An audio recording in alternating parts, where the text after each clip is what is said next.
Ding Saiyan System Awakening. To ensure the host's survival, issuing a novice gift pack immunity. Mission released. Please sign in before the god of destruction Beerus.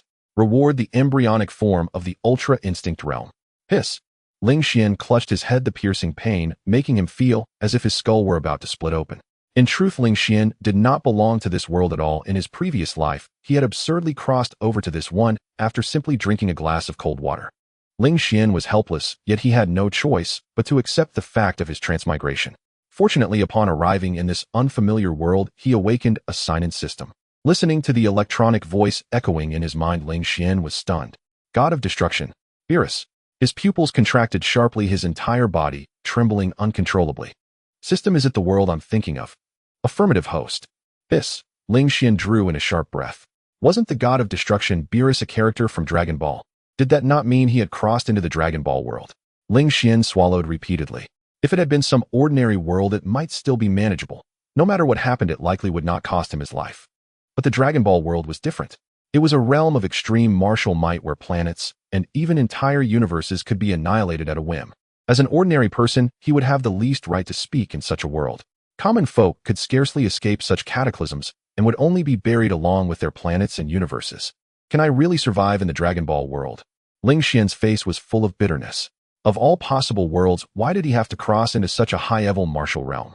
Ruined. Just as Ling Xian was about to sink into despair, he suddenly noticed something. A tail. He had a tail. I'm a Saiyan. Affirmative, host. The novice gift pack is now being issued. Please prepare to receive it. Before Ling Xian could revel in his joy, his entire body convulsed. His face twisted into a hideous grimace as though he were enduring unbearable agony. Moments later, a sacred aura erupted from Ling Xian's body. Boom. The aura swept across the entire planet, surging outward without end. It reached the realm of the Kaishin. It reached the domain of the god of destruction. It reached Universe 6, and even the palace of the Omni King.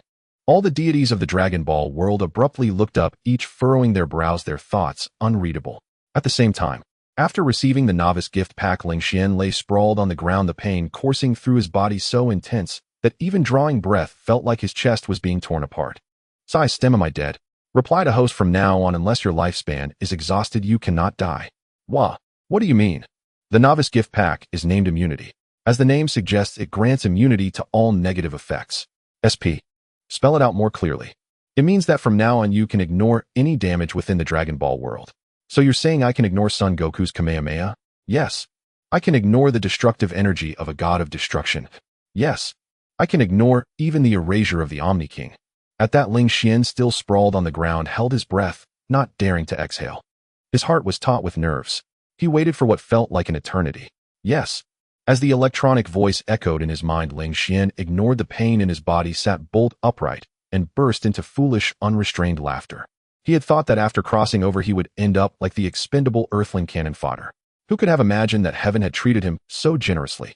With immunity, who could possibly harm him now? Moreover, aside from immunity, Ling Xian had discovered that he was a Saiyan.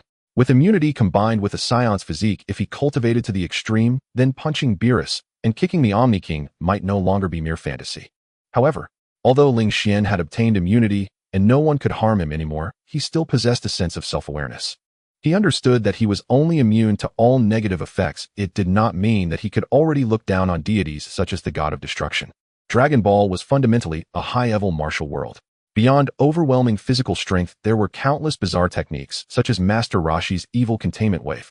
If Ling Xian were to act recklessly simply because he possessed immunity, the techniques used against him would certainly be even more terrifying than the evil containment wave. Such secret arts merely sealed a person away and did not inflict negative effects upon the body itself, so immunity would be useless against them. After thinking all this through, Ling Xian finally calmed down from his state of euphoria, and the pain in his body also subsided. He flexed his hands and feet and rolled his neck. Ling Xian then sorted through the memories in his mind. It turned out that he was still on Planet Vegeta and that it was age 736, 1 year before Frieza would destroy the planet. He was only 6 years old, still a child, and his name was Lewis. From now on he would be Lewis. Looking at his own short legs, Lewis couldn't help but find it amusing. He had never expected to experience childhood all over again. However, there was a piece of good news. He was an elite-class Saiyan warrior with a battle power of 500. Lewis knew that the division into elite mid-class and low-class warriors was not entirely accurate. Take the original protagonist Son Goku, for example. He had been rated a low-class warrior at birth. Yet in the end, did he not repeatedly break through his limits and become the legendary Super Saiyan of his race? Still possessing elite status was at least advantageous in the early stages. With the identity of an elite warrior, even though he was still only a child, he could practically strut sideways across Planet Vegeta. After all, among the entire Saiyan race, elite warriors were exceedingly rare. Each one was an invaluable asset. Understanding the status of his strength and identity, Lewis also recalled the mission issued by the system sign in Before the God of Destruction Beerus reward the embryonic form of the Ultra Instinct Realm. Ultra Instinct Realm. Seeing the reward, Lewis felt his head spin, not from fear, but from sheer excitement.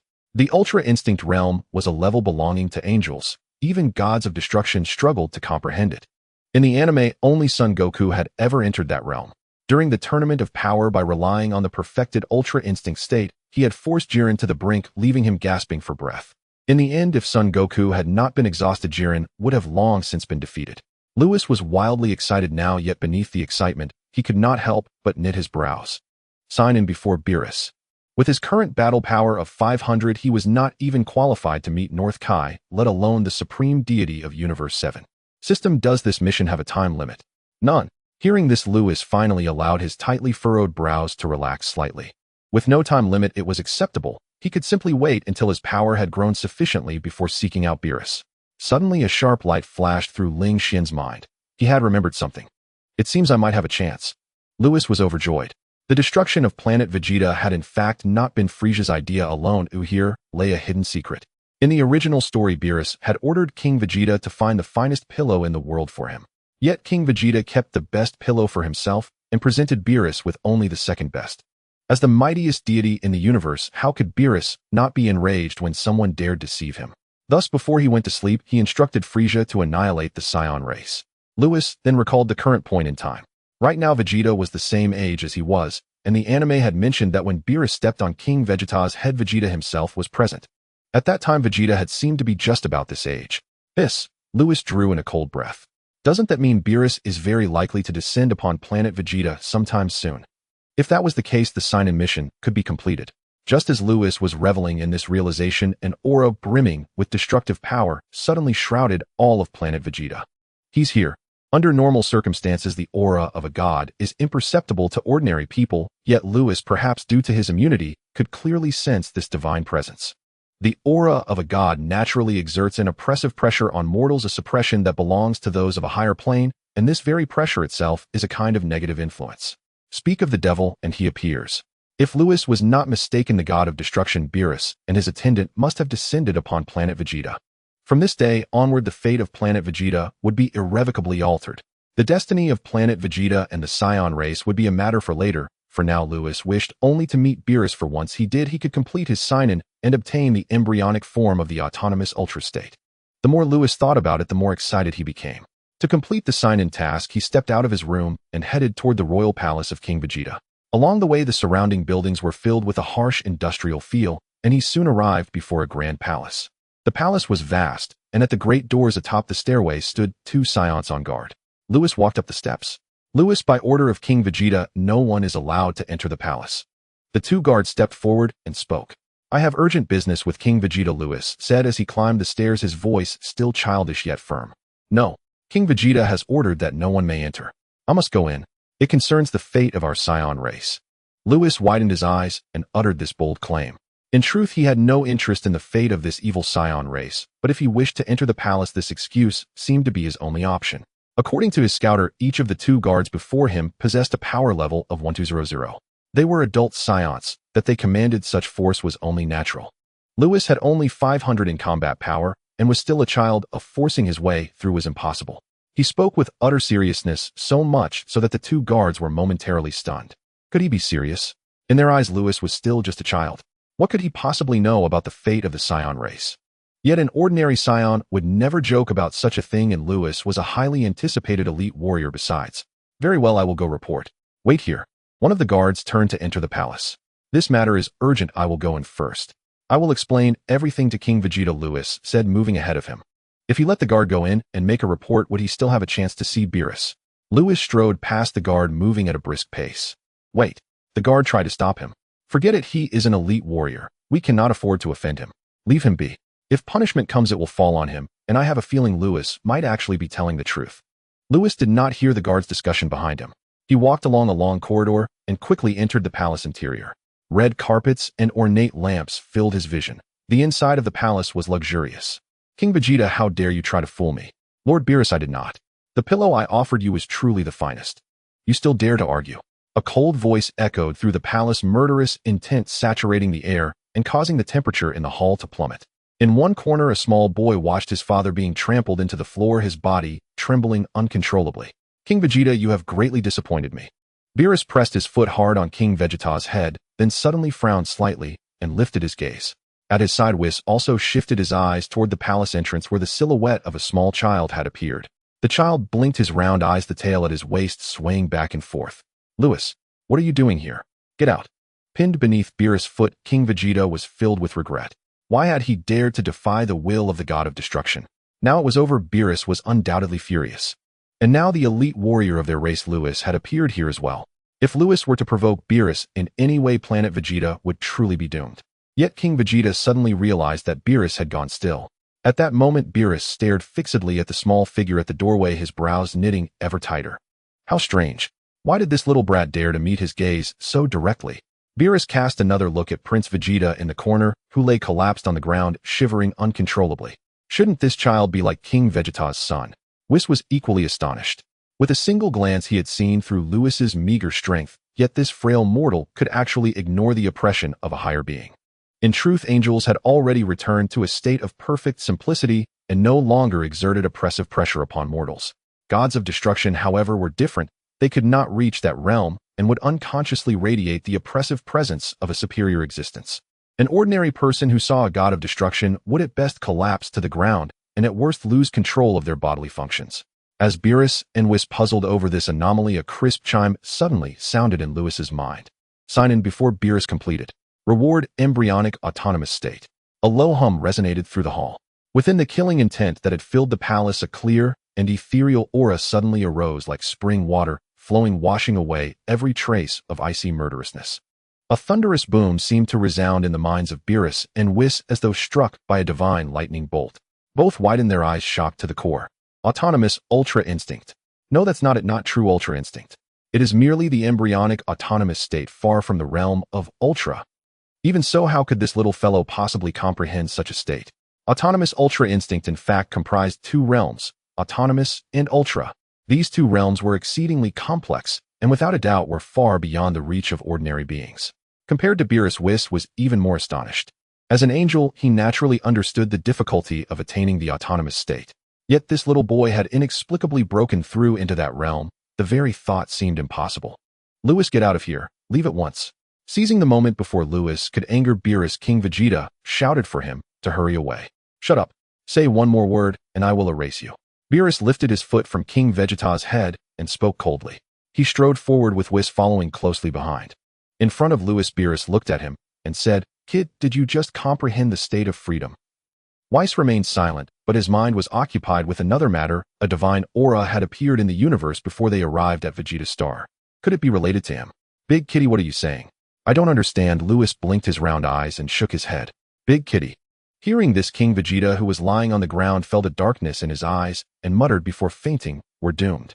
He had indeed provoked Beerus. As expected, a destructive aura erupted from Beerus, and the entire palace instantly turned into stardust, dissipating into the void. Beerus' eyes flared with rage. He struggled to suppress the impulse to kill Lewis, gritting his teeth as he said, Do you know who you are facing? I don't know, I just know that you Big Kitty seem very strong, Lewis replied innocently, fully embodying the naivety of a child. Although Lewis praised Beerus, he still referred to him as Big Kitty. An uncle can endure, but an aunt cannot. Don't think that just because you've comprehended the initial form of the state of freedom, you can act recklessly. If this little brat doesn't receive a lesson, he might truly believe that the title of Destroyer God is merely a facade. Buzz. The divine aura suddenly erupted, forming two giant hands in the void. One giant hand reached towards Lewis, while the other forcefully slapped him on the backside. Slap, slap, slap. Beerus had two reasons for not immediately destroying Lewis. First, he was very curious as to why Lewis could ignore the oppression of divine rank. Also, why had this little fellow suddenly comprehended the initial form of the state of freedom, a realm that even he had not grasped? Secondly, he had seen geniuses before. Frieza was a perfect example. Those born with over 100 million battle power could definitely be called geniuses. But, no matter how talented in the eyes of the divine, they were merely mortals, ultimately not worthy of recognition. However, Lewis was different. This little fellow had comprehended the angelic level of the state of freedom far beyond the capabilities of common mortals like Frieza. As a destroyer god, Beerus could destroy everything without a care, yet when faced with such talent, he felt a sense of regret for the loss of potential. Slap, slap, slap. The giant hand continued to slap Lewis' backside, having done so over 100 times. Beerus thought it was enough. If he really killed this little brat, it would be quite a joke. However, "Big Kitty, why are you hitting me?" Lewis exclaimed angrily, suspended in midair.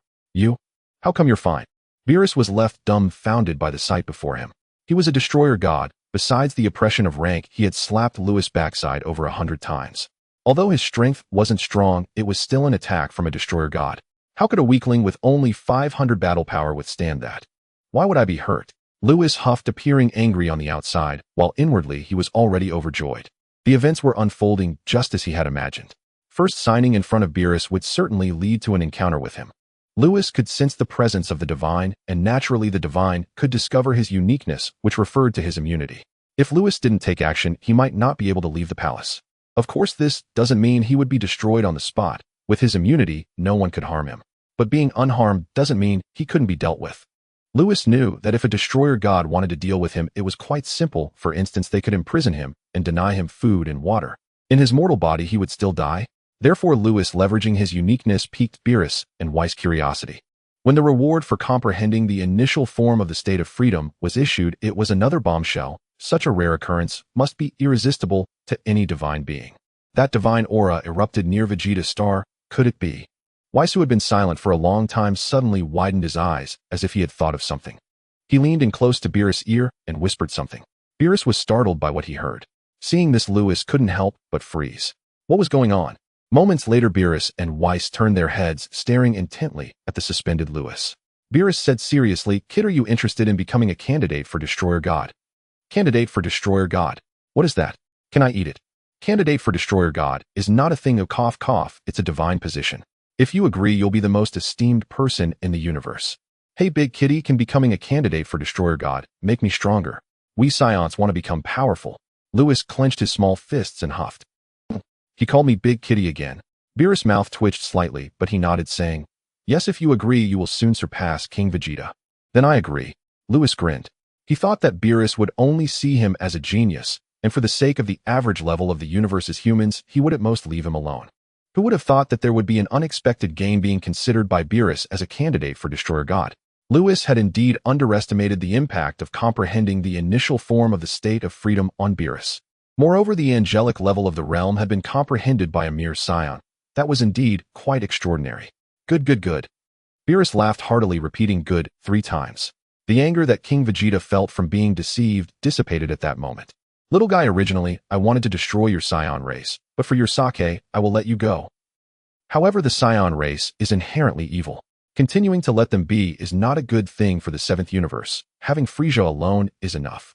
At this time, Beerus looked at the slumped King Vegeta in the corner and said coldly, "You seem to be the son of King Vegeta, or I command you to have the Saiyans join the Galactic Patrol." Little Vegeta was already trembling in fear. He did not know Beerus' background. It was only after this incident that King Vegeta told him everything about Beerus. At that time, he realized how close the Saiyan race had come to destruction. Of course, that is a story for another time. Upon hearing Beerus' words, Vegeta quickly nodded his little head. Lewis, upon hearing this, couldn't help but glance at Beerus. It turned out that the destruction of the Saiyans was not a trivial matter. It was because the Saiyans were too evil. They followed Frieza in committing atrocities, even being more wicked than Frieza's army. Such a race united with Frieza's army would undoubtedly cause a tremendous impact on the stability of the 7th universe. Now, allowing the Saiyans to join the Galactic Patrol is a way to contain Frieza's power and also gives the Saiyans a chance to survive. "Weiss, let's go." Beerus carried Lewis in his hand and looked at Weiss. Weiss held his staff, gently tapped it, and with a whoosh, the 3 vanished from Vegeta's star. Only then did Vegeta in the corner get up from the ground and quickly run to King Vegeta's side. With Beerus taking Lewis as a candidate for Destroyer God, everyone was in shock. At the King of All's palace, "Great Priest, what was that aura just now?" Replying to the King of All, "I am still investigating, but that divine aura seems to have originated from the 7th universe." 7th universe. Is it from that skinny cat? Yes, I will have Weiss look into it. Great priest, you're awesome. You must investigate thoroughly. I'm going to play Destroy the Stars. Sixth universe. Beerus, what is going on with that aura? Lord Compa, you need to ask your brother about that. Oh, is it from the universe of that skinny rib? Fourth universe. Conic, investigate why that divine aura appeared in the seventh universe. Yes, Lord Quatella. The reactions from various universes were similar. They were unclear about the source of that divine aura, but they noticed that it emanated from the seventh universe. Soon after, the seventh universe announced that the position of the candidate destroyer had been inherited, and it was taken over by a little kid. Initially, the gods were puzzled about the origin of that divine aura, but they were amused by the actions of the seventh universe. The destroyer of the sixth universe, Zampa, directly mocked, asking if the seventh universe had no one else. How could they allow a little kid to become the candidate destroyer? The destroyer of the fourth universe, Quitra, also spoke up, suggesting that if it came to that, he would send some people from the fourth universe to the seventh universe, so it wouldn't look so ridiculous to have a little kid as the candidate destroyer. All 11 destroyers reacted similarly, not a single one sided with Beerus. All were mocking him. This was understandable, as since the Hidden Seek incident years ago, very few held a good impression of Beerus. Faced with the mockery from the other destroyers, Beerus did not stand up to refute them, which only escalated their excitement and laughter. According to Beerus' character, if he were mocked, he would certainly retaliate, and it wouldn't be surprising if he crossed universes to confront the offenders. But now Beerus showed no reaction, which confirmed their suspicions. The seventh universe had begun to decline, and Beerus could find no other strong candidates to inherit the position of candidate destroyer, but had to start cultivating a little kid from scratch. All the destroyers were overjoyed. Little did they know Beerus was too preoccupied to deal with them, as he was currently intimidated by Luis. In the realm of the destroyers of the seventh universe, Beerus had brought Luis back for a month. At that moment, a little kid stood at the center of the lake, enveloped in a layer of silver radiance. The explosive aura caused the surrounding divine trees to rustle, while Beerus and Whis stood nearby, with cold sweat dripping from Beerus' forehead. Kid, is this your natural state? Lord Beerus, what is a natural state? I don't know, Luis replied, waving his small arms. Beerus was dumbfounded. Just moments ago, he had Whis show his childhood image battling Luis, but unexpectedly Luis shattered it effortlessly. How could this be possible? He was a destroyer. Having fought countless battles throughout his life, whether in his childhood or after becoming a god, he had never tasted defeat against an equal. Moreover, the image summoned by Whis was even more powerful than Luis. Luis had achieved victory against a stronger opponent. The one who won was still this destroyer. It was simply unbelievable. Whis, did I win? Luis turned to look at Whis. Whis wiped the sweat from his face and smiled. Luis, you have won. Ha ha ha, Lord Beerus is no match for me. Luis placed his hands on his hips, feeling very pleased. In fact, his ability to defeat the young Beerus was largely thanks to the nascent form of the natural state. It wasn't that the immunity was useless, but that it could only be considered a passive skill. He would not take damage, but immunity couldn't inflict harm on others. The nascent form of the natural state was different. Once he entered this state, not only did his combat power increase significantly, but he also gained the ability to react freely and naturally. This kind of reaction was incredibly abnormal, enabling him to anticipate the opponent's attack patterns. It wasn't about being prescient, but rather sensing the opponent's muscle movements through instinctive reactions. In this state, let alone the young Beerus, even now if Luis' power was comparable to Beerus, he could still make Beerus cough up blood using the nascent form of the natural state. Luis placed his hands on his little waist and laughed heartily, while Beerus felt a dark line cross his forehead. You little brat, are you done laughing yet? Ha ha ha. Do you believe I will hit you? Hee, Lord Beerus can't hurt me, I'm not afraid. Luis, now just a child, fully embraced his childhood nature, scrunching his nose and sticking his tongue out at Beerus. You little brat. Beerus scolded playfully. In the months since he brought Luis to the realm of the destroyers, he had long realized Luis' unique physique. He could ignore all negative influences in the world. He had asked Luis the little brat how this was possible, but Luis claimed he knew nothing. With the little brat unwilling to speak, Beerus had no way of knowing. He glanced at Whis beside him, recalling what Whis had said back on Vegeta. That divine aura seemed to have erupted near Vegeta. Luis's background is certainly not simple.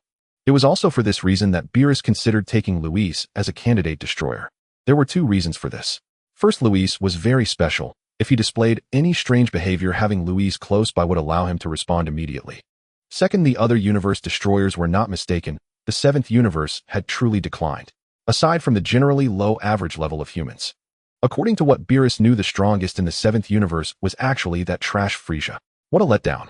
In such a vast universe, it had to rely on a weakling with only a combat power of 120 million.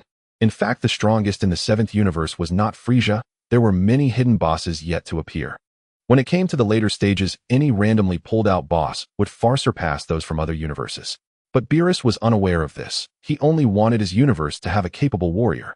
And Luis was the one he had chosen. Luis was simply too talented, and he was likely connected to that divine aura from a month ago. Such a prodigy, if he grew smoothly, would bring prosperity to the 7th universe. All right, was teach him well. I'm going to sleep now. Beerus looked at the mischievous Luis and couldn't help but want to give the little guy a whack.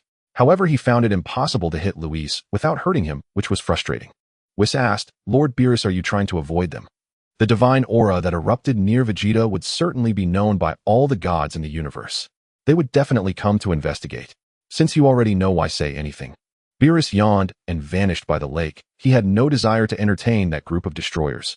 Seeing Beerus vanish, Whis walked up to Luis and patted his little shoulder, saying, All right, Lord Beerus has left, you can stop laughing. Luis stopped laughing only to realize Beerus had truly disappeared. Where did Lord Beerus go? He went to slack off?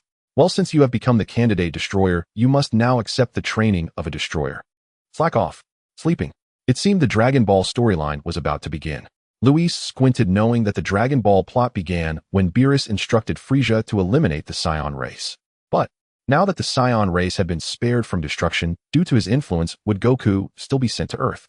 Luis rose from his chair and gazed deeply at King Vegeta's retreating back. Why did he sense a subtle change in the Saiyan monarch? Was it merely an illusion? Luis, you truly refuse to aid your kin. Survival of the fittest. That is the natural law you yourself taught me. Luis replied coldly. In truth, with his current power, even without transforming into a Super Saiyan, he could effortlessly defeat Frieza. Yet what truly warranted his intervention on behalf of the Saiyans? Besides, Frieza would later be slain by the Dragon Ball Saga's protagonist, leaving no need for Luis to act. Still, a vague unease stirred within Luis, unaccountable yet persistent, as if King Vegeta had undergone a quiet metamorphosis since joining the Galactic Patrol. Oh ho ho, Luis, how admirable your resolve. Truly worthy of being Lord Beerus's candidate. Whis then turned solemnly to Mares. Have you grasped the angelic principle of neutrality? Mares ignored Whis entirely, just as King Vegeta had, and strode away without glancing back. Whis. Leaving the Galactic King's office, Luis wandered idly through the Galactic Patrol headquarters. His thoughts drifted, only sharpening when he passed fellow Saiyans to whom he offered absent-minded nods. Indeed, the Saiyans had changed markedly, especially in battle power. Nearly everyone now surpassed 8,000 combat power. 8,000 combat power, the very figure Nappa wielded during Earth's invasion. And this was still early in the Dragon Ball chronology. That level of strength was formidable. Could this truly be the awakening of cells within Saiyan physiology? Yet, how could beings born with innate malevolence awaken such cells? Ultimately, Luis departed the Galactic Patrol headquarters alongside Whis. En route back to the Destroyer realm. You truly refuse to aid your kin. Whis, sensing Luis's distraction, covered his mouth with a chuckle. Laugh all you like. I said no, and I mean it. Luis rested a hand heavily on Whis's shoulder, exasperated. Whis chuckled softly, someone stubborn indeed. You arrived at Galactic HQ so urgently. I assumed some grand purpose. Who knew your attention never strayed far from your own people? Stop dancing around with veiled jabs. After a pause, Luis asked Whis. Investigate what happened to the Saiyans after they joined the Galactic Patrol. Whis nodded, halted mid-flight across the star-strewn void, and raised his staff. Moments later, upon Lord Beerus's command, the Saiyans joined the Galactic Patrol, abandoning planetary conquests to carry out missions assigned by the Silver Patrol. Over the past decade, they completed 30,000 galactic assignments, protecting 3,605 sentient races. They dismantled 4,083 cosmic pirate syndicates and eradicated 10,300 silver criminals. Whis grew increasingly astounded, finally locking eyes with Luis. You Saiyans appear to have changed. Changed? Luis furrowed his brow. Were not Saiyans inherently malevolent? No. In the original chronicle, they were not born evil. Their descent into darkness followed a brutal civil war. Then Luis recalled a name. Yamoshi. According to legend, Yamoshi and 5 righteous companions broke free from that same civil war, and at the decisive moment ascended as the first Super Saiyan. Thus began the myth of the Super Saiyan, and the genesis of the Super Saiyan God. A faint smile touched Luis's lips. Whis, if the Saiyans face peril, inform me at once. Luis, didn't you just say? I'm acting for the 7th universe's sake, he countered. Look at them now. Within only 10 years, some have already surpassed 100,000 combat power. Given more time to evolve, won't they effortlessly elevate the average baseline of sentient life across the cosmos? Luis, you know what? That's remarkably insightful. Whis stroked his chin, eyes gleaming with sudden inspiration. Exactly. I realized this potential, which is why I asked you to watch over their safety. Otherwise, cultivating a naturally gifted species across the universe would take eons. Lewis tilted his chin upward with practiced hauteur. He spoke as though his reasoning were self-evident, and Whis, ever tactful, simply smiled behind his hand. You are absolutely correct, Lord Lewis. My concerns were unwarranted. Umph, umph. Lewis remained defiant, adding two sharp snorts for emphasis. Just as Whis opened his mouth again, his expression tightened. Lewis, Lady Ties is in danger. What? So soon? Then let's go now? Elsewhere in another sector of the cosmos, a galactic patrol vessel surged forward, its two occupants gripped by rising panic. 5 enemy ships pursued them relentlessly. What do we do? What do we do? We hadn't even left port before Frisia's forces locked onto us. Ties gripped Gak's shoulders, shaking him frantically. Stop! Stop! One more shake, and I'll pass out. Gak cried, stars swirling before his vision. Ties ceased her shaking and snapped. You claim to be an elite galactic patrol officer, yet can't even handle those insignificant pests. A blatant fraud. I never lied. Gak began, but his face paled instantly. It's over. Their vessels are far more advanced. We can't evade them. They're initiating attack protocols. Warning. Warning. Power surge detected from aft. Pilots brace for impact. The shrill alarm pierced the air, sending Ties spiraling into disarray. Was escape impossible this time? No. She hadn't yet written the novel destined to echo across the cosmos. Ties, do you recall what that Saiyan said at Galactic Patrol HQ? Desperate measures call for desperate remedies. Shout Whis. At those words, memory flooded back. If danger finds you, call my name. I will come. Consider it my gratitude. Ties, seizing the slimmest hope, threw her head back and cried WHIS. A resonant hum vibrated the void. Then space itself rippled, and 2 figures emerged. Lewis, having sensed Ties' distress call, immediately urged Whis to hasten. Fortune favored them. The distance was short. Had it been greater, even Whis' spatial traversal might have arrived too late. After all, spatial traversal still lagged behind instantaneous movement.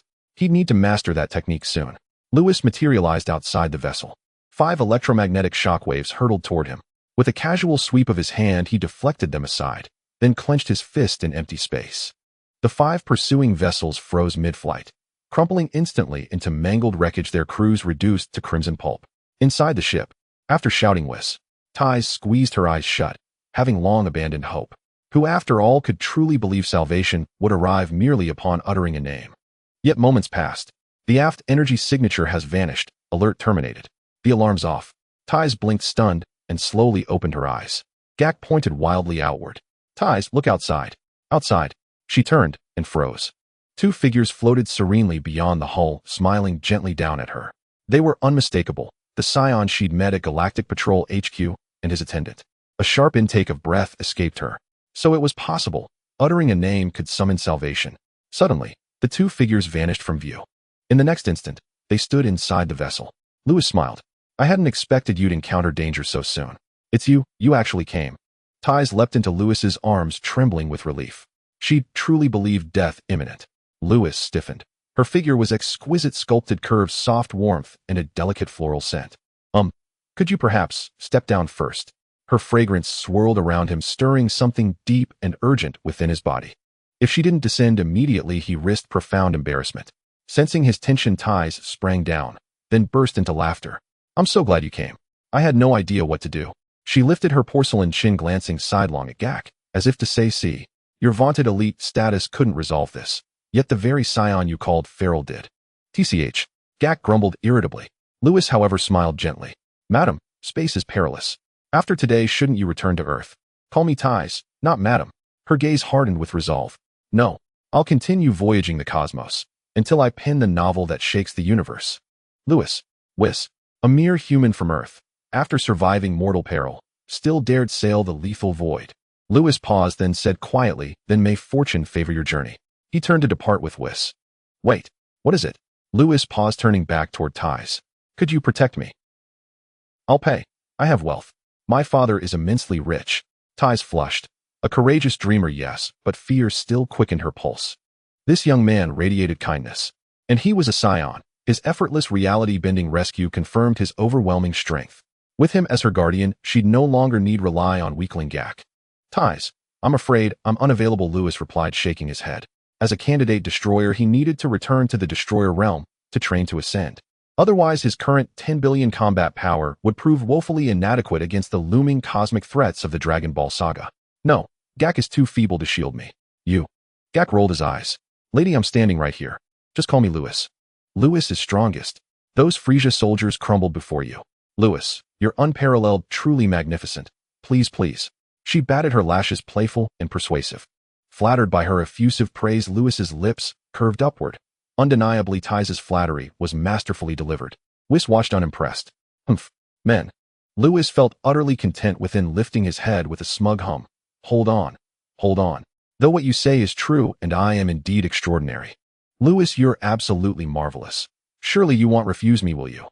A cascade of honeyed flattery descended upon him, and Lewis fell silent. Inside the spacecraft, silence reigned. He gazed at Ty's, then suddenly asked, Can you cook? Cook? Ty's blinked. Hadn't they been discussing her protection? Yet. She nodded. Yes, I can. As the daughter of Earth's wealthiest magnate, she had never cooked before. But having journeyed beyond Earth with Gak and wandered the cosmos for years, she had long since mastered the art of cooking. I'll protect you, but in return you must cook for me. Will you agree? Lewis spoke. He wanted to refuse Ty's, but this beautiful elder sister had just declared him brilliant and awe-inspiring. Who could possibly resist? Moreover, Lewis himself couldn't cook, and Vis's meals were notoriously dreadful.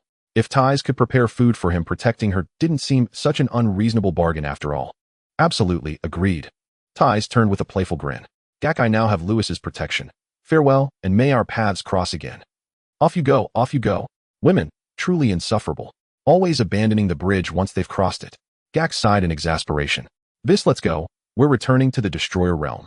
Lewis turned toward Vis. Wait. Lewis, you intend to bring her to the Destroyer Realm? Vis finally spoke. Any problem with that? None at all, Vis replied, shaking his head. But if Lord Beerus awakens and finds a stranger within the Destroyer Realm, he may well grow furious. Lewis retorted, annoyed. Why bother about that lazybones? He slumbers. I am the Destroyer now. You obey me.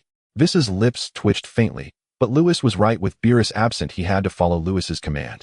Besides, Lord Beerus may not even be angry upon awakening. Lewis glanced again at Ty's. Her short golden hair was charming, strikingly lovely, yet longer locks would surely enhance her beauty further. Oh, why are you so certain Lord Beerus won't be angry upon waking? Vis asked, puzzled. Would you grow angry over something delicious? Lewis turned sharply. Delicious? Vis's eyes instantly blazed with rapture. I approve. Ty's protection is officially my concern. Lewis stared speechless. Ty's hesitated on the verge of speaking. Lewis smiled warmly. Out with it. Say whatever's on your mind. Ty swallowed hard. This Destroyer and Candidate Destroyer you mentioned, what exactly are they? Are they divine beings? Lewis and Vis exchanged glances and burst into laughter. You'll understand soon enough. Let's go. Lewis seized Ty's wrist, glanced at Vis, who immediately raised his staff, and in an instant all three vanished from within the starship. Only Gak remained aboard, utterly flabbergasted. The Destroyer Realm. Bathed perpetually in destructive energy, its very soil shimmered violet. Before a tranquil lake, with a soft shun, three figures materialized. Phew, gone a full month, and at last we're home. Lewis strolled to a lounge chair beside the lake and reclined. Meanwhile, Vis contacted the Elder Kai, reporting Lewis's successful mission. Upon hearing that Lewis had obliterated over 5,000 useless planets, the Elder Kai in the Kai realm erupted with exhilaration. Had Beerus undertaken that task, it would have taken at least a millennium. The Elder Kai deemed Beerus's choice of Lewis as Candidate Destroyer profoundly wise, indeed inspired. Meanwhile, Ty's, visiting the Destroyer Realm for the first time, darted about like an inquisitive kitten, marveling at every corner. Wow, this planet is breathtaking. How provincial. Lewis sipped a nearby beverage, then paused, remembering something. Ty's, do you still have instant noodles in your Capsule Corp capsule? Instant noodles? Ty's returned to his side, frowning. Yes, I have some. Do you want them? Good. Just don't let Lord Beerus awaken unexpectedly and find you here. That would be disastrous. Who is this Lord Beerus? Ty's tossed a capsule onto the ground. It expanded into a towering warehouse over a dozen meters high, brimming with preserved rations. Uffed. Lewis spat out his drink, wiping his mouth. Are you preparing for a famine? You're the one fleeing famine. When traversing the cosmos, one must prepare thoroughly. Ty's huffed indignantly. This single capsule was but one among thousands she carried. Had she deployed them all, Lewis might well have suffered cardiac arrest. Huh, what are you two up to? Having concluded his transmission with the Elder Kai, Vis returned, and stared bewildered at the colossal warehouse beside Ty's. Didn't you crave something delicious? Lewis strode into the warehouse and retrieved 3 packets of instant noodles. Vis, boiling water please. Ah yes. Vis waved his staff. Instantly a steaming kettle appeared midair. He picked up one unopened packet from the table. He examined it closely, then sniffed. Could this truly be delicious?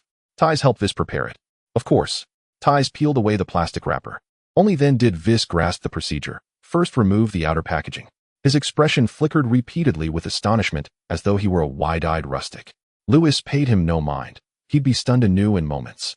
Soon Lewis and Ties poured boiling water over the noodles. In just 1 or 2 minutes they'd be ready. Lewis gazed at the steaming bowl, and nostalgia washed over him vivid as memory of his past life. Lewis, earlier you and Vis spoke of the Destroyer and Candidate Destroyer. What precisely are they? Ties sat on the bench beside the table, raising the question once more. A destroyer is a destroyer. Yet the Destroyer governs universal destruction, the highest-tier deity across all dimensions of existence. Lewis's voice was soft, but to Ties's ears it stirred a tempestuous sea within her soul. You?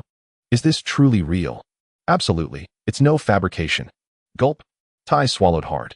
From Lewis's earlier conversation with Vis, she sensed hidden truths, and trembled. Lewis, are you the Candidate Destroyer? And is Lord Beerus the true Destroyer? Lewis tilted his head, studying her fair, delicate face, and smiled. Truly impressive, for a novelist deducing so much solely from our conversation. Precisely. You're correct, I am the Candidate Destroyer, while the true Destroyer remains deep in slumber. Lewis knew mere words wouldn't convince Ties. Raising his hand, he hurled a shard of destructive energy toward a distant mountain range. A low hum resonated, then the 10th centimeter peak simply vanished. Ties paled, frozen, speechless with terror. Ha ha ha, you're fearless, aren't you? Braving the cosmos alone. Candidate Destroyer-sama, you won't kill me, will you? Clutching her shoulders, Ties shrank backward, her wide, anxious eyes betraying genuine fear. Enough, come closer. If I intended to kill you, why bring you here? And I vowed to protect you. I keep my word.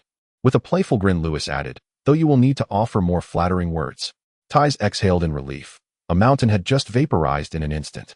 How terrifying was this Candidate Destroyer? Fortunately, he bore no murderous intent. Candidate Destroyer-sama, you're magnificent, radiant as a celestial star, illuminating even the... No, don't continue. Just speak to me normally. Lewis snapped, exasperated. At that moment, Vis ignored Ties, entirely fixated instead on the steaming noodles, and swallowed hard. Lewis, do you smell that? It's divine. Time's up. We may eat. No sooner had the words left his lips than a fleeting shadow streaked across the void, and one bowl of noodles vanished from the table. Slurp. Vis devoured a mouthful without hesitation. What is this celestial delicacy? It's beyond sublime. Slurp.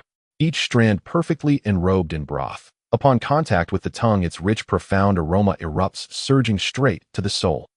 Gulp.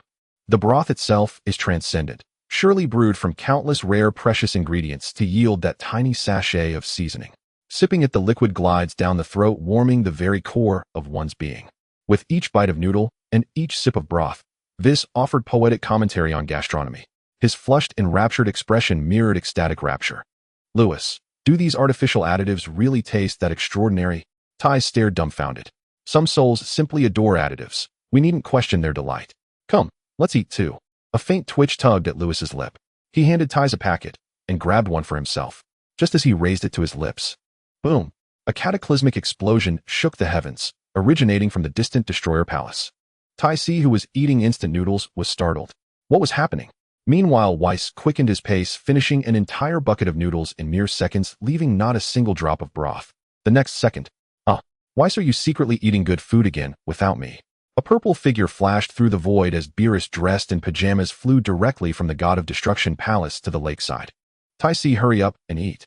Lewis felt a tingle of unease. Who would have thought that this instant noodle had such immense power, waking up the slumbering Beerus? He quickly nudged Ties. If she didn't eat now, there would soon be nothing left. Ties was taken aback. What was going on? Nevertheless, she obeyed Lewis' words and quickly began eating the instant noodles in her hands. Beerus, having arrived here, had already noticed that the mouth-watering delicacy was the instant noodles in the hands of the three, while Weiss had already finished his share. Only a young man and a woman holding instant noodles remained. However, that young man pushed the woman, and the two of them immediately started eating the noodles. Beerus swallowed hard, drawn in by the tempting aroma. He desperately wanted to eat the instant noodles, but it was hard to stomach what others had already touched. Kid, who are you? Do you want to die? With no good food left to eat, Beerus was furious, his chest heaving, his entire body radiating purple light, his eyes filled with murderous intent. He did not immediately recognize Lewis as the Lewis he had brought back 10 years ago. Of course, men change significantly as they grow. Beerus had been asleep for 10 years and Lewis had grown from a child into a handsome young man. How could he possibly recognize him now? Lewis ignored Beerus and continued eating his instant noodles. Not to mention the noodles in the Dragon Ball world tasted far better than those from his previous life. Tai Si felt the destructive aura emanating from Beerus, nearly gasping for breath. This must be the god of destruction that Lewis mentioned. How terrifying. I'm going to die, oh help me. At that moment Lewis held the instant noodles in front of Tai Si, blocking her from the overwhelming pressure, which instantly vanished, allowing Tai Si to breathe deeply. Finally she survived. Lewis calmly stated, "Lord Beerus, she is mine." Weiss finished his noodles, a smile on his lips as he watched the drama unfold. Beerus clenched his fists, not sparing a glance at Tai Si, but coldly looked at Lewis and said, "A worthless king of a garbage realm dares to steal food on my territory. Who gave you the courage? Steal food." This lazy bum still hasn't recognized him. Lewis felt 2 black lines appear on his forehead. How could what others held be considered his? You might as well say everything in the 7th universe belongs to you. That doesn't sound too unreasonable. Then let's have a fight. Lewis laughed heartily, tossing the instant noodles into the lake, where they instantly disappeared. Seeing the delicious food wasted, Beerus was furious. "You want to die? Then he'll grant you that wish." Boom. His entire body was enveloped in destructive energy, with purple lightning crackling around him, summoning the celestial thunder. The light waves were extremely terrifying. Splash. Beerus' figure vanished, leaving Tai Si trembling in fear. Is this what the god of destruction is like? Weiss waved his staff, shielding Tai Si, ensuring that the shockwaves from Beerus and Lewis' battle wouldn't harm her, or it would be quite comical. In the sky, whoosh, whoosh, 2 figures were flying rapidly. "Kid, didn't you eat? Why are you so slow?" Beerus suddenly appeared behind Lewis, coldly stating, "Didn't you see if I ate or not? Looking for death." Beerus was genuinely angry, showing no mercy at all. He condensed a basketball-sized sphere of destructive energy and smashed it onto Lewis, quickly enveloping him. Destructive energy upon contact with an object causes destruction at its essence. A Beerus attack was terrifying, even striking the air made a sizzling sound. "Humph, daring to snatch food from me. You're dead now." Beerus confidently turned back, feeling better after having destroyed the opponent. However, "Lord Beerus, it's only courteous to return the favor. You must take my attack too." A laugh came from behind. "What?" Beerus' pupils constricted, quickly turning around to see a fist-sized sphere of destructive energy rushing toward him. Ouch! Ouch! Ouch! Beerus was hit by the destructive energy. The tingling sensation was unbelievable. That kid actually survived his attack, and he could also wield destructive energy. Impossible. Suddenly, a small figure flashed through Beerus' mind, and then a celestial aura appeared in the sky, reminiscent of nature's fragrance. Looking at Lewis again, he was enveloped in a shimmering silver glow, the embryonic form of the free and unfettered realm. This also confirmed Beerus' suspicions, and he smiled. "Good kid, I didn't expect you to grow up so much." Anyone who could ignore the strongest attack of the Omni King's universe besides a god at the angel level or higher was only the inheritor he had taken in back then. "Ha ha, Lord Beerus finally recognized me." Lewis laughed. "But you wanted to hit me just now. Now I'm going to hit you back." As soon as he finished speaking, Lewis flickered, leaping into the sky. Beerus assumed a defensive stance. After all, the opponent was none other than that exceptionally unique little guy from back then. If he wasn't careful and slipped up, it would be quite amusing. Soon a multitude of destructive energy bullets rained down like flowers from a celestial maiden, with Beerus smashing one in midair. Seeing his prince's combat style was ineffective, Lewis switched his attack method. Countless phantoms appeared in the sky, each resembling a colossal beast from primordial times, roaring toward Beerus. Bang! Bang! Bang! Naturally, Beerus wouldn't be fooled by the phantoms. He found Lewis' true form. The two engaged in close combat. One silver and one purple light shot up into the sky, intertwining and separating. They fought from the sky to the ground. Every collision produced terrifying shockwaves. The overwhelming aura engulfed the entire god of destruction realm, causing it to begin to collapse. Protected by Weiss, Tai Si couldn't see the details of the battle, but she knew it must be an extremely intense fight. "Weiss, will Lewis be okay?" Tai Si clenched her small fists, nervousness causing her palms to sweat. Weiss smiled. "He'll be fine. Lord Beerus is strong, but he can't harm Lewis. Not to mention Beerus, even I can't harm Lewis." Of course, Weiss didn't say this. He kept watching the battle between the two. Don't be fooled by how astonishing the battle scene looks. In fact, these scenes were not caused by Lewis at all. It was all Beerus unleashing his full power. Because Beerus knew that even if he exerted his full strength, Lewis wouldn't die. Lewis was still too weak. His power was like that of a tiny ant in front of Beerus, having no effect whatsoever. Even entering the embryonic form of the free and unfettered realm didn't change that. he was still being crushed by Beerus. Suddenly, Whis' eyes widened as he stared at the sky. In the sky, Lewis was undergoing some kind of transformation. His aura turned golden, and a voice echoed from the heavens. Lord Beerus watched the upcoming transformation. Oh! In the sky, Lewis clenched his fists. The silver glow around him vanished, replaced by a hue of golden light. Veins bulged on Lewis' forehead as his roar grew louder. Boom! The earth shook and mountains crumbled. A golden beam shot into the sky, and Lewis' hair instantly turned golden. Super Saiyan. His battle power surged from 100 million to 50 billion. What transformation is this, kid? Haha. Lewis hovered in the air, panting heavily, and said, "This is a special transformation of our Saiyan race, called Super Saiyan." Super Saiyan. Beerus suddenly recalled a scene from a dream where he would encounter a mighty opponent known as the God of Super Saiyans. However, Beerus looked at Lewis frowning and said, "Is this really your strongest power?" Yes. Despite Lewis' power increasing by 50 times, it was still insufficient.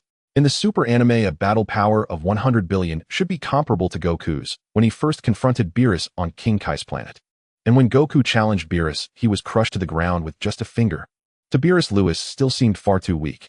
Lewis, in just 10 years, your dimensional breakthrough has reached the realm of the king, and your power has greatly increased along with the embryonic form of your mastery. Your talent is indeed remarkable, but you are still too weak. Train for a few more years, and let's call it a day for now. Beerus shook his head, deciding not to continue the battle as further fighting would lead to the complete collapse of his destruction realm. At this moment, the realm of destruction was erupting with lava, and the acrid smell of sulfur filled the entire area, resembling the end of the world. In a short while, 2 minutes would pass, and if that happened, Whis would not be able to restore the destruction realm to its former state. Lord Beerus, let me take one last punch. Lewis was feeling extremely stifled in his battle with Beerus, as he had been on the receiving end the whole time. Now that he had transformed for the first time, he was determined to feel the power of the strongest god of destruction in the universe. Then come at me. Beerus stood with his arms crossed, his expression very serious. Whis, Lewis. Don't worry, he'll be fine. On the ground, Whis protected ties from the harmful lava. In the sky, Lewis clenched his fists, a golden aura enveloping them. The surrounding space trembled slightly. Channeling power. 50 billion in power condensed in his fists. Watch out. Lewis moved. A golden light streaked through the sky, rushing towards Beerus. Beerus, expressionless, raised his index finger and lightly pointed forward. Boom! A blinding light erupted where Lewis' fist met Beerus' finger, and the powerful collision echoed throughout the realm of destruction. The lava on the ground surged like the sea, whipped up into towering waves by the immense force. The destruction realm began to collapse, the speed of disintegration accelerating rapidly. Caught in the recoil, Lewis slid back thousands of kilometers in midair, his upper body bare, as his destruction attire could not withstand the strongest god of destruction's strike, and had shattered. Yet Lewis was unharmed thanks to the immunity effect. That was too strong. Lewis swallowed hard, realizing that despite using all his means, he could not even touch a hair on Beerus. Soon the destruction realm returned to its pre-destruction state under Whis time reversal. Seeing the shocking time reversal, Ties couldn't help but glance at Whis, as if realizing Whis was even more terrifying than these two gods of destruction. By the lake, the battle between Lewis and Beerus came to an end, and 2 pots of instant noodles were brewing on the table. Beerus sat in a chair watching the bubbling noodles, swallowing hard. Whis was not much better off. His eyes sparkled, fixated on the instant noodles on the table, wishing the 2 minutes would hurry up so he could eat them again. Lewis' previously disheveled appearance had vanished, and he teasingly looked at Beerus, saying, "Lord Beerus, these are the instant noodles brought by Ties. Can she live in the realm of destruction? Who dares to chase Ties away? I'll deal with them." Beerus did not look at Lewis, his gaze glued to the noodles. Lewis glanced at Whis as if saying, "See, I told you Lord Beerus wouldn't object." Whis rolled his eyes with such a delicacy present, let alone if Lord Beerus wouldn't object. Even if he did, I'd make sure he wouldn't. Ties, how will you thank me? Lewis, having gained Beerus' consent, looked at Ties with a proud expression. Ties covered her mouth and chuckled, saying, "Lewis, you are the most handsome and amazing." Of course. Lewis lifted his head, looking quite pleased, his tail behind him, nearly soaring to the sky. "By the way, as a condition to protect you, we'll leave the matter of our meals to you in the future. Of course, when I go out on missions, I will also take you to find novel materials, so don't worry about that." Good. Ties let out a breath of relief as her safety in the future was finally guaranteed. 2 minutes later, Beerus and Whis were devouring instant noodles. Whis couldn't help but exclaim after tasting the noodles, declaring them to be incredibly delicious. Meanwhile, Beerus, having eaten them for the first time, was on the verge of tears, lamenting about the pig slop he used to eat. After a while, as the two finished eating and drinking their fill, Lewis asked Lord Beerus, "How much more power do I need to reach the realm of the gods?" Beerus reclined on the lounge chair sipping a drink brought by Ties and pondered the difference between mortals and gods lies in dimensions. Although you have broken through to the realm of the king dimension, if we are to be serious, you still belong to the mortal realm. And it is very difficult for mortals to contend against the god of destruction relying solely on strength. This is because the strength of the god of destruction is already imbued with divine essence which ordinary mortals cannot withstand. However, there are exceptions. For instance, in the 11th universe, there is a guy named Jiren who seems to be able to contend with the god of destruction even with a mortal body. Lewis, if you want to contend with me, you would need to increase your Super Saiyan state by at least 100 times to be qualified to even have a chance. 100,000 times. Lewis was dumbfounded. The Super Saiyan transformation only amplifies 400 times at most. If based on 100 million to increase it by 100 times, how much battle power would that be? And this is just to be qualified to even have a shot. Lewis, in the eyes of the god of destruction, battle power can no longer measure strength.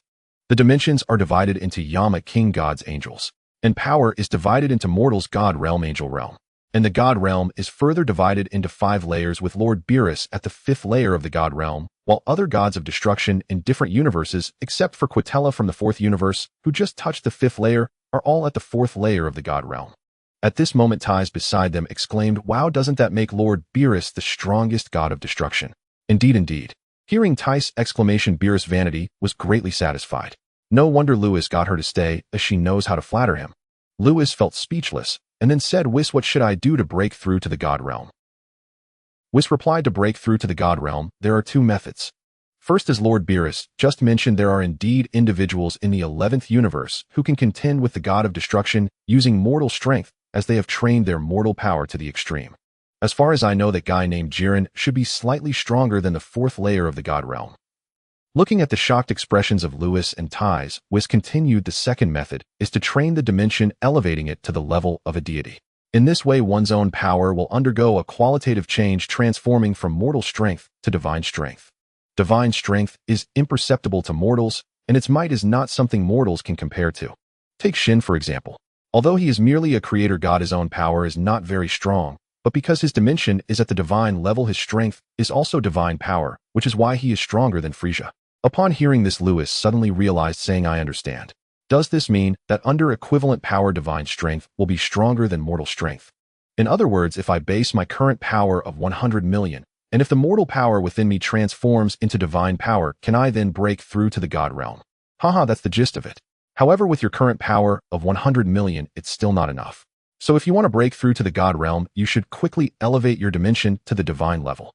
Whis smiled, but suddenly his expression became serious. "Oh, and Lewis, that transformation you just did was actually incorrect. Don't continue using that transformation anymore." Lewis hadn't spoken yet, but Ties replied, "Why? Lewis' golden hair after transforming looks so good." "Ties, you don't understand. To maintain that state, Lewis needs to expend a lot of energy, and it also puts a tremendous burden on his body." Whis had noticed the drawbacks the moment Lewis transformed into a Super Saiyan. Beerus put down his drink and said, "Lewis, Whis is right. Only by strengthening yourself can you truly be strong. That transformation path you took is incorrect. Abandon it." "Is it really incorrect?" Lewis thought of the perfect state from the original work, Super Saiyan 4. "No, this is a unique transformation of our Saiyan race. You will understand in the future." "You brat." Beerus shook his head, saying nothing more. On the path of cultivation, many prodigies grow arrogant. Yet their choices are often gravely mistaken. Only when they themselves recognize their errors will they truly abandon them, though it may cost some time. Lewis is simply too extraordinary. Even a waste of 10,000 years would hardly matter. Whis shared this view. He did not consider youthful missteps harmful. Rather, he believed such experiences etched lessons deeper into memory. Beerus's unexpected awakening and Ties' arrival in the destruction god realm transformed its tranquil silence into lively bustle. From which Beerus learned that Lewis had recently obliterated over 5,000 planets. Beerus felt exhilarated. Indeed, his decision to appoint Lewis as a candidate destroyer had been utterly correct. At last, he could lazily shirk duties with full legitimacy. Upon hearing Whis' words, Ties gained a new understanding of Lewis. 5,000 planets destroyed. So this youth was far less gentle than he appeared. Yet, Ties felt no fear toward Lewis. Not when he had appeared at her most perilous moment to save her and solemnly vowed to protect her. In the days that followed, Lewis resumed cultivation. Beerus remained awake, no longer retreating into slumber, because Ties' presence in the destruction god realm meant an endless supply of exquisite cuisine. How could he possibly return to hibernation? Aside from daily guidance in Lewis's cultivation, Whis now bore a second duty, introducing Ties to the wonders of the cosmos each day. At first, Ties doubted anyone could know so much, until she began tempting Whis with earthly delicacies only to discover he was in truth a living encyclopedia. Whis's boundless knowledge ignited fresh inspiration in her creative work. Lewis cultivated, Ties created, Whis and Beerus feasted. The scene in the Destruction God realm grew delightfully surreal. A year passed. Lewis trained for another year, but his raw power saw little growth, for he had focused entirely on dimensional refinement. Alas, come Ties, I must carry out a planetary destruction mission. I'll take you along to gather material for your novels. By the lakeshore, Lewis rose from the grassy bank and stretched languidly. Coming. Ties, cooking nearby, brightened instantly. She dropped her utensils and dashed toward him. Lewis, you finally decided to take me outside. She had resided in the Destruction God realm for a full year, never once stepping beyond its borders. Though Whis narrated tales of the wider universe, nothing compared to first-hand experience. Now at last she would step outside, and her heart soared with joy. Well, I was cultivating. Please forgive me. This time I promise to show you around thoroughly. Lewis scratched his head. At 17, he remained a boy, his guileless demeanor utterly at odds with the title of Candidate Destroyer. All right, I forgive you. Ties covered her mouth with a soft chuckle. This little brother was genuinely endearing. Wait, Ties, what about my lunch today? Beerus leapt up from his lakeside chaise lounge shouting. Lord Beerus, have instant noodles for now. I'll cook for you when I return. Ties pointed toward the nearby warehouse. Beerus stared speechless. Ding. Report to Frisia's headquarters. Reward Kaioshin's instant transmission. Instant transmission. Lewis erupted with elation. He had long yearned to master this technique. After all, as a candidate destroyer, relying on Whis for every journey was profoundly inconvenient. Moreover, beyond swift travel, instant transmission held immense tactical power in battle. It was truly the divine art of evasion and repositioning. Truly, when one most needed something, it arrived. Whis, please escort us to Frisia's headquarters. After that, we'll manage on our own, Lewis urged urgently. Very well. Without question, Whis led Lewis and Ties away from the Destruction God realm. North Galaxy, Frisia's headquarters. Having delivered them there, Whis departed for the Destruction God realm. Ding. Reporting to Frisia's headquarters successful. Reward Kaioshin's instant transmission. Lewis's body shimmered faintly. Suddenly, the complete principles of instant transmission flooded his mind. He realized he could now appear anywhere instantly, so long as he possessed precise spatial coordinates. This differed fundamentally from the instant transmission of Yardrat, a technique requiring only the perception of ki to locate and teleport to its source. Lewis, what's wrong? Ties waved her hand before his eyes. Nothing, just recalled something. Oh, then why did we come to Frisia's headquarters? Remembering her past pursuit by Frisia's forces, Ties trembled involuntarily. Don't be afraid, I'll protect you. Lewis said nothing of the system's reporting quest. Instead, he patted his chest with solemn earnestness. Ties forgot her fear, covering her mouth with a light laugh. All right. I know how powerful you are, Lewis. Then Lewis remembered, by the way, you were hunted by Frisia's forces before, weren't you? Revenge. Ties paused, startled, then gently shook her head. No, I've nearly forgotten those days altogether. That won't do. I swore to protect you, and if others harmed you, I cannot let it pass. Lewis took Ties' hand and strode purposefully toward Frisia's palace. Still a youth, Lewis led her forward. His unwavering expression made Ties smile inwardly. The more she looked, the more charmingly adorable this little brother seemed. Since the candidate destroyer had resolved to avenge her, Ties offered no resistance. Recalling those old injustices did indeed stir righteous anger. After all, in this entire cosmos, none could match this youth's strength, so she would simply follow his lead. Frisia's headquarters proved heavily fortified, patrolled relentlessly by alien sentinels. En route, Lewis encountered numerous patrols. As they moved to interrogate them, Ties instinctively flinched. Yet Lewis spoke not a word, firing a single destructive energy blast that erased them utterly. A youth and a human woman carved a path of devastation through Frisia's headquarters. It was Ties' first glimpse of Lewis's ruthless side, yet she felt no fear. He had promised her protection, and now he fought for her vengeance. Soon they reached a grand palace. Frisia's palace dwarfed even King Vegeta's former throne room in splendor. Halt, who are you? Two alien guards demanded coldly at the entrance. Summon Lord Frisia to meet me. Lewis paused, hands still clasped around Ties as a wry smile playing on his lips. Dare you summon Lord Frisia himself? Have you grown weary of life? The guard roared attack. Both launched skyward, raising arm cannons, twin beams of cobalt light erupting forth. Lewis smiled faintly, lifting one finger. Violet destructive energy coiled around the azure beams, dissolving them effortlessly. What a... The aliens gaped in disbelief, then shrieked toward the heavens, "Intruder!" Inside the palace, Frieza reclined in his hovering cradle listening to Captain Jinyu's report on the Saiyans, when the cry of "Intruder!" shattered the silence. "Has it been so long since I last acted, daring to invade my headquarters?" His voice, dark and venomous, reverberated through the hall, the very air chilling frost threatening to crystallize upon the marble floor. Jinyu quivered beside him. Lord Frieza was terrifying. "Come, let us see who dares such audacity." Frieza glided outward in his cradle, Jinyu scrambling after him. Outside, Lewis held Tai's hand, surveying the encircling legion of alien warriors. They swarmed thick as locusts, surely numbering in the thousands. Tai's felt no fear, only profound safety cradled in Lewis's protective grasp. "Frieza, if you don't emerge soon, your underlings will perish entirely." Lewis scanned the ranks, flashing sharp white teeth. Eradicating these pests in one stroke should please King Vegeta greatly. He still recalled King Vegeta's desolate silhouette at the Galactic Patrol headquarters a year prior. From the moment the Saiyans changed, Lewis had resolved never to abandon them.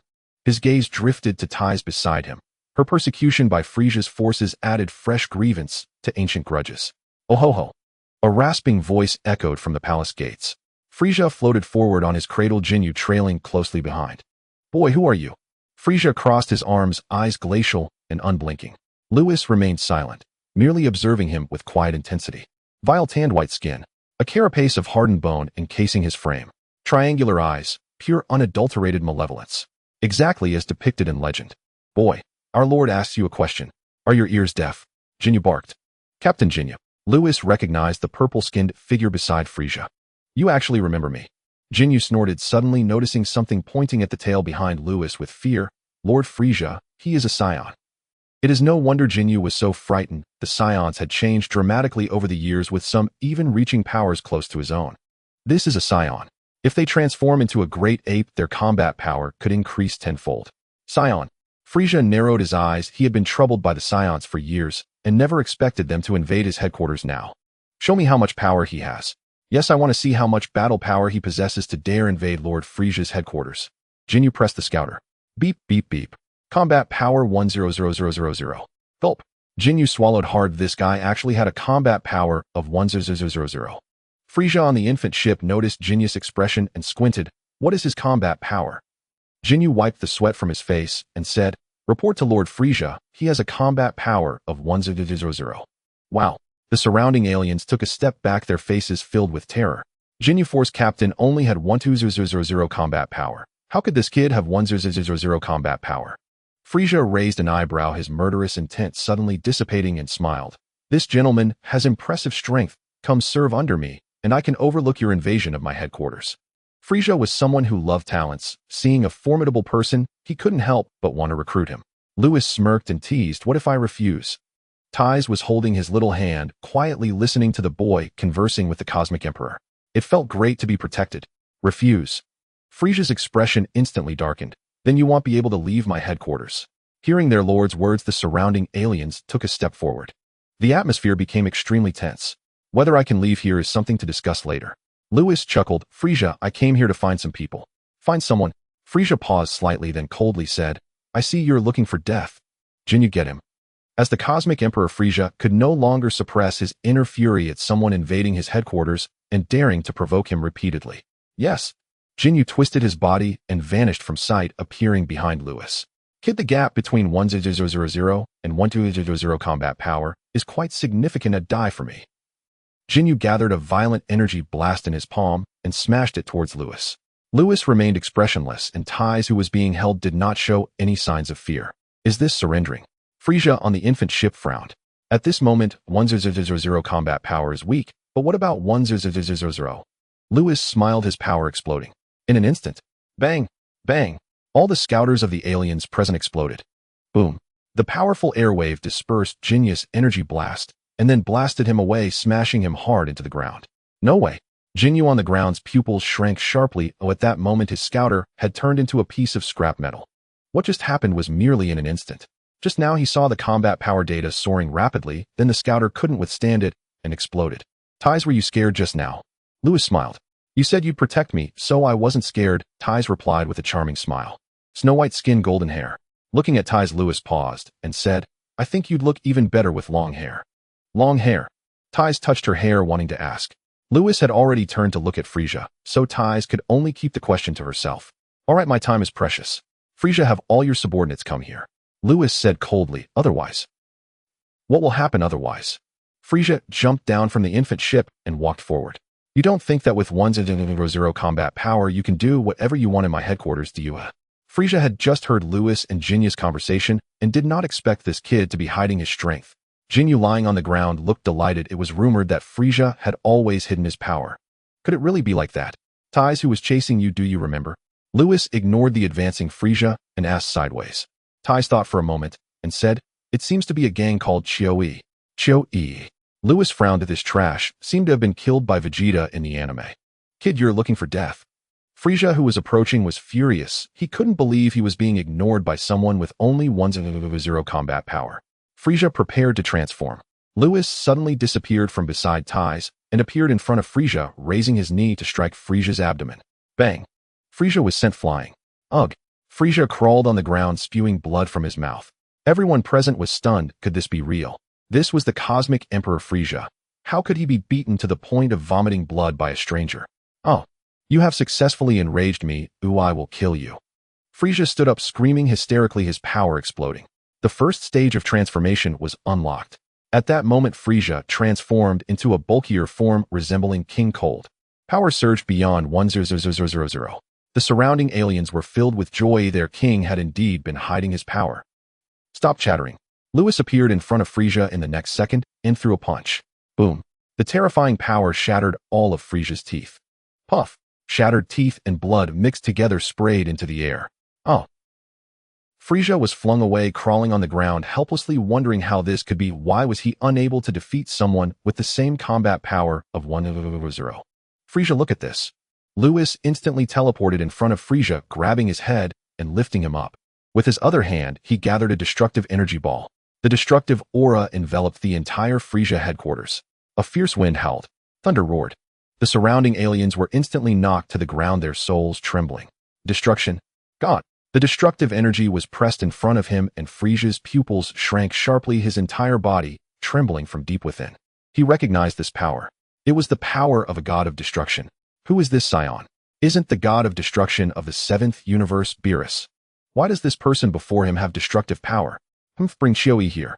Lewis casually tossed Frisia aside like trash, and the destructive energy in his hand dissipated.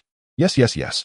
Frisia gritted his shattered teeth, a sense of humiliation eroding his heart. But because he was unclear about the identity of the person before him, he did not dare to voice any complaints. Getting up from the ground, he yelled at his subordinates, Let Chio-E come find me. Jinyu hurriedly used communication devices to summon Chio-E to Frisia's palace quickly. This lord, may I ask who you are? Frisia wiped the blood from the corner of his mouth and cautiously approached, bowing to ask. On the surface he appeared terrified, but deep in his eyes a shadow of gloom flickered. Lewis looked at Frisia, a slight smirk at the corner of his mouth. Are you feeling quite resentful? Lewis stood high above Frisia, his smirk looking domineering. Ty's held her chest, finding Lewis so handsome. No, I dare not. Frisia clenched his fists, only able to utter insincere words. Ha, truly worthy of being Lord Beerus' envoy, Frisia. You are quite interesting. Lewis laughed. Frisia's eyes flashed with a hint of confusion. This person knows Beerus. According to his words, that means Beerus is still alive. So this person before him cannot be the new god of destruction, yet he possesses destructive energy. A sharp light flashed through Frisia's mind. Frisia weakly asked, This lord must be a disciple of Lord Beerus, right? Oh, you guessed it. I've met the substitute god of destruction. I did not recognize your identity just now. Please forgive me. Frisia trembled, fearing that this substitute god of destruction might have come to take revenge after seeing his people being hunted. Lewis seemed to see through Frisia's inner thoughts and said, Enough with the nonsense. I won't concern myself with your matters with the Saiyans. I'm here solely to take revenge for Ty's. Ty's looked closely at Lewis, a warm current flowing in her heart. She wanted to ask Lewis why he was so good to her, but seeing the ugly aliens around, she held back. Lewis didn't notice Ty's expression. He was still focused on Frisia. In fact, he came to Frisia's headquarters not only to complete the Saiyan task, but also to directly destroy Frisia and his group. But thinking of Son Goku, Vegeta, and the Saiyan clan, how could they not endure some hardships? Perhaps the Saiyan clan under Frisia's pursuit would give rise to even more Super Saiyans. So Lewis let go of Frisia and his group. Frieza glanced at the woman beside Lewis. Was he taking revenge for her? Just for her revenge, he made such a big fuss. Frieza was extremely furious inside, but cautiously said, "Substitute God of Destruction, you mean to say you won't concern yourself with my affairs with the Saiyans?" At that moment, a figure descended from the sky, landing at the palace gate. It was Chio-E. What happened? Chio-E suddenly noticed Tai's presence and laughed heartily. "Lord Frieza, this woman has a very special capsule on her. If we capture the technology for this capsule, we will be prosperous."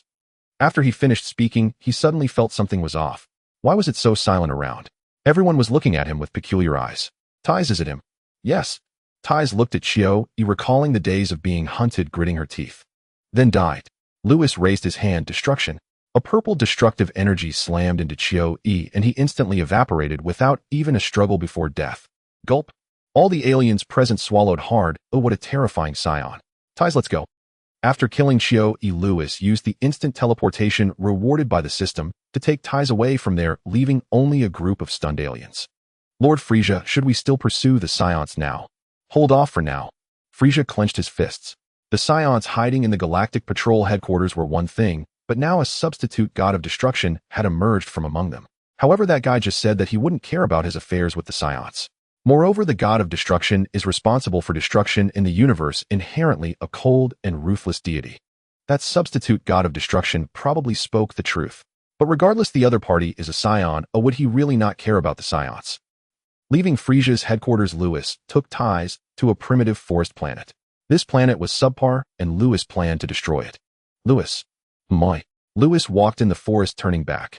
Tai's wearing a tight-fitting outfit showcased her graceful figure. Lewis scratched his nose and asked, "What's up?" Tai's hesitated to speak. Lewis smiled, "Just say whatever you want." "Nothing, just wanted to ask if long hair really looks good on me." Tai's wanted to say, "You only promised to protect me, why do you want to take revenge for me?" But in the end, she didn't ask. "I think it would look good." Lewis nodded. Golden big waves, how could it not look good? "Alright, I'm about to destroy this planet." Lewis threw a destructive energy ball towards the ground, then took Tai's and used instant teleportation to leave. After destroying several hundred planets, this task was completed. Lewis took Tai's back to the God of Destruction realm. Lewis entered into training again, while Tai's, after being brought back, remained distracted. 3 years passed after Lewis returned to the God of Destruction realm. During these 3 years, the 7th universe underwent tremendous changes. Due to the Saiyans joining the Galactic Patrol has grown stronger, and the Frieza Force has begun to be suppressed in the North Galaxy. The main reason is that the Frieza Force lacks manpower, with Frieza's strongest subordinate Jinyu having only a battle power of 1000. Meanwhile, the Saiyan race has made rapid advancements in battle power since joining the Galactic Patrol. Now every Saiyan possesses at least 1500 battle power. The strongest Saiyan is a warrior named Bardock, whose battle power has surpassed 1500. King Vegeta is also formidable with a battle power of 1200. The entire Saiyan race numbers over 2000. Their overall strength is incredibly robust. However, no matter how powerful they are, if Frieza takes action personally, the current strength of the Saiyans, even in their great ape forms, would be of no help. But because Lewis and Tai's visited Frieza's headquarters 3 years ago, Frieza knows Lewis' identity and dares not act recklessly. He also does not dare to openly hunt the Saiyans, which is one reason the Saiyans can steadily enhance their strength. In addition to the above changes in the 7th universe, the average level of humans has also significantly improved, rising from 2nd to last place to 3rd to last. This change has left the gods of destruction from other universes astonished. Over a decade ago, Beerus made a terrible decision by appointing a young child as a candidate for the god of destruction. Now 14 years have passed, and how is it that the 7th universe has not been destroyed by the Omni King? Not only that, but the 7th universe's ranking has also risen by 1 position. The 7th universe is changing, and Earth is changing as well. Although Earth has not been directly influenced by Lewis, its narrative continues to unfold normally. However, Earth is still affected by the butterfly effect. For years ago, Lewis had Tai's asked Dr. Brief to create a gravity chamber for Goku to use. Goku used the gravity chamber and experienced a substantial increase in battle power. However, Goku belongs to the slowly growing type of Saiyans, so his battle power increase is not very extraordinary. 14 years after being sent to Earth today, the 17-year-old Goku only possesses a battle power of 5000. Aside from this change, 4 years later, 3 extraterrestrial visitors appeared on Earth. These 3 invaded Earth a full 3 years earlier than in the original story. Came House. Goku, these 3 energies are extremely evil and particularly powerful. Can you handle them? Krillin stood at the door, staring intently at the sky. I don't know. If they want to harm Earth, I won't let them get away with it, Goku replied, also gazing at the sky with a youthful voice. At 17, Goku is still a child, which is due to him being a slowly growing type of Saiyan. He will only suddenly grow tall when he reaches adulthood. This is different from Lewis and Vegeta. I never expected that on the day Goku was supposed to train in the other world enemies would invade Earth. Kim Sanin showed a worried expression. You all stay here, I'll go check the situation first.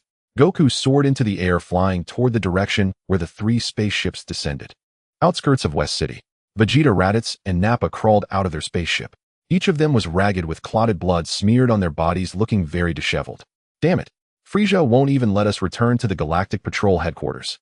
Raditz lay on the ground, gritting his teeth. But thankfully Frieza's elite troops did not personally come after us otherwise. What now, Vegeta? After 14 years of fleeing, do we keep running? Nappa said bitterly. Shut up. Vegeta clenched his fists. It's been over 10 years. Why hasn't Lewis returned yet? If he were here, Frieza would definitely be left without a corpse. Vegeta still remembers the scene 14 years ago when Lewis was taken in as a candidate for God of Destruction by Beerus. He is a candidate for God of Destruction. Who would dare to provoke him? Yes, if Lewis returns, we certainly wouldn't be this miserable. Raditz and Nappa nodded in agreement. Alright, enough of this useless talk. This planet is the one where Kakarot was exiled. We should find him. The more people, the more strength we have. Vegeta shook his head and activated the scouter by his ear. Beep, beep, beep. Southeast direction battle power of 2000. What is happening? 2000 battle power. Vegeta was startled and scanned again, finding no mistake. Vegeta, could this be Kakarot's power? How could a low-class warrior be this strong? Nappa also scanned and was taken aback. To think that the strongest among us is Vegeta with 300 battle power. Nappa has 800 battle power and Raditz has 200 battle power. Their combined stats are significantly higher than in the original story when they invaded Earth. This is because the 3 of them had been pursued by the Frieza force and continuously faced life-and-death situations. A battle power of 200 is indeed hard to believe. If it really is Kakarot, then we have gained additional strength. Vegeta looked up at the sky in the southeast direction. They're coming. Raditz clenched his fists. The incoming power felt identical to his own, making him cautious. Whoosh. A white light descended from the sky. Who are you? Goku looked at the 3 ragged figures in front of him, speaking in a serious tone. His youthful voice and small stature momentarily stunned Vegeta and the others. However, Raditz quickly recognized Goku's identity. Vegeta, he is Kakarot, and he looks just like my father. Vegeta understood why the other party was still so small, and said with only 2 battle power at birth, a low-class warrior would grow this slowly, but I estimate that in another year, he will grow into adulthood. Who are you all? What are you doing on Earth? Goku furrowed his small brows. Earth. He must be referring to this planet. Vegeta glanced at the scouter again and noticed many pitifully low readings. Kakarot, you haven't killed all the people on this planet. Haven't killed them all yet. That doesn't make sense. With 200 battle power, he should have wiped out the natives here long ago. Raditz shouted, Kakarot, what is going on? Goku looked at the 3 confused. What do you mean? Why are you here? And who is Kakarot? Upon hearing this, Vegeta and the others exchanged glances, seeing the confusion in each other's eyes. You're not Kakarot. Raditz was taken aback, but looking at Goku's appearance, which resembled Bardock's, he exclaimed, no way, you must be Kakarot. Vegeta and Nappa nodded in agreement. Goku's resemblance to Bardock was striking. Goku scratched his head, feeling puzzled. He clearly is Goku, so why do these 3 call him Kakarot? Vegeta asked, do you know you're a Saiyan? Goku blinked his big eyes and replied, what is a Saiyan? Raditz and the others exchanged looks again. It was clear he had forgotten about being a Saiyan. Raditz hurriedly asked, did you hit your head as a child? How do you know I hit my head? Goku said, pouting. As a child, I fell from a cliff and hit my head. My grandfather was the one who saved me. These were all things his grandfather had told him. Remembering Gohan, Goku's mood turned a bit low. I knew it. Raditz rubbed his head and looked at Vegeta, saying helplessly, Vegeta, what do we do now? If we still follow Frieza's forces, I would not hesitate to kill everyone on this planet and then sell it off. Vegeta's gaze hardened. However, since we Saiyans have joined the Galactic Patrol, we can no longer act like that. Raditz and Nappa also recalled this matter. When the Saiyans followed the orders of the God of Destruction Beerus and joined the Galactic Patrol, they no longer obeyed Frieza's commands. Now the Saiyans in the Galactic Patrol act more like mercenaries, taking on missions from the Galactic Patrol headquarters every day, no longer committing slaughter and pillaging. At this moment, Raditz looked at Goku and said, your real name is Kakarot. I'm your brother, and we are not Earthlings. My name is Son Goku, and I'm an Earthling. I am not your younger brother. Goku clenched his fists, angrily stating, he clearly is an Earthling. Why do these people say he is not? Influenced by his anger, the hidden power within him began to leak out. Beep, beep, beep. Battle power 3000. Battle power 3500. Battle power 5000. Goku's battle power skyrocketed, finally stopping at 5000. Nappa's eyes widened in disbelief. How is that possible? Raditz swallowed nervously. This can't be real. Isn't he a low-class warrior? Why is his power stronger than mine as a higher-class warrior? Vegeta's expression hardened. This should be his true battle power. The earlier reading of 200 was due to him hiding it. Vegeta saw through Goku's secret at a glance and stepped forward, saying, Saiyans never use such techniques. This planet is something special. Clearly Goku learned this hidden technique on this planet. Kakarot, where did you learn this technique? Vegeta appeared behind Goku, grabbing his small shoulder. Goku unleashed his power, shaking off Vegeta's hand and jumping several meters forward angrily, saying, my name is Son Goku, and I'm an Earthling. So are you all going to harm Earth? Don't worry, we won't harm Earth. Vegeta twisted his wrist, feeling the pain from the little guy's strength. Really? Goku asked, innocently, no longer angry. Really? Vegeta's mouth twitched slightly. This kid is so easy to fool. However, what he said was indeed true. He had no intention of harming Earth, but rather had developed an interest in Earth's martial arts. Then it'll take you to learn energy control. Actually, I haven't fully learned it yet. I was just about to go to the other world for training when you all came from the sky. Goku tilted his head and blinked his big eyes, looking adorably foolish. Goku flew into the sky, and Vegeta and the others exchanged glances before following him. The god of destruction's realm. A dashing figure sat by the lakeside, eyes closed in deep meditation. Beside him on the grass sat a woman of breathtaking grace. She rested her chin upon her delicate palm and murmured, he's been cultivating for 3 whole years. Why hasn't he awakened yet? Tais, it's time to prepare dinner. A commanding voice echoed from afar. Without turning her head, Tais huffed, Lord Beerus, I'm in no mood. I suggest you and Whis settle for instant noodles. On a distant lounge chair, Beerus and Whis exchanged glances. Whis, when will this girl's mood improve? Sigh, another day of instant noodles. Lord Beerus, haven't you noticed how deeply Tais cares for Lewis? Her spirits will lift the moment he awakens. TCH. As if anyone doesn't know that. Then why ask? Enough chatter. Hurry up and boil the noodles. I'm starving. Beerus licked his lips. 4 years of instant noodles, and still not a trace of weariness. Whis nodded and began preparing the noodles, naturally setting aside 1 bowl for Tais as well. By the lakeside. You wretched Lewis. You promised to take me gathering novel inspiration after cultivation. 3 more years have slipped away. Tais gazed at Lewis, motionless in meditation. Lewis's brows were sharp as swords, his nose high and noble, his lips thin and refined. Compared to 3 years ago, he had grown taller and even more striking. Lewis sat by the lake, radiating an ethereal, otherworldly aura. Beside him, Tais felt an inexplicable sense of calm and ease. When will you finally awaken? 3 years without speaking to Lewis. Tais felt a quiet melancholy settle over her. Suddenly, a resonant hum reverberated through the air. A silvery shockwave erupted from Lewis's body, like boiling steam, surging violently outward in all directions. Tais, seated nearby, nearly recoiled from the searing heat, yet Whis instantly shielded her. In the next breath, both Whis and Beerus stood beside her. Holding steaming bowls of noodles, Whis and Beerus stared dumbfounded, the state of true freedom. Startled by Lewis's explosive aura, Tais patted her chest and asked, Whis, why are you two so astonished? Doesn't Lewis already master this technique? Tais, Beerus said gravely, swallowing a mouthful of noodles, we're speaking of the perfect state of true freedom. Indeed, Whis added. Before, Lewis only grasped its nascent form. Yet in just 4 years he has fully realized the perfect state of true freedom.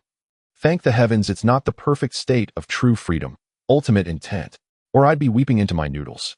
Whis shot him a wry look. And what if it weren't the ultimate intent? The perfect state alone is extraordinary. Lord Beerus, when did you first grasp even its nascent form? Well, Beerus tilted his gaze skyward. Tais blurted out, brimming with excitement, Whis, does this mean Lewis is about to awaken? At the thought of finally speaking with Lewis again, her heart soared. Years of pent-up longing burst forth in radiant joy, and her smile bloomed like spring itself. Yet Lewis remained motionless, eyes still closed. He could not see it. He should awaken soon. Let us step back. The moment Whis spoke. Boom. Gigantic waves surged across the lake, cresting high. Upon their churning summit hovered a lone figure, none other than Lewis. Lord Beerus, let's fight. With a thunderous splash, Lewis vanished from the wave's peak and reappeared instantly beside Beerus, launching a seamless, perfectly natural fist. Beerus's eyes sharpened. He tossed his noodle bowl aside and met the blow with equal force. Boom. The mountains trembled. The earth cracked asunder. Dust billowed skyward. 2 streaks, one silver, one violet. wove and clashed at blinding speed. Whis, what's Lewis's current state? Can he possibly defeat Lord Beerus? Ties asked urgently. Ties, Whis grinned, covering his mouth. It seems you care for Lewis rather deeply. And no, I don't. Her pulse quickened, a soft blush rose to her porcelain cheeks. She didn't care for Lewis, not at all. It was simply the silence, 3 long years without conversation, that made her feel this way. Yes, that had to be it. Is that truly so? Absolutely. Ties stamped her foot. Just tell me, how is Lewis doing now? Ha ha. Whis chuckled softly, then grew serious. The perfect state of true freedom is extraordinarily potent. Even against opponents 10 or 15 times stronger, one who masters it can stand toe-to-toe, and perhaps even triumph. However, Lewis has devoted himself entirely to refining the state. His raw power and dimensional comprehension have scarcely advanced. His battle power remains at 1.5 billion. Even with the perfect state, it may not suffice. The disparity in sheer strength is simply too vast. Noting Ties' anxious expression, Whis added gently, but fear not. You've forgotten Lewis's unique constitution. He is utterly immune to all negative influences. Lord Beerus cannot subdue him. Indeed, above the heavens, Lewis and Beerus battled for 2 minutes, shattering the sky itself, leaving a jagged rift in the firmament. That accursed constitution of yours. Lord Beerus is truly formidable. I am utterly outmatched. Lewis descended from the heavens, gazing up as Beerus likewise floated down. To speak plainly, entering the state yields modest power amplification, less even than the Super Saiyan transformation. Yet the state embodies perfect harmony, body obeying heart movement, flowing with intent. Against enemy assaults, one perceives them before they manifest. This is the very essence of victory against overwhelming odds. Still, Lord Beerus, the supreme god of destruction, remains invincible, even with the perfect state. Should your power break through to the divine realm, even I would find you a formidable challenge, Beerus declared, arms crossed solemnly. That lies far ahead.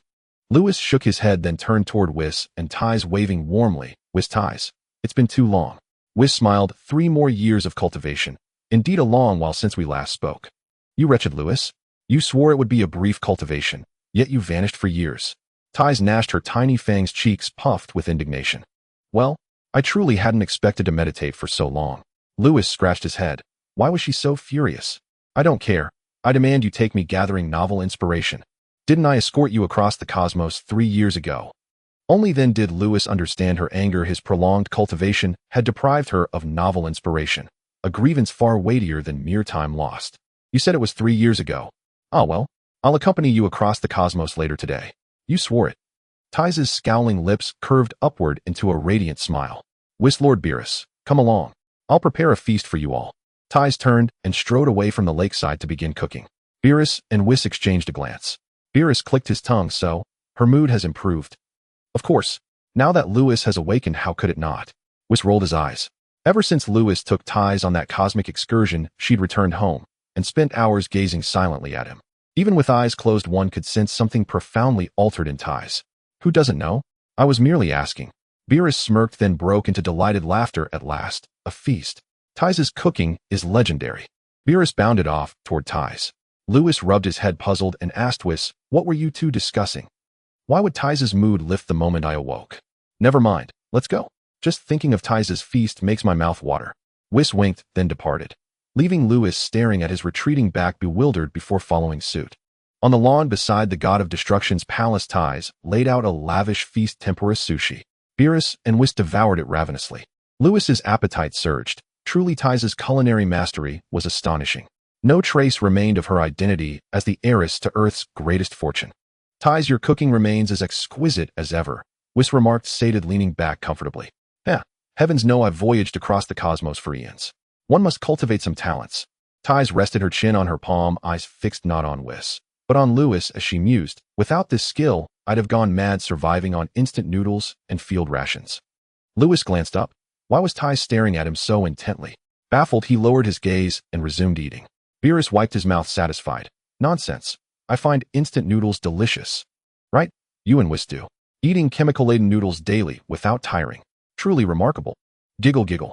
Hearing Lewis tease Whis, and Beerus, Ties covered her mouth, stifling laughter. Their eyes met, her gaze luminous, her lips parting in gentle mirth. Lewis suddenly sensed her unwavering attention, and his heart skipped a beat. Truth be told, Ties was undeniably beautiful. Lewis coughed twice and shifted his gaze to Vados. Vados, what is the current state of our 7th universe? Vados understood Lewis's meaning instantly and replied, "For years ago you eradicated a batch of substandard planets, and with Aizen's intervention everything has been progressing steadily. However, time remains too short. The average human development index ranking has not changed. Oh, we still rank third from the bottom. So what if we're third from the bottom? Even if the Grand Minister himself intervened, our universe would never be prioritized." Beerus sat nearby picking his teeth. "Also, I still remember how the other universes mocked us over a decade ago. Lewis, when do you have time? Let's pay them a visit." "A visit? You just want to show off." Vados rolled her eyes. Of course, she made no attempt to stop him. After all, even she had been mercilessly ridiculed when Beerus appointed Lewis as his provisional destroyer all those years ago. Lewis stroked his chin and said, "Lord Beerus, there's no rush. With my current strength, I'd hardly land a blow on anyone in other universes. Let me first ascend to the divine realm through dimensional transcendence." And he turned toward Tais. "Tais hasn't left the destroyer realm in 3 years. If I don't take her out soon, she'll pester me endlessly." In truth, beyond this matter, Lewis had another objective: a journey to Earth. According to the original narrative arc, Vegeta would soon invade Earth, followed by the legendary battle on Namek. Such a collision between the protagonist and the Dragon Ball Saga's ultimate antagonist was something he absolutely refused to miss. Unbeknownst to him, Vegeta and his companions had already arrived on Earth, and were now training alongside Son Goku in the sacred realm of the Kai. Naturally, Lewis remained entirely unaware of this twist. "Who exactly are you calling annoying, Lewis?" Tais clenched her tiny fangs. "This big wooden block. Fine. I'm annoying, okay? If you don't eat faster, I'm walking out right now." "You'll really take me at? Do you think I'd lie to you? I might deceive Lord Beerus, but never you." Lewis glanced at Beerus and burst into laughter. After all, deceiving such a radiant woman as Tais stirred an unmistakable pang of guilt within him. "Lewis, you want to die, don't you?" "What do you mean I'd lie to Beerus before lying to Tais? If we're speaking honestly, I'm your mentor. Is this how you treat your master?" Beerus bristled, whiskers flaring, eyes blazing. Ha. The other three burst into hearty laughter. Lewis's awakening had transformed the gathering into a joyous feast. The destroyer realm hadn't felt so vibrantly alive in ages. By midday, everyone had eaten their fill. Regarding Lewis's proposal to delay his interuniversal excursion, both Vados and Beerus offered no objection. His reasoning held weight. Lewis was still far too weak. Should he truly venture into other universes, others might marvel at his raw potential, but humiliating rivals. With his present power, that remained utterly impossible. He couldn't even best their provisional destroyers, so what grounds did he have for arrogance? Soon Lewis acted upon his promise to Tais. He departed the destroyer realm with her aboard his vessel. The Northern Galaxy. Across the star-strewn void, a sleek spacecraft glided silently. Inside its cabin, Tais rested her delicate cheek upon her palm, gazing intently at Lewis. For years earlier, when she first met him, he had been but a youth, boisterous, eager for praise, quick to smile at flattery.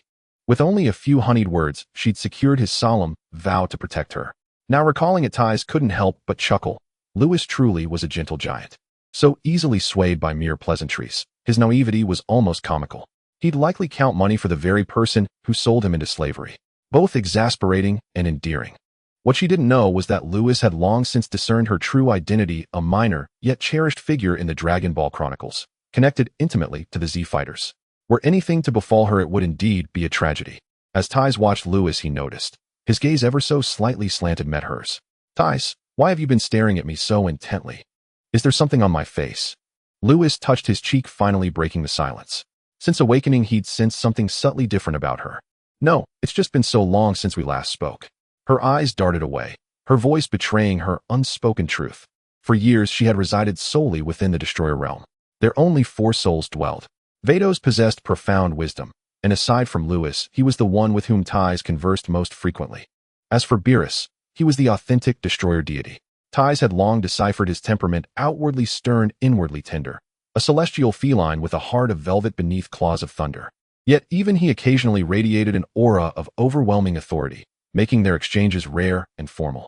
When Lewis wasn't cultivating, he devoted himself entirely to her. His wit sharp, his humor infectious, often sending her into peals of unrestrained laughter.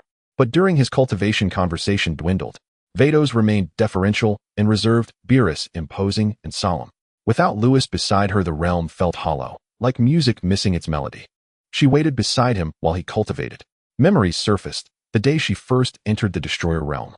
Beerus had raised a hand to strike her, until young Lewis stepped forward and declared, "She is under my protection." Tais ran her fingers gently through her long tresses.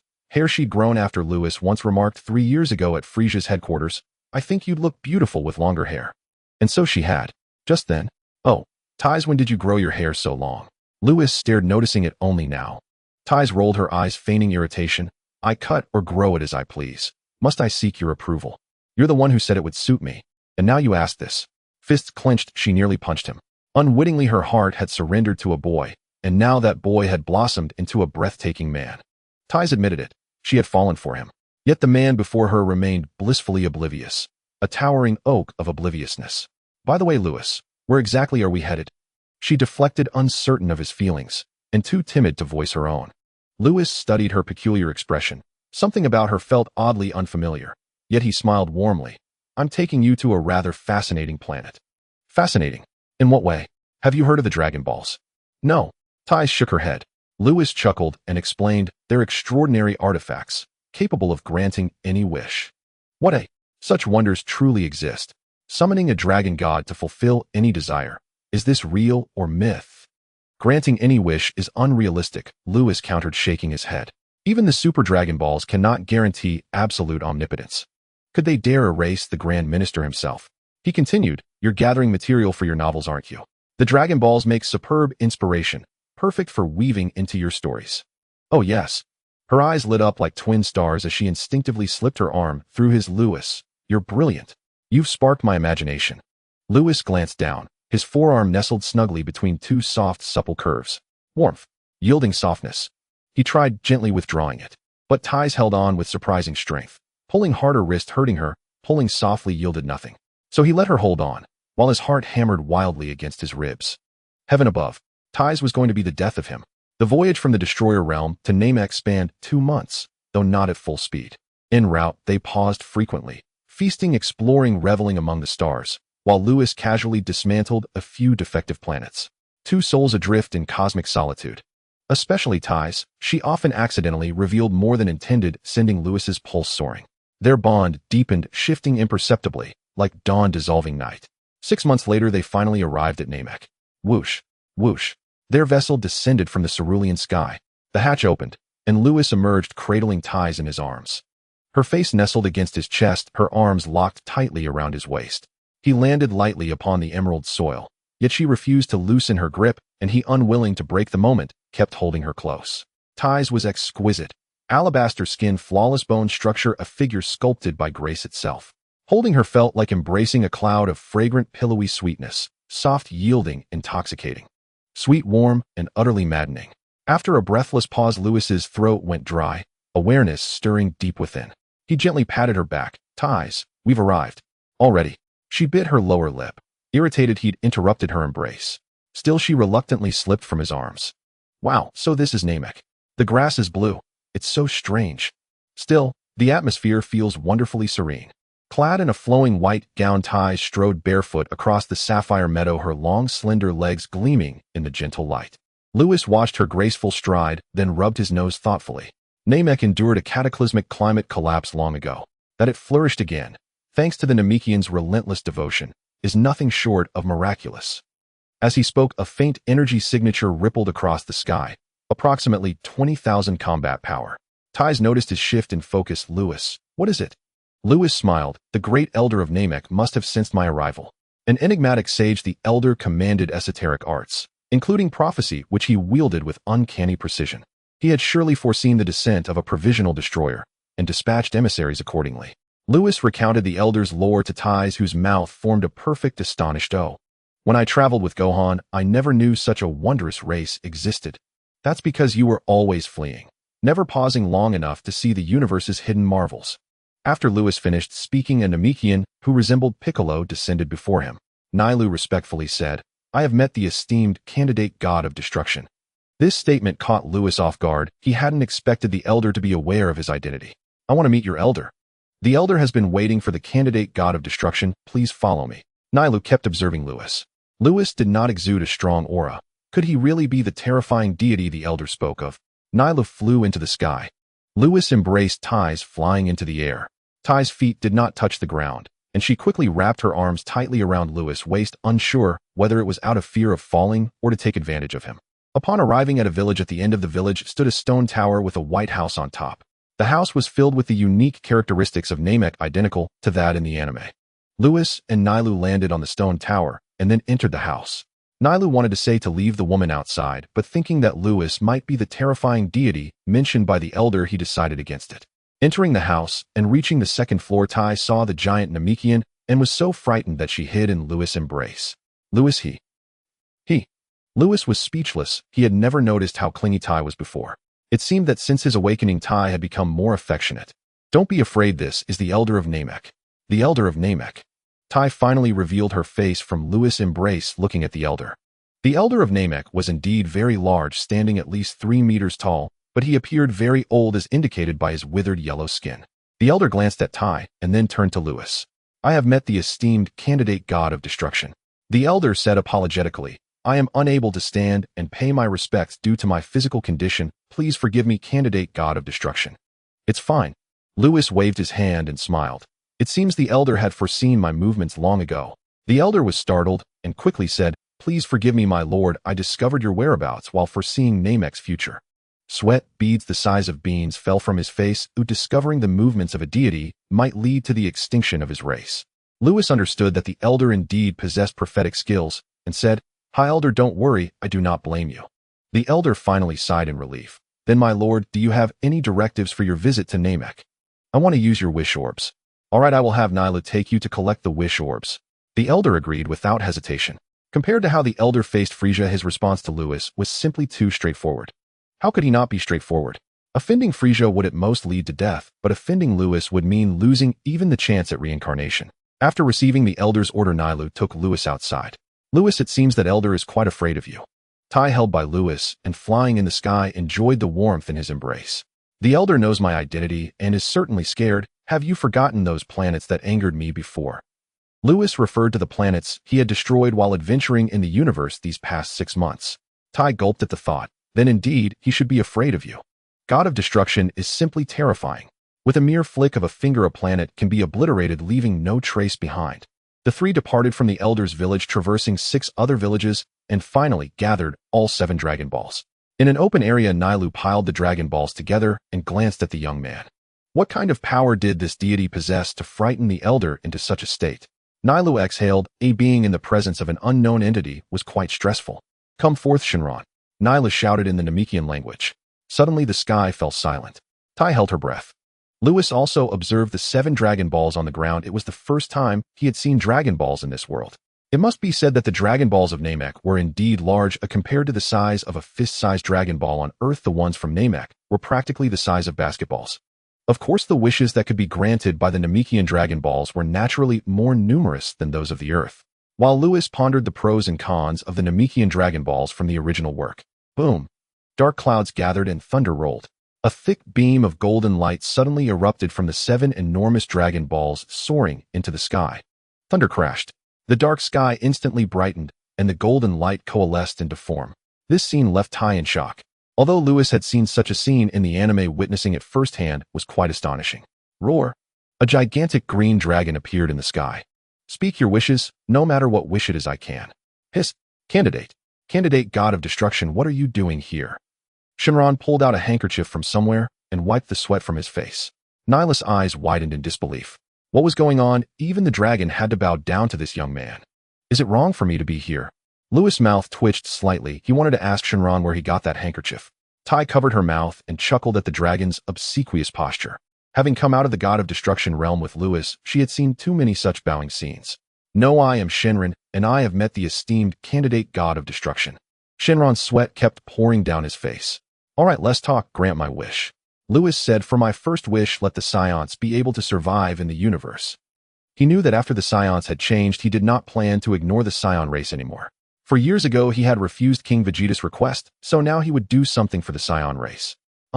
Please, my lord, say it again in Namekian. Shinran became even more flustered. Would asking the candidate god of destruction for a request lead to his destruction on the spot? However, he indeed needed this step, or else he would have no way to fulfill this wish. Lewis was slightly taken aback by this request. He thought that upon recognizing his identity, Shinran would feel pressured by it, and would not require him to use the Namekian language to make a wish. But that was not the case. After a moment's consideration, he realized the key point. The wishing method of these dragons had already been fixed by Salam. Like a program, no matter which condition step is missing, the program cannot be executed. Hearing Shinron's words, Nailu hurriedly narrated it in the Namekian language. Buzz. Shinron's eyes flashed with a red light. Candidate God of Destruction, your wish has been granted. Lewis' body trembled slightly. He instantly sensed a change occurring within him. In the future, the Saiyans would be able to alter their breathing method and breathe through their own chi. Once their chi was exhausted, they could no longer survive in the universe. Strictly speaking, this did not truly count as being able to survive in the universe. However, considering the level of the Namekian dragon, Lewis felt that having the wish granted like this was already quite good. Suddenly, bang! The miraculous power within Lewis abruptly dissipated. My! Lewis was taken aback. Tai asked in confusion, Lewis, what's wrong? Lewis waved his hand and smiled. It's nothing. It turned out that the immunity effect had activated. Because of immunity, he could already survive in the universe. The miraculous power granted to him by Shinron had altered his means of survival in the universe. This change had its weaknesses. For Lewis, this wish had a negative impact. Immunity would naturally clear the miraculous power bestowed upon him by Shinron. Please, candidate God of Destruction, state your second wish. For the second wish, let me think. Lewis suddenly froze. It seemed he truly had no wish to grant. He knew the limitations of the dragon and that not every wish could be fulfilled. Immortality, eternal life. Not to mention whether Shinron could fulfill these requests for Lewis after becoming the candidate God of Destruction, these were no longer difficult issues. In other words, he had no wishes left. Tai, do you have any wishes? At this moment, Lewis looked at Tai. Tai did not expect Lewis to care about her. She smiled sweetly. No, just grant whatever wish you want. You don't have to consider mine. Lewis stroked his chin, thought for a moment, and then looked up at Shinron in the sky. Let Tai remain youthful forever. Lewis' voice was faint, but to Tai's sis ears it resonated like thunder striking at her heart. She covered her small mouth, hardly believing her ears. After Nailu finished speaking in the Namekian language, a red glow flickered in his eyes once again. Tai Si suddenly felt her skin become smooth and fair, as if she had returned to the age of 18. Lord Substitute Destroyer, your second wish has been granted. Please state your third wish. I have no wishes left. You can leave directly. Luis clicked his tongue, unable to think of any other wishes. All right, I take my leave. Bo Luin sighed in relief and instantly transformed into a beam of light, vanishing into the sky. Lord Substitute Destroyer, if there is no further instruction, I shall take my leave as well. Nailu pondered for a moment and then spoke up. Wait a moment, tell the elder that there is no need to worry about the impending crisis on Namek. Members of my Saiyan clan will intervene. Boom. Nailu's body trembled. Would Namek face danger in the future? Thank you, Lord Substitute Destroyer. Nailu was overjoyed at the identity of the person before him. Even if a crisis truly did arise in the future, with the promise of the Substitute Destroyer, Namek would surely be safe. Nailu left, leaving only Tai Si, who was still in a daze, and Luis, who wore an amused expression. Luis smiled and said, Tai Si, what's wrong with you? Tai's sis nose turned a bit sour, and she looked at Luis with reddened eyes. How could you make this wish? You said to grant you the wish of eternal youth. Yes. Can I say that I couldn't think of any other wishes, so I made this wish? Luis was teasing her. Tai Si, who was originally very moved upon hearing this, puffed up her cheeks and said angrily, Luis, you rascal. Ha ha ha. Luis stepped forward, ruffled her hair gently, and said softly, the days of cultivation are too long. I want you to always be by my side. Boom. A surge of unusual emotions welled up, leading to an emotional explosion. Tai Si's eyes brimmed with tears as she covered her mouth. Is what you said true? I'm not foolish. How could I not see your feelings?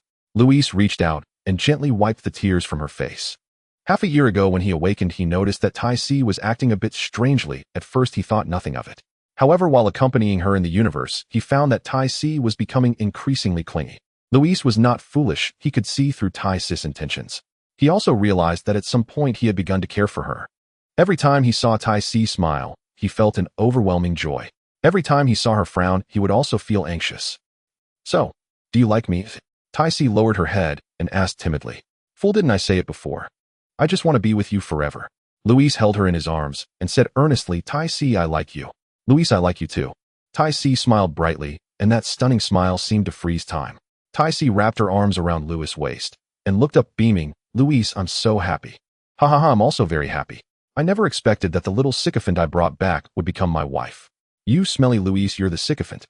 Tai Si pouted and playfully pinched his waist, then happily exclaimed, Luis, does that mean I can always maintain this appearance?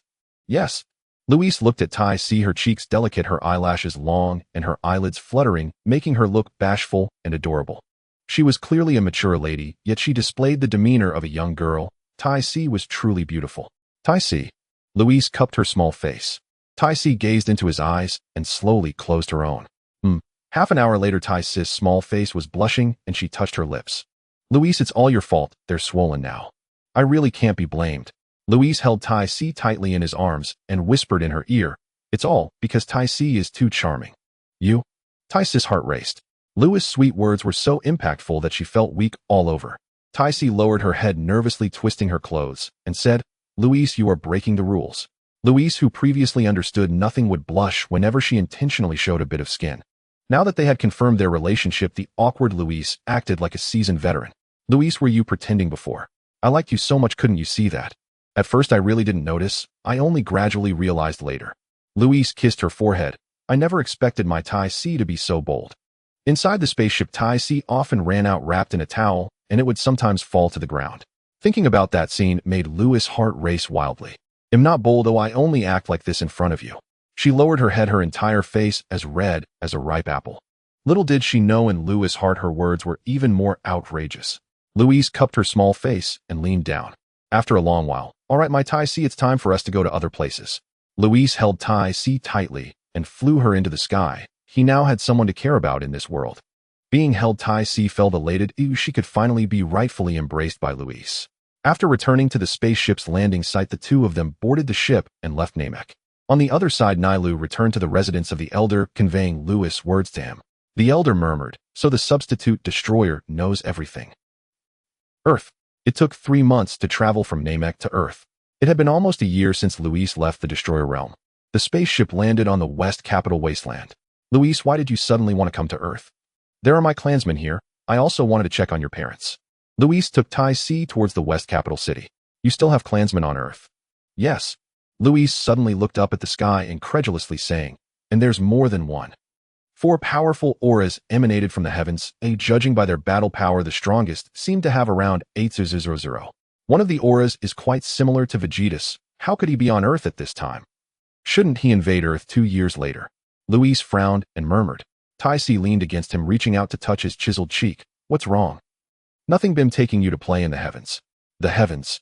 You'll know once we get there. Louis changed direction, rapidly flying upwards. In the heavens, the sun shone brightly, and in the center of the temple square sat a figure resembling Bardock. This person was none other than the recently matured Sun Wukong. Beside him were 4 gravity chambers. 3 were occupied by individuals training inside. On the edge of the heavens, a Namekian was observing the lower realm, suddenly feeling uneasy, drenched in sweat. This pressure. What's going on? It's getting stronger. It's coming. With a whoosh, a beam of light shot from the lower realm to the heavens, the powerful shockwave knocking the deity to the ground. Who are you? The deity was taken aback. The opponent's dimension was so high, could they be the king of the worlds? The commotion from the newcomer also woke Sun Wukong in the center of the temple square.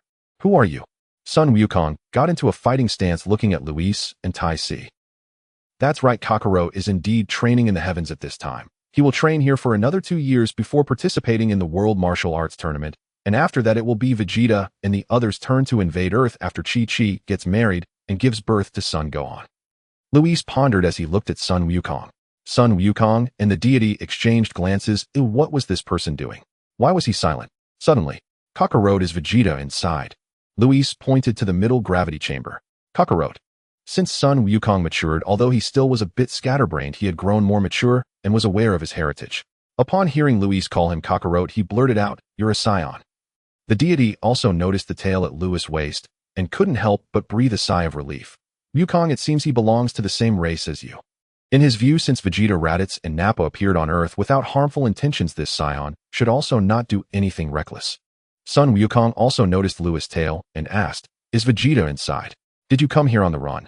Vegeta and the others were being hunted by Frieza's army and had escaped to Earth. Running. On the side, Tai Si covered her mouth and laughed. Who would dare make Louis run? It would be good if he didn't let others run. Louis was taken aback. He quickly recalled what Whis had told him, that Vegeta and the others were indeed being hunted. Louis shook his head. "I didn't come here on the run. Just call Vegeta out, and you can say my name is Louis." "All right, I'll let Vegeta out right away."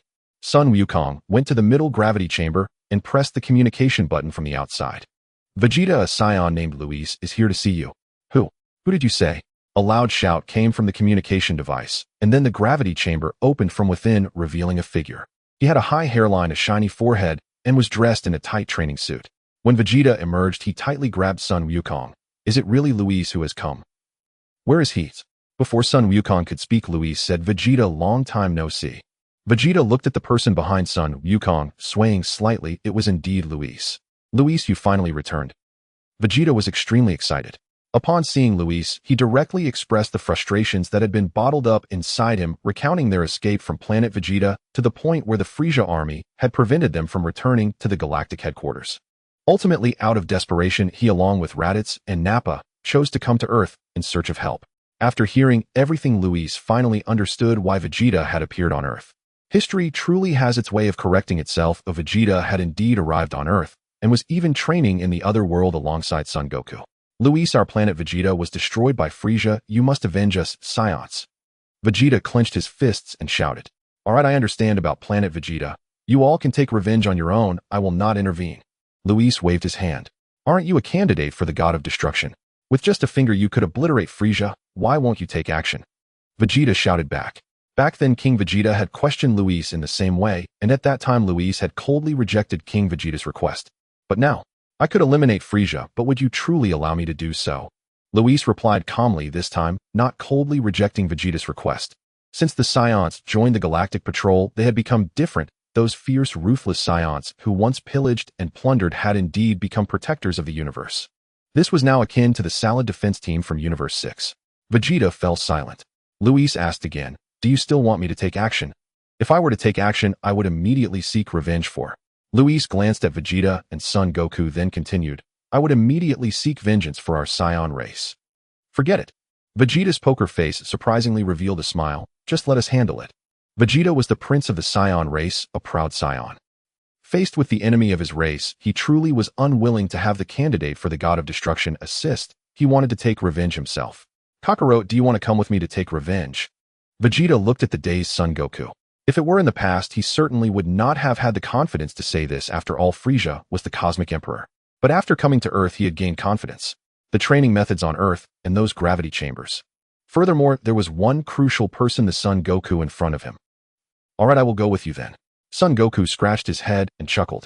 You fool. Vegeta looked at the simple-minded Son Goku, feeling both amused and exasperated. Luis couldn't help but laugh at Son Goku's character. Vegeta had changed, but Son Goku remained the same Son Goku. That was quite nice. Luis suddenly asked, when do you plan to take revenge?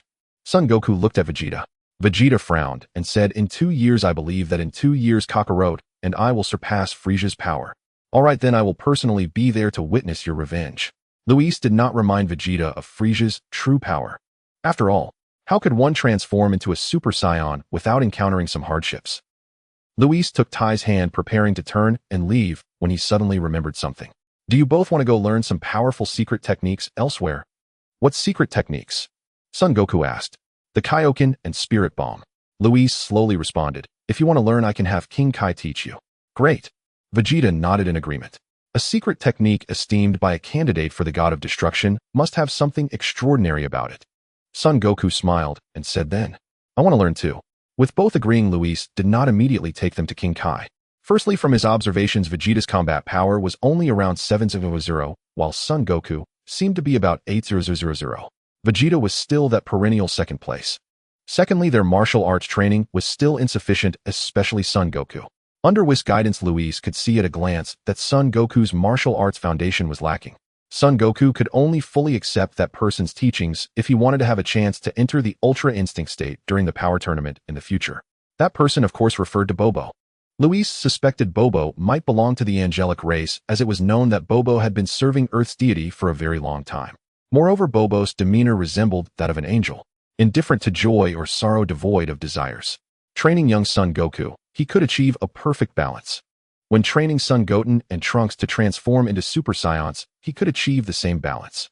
Finally, Luis chose not to disturb Bobo for the time being. He took Tai and left, allowing the 4 Saiyans to continue their training in the other world. Luis, what was that place just now? That's the other world I mentioned. It is where the deity of Earth resides. Earth has a deity. How come I didn't know? You're not the only one who doesn't know. Many Earthlings are also unaware. Moreover, you've been in the universe, so you have even less chance to learn about this. That's true. The two of them flew back to West City. Time passed quickly, and another year went by. During this year, Luis stayed at Tai's house. Luis was very handsome, and he quickly gained Bulma's approval. As for the Briefs couple, they had no objections to Luis, and instead felt quite pleased. With Tai now having a husband, she should be well taken care of. After all, it was far too dangerous to let a woman venture alone into the universe. Luis insisted that he would always protect Tai, and she could do whatever she wanted. Bulma did not believe that Luis, with his slender build, could protect Tai from harm in the universe, unless he possessed the kind of power that Son Goku and Vegeta had, until Tai revealed Luis' identity and had him demonstrate his abilities. After Luis destroyed a planet not far from Earth, Bulma realized she had underestimated him, never expecting Luis to have such a noble identity and immense power. At that moment, the Briefs family finally believed that Luis could protect Tai well. On this day a year later, in the heavenly realm, Luis arrived alone, and in the 4 gravity chambers only 3 remained occupied. Sun Wukong sat cross-legged in the center of the temple square. "I have met the candidate god of destruction," the heavenly deity approached respectfully. During this year, he had also come to know Luis' identity. No need for excessive formalities. Understood. How long has Kakarot been meditating? Sun Wukong has been meditating for half a year. Half a year. The heavenly deity pondered. Luis stroked his chin and turned to the other 3 gravity chambers. It was clear that Vegeta and the others had a different training method compared to Sun Wukong. One was meditating to comprehend martial arts, while the other was training strength using the gravity chambers. Tailored instruction. Luis gazed deeply at the temple interior, realizing it was indeed from Bobo's teachings. "Then he'll come back later. Notify me when Kakarot wakes up." Luis prepared to leave the heavenly realm. Suddenly, a faint ethereal aura emanated from Sun Wukong before vanishing. Is this the foundation for achieving the ultimate state of freedom? Luis looked at Sun Wukong in the center of the temple square, raising an eyebrow slightly. Sun Wukong's current condition was identical to how he had previously practiced the state of freedom. However, unlike Sun Wukong, Luis had attained the form of the state of freedom as a reward from the system, and had trained for another 4 years to achieve the perfect state of freedom. Sun Wukong truly lived up to being the protagonist of Dragon Ball. His talent was indeed extraordinary. Moreover, Luis confirmed his thoughts that Bobo was certainly not an ordinary person. Sun Wukong stood up and walked in front of Luis, smiling. "Luis, what brings you here? Did you forget what I told you? You mentioned going to learn the Kaioken." Sun Wukong exclaimed joyfully. "Go call out Vegeta. What about Raditz and Nappa? They lack the talent, so there's no need to call them, just go." Hearing this, Sun Wukong nodded and didn't say much more. Sun Wukong called out Vegeta, who also looked delighted. The Kaioken praised by the candidate god of destruction must be impressive. Luis, along with the 2, vanished directly from the heavenly realm. The North Kai's planet was located in the underworld, and for ordinary people, it would be impossible to find. However, Luis was different. He was the candidate god of destruction, and having reached the Kai level, he naturally knew where the underworld was. Luis brought Sun Wukong and Vegeta, crossing the barrier of the human world, arriving in front of the King of Hell's palace. "Halt!" A spectral guard from the King of Hell stepped forward. "Are you mortals? Mortals dare to intrude into the underworld. Someone throw them back to the mortal realm." Before he could finish, a terrified voice came from inside the King of Hell's palace. "Who? Which Kai has descended upon the King of Hell's palace?" A massive, bull-headed figure resembling the Ox King rushed out, panic written all over his face. However, he soon realized that the visitors were not the 5 Kai he was familiar with, but a young man of equal standing to the Kai and 2 mortals. "You? Are you the King of Hell? I have business with the North Kai, so do not bother me unless necessary," Luis stated blandly, then flew with Sun Wukong and Vegeta toward Snake Way. The King of Hell stood speechless, puzzled about who this new Kai was. Along Snake Way, Sun Wukong and Vegeta remained silent. "Hey Vegeta, why are so many people afraid of Luis?" "No kidding, who wouldn't fear the candidate god of destruction? Is the candidate god of destruction really strong? One finger could kill you, wouldn't that be strong?" "Luis, is what Vegeta said true?" Sun Wukong looked at Luis with wide eyes. Luis' mouth twitched slightly. "This fool wouldn't want to challenge me, would he?" Seeing Luis remain silent, Sun Wukong spoke. "Luis, can you fight me?" "No," Luis replied directly, and afterward he felt the speed was too slow, grabbing Sun Wukong and Vegeta and vanishing from Snake Way. The next moment they appeared at the end of Snake Way. Above the end of Snake Way hovered a small planet. "Let's go." Luis took the 2 of them to the North Kai's planet. As they landed, a large gorilla appeared before the 3. "Bablis, don't bother me." Luis recognized who it was and directly swatted it away. Sun Wukong and Vegeta swallowed hard. "Oh, what a rude guy." "North Kai, come out." Luis' voice echoed throughout the North Kai's planet. The North Kai, who had been sleeping on the backside of the planet, instantly opened his eyes. Who dares to disturb the North Kai's sleep? The North Kai was filled with rage, running for a minute before finally arriving in front of Luis. Who are you? Don't you know it's rude to disturb someone? Hiss. The North Kai suddenly gasped, looking at Lewis. Who are you? How is your dimension so high? And two mortals. The North Kai's eyes widened. Oh, what was going on today? Why was there a divine being of Kai-level dimension here? All right, North Kai, I'm here to have you teach them both the Kaioken and Spirit Bomb. How do you know I can teach those two techniques? And who are you? The North Kai frowned. Cut the nonsense and just teach them when I ask you to. Lewis replied impatiently. I can teach, but you must tell me a joke first. The North Kai was puzzled about Lewis' identity. When did another Kai appear? And the fact that he brought two mortals here just to have him teach them the Kaioken and Spirit Bomb. However, the aura of this Kai was not evil, so teaching them was not out of the question.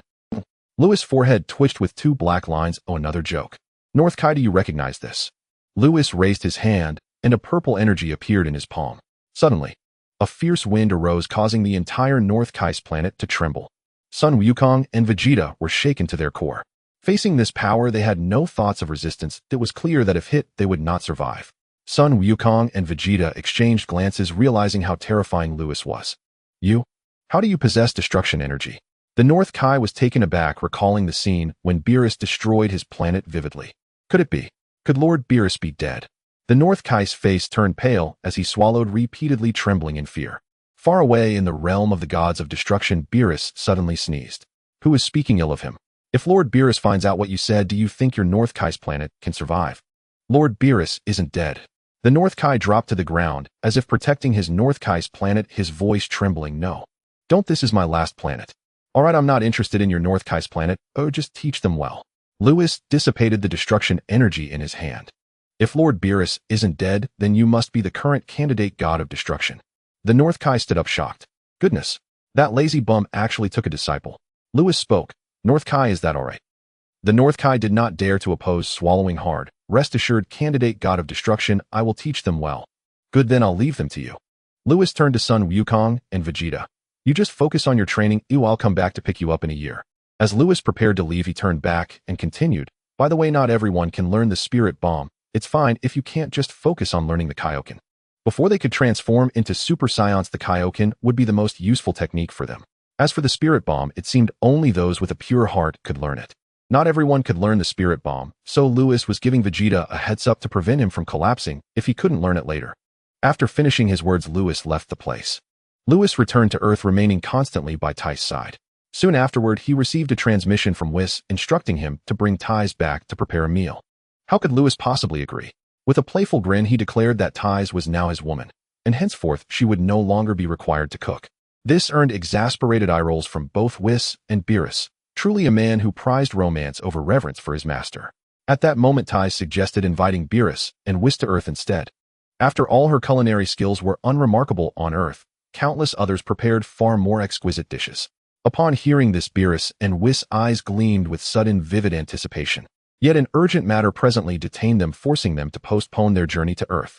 When Lewis inquired about the reason, they remained tight-lipped. The Destroyer Realm. Beerus and Whis stood before the grand palace of the Destroyer, gazing upward into the vast sky. Whis asked Lord Beerus, will you truly withhold from Lewis the fact that provisional destroyers from other universes have arrived in Universe 7? What purpose would disclosure serve? Beerus growled, teeth clenched. Those interlopers came solely to mock me. Seeing I had chosen a provisional destroyer, they swiftly followed suit. They will undoubtedly select warriors whose power has already ascended to the divine realm. Against Lewis's mere 1,500 million battle power, even in his Super Saiyan transformation, he stands no chance. The very thought filled him with seething indignation. Whis chuckled softly, who else but Lord Beerus, whose reputation precedes him so poorly? Every destroyer across the multiverse delights in ridiculing you. Even your own brother joins in the jest. Just wait 2 more years, then we'll see who mocks whom. Well then, Whis smiled, with Lewis's constitution, no one can defeat him. Perhaps Lord Beerus, you might even turn the mockery back upon them. Beerus's eyes lit up. Precisely. If provisional destroyers from other universes possess divine realm power, and yet still cannot best Lewis in combat, then I shall have every right to ridicule them in return. Lewis currently possessed only 1,500 million battle power, yet even Whis himself could not overcome him. How much less could any provisional destroyer from another universe hope to prevail? Fortunately, Whis remained blissfully unaware of Beerus's scheming. Otherwise, he might well have remarked, not even I, let alone my father, could devise a solution to this. Beerus roared with unrestrained laughter, let us depart for Earth at once. Their arrival is inevitable, and they will surely seek me there. Whis swallowed hard, eyes sparkling splendid. Ties told us Earth abounds with delectable fare. This promises to be most comfortable indeed. Foolishness. A shrill, sinister voice echoed throughout Frisia's headquarters in the northern galaxy. Every alien present dared not utter a sound, trembling beneath the wrath of the Galactic Emperor seated upon his floating throne. Frisia crushed his wine goblet in his fist and snarled, that accursed Galactic Patrol. Why must they oppose me?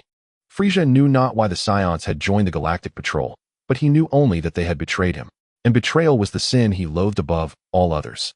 Thus Frisia had relentlessly dispatched his armies to hunt down the Saiyans. Initially the campaign bore fruit, dozens of Saiyans fell. But soon the Saiyans grew cunning. Whenever confronted by Frisia's forces, they fled straight to the impregnable sanctuary of the Galactic Patrol headquarters.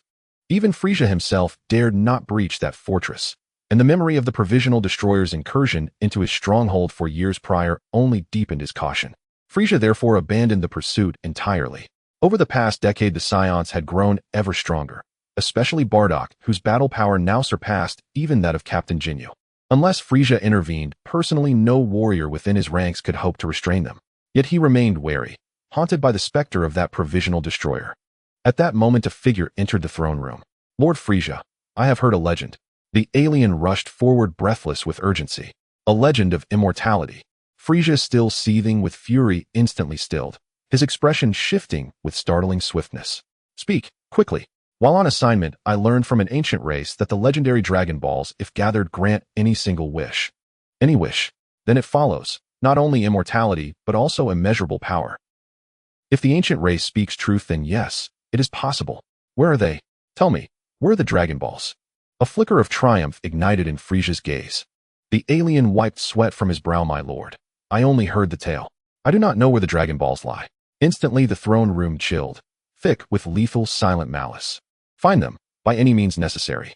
Frisia commanded, voice like grinding ice.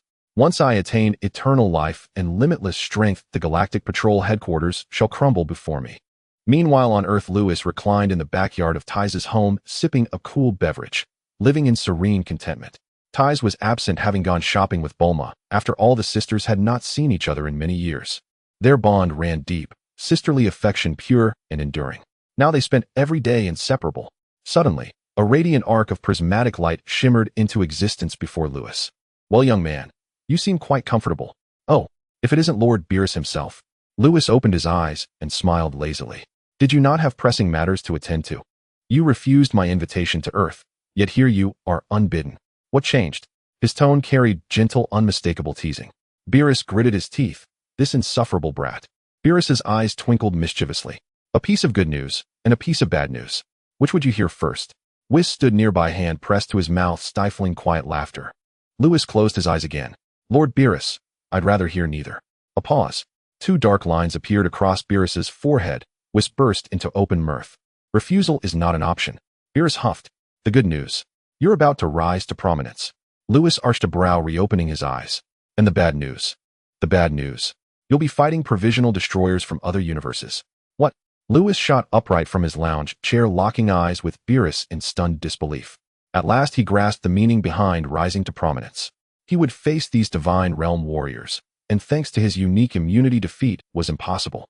Thus his fame would spread across the entire multiverse under the Grand Priest's watch. Lord Beerus, you've calculated this rather shrewdly. Haha. Lovely weather today, Beerus whistled, gazing skyward. Lewis's lips twitched faintly. Why did he say Beerus's scheme was clever? Because Lewis, facing any destroyer, stood invincible by nature. And thus Beerus could deliver scathing mockery. Behold, a divine realm sovereign humiliated by a mere mortal. Drawing enmity held no weight for Beerus. He was already despised by every destroyer across existence. One more grudge mattered not at all. But now Beerus sought to drag Lewis into the fray.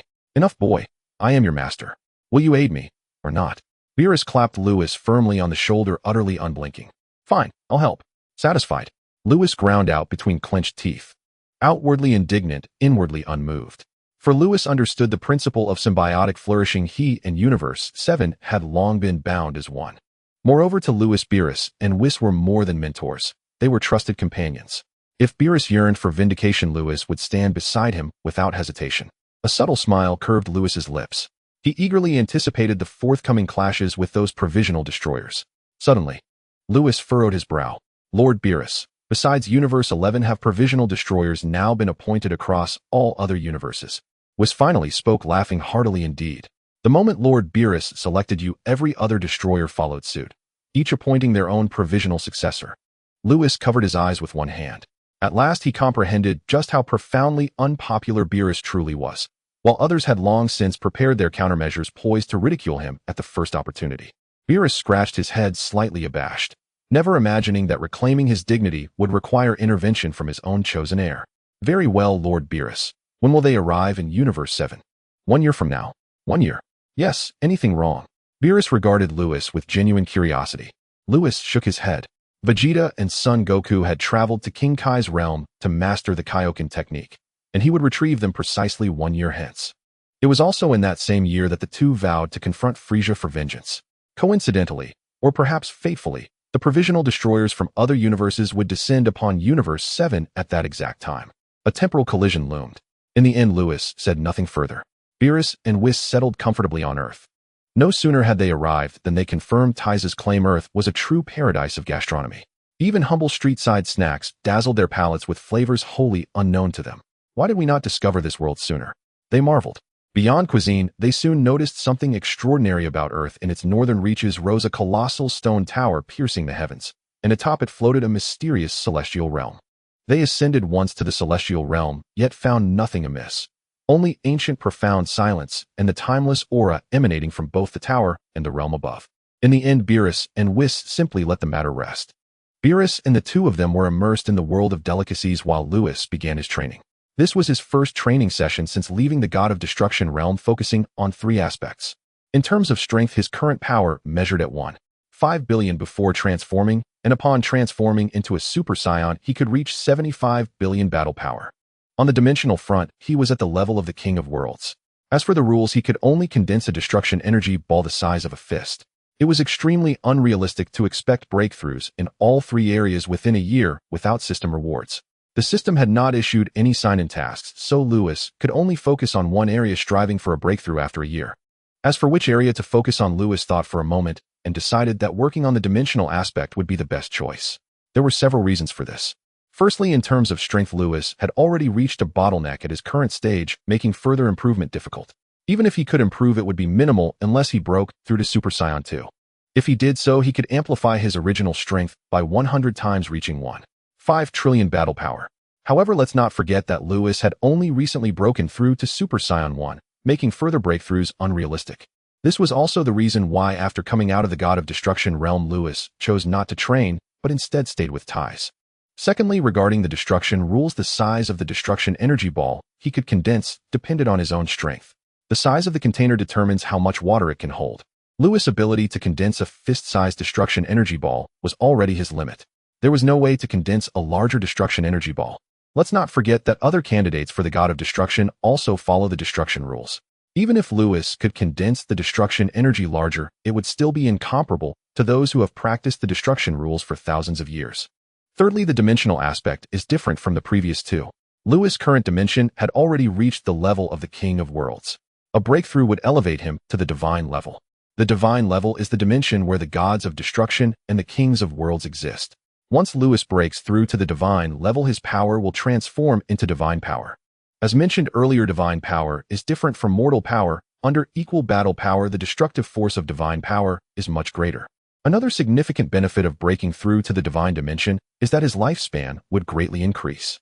Of course, even if Lewis made progress in the dimensional aspect, he would still not be able to defeat other candidate gods of destruction.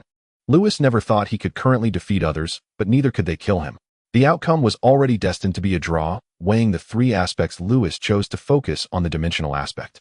However, one thing to note is that dimensional training requires not only sufficient talent, but also a significant amount of time, as well as opportunities and luck. So Lewis ascended to the heavenly realm once again. In the heavenly temple, the gods were observing the lower realms as usual. One of the gods wiped the cold sweat from his face, saying, "I didn't expect the true God of destruction to come to Earth." A beam of light flew from the lower realm, and the person was none other than Lewis. The god asked in confusion, "Lord Candidate God of Destruction, do you have business here?" Lewis smiled and said, "I came here to borrow your time chamber. I wonder if the god can agree to this request. If he doesn't agree, would that mean he would destroy the Earth?" The god swallowed hard. Although he found it strange how Lewis knew about the time chamber, he nodded, saying, "Of course, there's no problem." "All right, then take me there." "Sure, please follow me." The god led Lewis into the temple through the corridor. Along the way, the god explained the precautions of the time chamber to Lewis. Lewis was already aware of the situation inside the time chamber, but he listened quietly. They arrived at the entrance of the time chamber. The god said, "Lord Candidate God of Destruction, please make sure to come out within 2 years, otherwise you will be trapped inside forever." All right. Lewis did not tell the god that as long as he had enough power, he could still break through the spatial barriers to return to reality. Lewis entered the time chamber. Meanwhile, in another universe, Ramses, have you chosen your candidate yet? I picked one more than a decade ago. And you, Compa? You won't participate in this challenge just because Beerus is your brother, right? TCH, I can't help but want to taunt that skinny skeleton every day. That's good. There's still a year for them to train. Oh, let's hope nothing goes wrong then. The 11 gods of destruction gathered together scheming against Lewis. Meanwhile, the attending angels also came together. Beerus, have you found out the origin of that divine aura from years ago? Big sister, I couldn't find out. What about you all?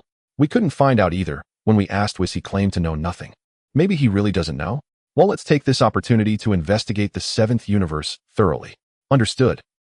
Time passed, and a year went by just like that. In the restaurant of Ty's home in West City, Lewis, come eat this. Ty's forked a piece of meat and held it up to Lewis' mouth. Lewis smiled slightly, opened his mouth, and ate the piece of meat she offered. Seeing that he finished eating, Ty's picked up a napkin and gently wiped his mouth. On the other side of the table, Wiss, don't steal it, that's mine. Lord Beerus, that's mine. Beerus and Wiss were fighting over the last chicken leg on the table, almost ready to come to blows. Lord Beerus, I'm full. I'm going to visit King Kai in the north. They'll be back soon. Lewis greeted them and left the hall holding Ty's hand. Seeing this, the two in the restaurant stopped. Beerus seized the opportunity to snatch the chicken leg from Wiss' hand, chewing, while saying, "Wiss, don't you think this kid seems a bit off?" A year ago, Lewis went to that mysterious heavenly realm for over 10 days, and he seemed a bit different after he returned. Wiss pondered, it seems his dimensional aspect is a bit different now. Right, I have the same feeling. It seems like Lewis is on the verge of breaking through to the divine level. Beerus took another bite of the chicken leg and shook his head, saying, "I think I'm going crazy. Lewis has only been training for 16 years. How could he break through to the divine level so quickly?" North Kai's planet. Swish. Lewis and Ty's instantly appeared here. Suddenly, 2 overwhelming auras surged toward them. Ty's originally rosy face turned pale. "Don't be afraid." Lewis tightly embraced Ty's as a hint of purple light suddenly appeared on him. The destructive aura enveloped the two tightly. The rolling waves of energy crashed against the destructive aura, suddenly dissipating. That scared me. Ty's patted her chest. 10 times King Kai fist. 10 times King Kai fist. With 2 loud shouts, the rolling waves of energy went berserk, once more shaking North Kai's planet, as if it would explode at any moment. You two stop it right now." The North Kai clutched a crooked tree tightly, while his pet gorilla and grasshopper clung to his legs. "Who are they? They're so strong." Ty's protected still covered her mouth in shock. "They're my kin. I didn't expect they actually learned the King Kai fist." Lewis embraced Ty's as the fierce waves of energy crashed against them, yet ultimately could not breach the hint of destructive aura. After a while, the 2 scarlet lights dimmed. Sun Wukong and Vegeta released their King Kai fist state. The North Kai and his 2 pets let go of the tree and collapsed weakly on the ground. "It's Lewis." Sun Wukong noticed Lewis, and of course, he also noticed Ty's beside him. "Lewis, who is she?" "She is my wife." Lewis smiled slightly and walked over with Ty's. Ty's beside him felt overjoyed and looked at Lewis tenderly. Lewis squeezed her small hand and looked at Vegeta, saying, "How was the King Kai fist?" Vegeta grinned and replied, very strong, now Frieza is doomed." Oh. Lewis sensed the auras of Vegeta and Sun Wukong. When Sun Wukong came to North Kai's planet, his power was at 800 battle power, while Vegeta was slightly less at 700. Now in Lewis' perception, Sun Wukong's power should have reached 200 battle power. As for Vegeta, he was still a bit less than Sun Wukong, only about 1700 battle power. "Haha, it seems you guys are quite confident in your revenge plan. If I want to personally kill Frieza." Vegeta gritted his teeth, the image of the explosion on Planet Vegeta still vivid in his memory. Perhaps with his 1700 battle power, he couldn't defeat that cosmic emperor. But if he transformed into a great ape form, Frieza would definitely not be his match. At this moment, "I've met the candidate god of destruction, my lord." The North Kai regained his strength and hurried over to pay his respects. He didn't want to offend the other party with improper etiquette and then have his remaining planets crushed. Lewis nodded to the North Kai, then looked at Sun Wukong and the others, saying, "The year has come to an end since you have all learned the King Kai fist. Let's return to Earth." Sun Wukong hesitated for a moment. "Kakarot, what's wrong? Why don't you ask us if we learned the North Kai's other ultimate move?" Sun Wukong grinned a bit smug. "Oomph." Vegeta crossed his arms and snorted coldly. "Is it that Kakarot learned it, but Vegeta didn't?" Lewis laughed heartily. "So boring." Vegeta huffed again. Sun Wukong patted Vegeta on the shoulder and smiled at Lewis, saying, "Haha, Lewis, you really are clever." This made Vegeta's face even darker, finally speaking up. "What's so great about it? It's just a spirit bomb, or it can't compare to the King Kai fist at all." Jealousy was practically stamped on his face. "All right, didn't I say that this move isn't something everyone can learn? Vegeta, you don't need to take it to heart." Lewis spoke. Yes, only those with a pure heart can learn this move." The North Kai quickly nodded. At this moment, Vegeta's face was darker than the bottom of a pot, feeling like it was implying he wasn't pure-hearted. In the end, Lewis held Tai's hand, leading a gloomy Vegeta and a cheerful Sun Wukong away from North Kai's planet. Returning to Earth, Sun Wukong found himself back at Baozi Mountain, while Vegeta took residence at Bulma's house. Just back, the two had no intention of seeking revenge on Frieza right away. They decided to rest for a while first. In the backyard, Tai Si and Lewis sat on a swing, their heads lowered shyly, saying, "Lewis, could you please repeat what you said on North Kai's planet?" Lewis pretended not to understand, wearing a mischievous grin as he looked at her. "What did I say? I seem to have forgotten." Tai Si lifted her head, puffing up in anger like a little lion. Her eyes were lovely, especially when they widened in a glare. Clearly an older sister, after being blessed by the dragon to remain youthful, she presented herself in a youthful manner, truly captivating. Lewis felt his heart race. Tai Si grabbed Lewis' hand and gently bit it, huffing. "Hurry up and say it, or I'll bite you to death." Lewis pursed his lips and rubbed her little head. "If you bite me to death, you won't have a husband anymore." "I'm so happy, Lewis." Tai Si beamed, jumping down to the ground, and then leaping into his arms, hugging him like a tree. The girl in his arms was soft, and the refreshing scent of her body filled his nostrils, awakening a strange feeling within Lewis. It was the sweet happiness spreading in his heart. He had come to the Dragon Ball world always dreaming of being able to punch Beerus and kick the Omni King. Who would have thought he would meet Tai Si? There were many beautiful women in Dragon Ball, such as Bulma, Chi-Chi, and Android 18. But Tai Si was uniquely beautiful. She was mature and intelligent, yet playful and adorable. Lewis held her against him, feeling a newfound attachment. Suddenly, Tai Si in his arms spoke softly. "You clearly promised to protect me, but you tricked me instead." "What did I trick you about?" Lewis asked, placing his hand on her little face. "Tai Si, how did you learn to tease people?" She had golden long hair cascading down her back, her face pale and exquisite, her lips slightly parted as she spoke. "I'm not teasing you, and I'm definitely not your sister. I am your wife." Tai Si stuck out her tongue, looking adorable. A gentle breeze blew, but it couldn't dispel the heat within Lewis. His Tai Si was too cute. Lewis tenderly cupped her little face and gently nibbled on her red lips. Tai Si's eyes widened. "He kissed me." Her mind went blank, forgetting to resist. By the time she reacted, she leaned into it, her bold action turning her ears crimson. After a while, their lips parted. "You?" Tai Si suddenly felt something pressing against her, a blush spreading across her face as her fingers pinched the hem of Lewis' shirt. "I'm so sorry." Lewis stammered. The dignity of the candidate destroyer god vanished completely, acting like a fool, dazed. Lewis prepared to release Tai Si. Tai Si covered her mouth, laughing, then hugged Lewis tightly again, still in the hugging tree position. "Let them press if they want. After all, he is my man." Lewis, held tightly by Tai Si, felt the stimulation grow stronger, and the scent of hormones became more intense. They locked eyes. The air turned hot. Lewis lowered his head while Tai Si's lips curled up slightly, and she closed her eyes once more. Suddenly, buzz! A dozen colorful beams appeared in the sky, with vast divine energy enveloping the entire Earth. Mortals couldn't sense it, but Lewis did. At that moment, a notification sounded. "Ding, task released. Please sign in before the candidate destroyer gods reward divine dimension." What is the divine dimension? Lewis was stunned, then overjoyed. While in the destroyer realm, he had been practicing the dimension. After 4 years, he had made little progress in the dimension. After arriving on Earth, he practiced for another year, plus the decades spent in the hyperbolic time chamber. He finally made a breakthrough. He was about to step into the divine dimension. But just this last step, Lewis always found it hard to take. Now the system had issued this task. It was simply too gratifying. Lewis did not lean in for a kiss, holding Tai Si's little face gently. He said, "Tai Si, they are coming." "Who is coming?" Tai Si opened her eyes, puffing out her cheeks. It turned out kissing felt so good, and she was just a breath away from another kiss. How infuriating. "It's the candidate destroyer gods from other universes. They are here for me. It's them." I'm so mad. Tai clenched her fists, really upset for not being able to kiss her little boy. I can't take it anymore. I'll kiss him first. Tai raised her head and kissed him. But it wasn't enough, her tongue slipped in. All right. Lewis scratched her little nose and said, wait for me to finish my fight with them, then I'll come back to accompany Tai. Hurry up. In the end, Lewis left the backyard. North of Earth. 11 colorful beams appeared here, followed by the appearance of 33 figures. Among the 11 figures with divine rings floating above their heads, the other 22 exuded a fierce aura. The destroyer god of the first universe, Ewan, spoke. Why is Beerus on such a trash planet? The destroyer god of the 10th universe, Lamusi, mocked. As expected, the 7th universe has already begun to decline. Ha ha ha. The group of destroyer gods burst into laughter. The 11 angels beside them remained expressionless, their eyes fixed on the high tower in the northern forest of Earth. The remaining 11 figures were all candidate destroyer gods. At this moment, 2 figures appeared. Beerus coldly said, so you really came. The destroyer god of the 6th universe, Kampa, laughed. Slim Ribs, are you ready for a spar? Where is your successor?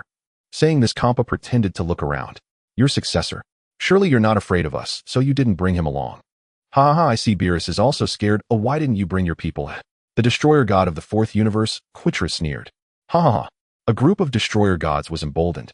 After all, letting a little brat be a candidate destroyer god, having only cultivated for over a decade, how powerful could he become? Beerus snorted coldly, laugh. You don't know if you can still laugh later. The destroyer god of the 2nd universe, Hela, spoke. Everyone can talk big. Let your successor come out if you have guts. Stop talking nonsense, Beerus. We agreed that our successors would spar. Hurry and let your people out. The destroyer god of the 11th universe, Wami, looked at Beerus mockingly. The candidate destroyer gods also showed smiles, having received orders that this time they must make the successor of the 7th universe embarrass themselves. At this moment, a ripple of space appeared and a figure appeared next to Beerus.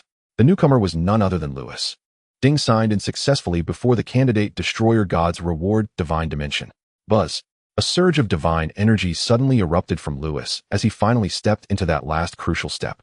The power of a mortal was completely transformed into the power of a deity. After breaking through to the divine dimension, Lewis' lifespan became equal to that of the Kaioshin and destroyers. At this moment, the angels and destroyer gods noticed Lewis break through, and the scene instantly erupted with excitement. What is that? Divine dimension? Who is this guy? Why did he break through to the divine dimension? Could he be the candidate destroyer god of the 7th universe? How is that possible? Beerus has only taken a candidate destroyer god for just over a decade. How could he cultivate a little brat to the divine dimension in just over 10 years? This is simply impossible. A group of destroyer gods stared at Lewis in shock. Not to mention the other destroyer gods, even Beerus and Whis were equally dumbfounded. Isn't this kid from the Kaioshin dimension? How did he break through in the blink of an eye? Greetings, esteemed lords of destruction. Lewis touched his nose, instantly recognizing the gods of destruction and angels present. Beside him stood 11 others, their dimensions not particularly high, with the highest being only at the level of the King of Hell. Though their dimensions were low, the aura they emitted was remarkably strong. These 11 individuals must be the candidate gods of destruction from other universes. Wait. Lewis suddenly spotted a familiar figure among these candidate gods of destruction. Toppo. In the super anime, Toppo is the captain of the Pride Troopers from Universe 11, who faced off against Vegeta at the Power Tournament, and both were eliminated simultaneously. I never expected that he would already be chosen as a candidate god of destruction by Vermouth at this time. Only a little over a decade has passed, and he has achieved this step. His talent is truly remarkable. What good is a strong talent for dimension cultivation? Can't you see his power is? Wait, he actually has the aura of destruction. He has comprehended the rules of destruction. The god of destruction from Universe 8, Ajiren, spoke up. This kid's talent is truly terrifying. No wonder Beerus would choose him as a candidate god of destruction.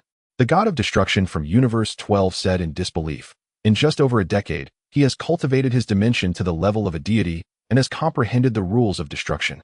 Kampa shook his head furiously. We were mistaken. I said, how could the skinny guy be joking about becoming a candidate god of destruction? The other gods of destruction shared similarly shocked expressions. As for the angels, they were even more astonished. They looked at Lewis. An indistinct aura emanated from Lewis. The gods of destruction might not have noticed at first, but this was at the level of the angels. How could the angels not notice? The state of freedom. The candidate god of destruction from Universe 7 is only about 20 years old at most. This kid must have started cultivating from the womb. No, even cultivating in the womb would only add a year to his age. This kid is terrifying. So how about it? Didn't you just say to bring Lewis over? What do you think of my heir? Beerus placed his hand on Lewis' shoulder, looking at the gathered deities, laughing heartily. However, Beerus was quite puzzled about how Lewis suddenly broke through to the divine dimension. But now is not the time for questions. Seeing the incredulous expressions on these individuals, years of frustration vanished. He felt very relieved. Don't get too proud. Just because your heir has great talent, it doesn't mean he will win this match. Katra glared at Beerus and Lewis, his face dark. Beerus had a grudge against him, and his strength surpassed Quitra's, making him the one who most hoped to see Universe 7's downfall. For a long time, Universe 7 had been declining, likely to be destroyed by the Omni King at any moment. He was genuinely pleased. Yet unexpectedly, he saw signs of revival in this kid. Right in this match, it's not just about talent, our real strength is what's needed. Vermouth patted Topo beside him.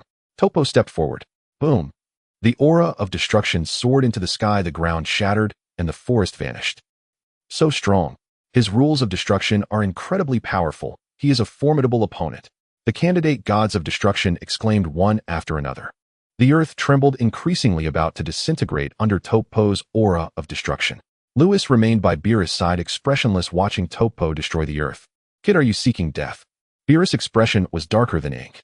The earth was a hard-won culinary planet he had found. Anyone daring to destroy his earth was his enemy. A murderous aura emanated from Beerus, and he vanished in an instant. Topo beside Vermouth suddenly felt his breath constricted, as if being targeted by a primordial beast. The aura of destruction around him suddenly dissipated. Stop! Vermouth was startled. What was happening with Beerus? Why did he take action himself? He hurriedly intervened, darting in front of Topo, muscles tensed, fists clenched with all his might. He charged forward. A purple fist appeared in the void, colliding with Vermouth's fist. Boom! The mountains crumbled, and the earth split. The earth exploded in an instant, and the North Galaxy was forcibly dented into a star region. All the angels rushed to protect their candidate gods of destruction, and Whis pretended to protect Lewis. In the cosmic starry sky, Beerus, are you crazy? Yuan stared in shock. Gods of destruction cannot fight among themselves. Do you want to be erased by the Omni King? Hela shouted. The gods of destruction all stepped forward to accuse Beerus, but no one dared to take action. Even Kampa only dared to verbalize his displeasure, knowing Beerus was angry. At that moment, Vermouth stepped back to Topo's side, saying, Beerus, if you want to fight, then I will oblige you. Vermouth's words were tough, but his hand trembled as he clashed with Beerus. Topo behind him narrowed his eyes, noticing this detail. He looked up, staring intently at Beerus. The god of destruction of Universe 7 was so powerful that even Lord Vermouth could not withstand a punch from him. The other candidate gods of destruction also displayed incredulous expressions, realizing that there were indeed differences among the gods of destruction. Beerus did not look at the deities and turned, saying, Whis, restore the earth. Yes. Whis waved his staff, reversing time by 2 minutes, restoring the earth to its previous, undamaged state. Lewis smiled slightly, watching the spectacle. Why destroy the earth when he could just mock him? Isn't that courting death? However, Beerus is truly strong. Kid, this time I will let you off the hook. Beerus looked at Topo behind Vermouth, then coldly said, I warn you, whoever dares to destroy my earth, I will kill you. The candidate gods of destruction shivered. Oh, what a strong, murderous intent. Topo's back was already soaked in cold sweat, clearly frightened. Stop talking nonsense, skinny guy, are you ready? It's time to start the match. Kampa stepped forward. He was the only one who dared to step up, while Beerus was angry. After all, he was Beerus' biological brother. What's the rush? Beerus put away his cold expression, turning into a playful demeanor as if nothing had happened. Lewis, you say, when you want to fight them? In a few days, after all the esteemed gods of destruction have traveled far to Universe 7, they should rest first before anything else. Lewis finally spoke. The gods of destruction revealed smiles, and Jiren mocked. Beerus, look at your heir, how considerate he is for others, and then look at yourself. If you're unhappy, we can have a match. After stating that, Beerus and Whis vanished, leaving Lewis alone with the other deities. I'm so furious after all these years that skinny guy is still so arrogant. Damn it, I want to kill Beerus. Kill him. Do you have that strength? Listening to the grumbling of the gods of destruction, Lewis chuckled and said, Esteemed gods of destruction, please follow me. Lewis soared into the sky. The gods of destruction exchanged glances and then followed suit. The other candidate gods of destruction closely followed, watching Lewis fly ahead. This kid's talent was truly terrifying. However, talent does not equate to strength. They were still very confident in this match. They could still mock that skinny guy. Thinking this, the gods of destruction following Lewis felt quite pleased. The angels flew at the rear. I never expected the candidate god of destruction from Universe 7 to have such high talent. Indeed, that young man named Lewis seems to have comprehended the perfect state of freedom. No wonder Beerus would choose that young man as a candidate god of destruction. Universe 7 is about to rise. The angels all said. At that moment Bardos suddenly frowned, saying, "Sister, have you noticed the tall tower in the center of the forest?" In the northern forest of Earth there stood a towering tower reaching the clouds.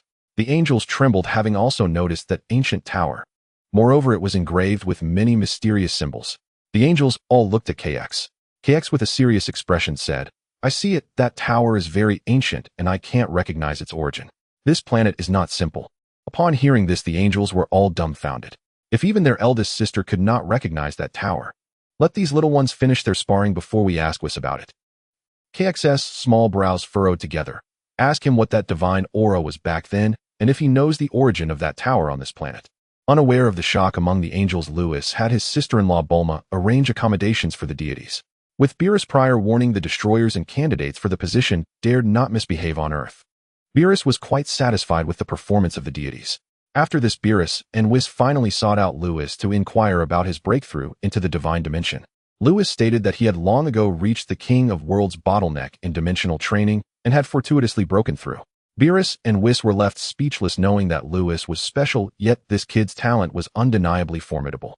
Over the years, Lewis had not focused on power training at all, instead dedicating himself entirely to dimensional cultivation. Whis and Beerus had witnessed this firsthand. Although Lewis was temporarily weaker in terms of power, he could enhance it at any time with effort. However, the dimensional aspect was different. Some individuals had trained for millions of years only to end up as mere King of Hell or King of Worlds dimensions. Breaking through to become a true deity was incredibly difficult. Next, the destroyers spent 2 quiet days on Earth. Kampa, unable to contain himself, had come here specifically to mock Beerus. However, they had to wait 2 more days before starting their sparring. Without an excuse, it was truly inappropriate to directly mock Beerus. So Kampa had Bados bring out his favorite delicacy, the Dong Dong bird egg. There was surely nothing as delicious as this in Universe 7. Initially, Beerus thought it was some delicacy until he took a bite and couldn't help but retort. He exclaimed, "What kind of garbage is this?" With a wave of his hand, Beerus instructed Whis to bring over instant noodles, distributing a bowl to each angel, destroyer, and candidate. "Holy crap! Beerus, what is this? It's so delicious. Every noodle, every sip of broth is simply divine." After finishing, Beerus exclaimed, "Is there more?" Kampa shrank back, eating his instant noodles, too afraid to speak. Days passed. The deities were so immersed in Earth's cuisine that they nearly forgot about the sparring. In the backyard of Tai's house, Katra observed the destroyers indulging in ice cream, pudding, and desserts. "All right, have you all forgotten why we came here? What did we come here for? It seems we came to spar with Beerus' successor." Boom. The 10 destroyers suddenly snapped to attention. Kampa walked up to Beerus, pointing an accusing finger at him, and exclaimed, "You, Beerus, actually used food to tempt us. Are you trying to just drag this out?" "No way." Heaters took a bite of pudding and expressed his delight. "Beerus, you really have gone too far." Lamsey took a swig of cold beer and burped, "Thanks to the dead mouse reminding us, otherwise we would have really forgotten." Katra remarked. The destroyers began to berate Beerus. Beerus rolled his eyes. "You all forgot, and now you're blaming me. Enough talk, let's start sparring today." "Umph. I was in a good mood to offer you some nice food, and now you think you can insult me while eating. Who's afraid of who?" In his undefeated state, Lewis was ready for some mockery. Whispering Lewis over. "Yes." With Whis contact, Lewis instantly appeared. "Lord Beerus, what's up?" "They are eager to be mocked, so let's get started, no more delays." "No problem, but I want 2 people to witness a candidate-level battle." Lewis asked Whis to find Vegeta and Son Goku, but Whis informed him that Vegeta had taken Son Goku, Raditz, and Nappa off Earth. "What? Where are they going?" "It seems they are heading towards Namek." Lewis was stunned. What happened? Piccolo wasn't dead, the Kaioshin wasn't dead, why would they go to Namek? It turned out that during the 3 years Vegeta spent on Earth, he had gotten together with Bulma. Knowing that Bulma's sister was in contact with Galactic Patrolman Jaco, Vegeta reached out through ties to get in touch with the Galactic Patrol headquarters. Far away at the Galactic headquarters, King Vegeta finally received news of his son. He sent a message to Vegeta. Frieza had discovered the legend of the Dragon Balls on Namek and was heading there. If Frieza got the Dragon Balls, the Saiyans would be finished. Therefore, King Vegeta led all the young Saiyans into action, with over 1,500 Saiyans heading towards Namek. At once, Universe 7 was in an uproar. One side was the Cosmic Emperor Frieza, and the other was the rising Saiyan clan. A clash between 2 great forces was about to occur. Upon learning this news, Vegeta immediately took Son Goku and the others and departed from Earth. With Whis narration, Lewis understood the background of the situation. The blood within him surged with excitement. The Saiyan clan was about to confront Frieza. Just thinking about it was thrilling. He really wanted to witness the grand spectacle, but he couldn't leave. "Lewis, what are you thinking about?" Beerus spoke up. Lord Beerus, let's get started quickly. After this I need to head to Namek. Lewis suppressed his excitement. Beerus nodded and looked at Whis. Whis set up the void battlefield. Whis smiled and said, "Sister, could you lend us a hand?" In the corner of the yard, Kess slowly set down her ice cream and soared into the air with Whis. They arrived in a void and both waved their staffs simultaneously. Buzz. Two streams of colorful light emerged from the staffs, permeating the void. The void was instantly transformed into a battlefield of 1,000 square meters. The angels, destroyers, and candidates flew into the battlefield one after the other. Lewis was the last to step into the battlefield, and the outside of the battlefield instantly froze. The destroyer of Universe 5 Iraq asked, "How do you want to spar this time?" The destroyer of Universe 11 Wemi replied, "It doesn't matter how you want to spar, just make sure to leave Lewis for my Universe 11. The 6th Universe's destroyer Compa angrily retorted, "What do you mean? Lewis can only be left for my 6th universe." The destroyers engaged in a heated exchange, each wanting to battle with Lewis. After all, Lewis had not yet matured, and defeating him would allow for some serious mockery of Beerus. Otherwise, waiting for Lewis to grow stronger to spar would be too late. Stop, everyone. How about letting your successors join in? Lewis truly had no time to waste here. He just wanted to quickly end this farce and rush to Namek. Upon hearing this, the 11 candidates for destroyers were enraged. "You speak too boldly. Don't think just because you have high talent that you're impressive. Can you defeat any random candidate here? Do you really think you're a true destroyer? Exactly, your power is still lacking. Have you picked up Beerus' arrogance so quickly?" Beerus was silent, wanting to hit someone. Katra flew over, came to Lewis, and patted his chest, speaking coldly, "Kid, you're quite arrogant." Beerus' personality had always annoyed him, and now this kid's demeanor was exactly the same as Beerus. Lewis narrowed his eyes. "Lord Quitra, what's the matter? Are you unhappy with me?" Lewis' tone was very calm, but to Quitra's ears it was filled with provocation. The other destroyers looked at Lewis with amusement, wondering how bold he was. Was he really not afraid of Katra killing him? Beerus nodded, seeing no issue with Lewis' demeanor. If there was, he thought it was well done. Katra disliked him, and he naturally felt no fondness for Katra. "Kid, do you know who you're talking to?" Katra exuded a murderous aura, causing the candidate destroyers present to tremble. Lord Beerus let them join in, impressed for time. Lewis turned his head, directly ignoring Katra. "You." Katra was infuriated. How could he be ignored by some trash? He raised his hand, gathering a sphere of destructive energy. Buzz. The atmosphere of the void battlefield was instantly disturbed. "Quitra, you've gone too far." Beerus appeared behind Lewis in an instant, facing Katra with a completely emotionless expression. "Gone too far." Watching from the sidelines, Wymus' mouth twitched. Just a few days ago, Topo from his universe had damaged Earth a bit, and here he was ready to kill Topo. This was not gone too far, right? Protectiveness had its limits. The deities present were also speechless. Since he seeks death, I shall grant it." Katra retracted his hand, glancing at the candidate destroyers of his universe. He ordered Troy, you and the other universe candidates attack together. "Kill that kid." "Yes." The candidate destroyer Troy from Universe 4 nodded. The other candidate destroyers looked at their respective destroyers, who all nodded. Thus, all the candidate destroyers flew into the air. The angels were stunned by this scene. Batos glanced at the comm, was puzzled. "Whis, has your candidate destroyer gone mad?" The other angels were equally puzzled. Did Lewis really think that mastering the perfect state of freedom made him invincible? How dare he provoke Katra and challenge 11 candidate destroyers at once? He was either foolish or insane. Facing the questions from his siblings, Whis smiled without replying. Kes, pondering, tilted her little head and said, "Could it be that he feels invincible? Apart from madness, this was the only possibility she could think of. Invincible." The angel of Universe 4 Conic chuckled, "This kid's talent is strong, having broken through dimensions to the divine level, but in terms of power he is still far off. How could this be considered invincible?" The angels, including Batos, shared the same opinion. "All right, just watch and you'll understand." Whis smiled. Lewis' uniqueness could not be hidden. Eventually, everyone would know. It was better to take this opportunity to let everyone know. Moreover, even the Grand Minister was aware of this and allowed him to nurture Lewis properly, so there would certainly be no issues. In the sky, Lewis looked indifferently at the 11 opponents before him. Topo was the one he was most familiar with among them. Topo was incredibly strong. Being able to match the deep blue state of Vegeta in anime is not something just anyone can withstand. As for the other candidate destroyers, he had neither seen them nor heard of them. Lewis did not know which one was the strongest among them, but regardless of which candidate destroyer, it was they were beyond his current capabilities to defeat.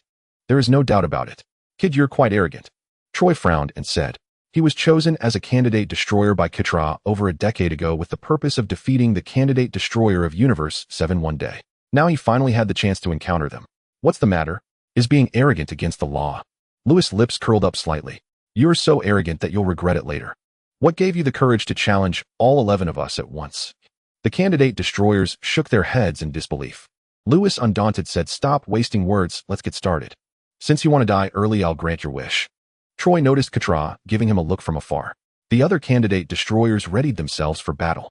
"Surrounding me isn't a just act, but goes against my principles. You all go ahead." Topo shook his head and flew to the side. "TCH, what are you pretending for? Ignore him, let's go." The atmosphere in the void battlefield became heavy as the friendly match began. The 10 candidate destroyers transformed into purple beams of light piercing through the void. A torrent of destructive energy surged toward Lewis. In the distance, the destroyer Gene shook his head, saying, "This kid is doomed. Oh, I just don't understand how he dares to take on 11 at once." Katra laughed heartily. "Beerus, your people are too foolish." Ramses was non-committal. Foolishness is indeed present, but his talent is remarkable, and his courage deserves praise, if only he were from my universe. Beerus glared at Ramses in fury. "Damn elephant, what do you mean by your people? How could you even think of that? Damn skinny cat, are you looking for trouble?" Ramses was filled with rage. He hated being called a damn elephant. "Want to fight? Fine." Beerus advanced toward Ramses, his eyes icy cold. Ramses was startled and quickly fell silent. Facing Beerus alone was something he was unwilling to do, even if he could gang up with others. Suddenly, "All right, it's time to begin." Upon hearing this voice, all the destroyers looked toward the distant void. Crash! Crash! 10 purple beams rushed toward Lewis. Seeing this, although Lewis knew he wouldn't be harmed, the thought of being besieged by 10 candidate destroyers sent shivers down his spine. Surrendering isn't my style. Lewis clenched his fists, drawing upon the power within. Boom! His combat power of 1.5 billion erupted instantly, and the flames of energy transformed into gold. Lewis' hair turned both gold and black, shimmering constantly. Boom! The heavens trembled. Super Saiyan. Combat power of 75 billion. Normally, it would be 75 billion combat power, but Lewis had recently broken through to the divine level, converting his strength into divine power. With his current strength, it could no longer be measured by combat power. In Whis' words, Lewis' power had yet to reach the first layer of the divine realm, but he was not far from it. A torrential wave of energy surged outward, causing the 10 candidate destroyers rushing toward Lewis to halt. What is this? Such powerful strength. No wonder he dares to challenge all 11 of us at once. But it's still not enough. This power is still far from the first layer of the divine realm. Go! Troy led the charge, followed closely by the other candidate destroyers. The sky was immediately enveloped by purple light. Troy appeared before Lewis, his power at the second layer of the divine realm coalescing in his hand, and he punched out. Lewis raised his hand to block. Such powerful strength. Lewis felt no pain, but the tremendous impact sent him flying away. Just making contact, Lewis revealed signs of defeat. Topo furrowed his brows. Oh, was this the candidate destroyer of Universe 7? Wasn't he claiming to take on 11? He couldn't withstand a single punch. The distant destroyers all clutched their stomachs, starting to mock him. "Ha ha, Beerus, what kind of rubbish is your universe? Did you think dyeing your hair gold was impressive?" In the end, he couldn't even take a punch from Troy. So funny, he really thought he was a master of the 5th layer of the divine realm, but turns out he's this weak. His arrogant personality is just like yours, Beerus. What's with not learning, but imitating your arrogant personality? This kid truly wasted such a top-tier talent. Listening to the mockery from the group of destroyers, Beerus felt his face slightly heat up. His plan was never for Lewis to win against the other candidate destroyers. Rather, he wanted Lewis to last until the end of the match. No one can kill Lewis. In this way, he could retort. A group of candidate destroyers at the second layer of the divine realm couldn't win against a small fry whose power didn't even reach the divine realm. Beerus knew that saying anything at this point would be futile, so he quietly awaited the final result. It would be time for him to speak once the outcome was revealed. Seeing Beerus remain silent, the mockery from the destroyers intensified. Unlike the reactions of the others, the angels were left dumbfounded after seeing Lewis hit. "Wishy, this young man from your universe can actually remain unscathed under Troy's full strike." "No way." Faced with the questions from his brothers and sisters, Whis simply replied, "You'll know soon enough." The angels then realized that the young man named Lewis was indeed fearless. What a joke. How dare he act tough with such strength? After hitting Lewis, Troy crossed his arms and hovered in the void, laughing maniacally.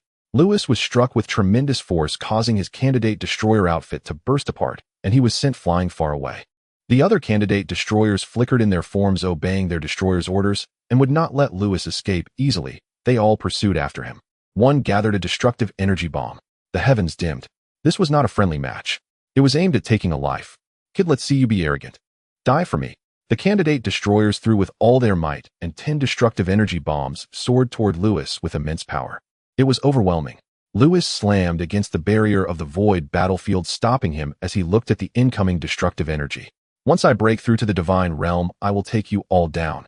Lewis gritted his teeth. He closed his eyes. The golden flames surrounding him suddenly vanished. The destroyers in the distance thought Lewis had given up and were considering whether to tell their successor to stop. After all, this was Beerus' successor. If Lewis was truly killed, that would be a disaster. Only Katra was frenzied, not caring whether Beerus would be enraged. Lewis' talent was simply too strong.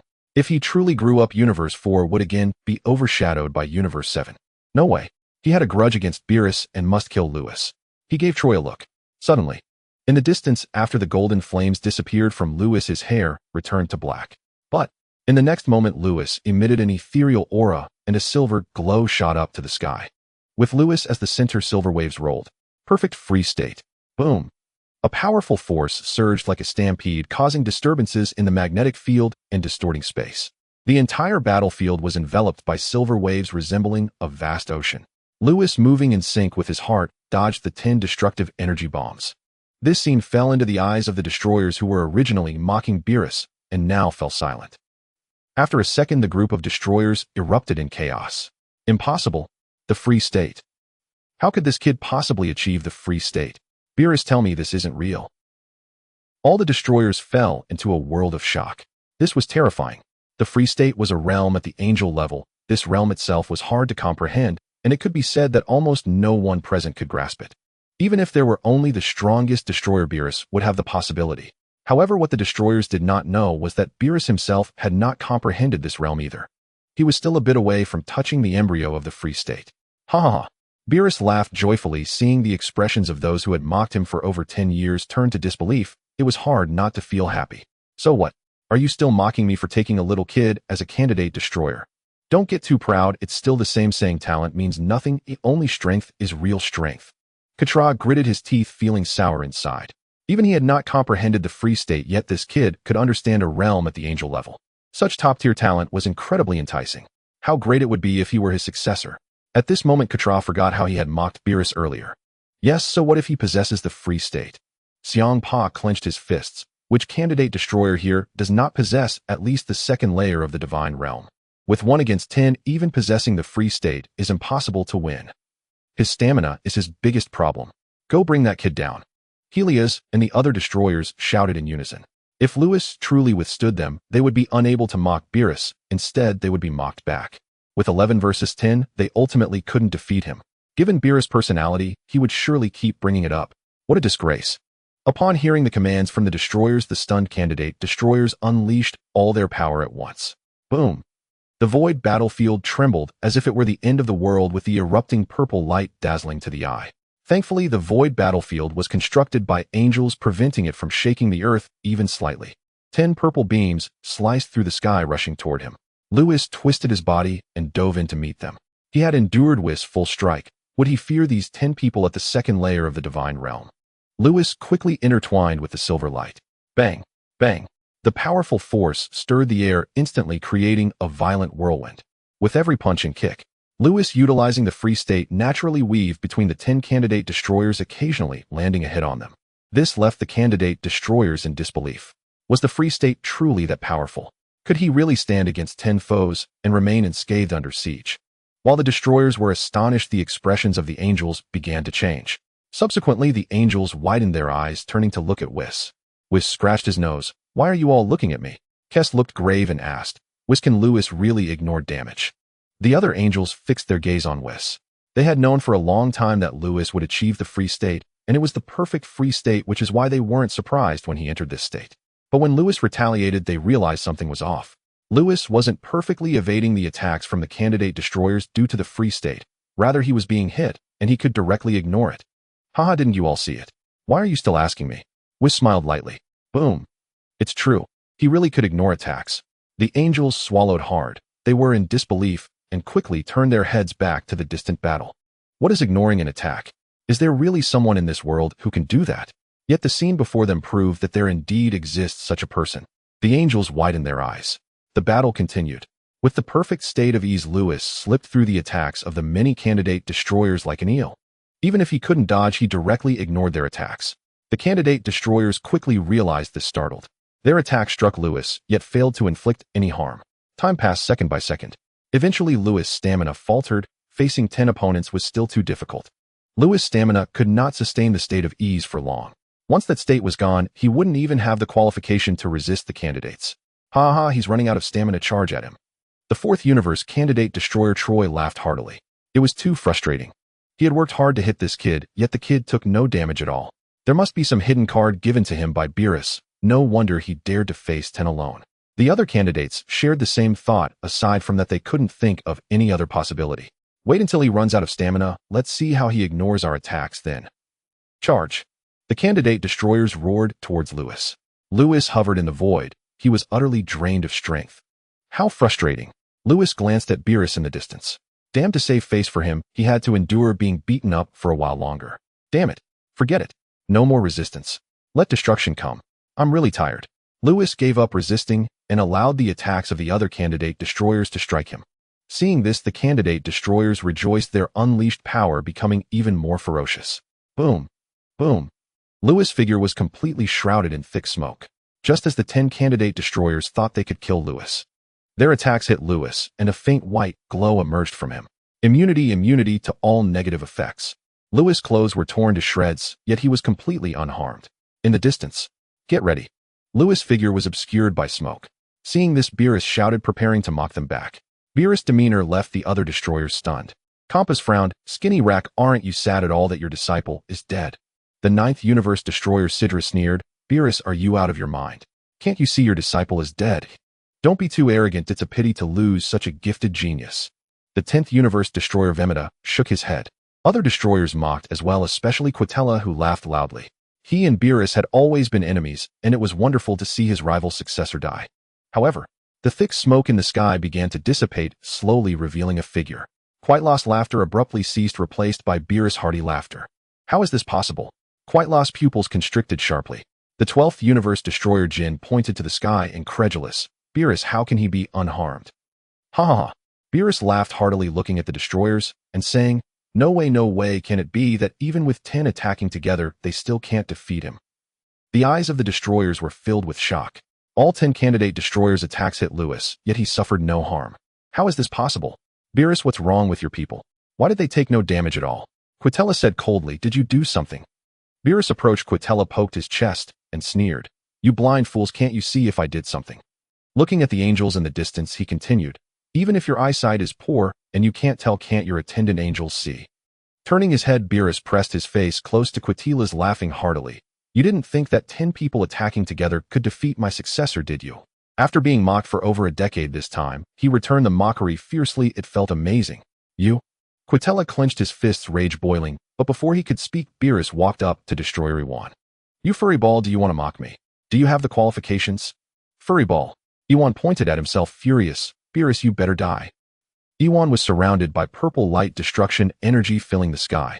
Beerus shrugged, waved his hand, and the destructive energy in the sky instantly vanished. Ignoring Iwan, he approached Compass and gently patted his face. You fat pig, your successor isn't that impressive either. After mocking one, he moved on to the next.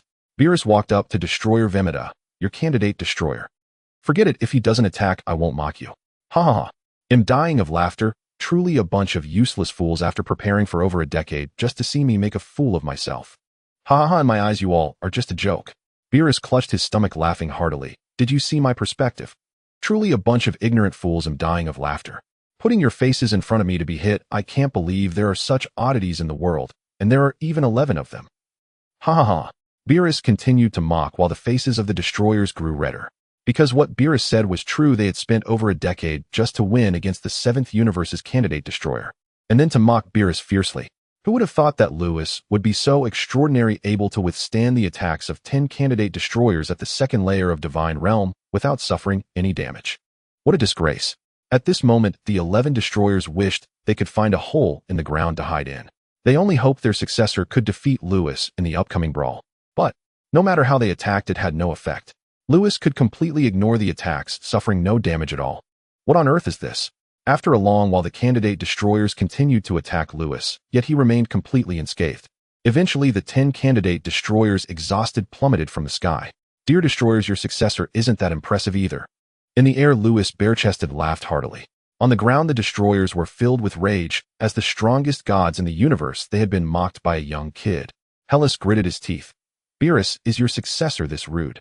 Rude? Beerus coldly laughed at the destroyers, saying, you just attacked 10-1 without any gentlemanly conduct. You? Hellas' eyes burned with fury. Well, Lord Beerus, since the sparring is over, I'll take my leave now.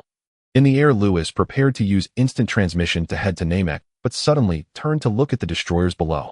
Since you came to trouble me in the 7th universe, be prepared for me to trouble your universe as well. As he spoke, Lewis fixed his gaze on Quitella, smirking, while the other candidate destroyers held back. You, Troy, from your universe attacked with full force. Oh, very well, very well. After saying that, Lewis vanished, leaving behind a group of bewildered destroyers and astonished angels. This kid actually dared to threaten the destroyers. Coming back to his senses, Quitelaw's eyes blazed with fury as he pointed at Beerus, shouting, Beerus, does your person want to die, eh? Originally displeased by Beerus' mocking, he was further infuriated by being threatened by a worthless kid who hadn't even reached the divine realm. Wanna die? Beerus scoffed. You just had your people attack with full force. You better pray Lewis doesn't reach our level, or you're doomed. He knew the Saiyans had a vengeful nature. Lewis would definitely seek revenge on Quitella in the future. I'm doomed, haha, what a joke. If it weren't for just now giving you face, he wouldn't be able to leave in front of me. Quitelaw's face twisted with rage. He was about to explode, being threatened by a worthless person saying had caused trouble for him in the future. The other destroyers didn't have time to care about their feud, wanting to question Beerus about what was going on with Lewis. Why was he able to ignore the attacks of the candidate destroyers? But a voice interrupted. Lord Quitella, we should leave. The 4th universe attendant Angel Cornic had brought the exhausted Troy to Quitelaw's side, and the three of them vanished in an instant. What happened? The destroyers felt a bit anxious. Why did Cornic leave with such a serious expression? Lord Vegeta, we are leaving as well. Lord Kompas, we are leaving. Lord Hellas. All the attendant angels hurriedly took their own destroyers away from the 7th universe. In the void battlefield, only Beerus and Whis remained. Beerus was in a good mood as he looked at Whis. Did you reveal Lewis immunity? Yes. Whis replied lightly, but I only mentioned Lewis immunity, though I didn't reveal the divine aura and what my father told me before. Very good, this kid Lewis.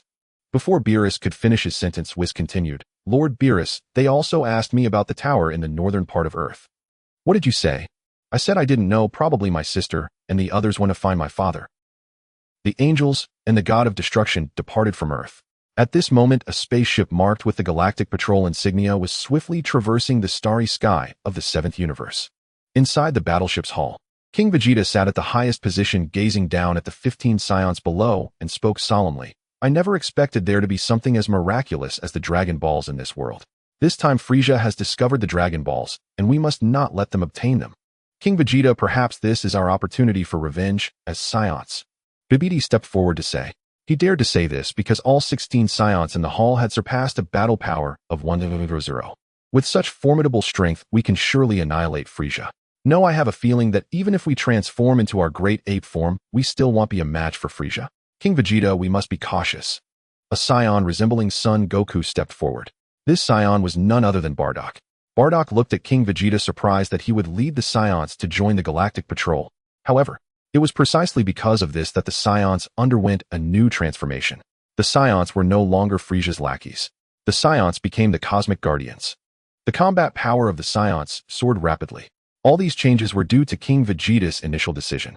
What Bardock and the other Saiyans did not know was that this was not King Vegeta's decision, but an order from Beerus to King Vegeta. By a twist of fate, the Saiyans seemed to awaken their S-cells within them due to their changed behavior. Bardock, I actually feel the same way. Of Frieza definitely won't have just a battle power of 5300. But if we don't take action once Frieza obtains the Dragon Balls, our Saiyan race will be doomed. Among the crowd, Theodore stepped forward. King Vegeta is right.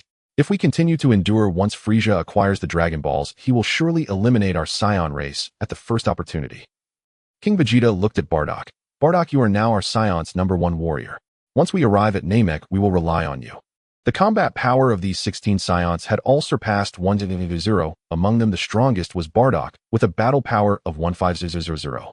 I vow to defend the honor of the Saiyan race. Bardock looked at King Vegeta with an extremely resolute gaze. If it were the King Vegeta of old, he would never have obeyed his orders. But now King Vegeta had changed. Not only had King Vegeta changed, every Saiyan had changed. The Saiyans were no longer filled with rage, the violent factors within them seemed to be gradually disappearing. Perhaps it was because of this that the battle power of the Saiyans surged so terrifyingly. The battleship's hull suddenly fell silent. The great battle was imminent, and the Saiyans in the hull wore serious expressions evidently influenced by the words of King Vegeta and Bardock just now. Don't worry. At this moment King Vegeta spoke. The Saiyans in the hull all looked up. King Vegeta said, "In fact, we Saiyans have another very powerful clan member." A very powerful clan member. The Saiyans frowned. If such a powerful being existed, how could they have been hunted by Frieza in the past? However, he doesn't care about us. King Vegeta recalled the scene of meeting Lewis at the Galactic Patrol headquarters 4 years ago and shook his head. Forget it, I won't mention him. What I want to say is I have news about Vegeta. Prince Vegeta? Where is he? The Saiyans were overjoyed, even Bardock felt the same. After all, Vegeta was the elite warrior of the Saiyan race, a top genius with a battle power of 1000 from birth.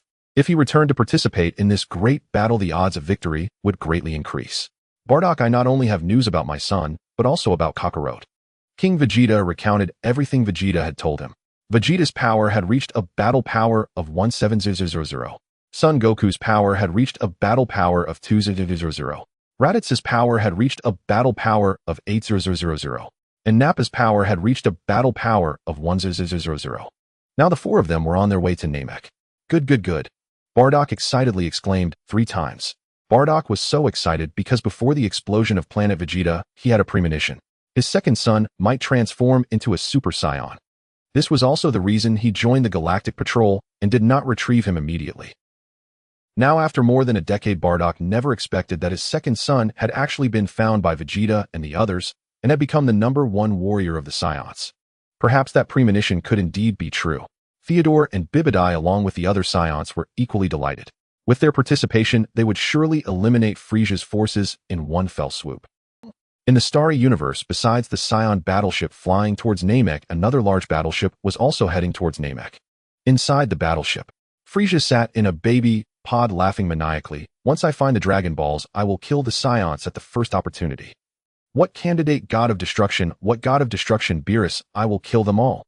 There will only be one ruler of the universe, and that is me, Frieza." Frieza believed that the Eternal Dragon could do anything, that it could truly fulfill any wish, unaware that before the god of destruction, the Eternal Dragon was nothing. "Lord Frieza, we have received news from the subordinates that the Saiyan race is also flying towards Namek, probably to stop us from obtaining the Dragon Balls." Jinyu stepped forward. Frieza snorted coldly. "So what if they come? As long as they are not that candidate god of destruction from 4 years ago, however many Saiyans come, that many will die." Jinyu showed a look of fear, but their strongest Saiyan already possesses a battle power of 15000. If they transform into a great ape state. Jinyu had not finished speaking. Frieza coldly looked at him. "Do you think that transformation back then was my full power?" Boom. A tremendous power erupted from him, causing the entire battleship to tremble. "Accelerate for me, I want to get to Namek faster." "Yes." Jinyu broke out in a cold sweat, not daring to say more. 2 large battleships flew towards Namek, and all the cosmic forces were watching the movements of the Saiyans and Frieza. The great battle was about to break out. After this battle, a major reshuffle of the universe would occur.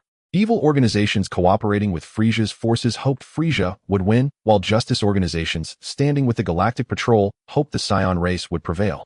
In a corner of space where no one was paying attention, a medium-sized spaceship flew by. Inside sat 4 Saiyans. Their destination was also Namek. North Galaxy Namek. Lewis had just finished a fight, still bare-chested, and rushed to Namek. He didn't care about how to retort back to Beerus or how Beerus would explain the matter of immunity to the angels and gods of destruction. Lewis was now focused solely on the upcoming battle on Namek. Where are they? Lewis looked around, sensing for a moment, but found no signs of an invasion on Namek. There were no signs of battle either. Lewis thought for a moment and instantly disappeared. The Grand Elder sat in a huge chair, his face showing worry. "A great disaster is upon us. Will Namek truly be able to survive this disaster?" As the Grand Elder mumbled, a figure suddenly appeared. "Grand Elder, long time no see." Lewis waved his hand. "Who are you?" The Grand Elder was startled, looking down and feeling that Lewis seemed familiar, as if he had seen him somewhere. Candidate god of destruction." The Grand Elder finally recognized that this young man was indeed the candidate god of destruction from 4 years ago. He quickly greeted respectfully. "I've met the candidate god of destruction." Lewis' clothes were tattered, and he didn't know what had happened. But this was beyond the concern of a mere Grand Elder of Namek. Compared to 4 years ago, Lewis' appearance had not changed much, but the dimension around him seemed different from before. Hiss! Has he broken through again? No need for excessive courtesy. Lewis waved his hand. The Grand Elder came back to his senses and quickly requested, "Candidate God of Destruction, our Namek is about to face a great disaster. Can you?" "I will fulfill my promise from back, then don't worry." Lewis had borrowed someone else's Dragon Balls back then, and left a message with Neru for the Grand Elder that he would help Namek resolve the impending great disaster in the future. "Thank you, Candidate God of Destruction." The Grand Elder's voice was very old, but one could clearly hear that he had relaxed a lot. "By the way, Grand Elder, have those who invaded Namek not arrived yet?" Lewis asked again. "Currently, I have not seen anyone descend upon Namek. Not arrived yet. Am I too anxious?" Lewis looked at his tattered clothes and found it a bit amusing. Had he known, he would have listened to how Beerus mocked the other gods of destruction before coming here.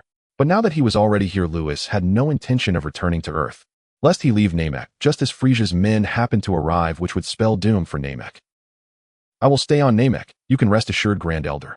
Lewis left this sentence and departed from the Grand Elder's chamber. A month has passed. In the northern part of Namek, a figure with an exposed upper body sits by the lake meditating with closed eyes. Suddenly, an evil aura appeared in the sky. A fierce wind howled. The atmosphere felt extremely oppressive. Have they come? Lewis opened his eyes. He discovered a massive spaceship hovering in the atmosphere above. Boom! Another engine roared, and another spaceship emerged in the atmosphere. The newly appeared spaceship bore the emblem of the Galactic Patrol. Have King Vegeta and the others arrived too? Lewis raised his head, a slight smile on his lips. How interesting. The battle between the Saiyans and Frisia's army is thrilling just to think about. Lewis rushed back to the Grand Elder's location. The atmosphere on Namek was extremely oppressive as all Namekians gathered in the Grand Elder's village, sensing that a storm was about to come. Upon seeing Lewis, the Grand Elder sighed in relief. "The Candidate Destroyer God, you have arrived." Lewis nodded. "Have all the Namekians gathered to avoid getting caught up in the battle later." "I have already gathered my people in this village." "That's good. With me here you can rest assured." Lewis soared into the sky, circling in midair, watching the two spaceships above. The hatch of Frisia's spaceship opened. Frisia flew out in his baby pod, exuding an extremely cold aura. Let's see how strong the Saiyans are now. Yes. The members of the Jinyu force and Frisia's army flew out from the spaceship. A total of 2,000 soldiers from Frisia's forces arrived this time. The hatch of the Saiyan spaceship opened. Frisia is right nearby, but we cannot let him obtain the Dragon Balls. King Vegeta flew in the lead. Bardock, Bibidai, and Theodore followed closely behind. This time a total of 1,500 Saiyans were deployed, nearly the entire Saiyan race. In the sky, as the two forces flew out of their spaceships, they saw each other. The two forces were 2 kilometers apart. "Oh ho ho! King Vegeta, how dare you lead your people away from the Galactic Patrol headquarters? Who gave you the audacity?" Frisia descended from the spaceship and immediately spotted a group of Saiyans flying down not far away, with King Vegeta leading the charge. At this moment, Jinyu approached Frisia and whispered, "Lord Frisia, should we destroy the Saiyan spaceship?" The Saiyans cannot survive in space. Without their spaceship, they will definitely be trapped on Namek. Frisia kept his gaze fixed on King Vegeta in the distance, not even turning his head. "If you destroy the Saiyan spaceship, they will destroy ours in return. No need to rush, they are doomed anyway." "Yes. Frisia, you dare to speak so boldly when death is imminent." At this moment, King Vegeta's voice echoed from afar, leading 1,500 Saiyans towards Frisia. Frisia also charged towards King Vegeta with several thousand soldiers from the universe. "Oh ho ho, you think just because you've improved a little in these years you can contend with me? Traitor, prepare to be slaughtered." "Traitor?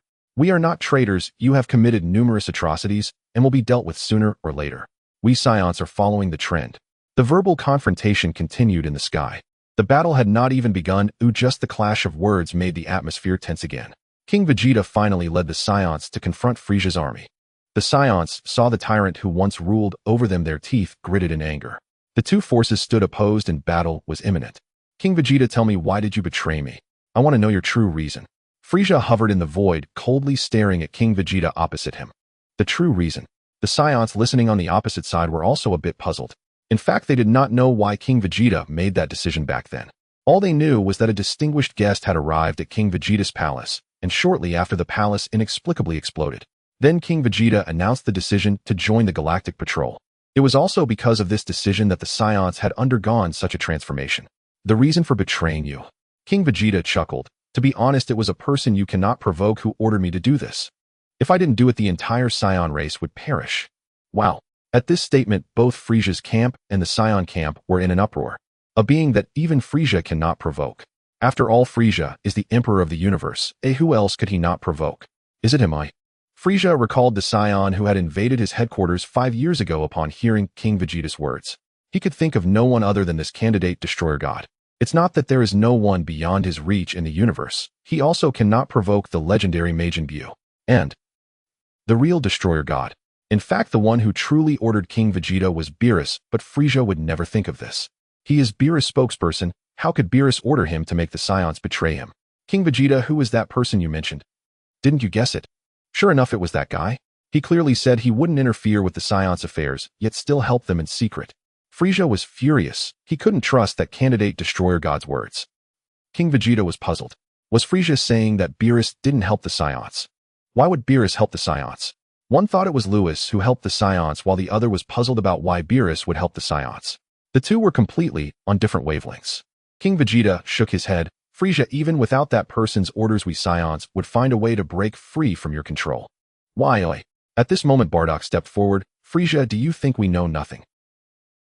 Bardock, the strongest of the Saiyan race today with a battle power of 15000. Frisia fixed his gaze on Bardock. Not bad. It's hard to imagine that you Saiyans have grown to this extent in just over a decade. Tell me, what am I afraid of? Frisia was not in a hurry to act. He was very curious about why this group of Saiyans was eager to break free from his control. Aren't you always worried that our Saiyan race will produce the legendary Super Saiyan? Bardock's eyes were filled with intense battle intent as he laughed at Frisia. Super Saiyan. The members of Frisia's army did not understand what that represented, but the Saiyan race instantly became agitated upon hearing this. Super Saiyan. Is that legend true? No wonder Frisia would be wary of us. Fortunately, King Vegeta made that decision in advance. Otherwise, we would have been wiped out by Frisia sooner or later. Frisia fell silent, having never expected that these Saiyan monkeys actually knew. He had always been wary of that Super Saiyan. Bardock was right. Once he had used the Saiyans, he would certainly destroy their race. They truly escaped a disaster this time. Above the Grand Elder's village, Lewis hovered as Frisia and the Saiyans were not far away. The standoff between the two sides was clearly visible. Where are Kakarot and Vegeta? Lewis carefully observed and found no sign of Vegeta and the others. They wouldn't arrive after the Saiyans and Frisia's army had a fierce battle, would they? In the distance, the expressions of both sides grew increasingly cautious. The atmosphere became more and more tense. They were poised for action. Jinyu, go. Since they dare to come out from the Galactic Patrol headquarters, take this opportunity to eliminate them. Frisia's voice was filled with fury. Yes. Jinyu transformed into a purple light, flying towards the Saiyan race. Theodore, kill Jinyu. King Vegeta waved his hand, issuing the command. Yes. Theodore flew out from the crowd, heading towards Jinyu. The two engaged in a fast-paced battle with shockwaves flying everywhere, creating earth-shattering explosions upon impact. The battle reached a fever pitch. Both of them sustained injuries as the fierce clash continued. Seeing such intense combat, Frisia furrowed his brow and pressed the scanning device. Beep, beep, beep. Battle power 11000. Battle power 12000. 120 battle power naturally belonged to Jinyu, but what Frisia did not expect was that the Saiyan named Theodore actually possessed a battle power of 11000. Though his battle power was lower than Jinyu's, he was still not at a disadvantage. Damn, why have the Saiyans suddenly become so strong? Damn candidate destroyer god, it must be because of him. Frisia gritted his teeth, feeling extremely agitated. He attributed all the reasons to Lewis, but none of this had anything to do with Lewis. He had never helped the Saiyan race. So what if our battle power is slightly lower? We are a warrior race, only growing stronger with every battle. King Vegeta clenched his fists, excitedly declaring, just wait, Jinyu is doomed. Such a scene was incredibly uplifting. After all, Jinyu was the captain of the Jinyu force. The Saiyans could truly contend with him. All the Saiyans were stirred up, feeling extremely excited. Just as King Vegeta said, Theodore became increasingly fierce, quickly suppressing Jinyu, who was becoming more and more injured. Seeing this, Frisia's breathing became rapid. He knew the Saiyans were a combative race, but he never expected them to be so ferocious. He pressed the scanning device. Beep, beep, beep. Battle power 125000. Battle power 9000. Frisia looked at the data, his chest heaving. Damn. Jinyu's battle power had dropped to 9000 due to continuous injuries. Meanwhile, Theodore grew more powerful with each battle, increasing by 1.5 battle power. King Vegeta, you have successfully enraged me. Frisia flew out from the baby pod, but before he could finish speaking, Jinyu suddenly shouted, "Change." Frieza immediately felt joy. Could Jinyu reverse the situation? In the sky, Jinyu was enveloped in a white glow, swiftly covering Theodore, making him the target. Die. Bardock had long sensed something was amiss, gathering a shockwave and launching it at Jinyu. Boom. Jinyu was hit, and under the intense heat his body twisted. He didn't even have time to scream before melting in Bardock's shockwave. Damn, how could you sneak attack? Frieza shouted angrily. This is a deadly grudge. Who cares about sneaking up or not? King Vegeta wasted no time waving his hand. Everyone attack. This time we will directly eliminate Frieza's forces. The Saiyan leader issued the command, and the 1,500 figures behind King Vegeta erupted with white energy, rushing towards Frieza's army. Both sides quickly entangled together. Boom. Explosions echoed continuously on Namek. The wind howled, mountains crumbled, and riverbeds collapsed. As if doom approached, Namek was plunged into chaos. The Grand Elder's village. The battlefield was not far from here, and the aftermath of the battle between the Saiyans and Frieza's army soon spread here. The great disaster foretold by the Grand Elder has come. Heavens, is this the power that mortals can possess? Our Namek is doomed. The Namekians fell into endless panic. At this moment, a purple light burst forth in the sky, as the battle's aftermath approached, it rapidly dissipated upon contact with the purple light. What is happening? Right, the Grand Elder said that we Namekians would have a strong ally. It must be that ally making a move. Lewis' actions to protect the Namekians went unnoticed by Frieza and King Vegeta. Lewis had broken through to the divine dimension several days ago, and his power had transformed into divine power. Mortals cannot sense the presence of deities, and the detection devices created by mortals naturally cannot either. On King Vegeta's side, the Saiyans and Frieza's army were engaged in battle. Only Bardock and King Vegeta remained still, their gazes fixed firmly on Frieza. Frieza, surrender. Your subordinates stand no chance against us Saiyans, Bardock said coldly. Frieza hovered in midair, glancing at his constantly falling subordinates. Every Saiyan opposite him possessed a power level over 8,000, with more than a dozen Saiyans, boasting 1,000 power levels, watching from the side. The members of the Jinyu force were killed in just a few exchanges. The remaining Frieza's soldiers found it nearly impossible to resist. They were being slaughtered with ease. Aren't you relying on that substitute destroyer? Frieza, disregarding his subordinates, spoke with killing intent. Once I obtain the Dragon Balls, that substitute destroyer will also have to die. King Vegeta furrowed his brow tightly. Oh, what did Lewis have to do with this? Bardock was even more puzzled. Who was the substitute destroyer? Boom. Frieza began to unleash his power, causing Namek to tremble.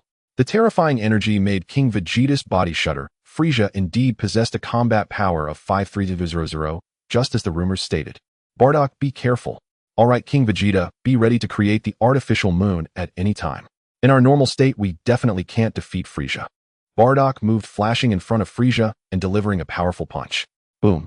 The air exploded instantly, the immense force shattering the ground below and causing the lake to flood. Both sides of the battle abruptly turned their heads. The final showdown was about to begin. Frieza was hit in the chest and said lightly, "Is this all for a 1,500 power level?" Bardock ignored Frieza's provocation. Having chosen to confront Frieza, he had long prepared himself mentally. He quickly retreated, gathering a fierce shockwave to hurl at Frieza. At the same time, King Vegeta joined the fray. With Bardock at 1,500 power level and King Vegeta at 1,000, the two simultaneously attacked Frieza. The world lost its color. In the distance, Lewis shook his head. Compared to Bardock and King Vegeta, Frieza was still far too strong. With 1,000 power levels against 5,300, it felt like an insurmountable chasm, and there was no hope of victory.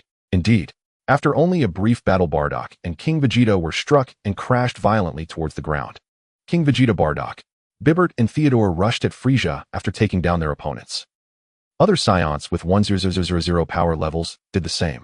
After spitting out the blood from their mouths, Bardock and King Vegeta soared back into the sky. In an instant, 16 Saiyans with over 1,000 power levels surrounded Frieza. Boom.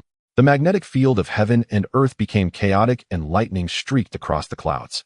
The Namekians watched this as if witnessing the apocalypse, but fortunately, they were protected by a purple shield. Die for me. In the sky, Bardock swiftly moved his body, channeling all his power into a shockwave that resembled a wolf aimed at Frieza. Trash, do you think you can hurt me with this?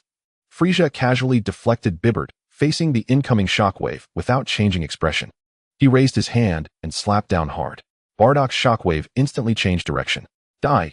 The other Saiyans seized this opportunity to launch a simultaneous attack. Within seconds, thousands of energy blasts rained down on Frieza.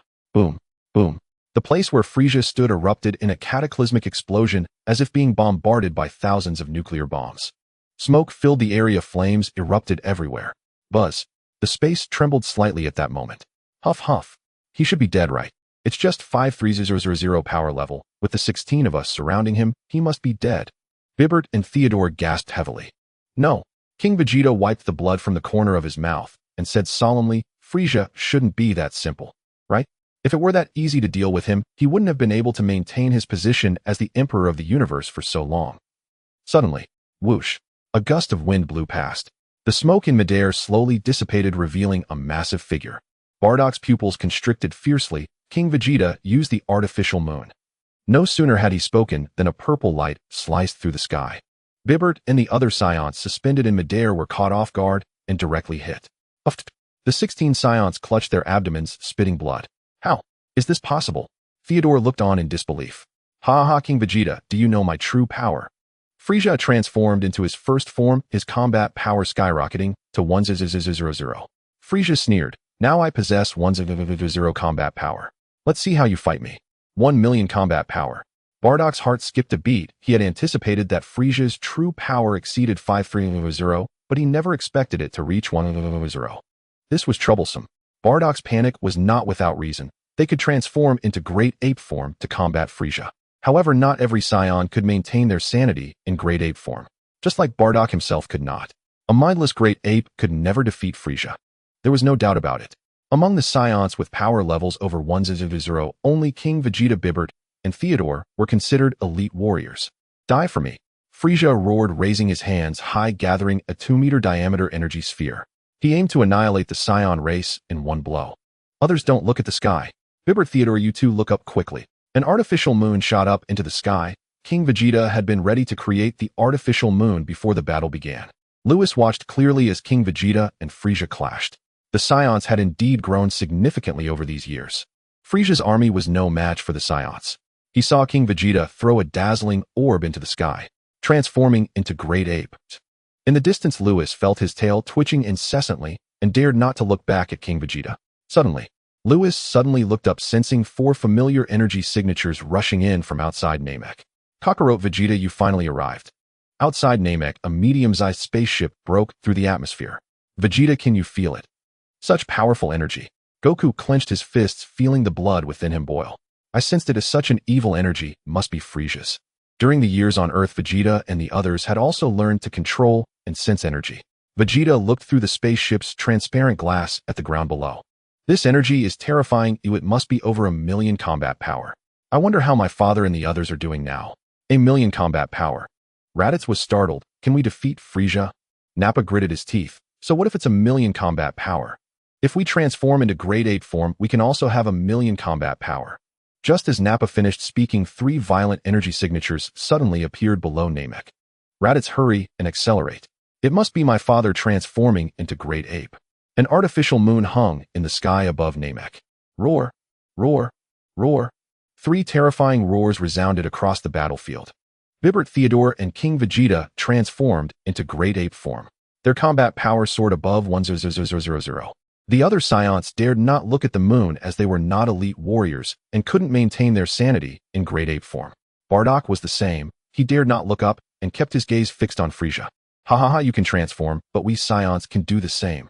What Bardock didn't know was that Frisia's transformation was not a transformation at all, but an unlocked form. Frisia, die for me.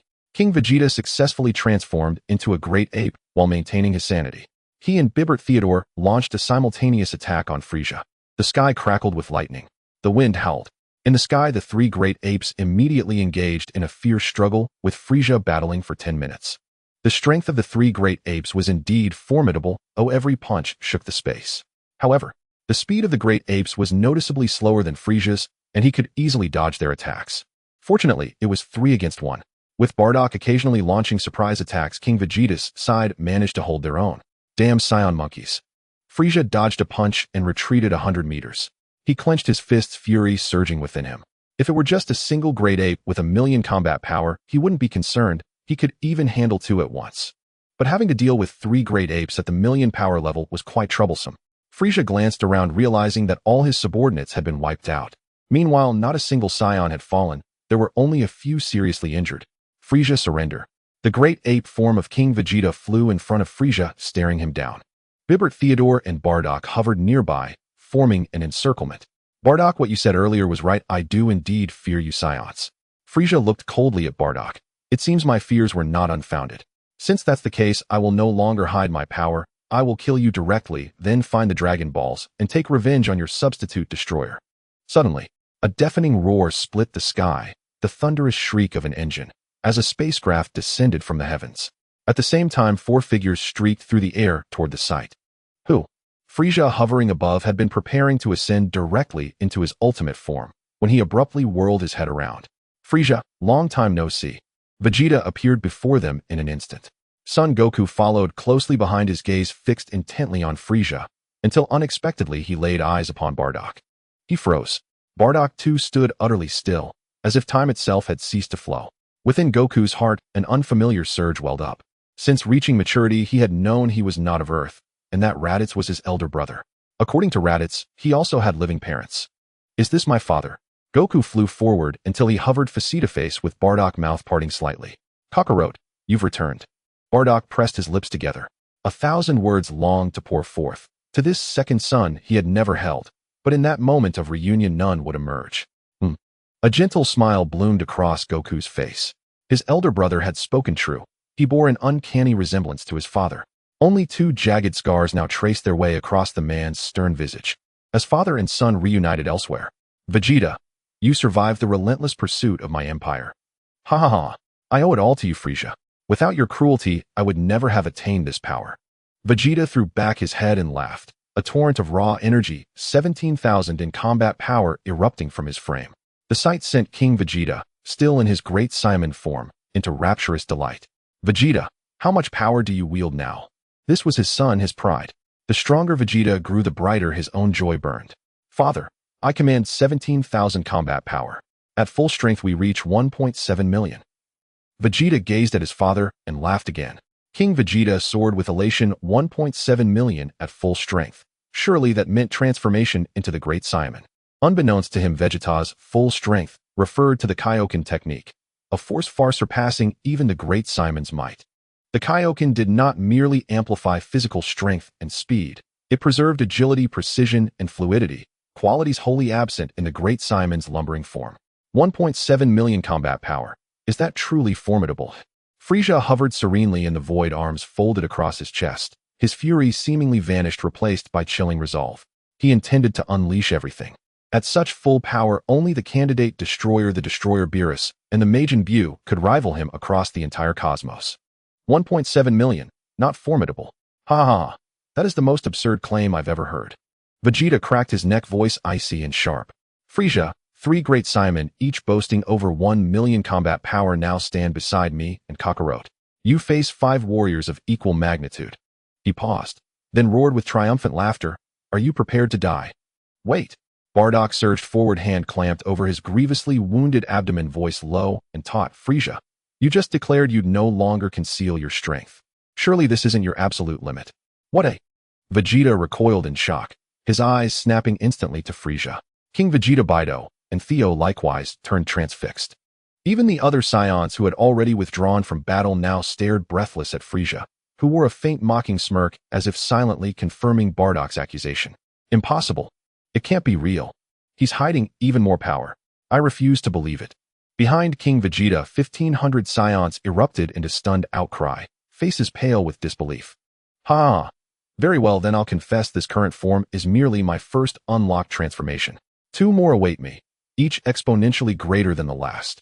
Frieza clenched his fist, features twisting with savage pride. Each new form eclipses the prior, and my ultimate state commands 60 million combat power. In truth, he possessed yet another far more terrifying transformation, one wielding 120 million combat power. But it drained his stamina catastrophically, precisely why he concealed it. Vegeta, have you and your allies prepared yourselves for death?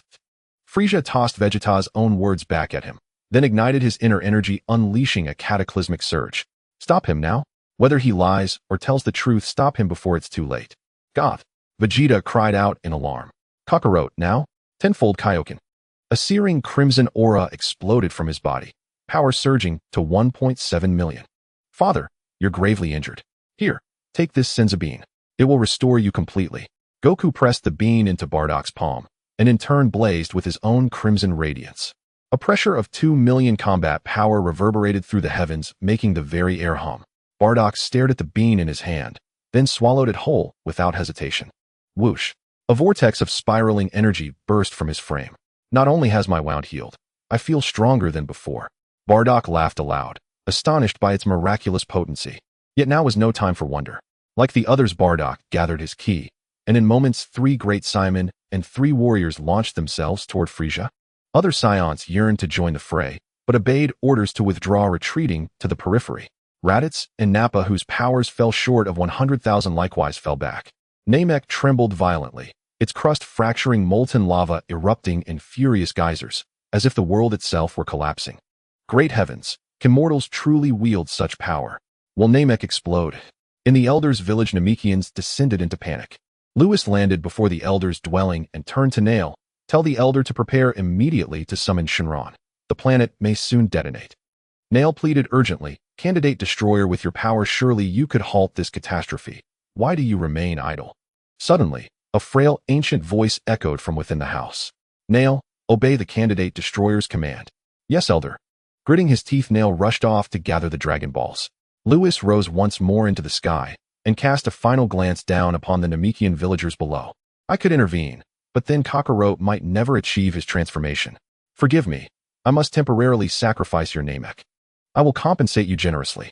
Lewis murmured to himself, then turned his gaze toward the distant battlefield. 3 great Saiyamen and 3 warriors raced to halt Frieza's ascension, but before they drew near, a crushing shockwave hurled them backward.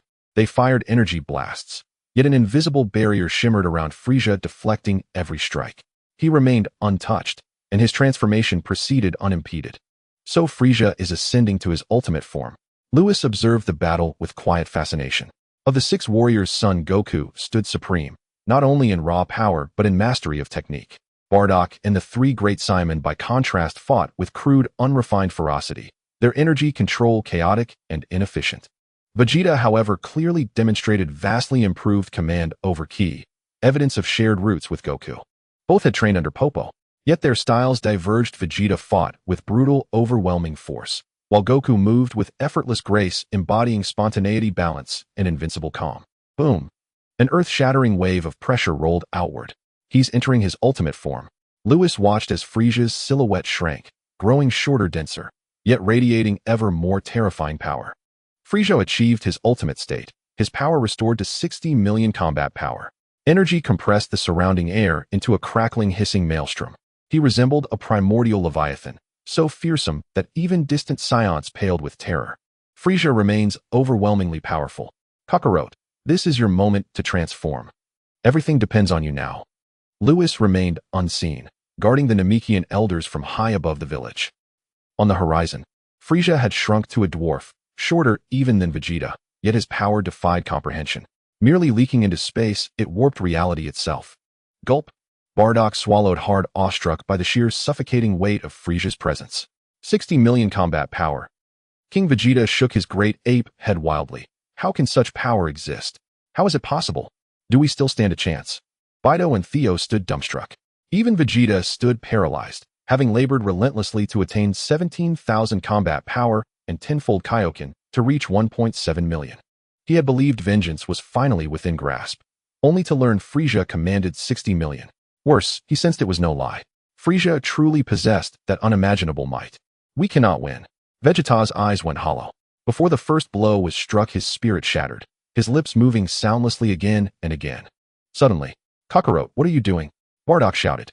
Goku shot forward, eyes blazing with fierce resolve as he locked gazes with Frieza. What a magnificent opponent. You'll make for an exhilarating fight. Lewis observed the scene and smiled faintly. Goku and Vegeta embodied stark contrasts. Goku remained eternally unbroken, facing overwhelming odds with unwavering courage. And Vegeta remained for now unchanged, the prince who, untempered by trials, still faltered before true adversity. Soon Goku and Frieza clashed in furious combat. Bardock retreated far away. He possessed only tens of thousands in combat power outside his great Saiyaman form, less than a fraction of Frieza's might. To charge forward would mean certain annihilation, so Bardock stayed at a distance. Meanwhile, King Vegeta and the two other great Saiyamen lunged into battle, joining Goku in surrounding Frieza. Only Vegeta hovered motionless midair. Though the Kaioken granted him 1.7 million combat power, he stood as if soulless, devoid of defiance, stripped of will. Boom! A devastating shockwave struck the three great Saiyamen, tearing from their throats agonized roars, before hurling them crashing into the earth, carving three colossal craters. Ha ha ha! Wretched Saiyan monkeys, I'll watch you die. Frieza laughed gleefully, then flicked his wrist, sending Goku reeling, blood bursting from his mouth. Once he secured the Dragon Balls, the universe itself would be his. Damn it! From afar, Bardock watched his son being crushed, his eyes burning with helpless fury. Vegeta, you are the prince of the Saiyans. Will you simply stand there and watch? Had his own power not been so pitiful, Bardock would have charged him long ago. Vegeta remained unmoved. Vegeta, you are a disgrace. Our people have severed ties with Frieza forever. So what if he wields 60 million combat power? You cower before our race's greatest enemy. Disgrace. As Prince of the Saiyans, do you honor that title at all? Rage consumed Bardock, beyond endurance. He raised his head, ready to gaze upon the moon. A flicker of light pierced Vegeta's hollow eyes. His lips parted, whispering, "Am I a disgrace? Bardock, you dare provoke me." Vegeta's eyes reignited with fierce brilliance, his fists clenching tight. "I'll settle this with you later." Without glancing back at Bardock, he bellowed, "Tenfold Kaioken." Crimson light erupted, and he surged forward like a comet. Bardock had nearly transformed, yet paused, watching Vegeta's ascent. But his expression deepened, not with hope, but with heavier, darker concern. Frieza was simply too powerful. For the Saiyans, there remained not a single sliver of hope. Above the Elder's village. Oh, has Vegeta finally stopped backing down? Lewis watched Vegeta re-engage in battle, finding it deeply intriguing. Even if you step forward, Vegeta, it will make no difference. From the distant horizon, the three giant apes rose once more from the ground, joining Son Goku and Vegeta in their desperate assault upon Frieza. As Lewis had foreseen, the Saiyans held not a sliver of hope in this battle. Frieza, having unlocked his ultimate form, now wielded a staggering 60 million combat power, a figure beyond comprehension. With but a casual motion, Son Goku and the others erupted in bloody coughs. Frieza seemed to toy with them, holding back his full might, savoring their suffering. This was never a fight meant to be won, unless Kakarot transforms into a Super Saiyan. Lewis shook his head. Ha ha ha, enough playtime. Now dot. Frieza roared with manic laughter, and launched himself skyward. In an instant, he became a violet streak, cleaving the heavens. Below, the three apes and two warriors shuddered violently. Boom! Vipert and Theodore exploded instantly. A gaping wound tore through King Vegeta's colossal ape form. Gurk! King Vegeta spewed crimson blood and plummeted from the void. F.A. Father! Vegeta's abdomen soaked in blood, his internal organs reduced to ruin. So strong, I am utterly powerless against him. Son Goku fared no better, how every bone in his body lay shattered. Moments later, both Son Goku and Vegeta tumbled lifelessly from the sky. Kakarot! From afar, Bardock surged forward, catching King Vegeta, first then Son Goku and Vegeta. Oh! Frieza laughed heartily. I'd nearly forgotten about these stragglers. Then perish alongside the rest. His gaze locked onto Bardock, and beyond upon the 1,500 Saiyans gathered in the distance. He raised his hand, gathering a sphere of energy 2 meters in diameter. With a mighty hurl, the entire sky drowned in violet radiance. Paralyzed by the sheer oppressive aura the Saiyans King Vegeta had brought could not so much as twitch. Their entire race stood on the precipice of annihilation. Bardock spared no thought for hesitation. Now he alone remained fit to fight. After laying Son Goku and Vegeta down, he lifted his eyes toward the artificial moon hanging overhead. Ruhar! A feral, mindless great Saiyaman rampaged wildly, firing erratic beams of laser light that inadvertently detonated Frieza's energy sphere midair. The searing beams slashed repeatedly across Frieza's position. These Saiyan monkeys are truly revolting. Ducking the lethal rays, Frieza shot toward Bardock, the enraged ape now towering in the sky. Above the Elder's village. How could this be possible? Lewis gazed into the distance, his expression hardening with grim gravity. According to the anime's canon, Son Goku was destined to awaken as a Super Saiyan during this Namekian Odyssey. Yet now even King Vegeta's contingent, including Son Goku himself, teetered on the brink of death. Is there truly no chance left? If Lewis delayed any longer, the Saiyan race would be extinguished entirely. Yet a sudden spectacle unfolding in the distance arrested his movement. There, Frieza hurtled straight toward Bardock. Ha ha! Frieza, you march straight toward your own doom. Lewis burst into thunderous laughter. He had assumed Son Goku would never attain the transformation, After all, he'd arrived without bald Krillin. But Frisia's reckless advance would inexorably drag him into the abyss. Lewis glanced toward Son Goku, lying far below, watching him slip a Senzu bean into his mouth. Then he turned his gaze to Bardock, being savagely battered by Frisia. If Bardock were to fall as sacrifice, would not Son Goku erupt in uncontrollable fury? Indeed, Frisia had already begun his brutal execution of Bardock. First, he shattered all 4 limbs of Bardock's great Saiyan form, then forced a blazing energy sphere deep into his maw. Boom! Bardock's skull exploded into crimson mist. The legendary moment is upon us. No! An overwhelming surge of power erupted from Son Goku's body. Rising from the threshold of death, his strength surging past 5 million combat power. Seeing his father slaughtered before his eyes, rage consumed Son Goku's every thought. The savage genetic factor within him raged violently, his back burning with incandescent heat. Aerofort. Father. Frisia. You murdered my father. I will end you. Lightning cracked across the heavens, jagged shards of stone levitated uncontrollably around Son Goku. Flames of golden and black aura flickered wildly around his form, his hair shimmering with unstable luminescence. The rhythm of their pulse quickened, faster still. What in the world? Having slain Bardock, Frisia recoiled, startled by the terrifying pressure.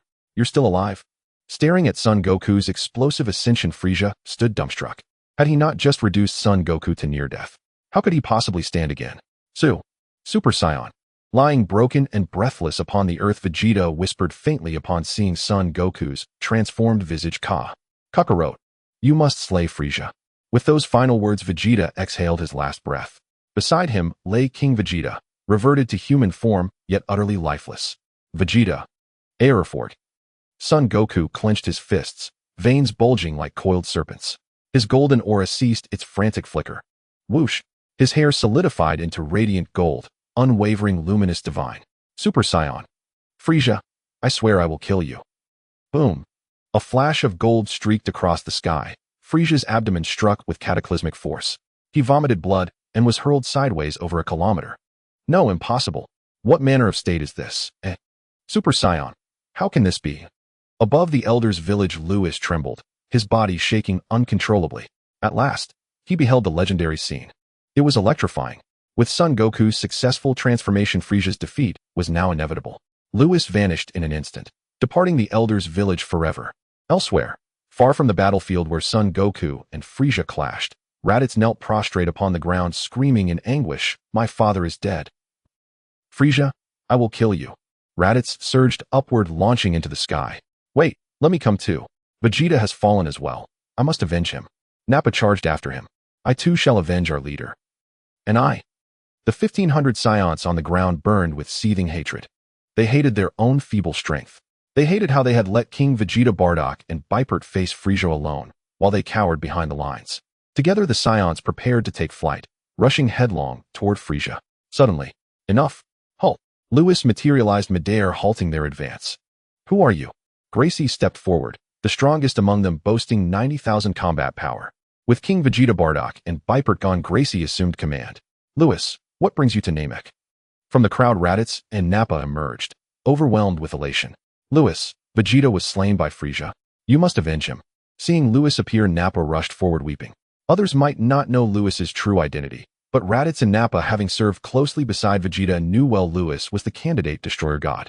A candidate destroyer god, the disciple of the universe's supreme sovereign. His arrival sealed Frisia's fate beyond doubt. Upon hearing Lewis's name, Gracie recalled something. Lewis was a senior warrior of the Saiyan race, but he perished on a mission over a decade ago. Lewis paused, startled. I died. He smiled wryly. I did not. Listen carefully now. I will evacuate you all from Namek immediately. Gracie's voice turned icy. Obey you. Who do you think you are? Before he could finish, Lewis conjured a sphere of destructive energy, hovering at inches before Gracie's eyes. Kakarot, Bardock's son, has awakened as the legendary Super Saiyan. He now battles Frisia. Namek will soon explode. I will evacuate you all immediately. Raditz pressed urgently. Lewis, is it true? Has Kakarot truly become a Super Saiyan? Lewis nodded. Yes, Frisia is doomed. And Bardock, they may all be revived with the Dragon Balls. So do not despair. Lewis turned his gaze upon Gracie. Do you still object? No objection. Gracie swallowed hard, certain that one touch of that violet energy would erase him utterly. Hearing that Kakarot, the legendary Super Saiyan, was battling Frieza. The Saiyans erupted in jubilant cheers. They had come to Namek precisely to prevent Frieza from seizing the Dragon Balls. Defeating Frieza meant claiming the balls and resurrecting King Vegeta and the Fallen. The Saiyans were saved. Join hands. Namek is moments from detonation. Hurry, I'll take you all away now. In an instant, Lewis teleported the entire Saiyan contingent to Galactic Patrol headquarters. Then he returned to Namek. At this moment, the scene on Namek was terrifying. Thunder roared. Fierce winds raged. Mountains and rivers shattered. Lava gushed forth. Various planetary-level disasters unfolded on Namek, resembling a hell on Earth, instilling fear in all who beheld it. Bang! Two figures streaked across the sky, their collision creating a powerful cyclone that compressed the void into a vacuum. Countless air currents rushed in this direction, suddenly forming a hurricane with a diameter of a kilometer. Frieza died. Son Goku seemed to transcend the speed of light, appearing before Frieza in the next instant, raising his foot for a fierce kick. The void seemed ready to explode. Frieza was struck in the abdomen, bending over as blood sprayed from his mouth. The immense force sent Frieza flying into the sky. Frieza returned my father's life. Son Goku radiated golden light, resembling a streak of gold slicing through the void as he appeared above. With both hands tightly clenched, he formed a massive hammer. He swung down hard at Frieza, who was sent flying. The thunderous might surged through Son Goku's hands, penetrating Frieza's back, causing him to spit blood once more as he let out a heart-wrenching scream. Frieza plummeted straight toward the ground, creating a deep crater with a diameter of 100 meters. After transforming into a Super Saiyan, Son Goku's power broke through to 5 billion. 5 billion against 60 million. There was no suspense. Frieza was utterly outmatched, continuously taking blows. Son Goku's relentless assault on Frieza continued while Lewis had returned to the Elder's village. The entire village was enveloped in a purple glow, and the residual waves of battle outside would disintegrate everything here. However, as Son Goku and Frieza battled, the situation on Namek worsened. The ground of the village where the Elder was located had already cracked. Lord Candidate Destroyer. Neru rushed to Lewis, anxiously asking, "Our Namek is about to explode. What should we do?" "I'm sorry, I had promised to help you through this crisis. If I intervened, Namek would not have fallen into its current state. But due to certain reasons, I truly apologize," Lewis said with a face full of guilt. "Prepare to summon the dragon." Neru glanced at Lewis, clenching his fists in anger. Neru heeded the commands of the Candidate Destroyer. The Elder's voice came from within the house. "Yes." Neru gritted his teeth, having no choice but to obey Lewis' orders. The Dragon Balls were placed on the ground. Neru prepared to summon the dragon. Suddenly, a terrifying force rushed towards them. It was Frieza's power. Lewis could clearly sense that Frieza seemed to be unleashing all his strength, around 120 million battle power. However, after releasing this power, Frieza quickly withered away. Clearly, 120 million battle power was nothing against 250 million. In fact, if Frieza had used his full strength from the beginning, perhaps he would have had a chance. Because Son Goku had just transformed into a Super Saiyan and was not yet fully in control of his inner power. Unfortunately, Frieza was too arrogant, thinking that the Super Saiyan was merely an impressive title. By the time Son Goku mastered his inner strength, he had no chance left. Boom! Namek trembled even more. It seemed as if it would explode in the next moment. Lewis felt a hint of regret. Had he known, he would have brought Whis along, avoiding the need to use someone else's Dragon Balls. And he wouldn't feel so guilty. "Let's summon the dragon." Lewis looked at Neru. Neru nodded and addressed the Dragon Balls on the ground. A golden light shot into the sky, and Purunga began to swirl in the air. "I pay my respects to the Candidate Destroyer," Purunga greeted respectfully. Lewis nodded and hurriedly instructed Neru to make a wish, restore Namek to its state from a day ago. Time was pressing, and Namek trembled more violently. In Lewis, sensing Frieza, that treacherous villain like in the anime, had used the planet destruction bomb. In 5 minutes, Namek would surely explode. Neru recited the wish in the Namekian language. This wish is very simple. In the sky, Purunga's eyes glinted, and then Namek began to change. Lava returned to the Earth's core. The shattered mountains and rivers reformed. The fierce winds ceased. The thunder calmed. Namek reverted to its appearance from a day ago. "Neru, I will first take care of Frieza, and then I have 2 more wishes to make when I return." Lewis disappeared in an instant, leaving only Neru and the dumbfounded Purunga in the sky. Haha. In midair, Son Goku clenched his fists, watching the changes on Namek, momentarily stunned. Wasn't Namek supposed to explode in 5 minutes after being hit by Frieza's planet destruction bomb? How could this be? Son Goku, why is this happening? On the ground, Frieza's tail was severed, his body battered, and on the brink of death. Son Goku knew what Frieza meant, but he too was clueless as to why Namek had been restored. He was just about to finish off Frieza. At that moment, with a whoosh, Lewis instantly teleported in front of Frieza. In the sky, Son Goku recognized Lewis. Lewis, why are you here? Son Goku descended from the sky, coming to Lewis' side. Lewis turned to look at the protagonist of the Dragon Balls. Golden hair and blue eyes. In Super Saiyan form, his power possessed 250 million battle power.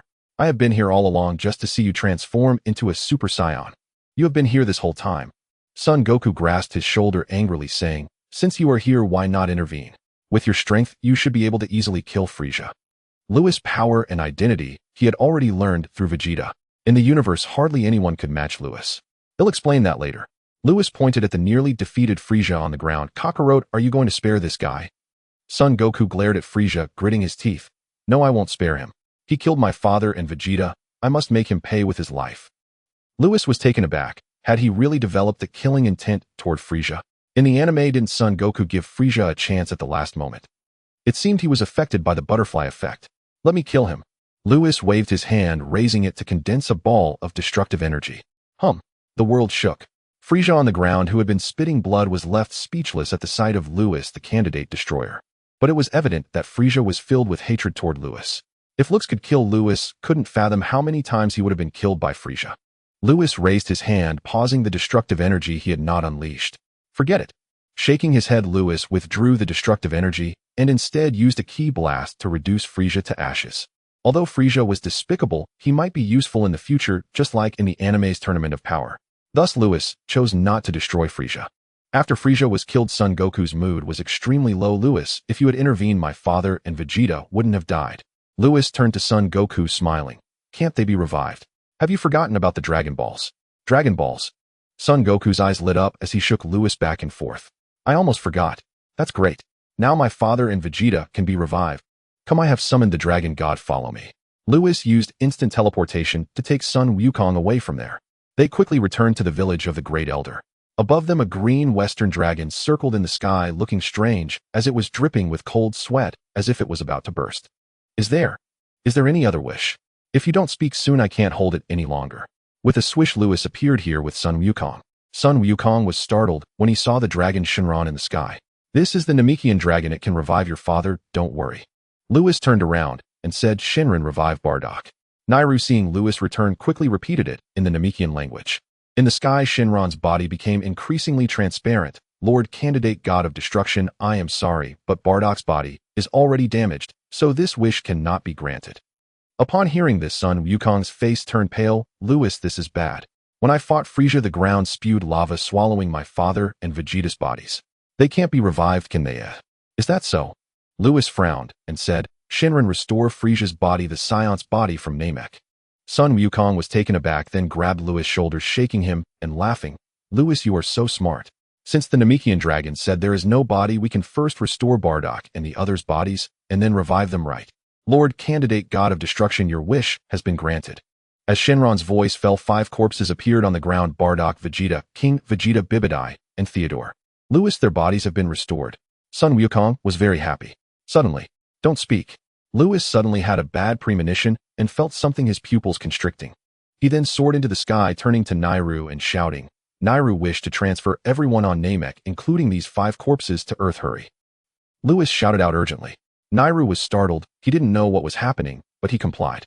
But before Nairu could finish his wish, a destructive energy bomb with a diameter of 1,000 meters suddenly appeared in the sky. This destructive energy seemed like a purple sun falling from the sky. Boom! The void was shattered, turning into fragments of space that fell down, and the hole in the void quickly healed again. If this destructive energy fell on Namek, the surrounding million-mile star region would likely collapse. Lewis could run and take Sun Wukong and Nairu with him. But the Namekians would definitely be doomed. Lewis already felt guilty towards the Namekians. He would not allow them to die in front of him. No matter what, Lewis was unwilling. Damn it, Quitra, just you wait. If Lewis wasn't mistaken, it should be Quitra's doing. A golden aura suddenly erupted from his body, and his hair turned golden in an instant. Super Saiyan. Then he instantaneously teleported beneath the falling destructive energy bomb. He braced against it. Bang! The destructive aura emanating from the energy bomb pressed the air above into a vacuum. Immunity. All negative effects applied to Lewis were instantly cleared by immunity. Lewis was unharmed, but with his current strength, he could not hold back the falling destructive energy bomb. Pressured, Lewis' body rapidly fell towards the surface of Namek. As he descended, sparks appeared from the friction with the air and his speed of descent increased. Just before touching the ground, Shenron's body instantly vanished, and then everyone on Namek, including the 5 corpses on the ground, disappeared completely. Buzz! The Namekian was struck by the destructive energy, and the star region, within billions of miles, instantly collapsed, forming a gigantic void black hole. Outside the billion-mile star region, Quitra, aren't you afraid that Beerus will trouble you for doing this? The angel Kornik circled in the pitch-black starry sky, holding his staff, looking at Quitra beside him. Quitra looked at the void black hole and coldly said, "What if Beerus knows? Lord Zeno has ordered that the gods of destruction must not fight each other. Beerus wouldn't dare to fight me, who otherwise Lord Zeno would definitely erase him. Besides, I've already formed enmity with that kid. I can't let such a talented genius go, or he will definitely come back to find trouble for me in the future." The scene of Lewis and the candidate god of destruction sparring left a deep impression on him. He broke into the divine dimension around the age of 20. He also comprehended destructive energy and the angelic realm of self-awareness. Quitra turned to Kornik and said, "Didn't you ask Whis about that kid's situation?" Kornik squinted and said, "Whis said this is Lewis' innate skill capable of ignoring all damage." Ignoring all damage. Quitra chuckled. "Do you think that kid Lewis could escape from the destructive energy I just released?" Kornik fell silent, feeling that Lewis could truly escape, but was afraid to say it in case Quitra would be displeased. He still remembered what his older sister said when she left the 7th universe. That kid Lewis is very special beyond my comprehension, along with that divine aura that swept through the Xeno universe and that mysterious Earth. After his sister finished speaking, she went to the Xeno Palace to find his father for clarification, with other angels following. Only he couldn't leave because Quitra wanted to lurk in the 7th universe to obliterate the hope of the 7th universe. "Let's hurry, or Beerus will come," Quitra said faintly. "Yes." Kornik waved his staff and left with Quitra. The next second, 2 figures indeed appeared here. Quitra, well done. Beerus was furious, and the released pressure made the entire North Galaxy tremble. "Whis, restore this place." "Yes." Whis waved his staff, and the surrounding void black hole suddenly restored, and the damaged Namek was also restored. "Whis, take me to Universe 4. The 2 disappeared. On Earth, in the eastern capital plane, Lewis' son Wukong and all the Namekians were teleported here. The elder sat on the ground looking around at the unfamiliar surroundings, bewildered, and asked, "Lord Candidate Destroyer, what happened?" Son Wukong swallowed hard, saying, "What was that attack just now? It was terrifying." Nairu wiped the sweat from his face. "That really scared me." The other Namekians who were transported here were also in shock. "Elder, I'm sorry I got you all into this." Lewis gritted his teeth. He had broken through to the divine dimension and could sense the presence of deities. That destructive energy bullet was thrown by Quitra. Damn, no wonder Beerus hates that old mouse so much. It's truly devious. "You all wait here. I will find someone to restore your Namek, and then I'll bring you back." Anything hit by the destructive energy cannot be restored by an ordinary dragon. The only ones capable of achieving this, aside from the super dragon, are the time reversal abilities of the angels. Taking advantage of the 2 minutes that had not yet passed, Lewis suddenly vanished. Soon he found Whis, who had just returned from the 4th universe. Lewis asked Whis to help him restore Namek, but Whis said it had already been restored. Lewis then returned to the elder. Nairu hurriedly asked, "Lord Candidate Destroyer, how did it go?" "Your Namek has been restored." Lewis smiled and looked at the elder. "Elder, I will send you all back now." "Okay, thank you, Lord Candidate Destroyer." The elder took hands with the Namekians, and Lewis used instant transmission to bring everyone back to Namek. At a glance, Namek showed no signs of damage. The Namekians who returned here were dumbfounded. Could it be that this Candidate Destroyer used the Dragon Balls again? "Elder, to express my apologies, I am giving you something." Lewis took out 3 universal capsules from his pocket and opened one. Boom. A 200-cubic warehouse appeared on the ground, filled with grayish-blue fruits. The elder asked in confusion, "Lord Candidate Destroyer, what is this?" "These fruits are called spirit fruits, which are consumed by deities. They can extend a person's lifespan. In fact, besides extending lifespan, spirit fruits can also greatly increase a person's power. However, the surge in power is limited and pales in comparison to lifespan." Lewis, with a face full of apologies, said, "I was unable to fulfill the promise I made to you before. Consider this my compensation.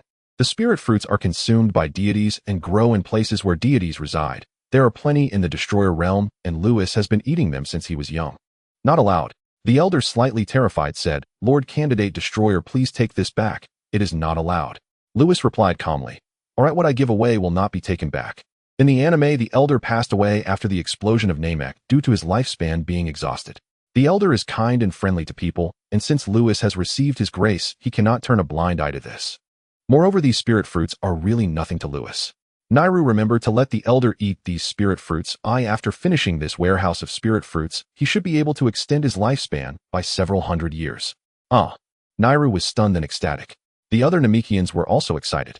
The elder is like their father, and at his advanced age, to put it bluntly, he could leave this world at any moment. In fact, they possess Dragon Balls, as long as they make a wish they could restore the elder's youth. But that would violate nature. The elder would definitely disallow them from doing so. If eating these fruits could extend lifespan, that would be different from wishing on the Dragon Balls. The elder would surely accept it. Lewis handed the remaining 2 universal capsules to Nairu and then left Namek. On Earth in the backyard of the Tai's family, Bulma looked at Vegeta's corpse lying on the ground, utterly heartbroken. Whoa, how could you die, Vegeta? Bulma tugged at son Wukong's collar. Wukong, who killed Vegeta, why didn't you protect him? Bulma, I'm sorry, son Wukong gritted his teeth and said, I didn't protect him well, but don't worry, we can use the Dragon Balls to bring Vegeta and my father back. Yes, we still have the Dragon Balls. Bulma just remembered the Dragon Balls and prepared to get the Dragon Radar. With a whoosh, Lewis suddenly appeared here. Ties hurried over, feeling him up and down, discovering that Lewis was unharmed and couldn't help but breathe a sigh of relief. Where have you been for the past month? I was scared to death. Don't worry, you know my constitution, don't you? Lewis hugged Ties, feeling her body warmth and heartbeat. It had been a month since he last saw Ties, and he missed her terribly. At this moment, brother-in-law, you have to avenge my Vegeta.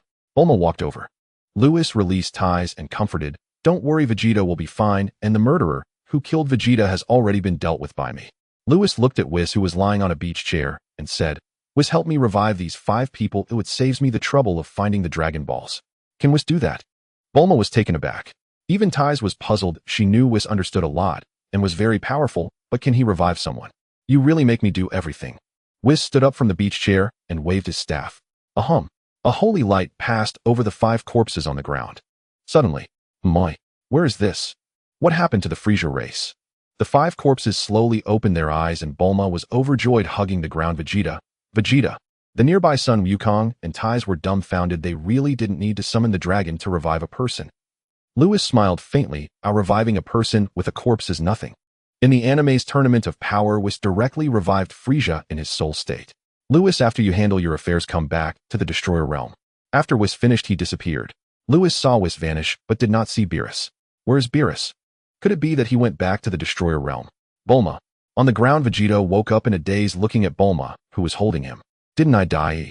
It was brother-in-law who had Whis revive you. Bulma leaned on him, her eyes red. At this moment, hiss. Nearby, Bardock, King Vegeta, Bibert, and Theodore also woke up one after another. We aren't dead. Wait, I remember that Bibert and I were blasted apart by Frieza. Suddenly, King Vegeta saw Lewis' figure, and his pupils shrank sharply. Lewis, did you save us? King Vegeta shook his head again. No, you said you wouldn't care about the Saiyans. How could we possibly be saved by you? King Vegeta, who is he? Until now, Bardock and Bibert still could not believe that they were revived.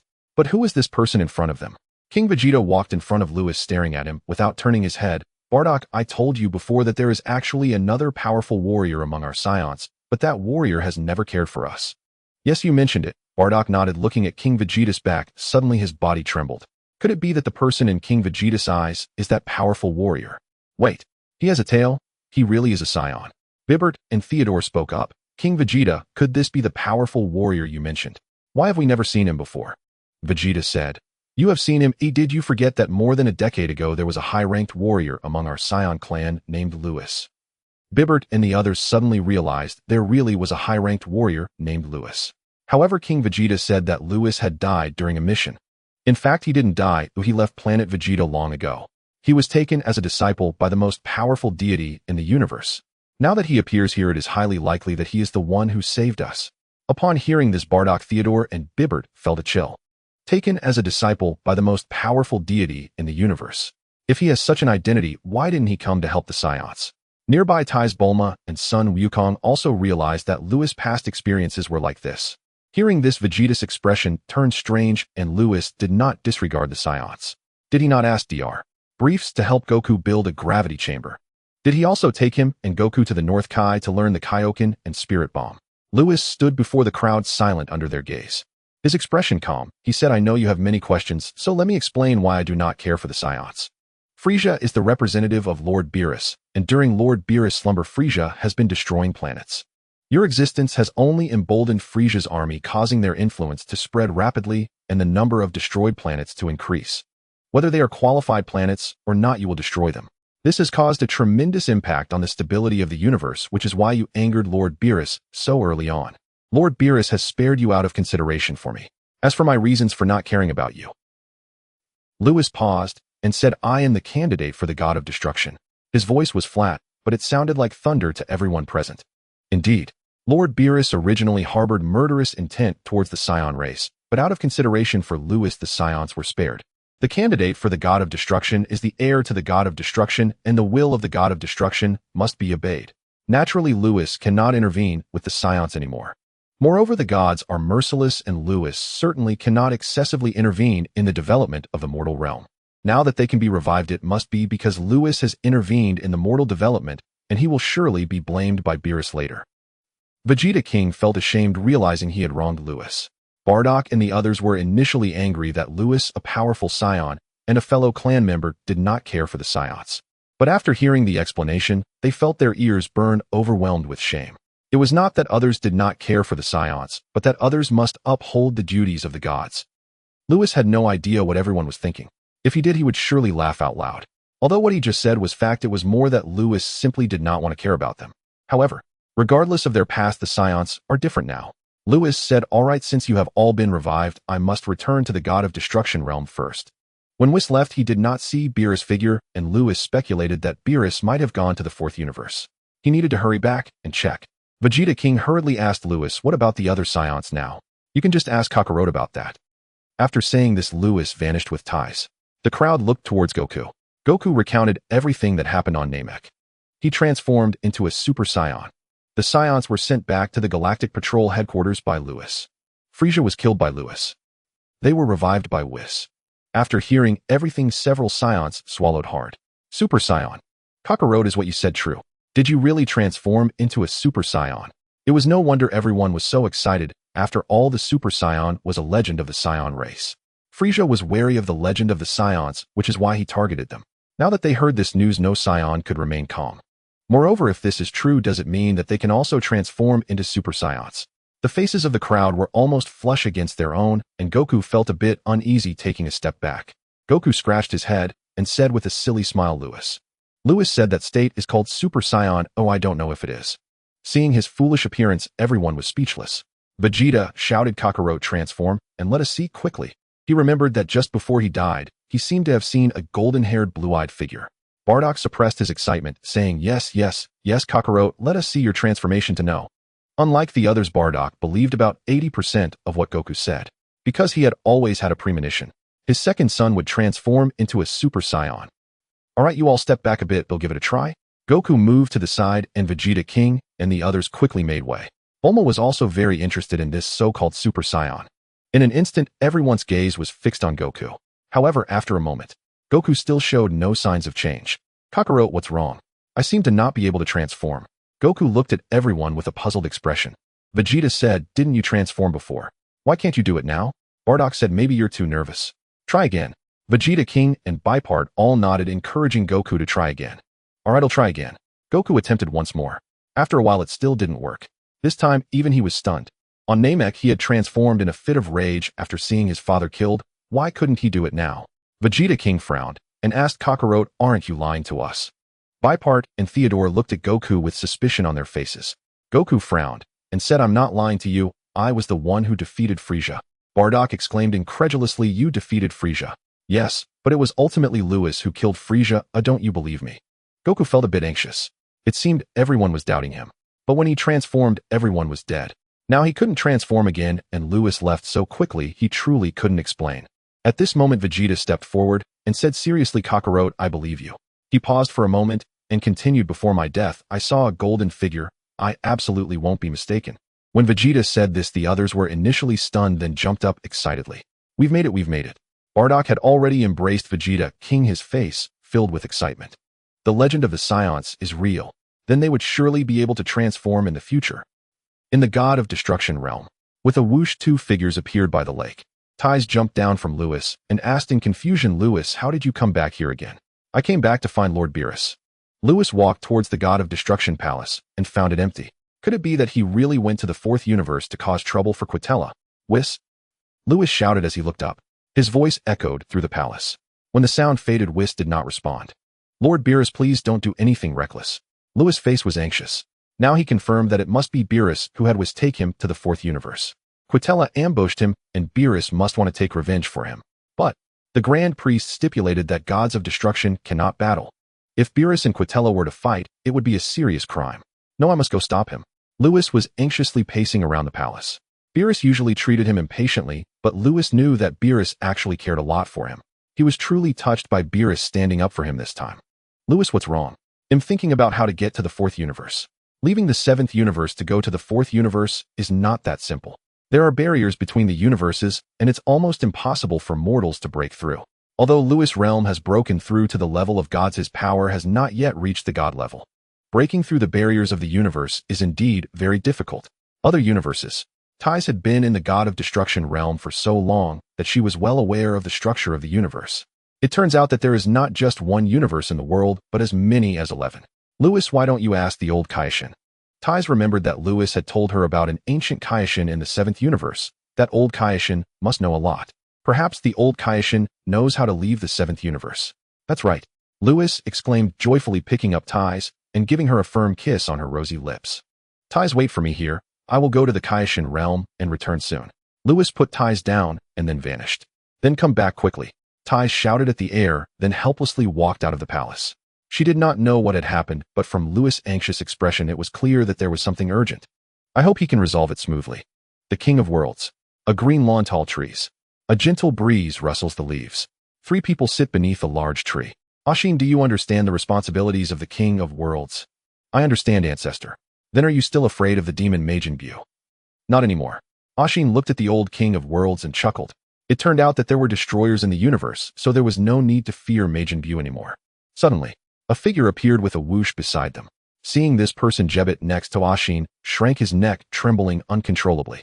Lewis naturally noticed Jebet, but he was too busy to pay attention to him. Old King of Worlds, I need to speak with you urgently. Lewis, what brings you here? The old King of Worlds was taken aback. Lewis briefly recounted the earlier sparring incident, finally mentioning that Beerus had gone to the fourth universe. What? Ketla ambushed you. The old King of Worlds was furious. Ashin was startled by the old king's loud voice, but upon hearing that Lewis had been ambushed, he couldn't help but worry. Lewis, are you hurt? I'm fine. Lewis looked at the old King of Worlds, hastily asking, Old King of Worlds, how can I get to the fourth universe? If we don't stop Lord Beerus, something terrible might happen. Don't worry, that skinny guy knows the consequences of attacking a destroyer. He's not that foolish. The old King of Worlds gritted his teeth. That old rat is truly too arrogant. Beerus did an impressive job this time. Old King of Worlds, please save your scolding for later. Lewis smiled wryly. Do you have a way to let me leave the seventh universe? The old King of Worlds and Beerus were so concerned about him. Lewis felt genuinely touched. For the first time, he felt a sense of belonging to the seventh universe. There are 2 ways to leave the seventh universe. The old King of Worlds calmed down a bit. The first is to break through the cosmic barrier with powerful forces. However, to achieve this, one must possess the power of a deity. With your current strength, you shouldn't be able to do it yet. The second way is to use the Cosmic Shuttle Cube. Cosmic Shuttle Cube. Lewis and Ashin were momentarily stunned. Soon Lewis recalled something and asked, Are you referring to the Shuttle Cube in Whis' hand? The old King of Worlds looked at Lewis with a strange expression. I didn't expect Whis would tell you this. Yes, it's that Shuttle Cube. Lewis clicked his tongue. In fact, Whis hadn't mentioned this to him. He was reminded of the anime from his past life, where Whis used the Cosmic Shuttle Cube to take everyone to the power tournament. Old King of Worlds, Whis isn't here, and we don't have the Shuttle Cube. Lewis shook his head. The old King of Worlds raised his head proudly. Did I ever say I didn't have it? You have it. Lewis was overjoyed. How do you have a Cosmic Shuttle Cube? Why do you care about that? I have it, that's all that matters. Do you want it or not? The old King of Worlds' face flushed. He acquired the Shuttle Cube because he once sought Whis to go to other universes to date girls. I want it. Old King of Worlds, please lend it to me. They'll get it for you right now. The old King of Worlds waved his hand, opening a dimensional space from which a purple cube flew out. Fortunately, you've broken through to the deity level. You can infuse divine power into the Shuttle Cube, allowing it to reach its maximum speed. The old King of Worlds paused for a moment and said, Forget it, it'll accompany you this time.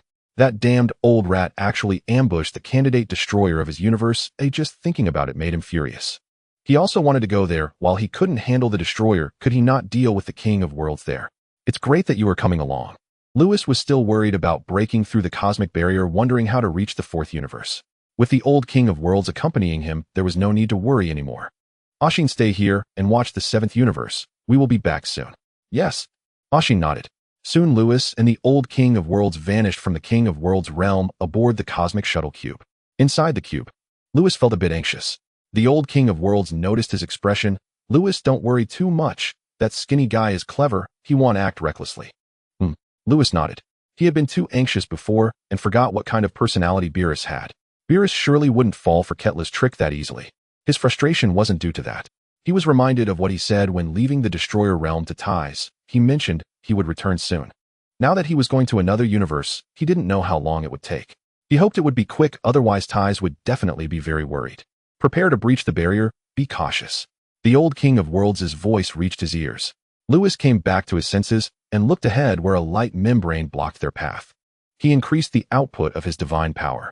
Whoosh! The cosmic shuttle cube transformed into a purple beam of light and instantly passed through the light membrane.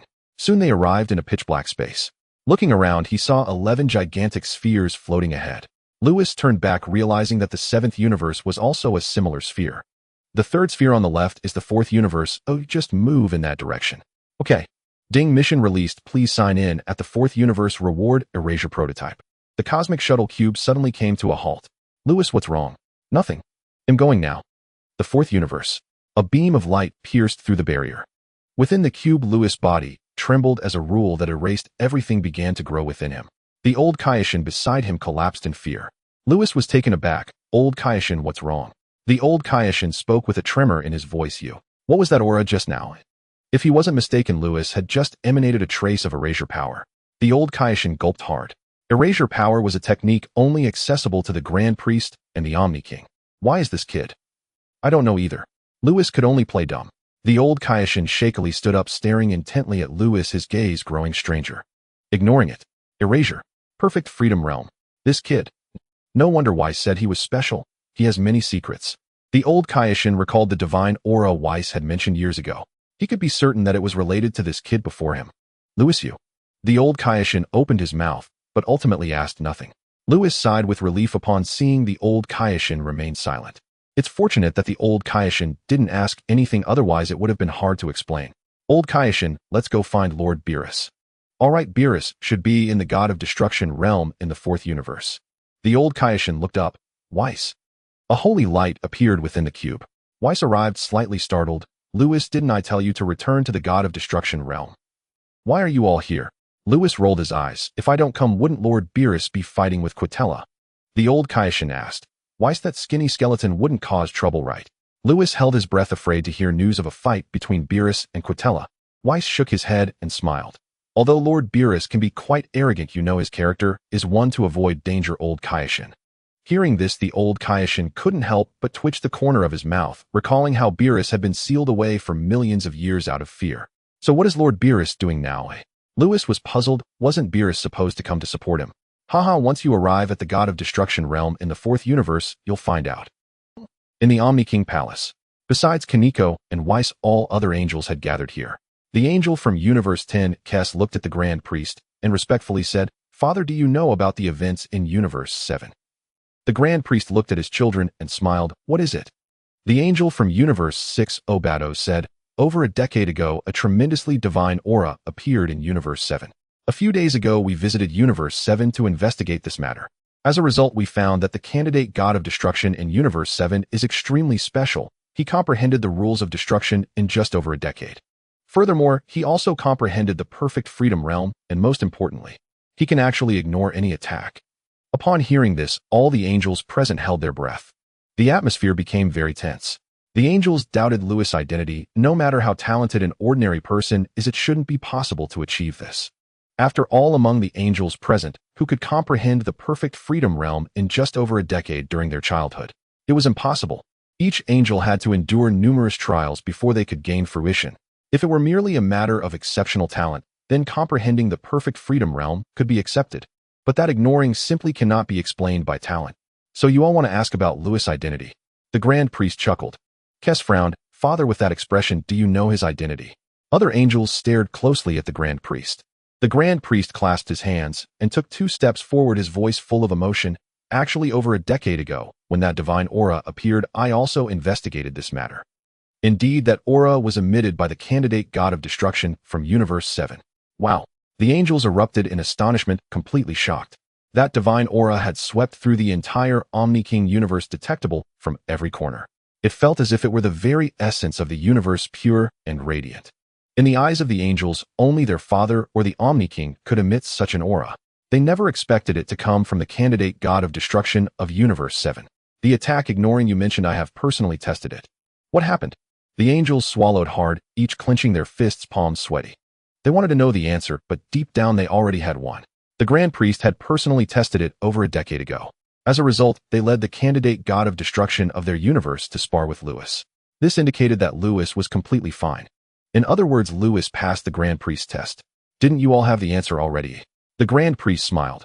Yes, he passed my test. He truly can ignore any attack. Boom. A shockwave surged through their minds.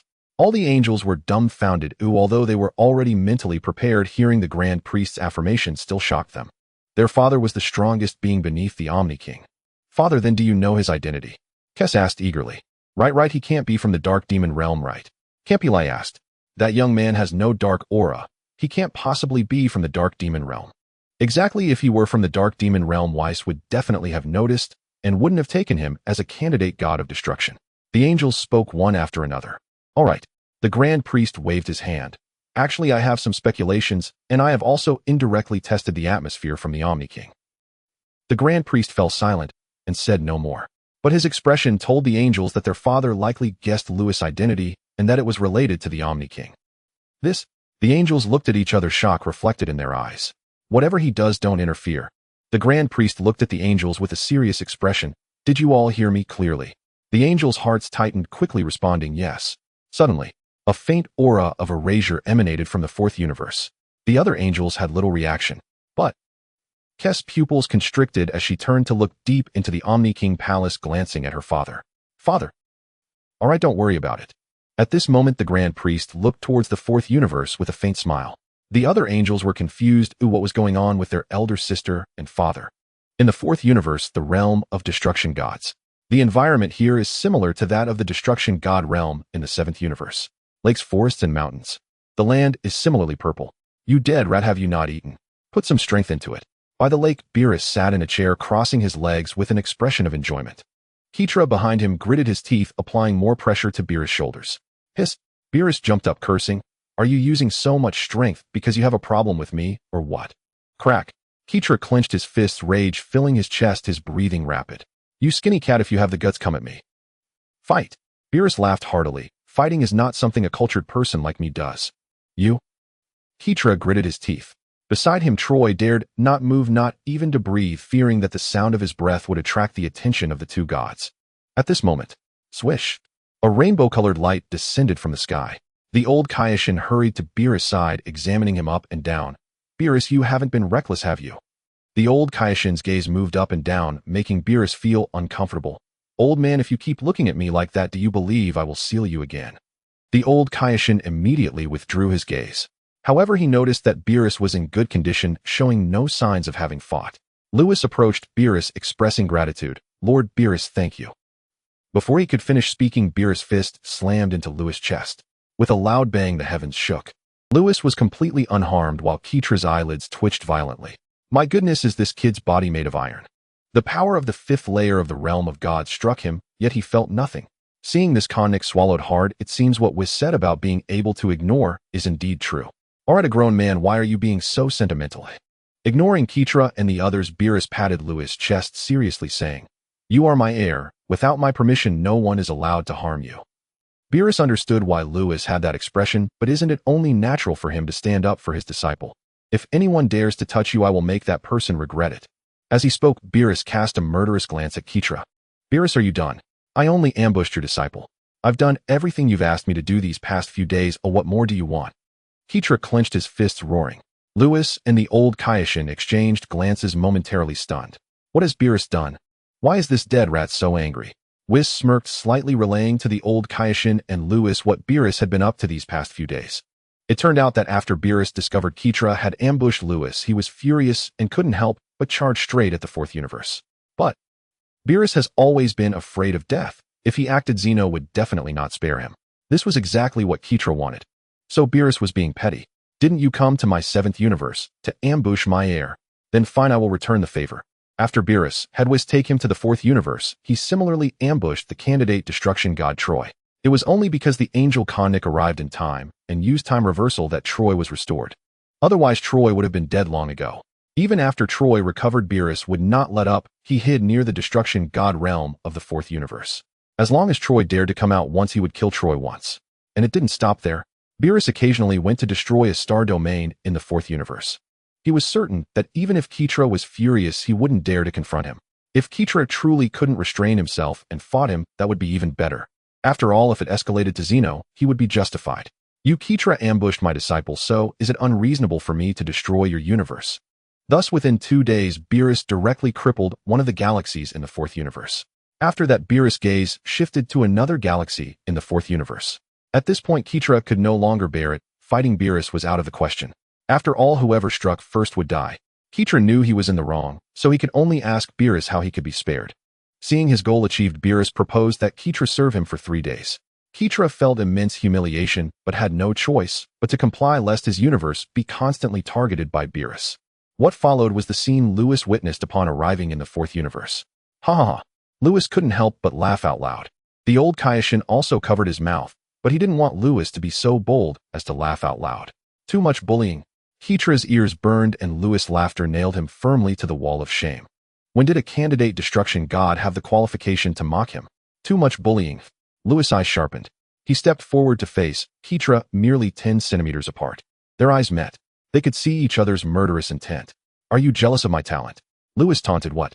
Don't you have a genius like me in your universe, so you resort to ambushes? Do you know who you are talking to? Keitra's face darkened. The people of the seventh universe are so despicable. Looking at the face of this kid in front of him, he couldn't help but want to kill him. Who are you talking to? Hearing this, a destructive aura enveloped Beerus. He took a step forward, causing the entire fourth universe to tremble. Whis and Konnik straightened their bodies, prepared to intervene. The destruction caused by 2 destruction gods clashing is simply too exaggerated. Lord Beerus, let me handle this. Lewis waved his hand gently. Beerus glanced at Lewis and ultimately dispersed the destructive aura around him. I know you want to kill me. After all, if you kill me, the future hope of the seventh universe will be cut off. But Lewis smiled wickedly. You can't kill me. Ooh, I can ignore any harm in this world. Boom. The old Kaioshin, Keitra, Konnik, and Troy's bodies trembled, their minds jolted. Although they had heard about this early on, hearing the definitive answer from Lewis himself was still shocking. Is there really someone who can ignore any attack? I just learned a new move and I want to try it on you. Lewis grinned at Keitra, his smile extremely eerie. He raised his hand. Erasure. Buzz. A white light flickered on Lewis' hand.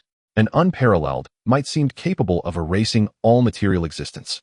Except for 2 angels, everyone else collapsed to the ground. Their eyes bulged wide, mouths agape, faces pale, and bodies trembled involuntarily, as if they had seen a ghost. Fear, unease, panic, disarray. Whis and Konnik shared equally exaggerated expressions, staring blankly, their hearts racing wildly. Erasing. Erasing. This was a technique only the High Priest and the Omni King could wield. Why could Lewis use this move? Quetra collapsed to the ground, a cold sweat trickling down his back, trembling as he spoke. How can you use the Omni King's technique? This move was all too familiar to Quetra.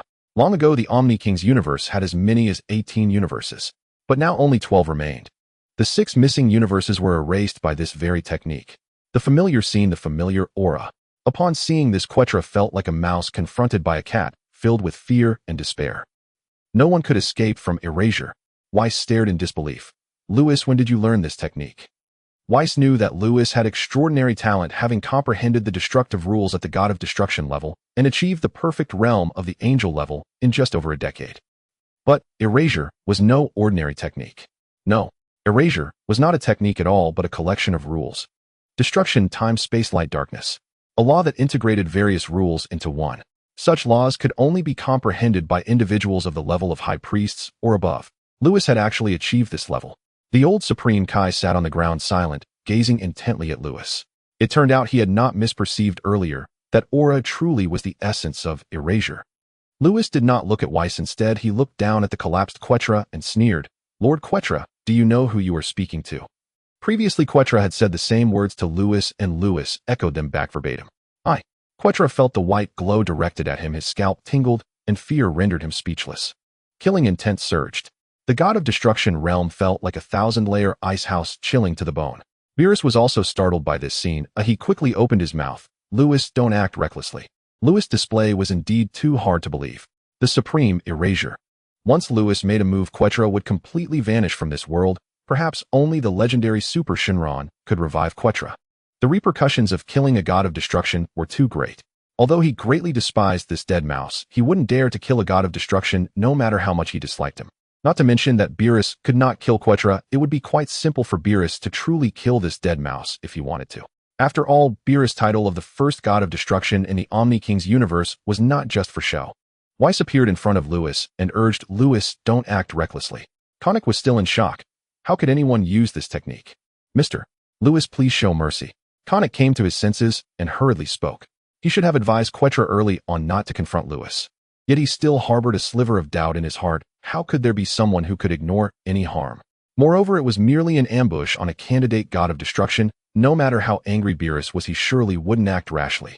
Konik guessed correctly. Beerus indeed did not dare to act recklessly. However, the candidate god of destruction of Universe 7 was about to act rashly. He had kicked against a steel plate. At that moment, everyone, including the old Supreme Kai, was advising Lewis. Lewis raised his right hand, unmoved, looking at Quetra with a mocking expression. If even the High Priest cannot kill me, do you still dare to threaten me? Are you ready for death? As these words left his mouth, the killing intent in the air seemed to solidify. No, please don't. Quetra's pupils constricted sharply. Others were filled with terror. Lewis truly intended to kill Quetra. Lewis, no. Amidst the bewildered gazes of everyone, Lewis swung his right hand. The heavens and earth trembled. A white light suddenly burst forth, illuminating the entire sky, as if it were daylight, so bright that one could hardly open their eyes. At this moment, all right, Mr. Lewis, please spare Lord Quetra's life. A clear and melodious voice echoed throughout the god of destruction realm. An angel resembling a little girl appeared in the air. She waved her staff, and the white light that erupted from Lewis suddenly dissipated. However, the little girl's small hand grasping the staff trembled continuously, but after a while she calmed down. Suddenly Lewis half knelt on the ground, spitting a mouthful of blood. Seeing this, the collapsed Quetra's eyes flashed with a hint of killing intent. A good opportunity, but in the next second that killing intent quickly vanished. Quetra knew that Lewis could ignore any attack. He definitely could not kill Lewis. Lewis, what happened to you? Beerus and the old Supreme Kai rushed to Lewis' side, helping him up, their expressions anxious. Aren't you able to ignore any attack? Lewis appeared as if he had withered like a frostbitten eggplant. Sister, what did you do to Lewis? Weiss looked up at the girl in the sky and asked anxiously. The newcomer was none other than Kiers, the eldest daughter of the High Priest. Kiers frowned slightly. I did not do anything to Mr. Lewis. His ignore physique should not have been harmed. After saying this, Kiers waved her staff, and a healing spell shot towards Lewis. My. Kiers looked grave. She released a healing spell, yet Lewis still had not recovered. After casting it 10 more times, Lewis' complexion finally returned to normal. I'm fine now. Lewis wiped the blood from the corner of his mouth, shaking off the support of the old Supreme Kai and Beerus. The old Supreme Kai wanted to ask about erasure, but he still expressed concern. Lewis, didn't you say you wouldn't be harmed? Beerus hurriedly asked, could it be that Miss Kiers injured you? Kiers, I already said I didn't lay a hand on him, okay? Lewis looked at Kiers in the sky and shook his head. I wasn't injured by Miss Kiers. Then why? Weiss wanted to ask why he was injured. Lewis interrupted Weiss' inquiry and said nonchalantly, Weiss, let's go back to Universe 7. He said nothing more, and the killing intent around him vanished. The crowd was taken aback. Did he not just say he would kill Quetra? What happened that made it suddenly fine? Meanwhile, the collapsed Quetra breathed a sigh of relief, having finally survived. Wait. Kiers in the sky stared intently at Lewis. Mr. Lewis, what is your relationship with the Omni King? Kiss did not voice her question aloud, but sent it secretly via telepathic transmission. Lewis furrowed his brow. Why would Kiss ask such a thing? Suddenly a flash of insight pierced his mind. Erase. Was that not the Almighty's signature technique? Kiss had likely drawn that connection, prompting her inquiry. Lewis remained silent, shaking his head to signal, I have no relation whatsoever to the Almighty. Seeing this, Kiss frowned and transmitted again. How could that be? My father clearly said. She cut herself off mid-sentence, gazing deeply at Lewis once more before vanishing without a trace. The Grand Priest had decreed that Lewis's actions required no interference, yet slaying a god of destruction was undeniably grave. She had come here precisely to stop him per the Grand Priest's directive. Having successfully halted Lewis, her mission was now complete. Kiss vanished, leaving Lewis momentarily stunned in place, as if struck by her mention of the Grand Priest. It seemed the Grand Priest knew his true identity, yet wasn't he merely an ordinary Saiyan? Doubt for the first time flickered within Lewis. System, do I have any connection to the Almighty? A restless curiosity stirred in Lewis's heart, the first time he had ever proactively queried the system. A crisp electronic voice resonated in his mind. No, you are simply an ordinary Saiyan. No link exists between you and the Almighty.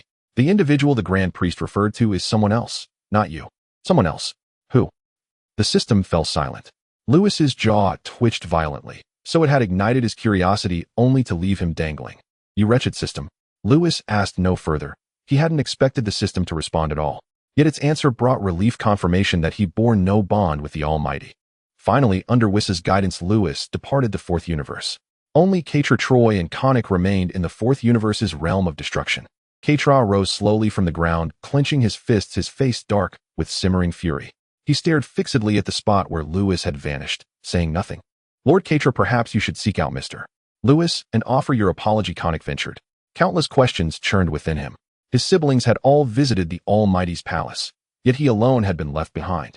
Something undeniable must have transpired. Otherwise, why would his elder sister have arrived so swiftly? And her demeanor toward Lewis, especially that final enigmatic expression, had been utterly strange. Fine. Katra tightened his fists until his knuckles cracked sharply. Konik noticed the grim tension, but chose not to dwell on it. Indeed, Katra had endured more humiliation than usual these past 2 days. First, Beerus had cornered him inside his own home. Then he'd been forced into servitude, 2 full days as Beerus's menial attendant. Now, even a mere candidate god of destruction had trampled him beneath his heel. Even Konik admitted he himself could not have borne such indignity. So he let Katra vent, offering no interference. Lord Katra, I'll go find my elder sister. As for you, you may vent at your leisure. Konik vanished instantly. Konik had gone some distance. Yet Katra still stood motionless, eyes locked unblinking upon the void where Lewis had disappeared. I will make you die. Inside the dimensional travel cube. That rat's expression just now.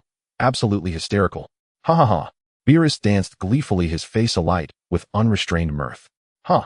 Let that wretched rat ambush our candidate god of destruction. The Elder Kai turned to Beerus. Skinny Bones, you've done well this time. Huh. Skinny Bones. Beerus glared fiercely at the Elder Kai, nostrils flaring upward. Oh no.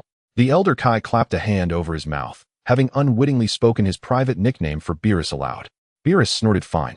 I'm in a good mood today. Consider yourself spared. The Elder Kai exhaled in relief, then turned to Lewis. Lewis, when did you learn erasure? At those words, both Beerus and Wiss pivoted sharply toward Lewis.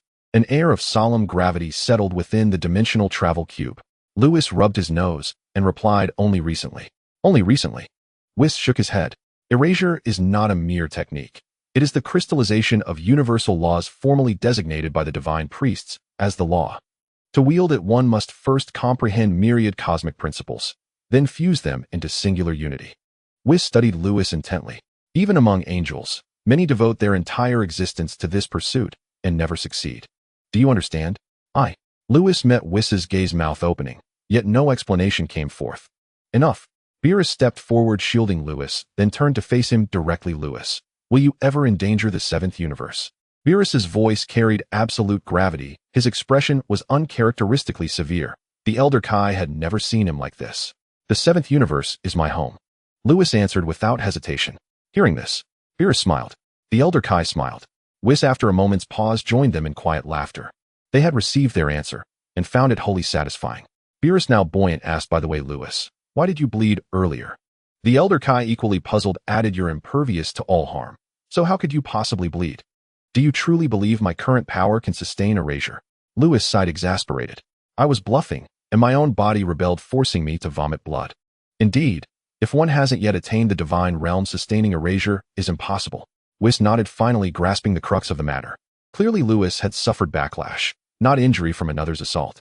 No wonder the blood loss had been so profuse. No wonder his elder sister had cast healing spells over a dozen times before restoring him fully. Beerus and the Elder Kai now understood, and chuckled, hands covering their mouths. You never intended to kill Katra. You were merely terrifying him, weren't you? Earlier, Lewis's aura of lethal intent had startled them all. They genuinely believed he meant to slay Katra. If you already know, why say it aloud? Lewis rolled his eyes. To kill a god of destruction who had brushed the 5th tier of the divine realm. Not remotely simple. Yet, Beerus was mistaken. From beginning to end, Lewis had harbored genuine murderous intent toward Katra. He had not been feigning fear. He had been preparing to strike. Had Kiss not intervened, he truly would have slain that wretched rat. Hearing Lewis's reply, the group burst into hearty laughter. The atmosphere inside the cube lightened considerably. Soon the dimensional travel cube neared the 7th universe. Then, Whis, has your elder sister's power ascended to the level of a divine priest? Division of power: 5 levels of the divine realm, 3 levels of the angel realm, the god officer realm, and the Omni King realm. Lewis knows that all the candidates for the god of destruction are at the 2nd level of the divine realm. As for the gods of destruction, besides Beerus, who is at the 5th level of the divine realm, the others are at the 4th level. Lewis still doesn't know their levels for now. He stared closely at Whis. The old Kai and Beerus also looked at Whis, and the atmosphere in the cube felt somewhat subtle. Mainly because Kess had caught Lewis erasure barehanded before, which was too shocking. Whis felt a bit helpless under the gaze of the three. I sense that Miss Kess' power is quite extraordinary. Others were puzzled, but Lewis knew that the erasure he had just condensed was sufficient to kill Katra. That power might even be unbearable for the angels. The fact that Kess could interrupt him was enough to show her prowess. Whis fell silent. The cube fell silent, feeling rather desolate. Seeing that Whis did not speak, Beerus swallowed. Whis, could it be that your sister's power has indeed reached the god officer level? The old Kai also understood how strong the god officer level was. If this were true, then the Omni King universe would be thriving. I don't know. After a while, Whis finally spoke. Don't look at me like that. I really don't know. Whis did not look at the three, but gazed into the dark space outside the cube and said, I only know that my sister is the strongest among all siblings. I can no longer sense her current power. Perhaps she has already reached that level. Boom. This news was too shocking. The events encountered today were truly more astonishing than the last. Beerus and the old Kai were dumbfounded. Lewis was equally astonished. That little one seemed to have indeed reached the god officer level. No wonder she could stop his attack. Back in Universe 10, Kess suddenly sneezed. She didn't know someone was talking about her behind her back, and at that moment she saw Conic come to her side. The cube flew into Universe 7. Whis first took the old Kai back to the Kaioshin realm, and then returned to the god of destruction realm. Back at the old Kai, he was being chased by Asin, who was inquiring about what happened. Asin was very anxious. His life was currently tied to Beerus, and if Beerus acted recklessly, the Omni King would hold Beerus accountable. Then he wouldn't escape either. Finally, the old Kai slowly recounted the events that occurred in Universe 4. After hearing it, Asin fell into a state of excitement. Lewis is really that strong. Lewis is the candidate god of destruction of Universe 7. The stronger Lewis becomes, the more beneficial it is for Universe 7. In the god of destruction realm, it's been almost a day. Oh, why hasn't Lewis returned yet? Tai sat by the lake, resting her chin on her hand, lost in thought. When Lewis left, he looked very anxious. Something must have happened. Swish. A voice sounded, followed by a familiar voice. Ties him back. Tai suddenly turned around, joyfully exclaiming, Lewis. Lewis suddenly appeared in front of Ties, wrapping her in a strong embrace. Everything is resolved, right? Yes, it's resolved. Lewis rubbed Ties' little head, inhaling her gentle fragrance, feeling a sense of peace in his heart. That's good. Ties smiled foolishly. Lewis' solid chest felt comforting to her. Being held like this was something she had never experienced while traveling through the universe. She suddenly noticed Beerus and Whis staring at her intently. Ties' little face instantly turned bright red, her ears burning intensely, and her entire little head buried into Lewis' embrace. Noticing Ties' reaction, Lewis looked at Beerus and Whis, unable to hold back a twitch of his mouth. All right, looking at my wife like this, she's getting shy. Oh, can you both leave if you have nothing to do? TCH, who wants to watch your lovey-dovey moments? Ties, I'm hungry. Beerus looked at Ties with a pitiful expression, having not eaten her cooking for 2 or 3 days, feeling quite hungry. Whis nodded frantically beside him. Ties, I'm also hungry. Ties squeezed out of Lewis' embrace. Her little face was still flushed, resembling a ripe apple. They'll make something for you right away. Ties shyly left the area. Watching Ties' bashful appearance, Lewis felt a profound sense of happiness at that moment. Lord Beerus, you want run to earth for a meal, right? Making Ties cook for you daily, aren't you embarrassed? You're my disciple, what's there to be embarrassed about? Beerus chuckled, I didn't expect you to actually win Ties over. Whis snickered beside him, I said long ago that those two had something going on. Beerus scoffed, who doesn't know that? Lewis felt 2 black lines crossing his forehead. These 2 fools. At this moment, Beerus suddenly spoke again, his tone changing. Lewis, be careful. Recently, a Katra is not someone who will easily let things go. He might try to cause you trouble secretly. He had made Katra serve as a servant for 2 days, humiliating him greatly, and since Katra did not retaliate, it was reasonable. as old rivals Beerus had a good understanding of Quitra's character. Beerus himself was also prepared to face trouble. Just him. Lewis scoffed with my physique, combined with my ability to erase that old rat might be too scared to come find me for trouble. What you say makes sense. Beerus nodded in agreement, fully convinced. If Lewis had aimed a razor at him back, then he would have surely been scared to the point of wetting himself and would not dare to seek trouble later. Everyone returned to the God of Destruction realm, which became lively again. In the days that followed, Beerus' daily life underwent some changes. Besides eating and drinking every day, Beerus would disappear with Whis for the rest of the time. Lewis and Ties found this quite strange and asked Beerus what he was up to. Beerus said, "Lewis, you may not fear Quitra, but I fear that Quitra will retaliate against Universe 7. After all, Beerus was still afraid that Quitra would cause chaos in Universe 7. So he patrolled the universe with Whis every day. Lewis thought about it and realized it made sense. He was fearless. No, it should be said that he was fearless because he had nothing to fear. Nobody could harm him, so Lewis naturally had no worries, but Universe 7 was different. Universe 7 was vast, and if someone caused trouble, neither Beerus nor Whis could arrive in time. Beerus understood this as well, but apart from doing this, he really had no other way. Seeing this, Lewis felt a bit reluctant. He asked Beerus if he should go to Universe 4 to eliminate Quitra so that Lord Beerus wouldn't have to work so hard. Beerus and Whis were startled and hurriedly refused. They no longer doubted Lewis' power, even though Lewis had previously explained that he was just putting on a brave front. But who knows if he could truly unleash Erasure. If Lewis could use that move, then Quitra would surely die. If the God of Destruction dies, the Kaioshin will also perish. The gods of destruction and the Kaioshin are the foundation of a universe. If they both die, it would cause a tremendous impact on the universe. It's not that a candidate God of Destruction cannot inherit the position of God of Destruction. Having a new God of Destruction without a new Kaioshin would still be useless. It's important to note that Universe 4 does not have a candidate Kaioshin. Without a new Kaioshin, Universe 4 would fall into a situation of not having created anything for tens of millions of years. In this way, Universe 4 would be completely wasted. If Universe 4 is wasted, then the Omni King universe will lose another universe. Therefore, even if there are grudges between the gods of destruction, they cannot strike fatal blows. Moreover, the Omni King has a command that experts at the level of God of Destruction cannot fight each other. It can be said that the death of a God of Destruction directly affects the structure of the Omni King universe. Only the Omni King has the authority to determine the structure of the Omni King universe. Others cannot interfere. This is also the reason why Kes went to stop Lewis from erasing Quitra. Lewis finally learned the truth behind it, and now he couldn't help Beerus anymore. Earth. Time passed, and 2 months had gone by like this. Bardock, King Vegeta, Amabert, and Theodore had been on Earth for 2 months since arriving from Namek. Lewis did not appear again, so they did not leave Earth. After all, taking a spaceship back to the galactic headquarters was very inconvenient, and it would probably take a year just for the trip. West City Wasteland. Boom. The entire wasteland was engulfed by 2 terrifying forces. 2 crimson figures intertwined in the sky, occasionally colliding, emitting earth-shattering resonance. Fortunately, both were holding back. Although the wasteland's surface was pockmarked, Earth had not sustained significant damage. Kakarot, take this punch. A crimson figure transformed into a red dragon roaring toward Goku in the sky. Vegeta, come on.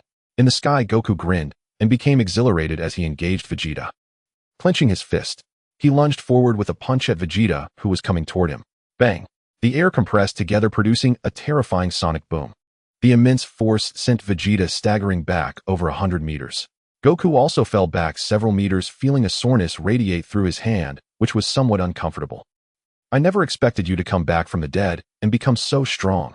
Goku laughed heartily, moving quickly and flickering in the sky.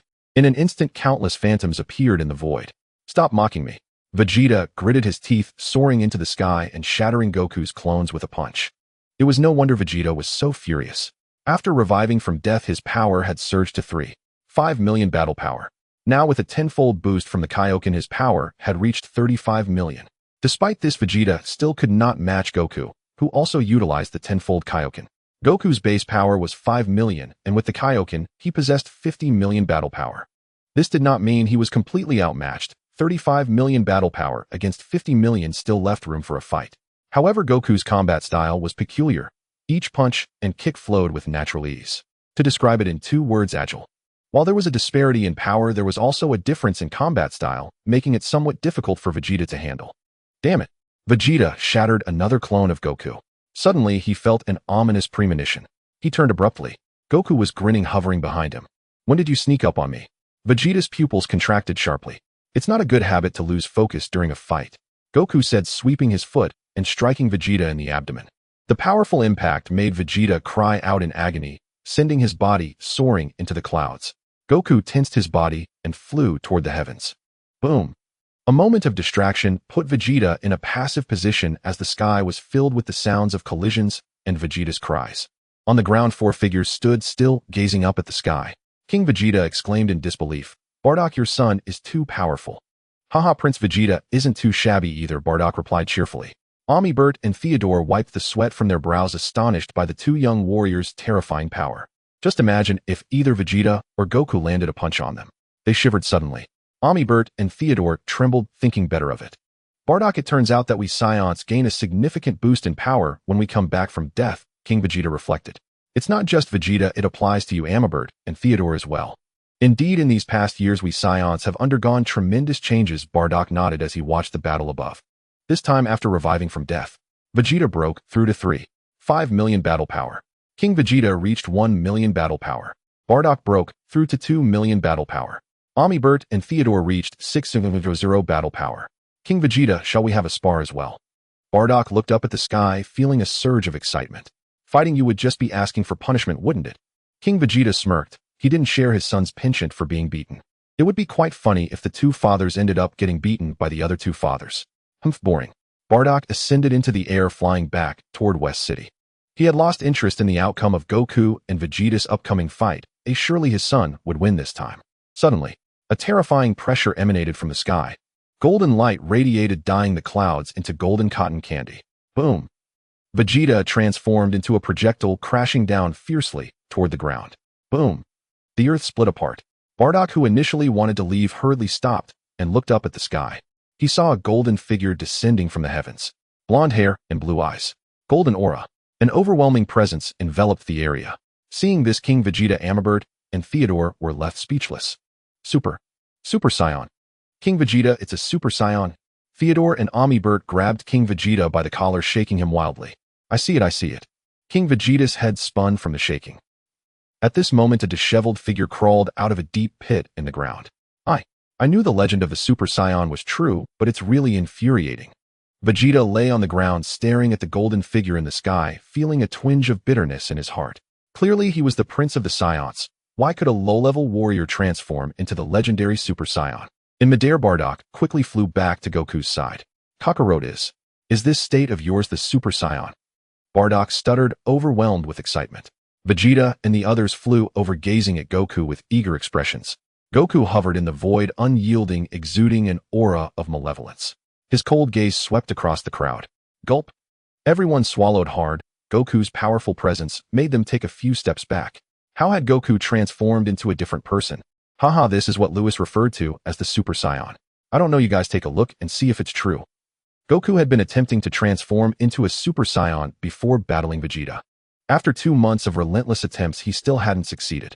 But today, when he sparred with Vegeta, his thoughts aligned, and he inexplicably succeeded in transforming. It turned out that Goku, just like in the anime, could not transform again after his first transformation. It was only after a period of cultivation that he was able to transform successfully. As Goku chuckled, the malevolent aura around him dissipated in an instant. Everyone breathed a sigh of relief. Mainly Goku's earlier cold gaze had been too sinister, making their scalps tingle. Yes, Vegeta flew over to Goku, examining him up and down, becoming increasingly excited. That's right, it's the state. Bardock stepped forward, inspecting his son. Golden hair and blue eyes. Ha, Kakarot, you really didn't deceive me. Bardock was ecstatic. Who would have thought the legend circulating in their clan would manifest in his son? At this moment, Vegeta flew up from the ground, hurriedly asking, Kakarot, how strong is your power now? He had just been hit by a punch, and that terrifying power nearly caused him to perish on the spot. Thankfully, Goku had released the power at the last moment. I feel about 10 times stronger than when using the Kaioken times 10, Goku said, counting on his fingers with a goofy smile. 10 times more powerful than the Kaioken times 10. My goodness. Everyone widened their eyes, completely unaware that Goku was actually a mathematical genius. Kakarot, hurry and teach me how to transform.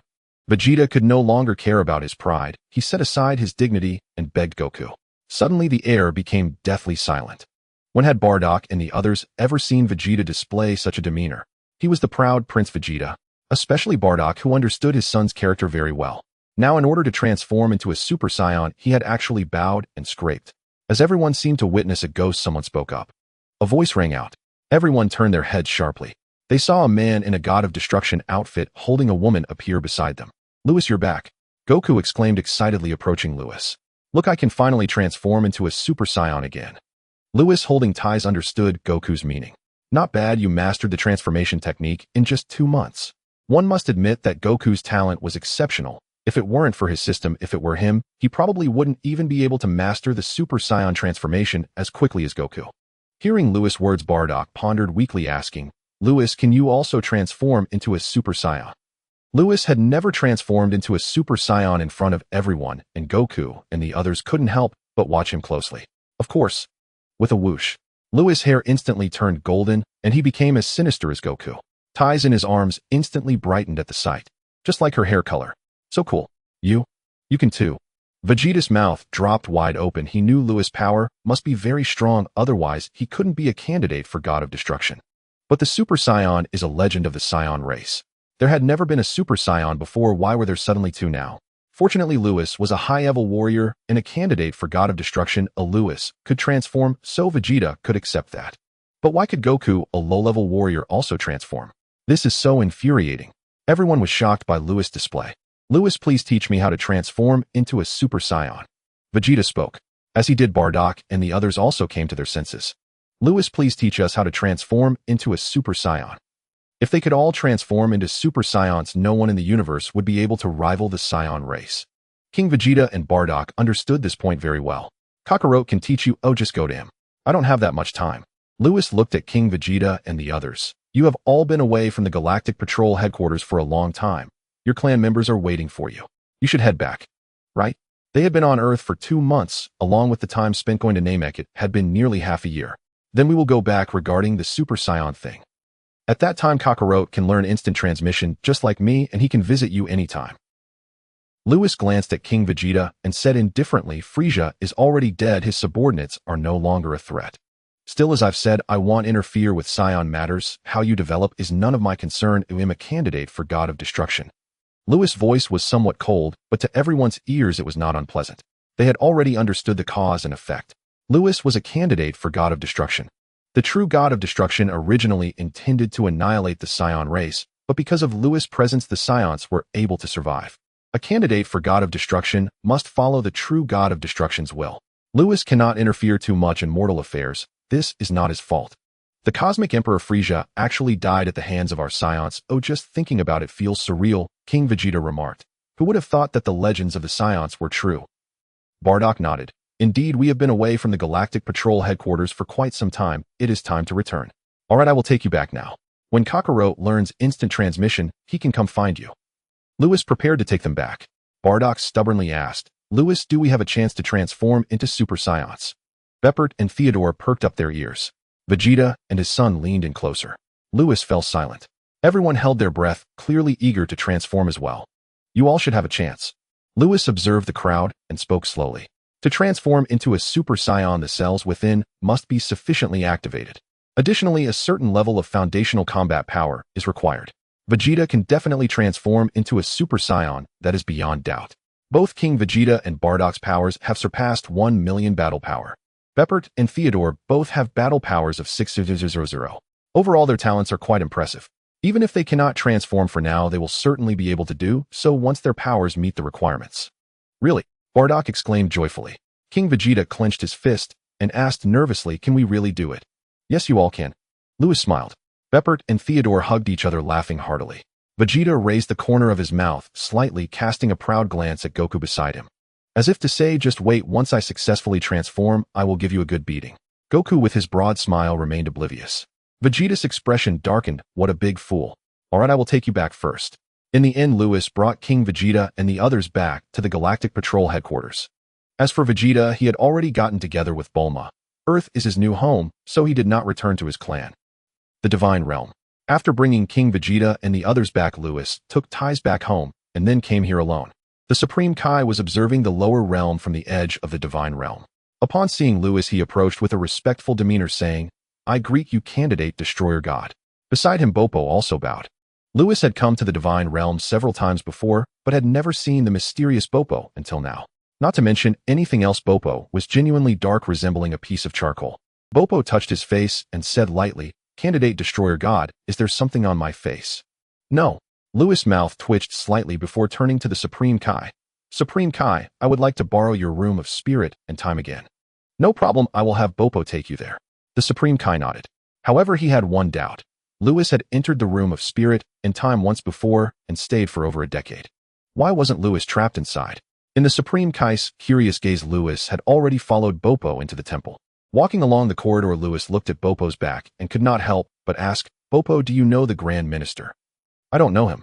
Boppo did not turn around and continued walking forward, his body movements showing no signs of hesitation, as if he were speaking the truth. The phrase "unperturbed" was perfectly embodied in Boppo. Lewis shook his head. He did not believe Boppo didn't know the Grand Minister. Soon they arrived at the entrance of the room of spirit and time, and Lewis stepped inside. Boppo watched Lewis' retreating figure, nodded, and then left the area. Inside the room of spirit and time, everything was a vast expanse of white, still the familiar environment. The last time Lewis came here was to break through to the divine dimension. As a result, he had been training inside for over a decade, just a step away from success, yet he still failed to break through. Ultimately, it was through the system's signing in mission that Lewis managed to break through to the divine dimension. This time he came here to train in erasure. Lewis' power was still too weak. He was not facing someone like Frieza, but rather figures of the caliber of destroyers and even angels. Especially since he recently offended that dead mouse, even Beerus was on guard against him. Lewis was somewhat afraid of being ambushed. Although thanks to immunity, Lewis could be fearless. But taking hits is not his style. Erasure is his strongest trump card to date. The last time he used it, it almost cost him his life, clearly indicating that his power was too weak to support the use of erasure. Not even the prototype would suffice. Lewis' purpose for entering the room of spirit and time this time is to enhance his strength to break through to the godly realm and thus support the execution of erasure. In addition to that, Lewis had another purpose for coming to the room of spirit and time. It seemed he sensed other rules from erasure. Previously, Whis had mentioned that erasure is not just a technique, but a combination of destruction, creation, time, space, light, darkness. A multitude of rules. The system's signing in mission allowed him to gain erasure all at once without needing to comprehend the various rules, enabling him to execute erasure. Now it seems he has received a form of feedback able to sense other rules from erasure. Lewis felt like he was taking an exam without needing to study the basics to score full marks. Then receiving feedback, comprehending the basic knowledge from the full mark state. Going against the norm. Quite exaggerated. Then let's start by cultivating strength. After strengthening my power, I will comprehend the other rules, and when I emerge, I will go seek trouble with other universes. Lewis put on the weighted clothing that Whis had given him and began to train. In another space of the Omni King's universe, the sky here is gray with dark forests and icy lakes. It looks quite oppressive. A purple light flashed through the dark forest. He was wearing a black cloak and a mask. By the lakeside, a figure was already standing there. "You have arrived. Demigra, how about it? My conditions should be quite sincere, right? Helping you kill the candidate destroyer god of the 7th universe, then you help us collect the Super Dragon Balls. It does indeed sound sincere." By the lakeside, Demigra looked at the oddly dressed figure before him and said mockingly, "However, with your power, you should be able to easily kill him, right? Shall we make our move now, or?" With Beerus protecting him, I cannot make a move." Beerus. Demigra frowned. He was indeed a tricky character. "So how about this deal?" "All right, I agree with you." Demigra said coldly, "I will help you eliminate the candidate destroyer god of the 7th universe, and you will help me collect the Super Dragon Balls. If you dare to go back on your word, you will regret it." "I keep my promises, I rest assured." This is the information on that candidate destroyer god along with methods to deal with him. Be careful not to stumble in the gutter. After speaking, the dark figure tossed a note to Demigra and then vanished. The next moment, a voluptuous woman appeared beside Demigra. Tawa covered her mouth and chuckled. "Demigra, why does Quitella wear such strange clothes? Does he really think no one would recognize him?" "Who knows?" Demigra replied, looking displeased. After Tawa finished her teasing, she became serious and asked, "Can we trust Quitella? He wouldn't dare deceive us. I've given you the note. Remember to handle the matter beautifully." "Understood." The 4th universe, the realm of destruction gods.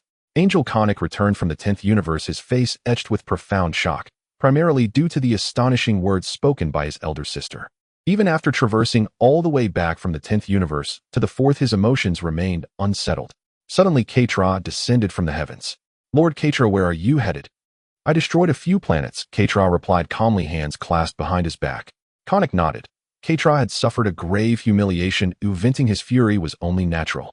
Yet, Konik studied Katra intently. Lord Katra, perhaps it is best to let go of the matter concerning that provisional destroyer of the seventh universe. Let go. Katra furrowed his brow. Weren't you visiting your elder sister? Did Miss Kusu say something? To demand he simply forget such a profound disgrace.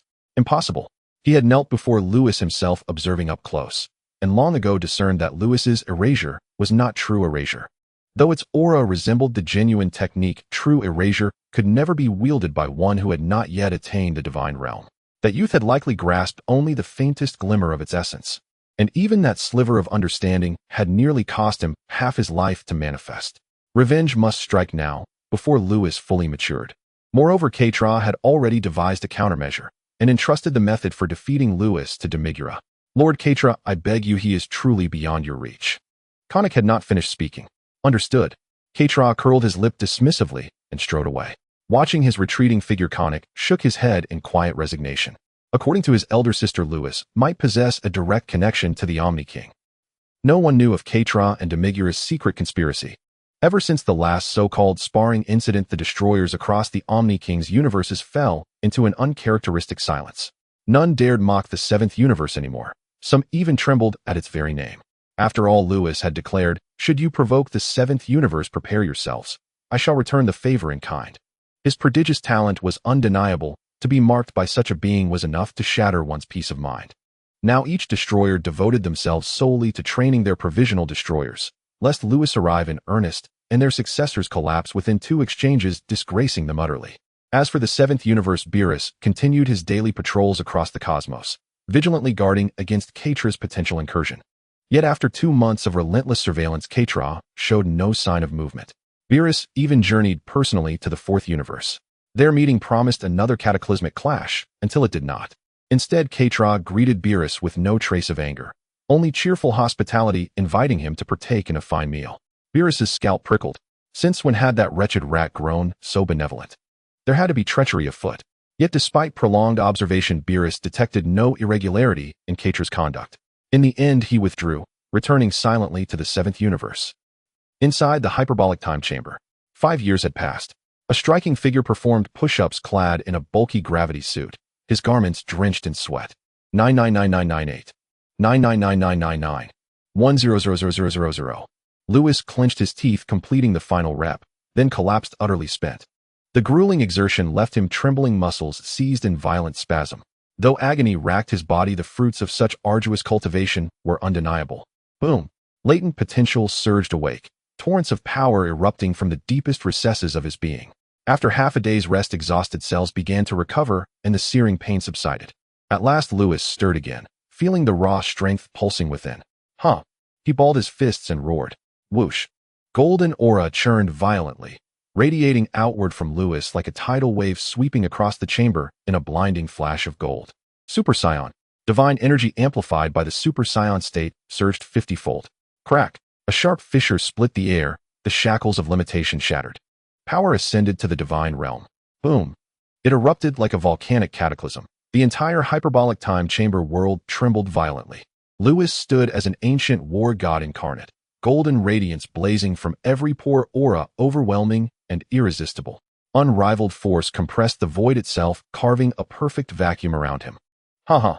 Lewis exited the Super Saiyan state, gasping deeply, lungs burning. At last, I've broken through to the first tier of the divine realm.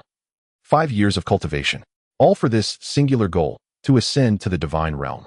Now should he encounter those provisional destroyers again, he would no longer be the one struck down. Indeed, he now possessed the strength to challenge even a destroyer, wrestling for supremacy hand to hand. Lewis had originally intended to continue training. He had achieved only one of his 2 objectives inside the hyperbolic time chamber. His second goal, comprehending other fundamental laws, remained untouched. Then he recalled a promise he'd made to King Vegeta and the others to have Son Goku teach them how to transform into Super Saiyans. As for Goku's journey to Galactic Patrol Headquarters, he would first need to master instant transmission. Per Dragon Ball's original chronology, Goku would learn instant transmission on planet Yardrat following the Namekian explosion. But due to Lewis's interference, Goku had achieved Super Saiyan, yet failed to acquire instant transmission. That would not do. Lewis thus suspended his pursuit of other cosmic laws and prepared to exit the hyperbolic time chamber. Open for me, he bellowed. A thunderous sonic blast tore a rift in the chamber's fabric. He leapt through. Outside the sacred world of the Kai, Shin and Mr. Popo stood beside the celestial plaza gazing upon the two figures at its center. Mr. Popo, what are Son Goku and Vegeta doing? Son Goku is teaching Vegeta how to achieve the Super Saiyan transformation, Mr. Popo replied placidly. Super Saiyan, that golden-haired form. As Shin pondered, a figure emerged from the temple. Shin stepped forward respectfully. Provisional Destroyer, welcome back. Lewis nodded, then glanced toward the plaza's center, puzzled. What are they doing? Shin answered, Mr. Popo says Son Goku is instructing Vegeta in the Super Saiyan transformation. Mr. Popo said so. Lewis turned, gazing at Mr. Popo standing quietly by the plaza's edge, his expression serene and utterly unreadable. Shaking his head, Lewis walked towards the center of the square. Vegeta transforming into a Super Saiyan requires anger. I was very angry back then, which is how I broke through so suddenly. Anger. I'm already very angry. But why can't I transform? Kakarot, you wouldn't be lying to me, would you? Why would I lie to you? Think again about what can make you angry. Seeing Lewis come out, Sun Wukong joyfully exclaimed, Lewis, you're out. Sun Wukong grabbed Vegeta and walked up to Lewis. Lewis, I told him that transforming into a Super Saiyan requires anger, but Vegeta doesn't believe me. Vegeta looked at Lewis, frowning. Is what Kakarot said true? Yes, transforming into a Super Saiyan requires intense anger. Intense anger. But I've thought of everything that can make me angry, yet I still can't transform. Vegeta said helplessly. During the time Lewis was training, he had been asking Sun Wukong to teach him. He tried to stimulate his anger as Sun Wukong advised, but the result was ineffective. You can't enter a state of extreme anger.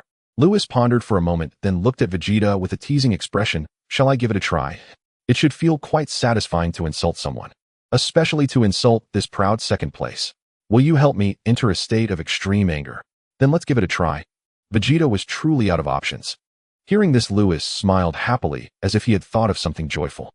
You said it yourself. Suddenly, Lewis' expression turned serious. Vegeta and Sun Wukong were startled by Lewis' solemn demeanor.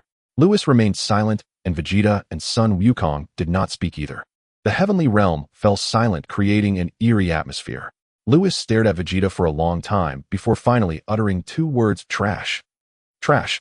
Vegeta was very sensitive to these two words, and in an instant he felt a surge of anger. But he knew that Lewis was provoking him, and being mentally prepared, that anger quickly faded. Sun Wukong noticed this and shook his head. Initially it did provoke Vegeta's emotions, but it still fell short. Vegeta, you're just trash.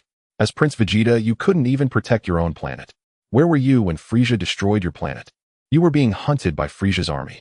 The proud Saiyan prince being hunted for over a decade, still relying on Kakarot just to have a chance to confront Frieza. What are you if not trash? Lewis was getting more and more enthusiastic. Insulting the 1,000-year second place was truly exhilarating, and he couldn't stop. A series of insults echoed in Vegeta's ears, causing his forehead to throb with anger. Shut up. He could tolerate anything, but mentioning how he had to rely on Sun Wukong to even meet Frieza was too much. Vegeta's eyes turned red and his knuckles cracked. Sun Wukong's eyes lit up, surprised that Lewis really had a way. From the looks of it, Vegeta was very likely to succeed in transforming into a Super Saiyan. However, Vegeta's anger began to dissipate slowly because his mental suggestion took effect. He knew that Lewis was deliberately provoking him. Seeing this, Sun Wukong's expression turned anxious, wanting to urge Lewis to continue. Lewis slightly raised the corners of his mouth, wondering why the urgency, the real bomb, hadn't even started yet. He confronted Vegeta directly and shouted, "What are you if not trash? Since you came to Earth, have you ever surpassed Kakarot? In terms of combat power, Kakarot's strength will always be greater than yours. Kakarot can learn the Spirit Bomb, can you? Kakarot as a lower-class warrior can transform into a Super Saiyan, can you?" Boom. The sense of humiliation engulfed Vegeta entirely. His face turned red and his body trembled.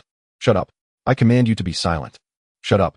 Lewis pointed at Vegeta's chest. As a Saiyan prince, you can't even compare to a lower-class warrior. You this piece of trash. It wasn't over. Lewis smirked, saying, "You're just garbage, only worthy of being the 1,000-year second place." Critical hit. Am I the 1,000-year second place?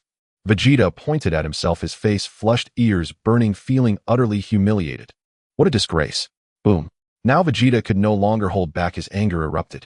A powerful force exploded within him. The heavens and earth lost their color. A white aura began to carry a hint of golden radiance. Sun Wukong and Lewis jumped aside, and Sun Wukong immediately recognized that Vegeta was about to transform into a Super Saiyan. "Lewis, you're incredible." Vegeta really got provoked to transform.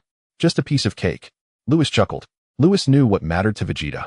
Sun Wukong was his lifelong rival, and he longed to surpass Sun Wukong but had never managed to do so. In the anime, as well, he was often referred to as the 1,000-year second place. Lewis brought this issue to the forefront, and let me tell you, if he were in Vegeta's place, his reaction would be even more exaggerated. And frankly, insulting this 1,000-year second place was genuinely satisfying. Boom. The raging power surged forth and thunder rumbled. The heavenly realm trembled. Vegeta's hair began to shimmer. One golden, one black. The frequency increased rapidly. It's about to happen. With Sun Wukong's exclamation, golden light erupted from Vegeta, flashing past. Super Saiyan. Vegeta's power increased 50-fold, breaking through from 3.5 million combat power to 175 million combat power. The third Super Saiyan of the Saiyan clan finally appeared. I'm going to kill you. Vegeta glared fiercely at Lewis and he moved. He instantly vanished. Lewis chuckled, thinking that just because he transformed, he could fight me. The 1,000-year second place has gotten a bit too arrogant. Lewis also flashed, disappearing from the spot. Sun Wukong clenched his fists, realizing that there was still a good show to watch. Bang! Bang! The sound of collisions echoed in the void.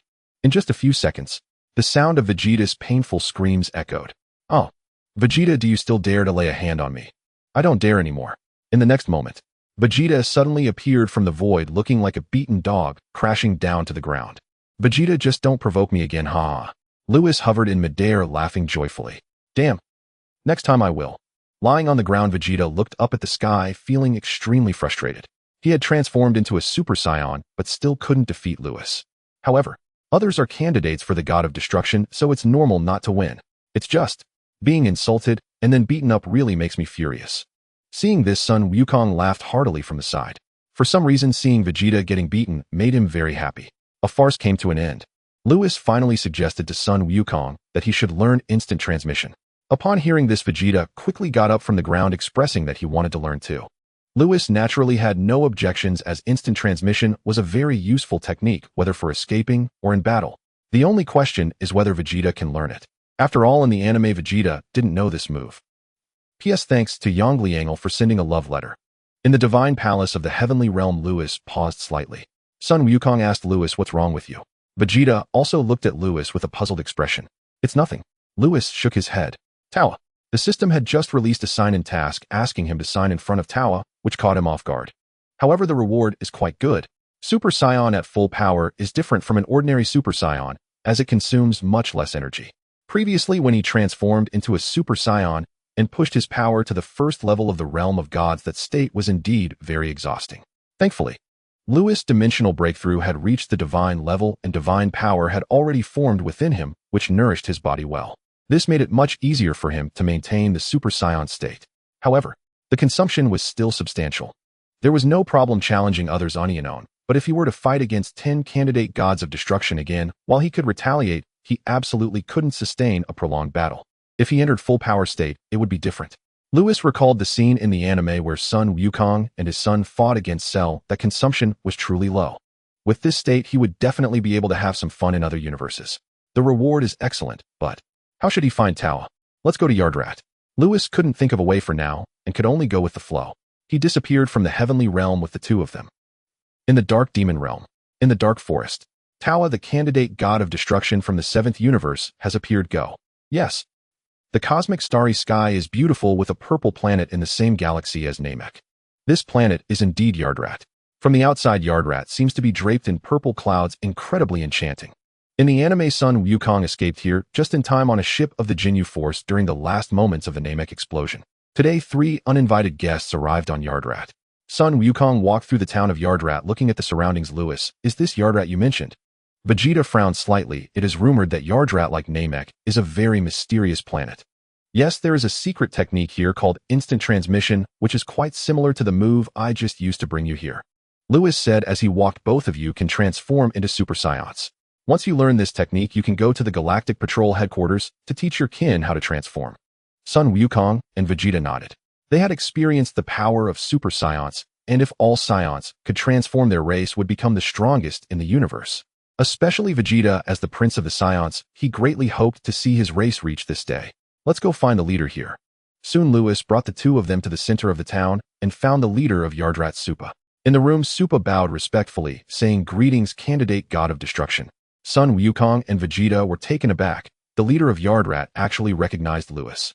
Lewis glanced at Hyusu beside Supa. Hyusu is the sage of Yardrat. Supa probably recognized him because of Hyusu. Ignoring these matters, Lewis got straight to the point. Leader Supa, I wonder if you could let them learn instant transmission.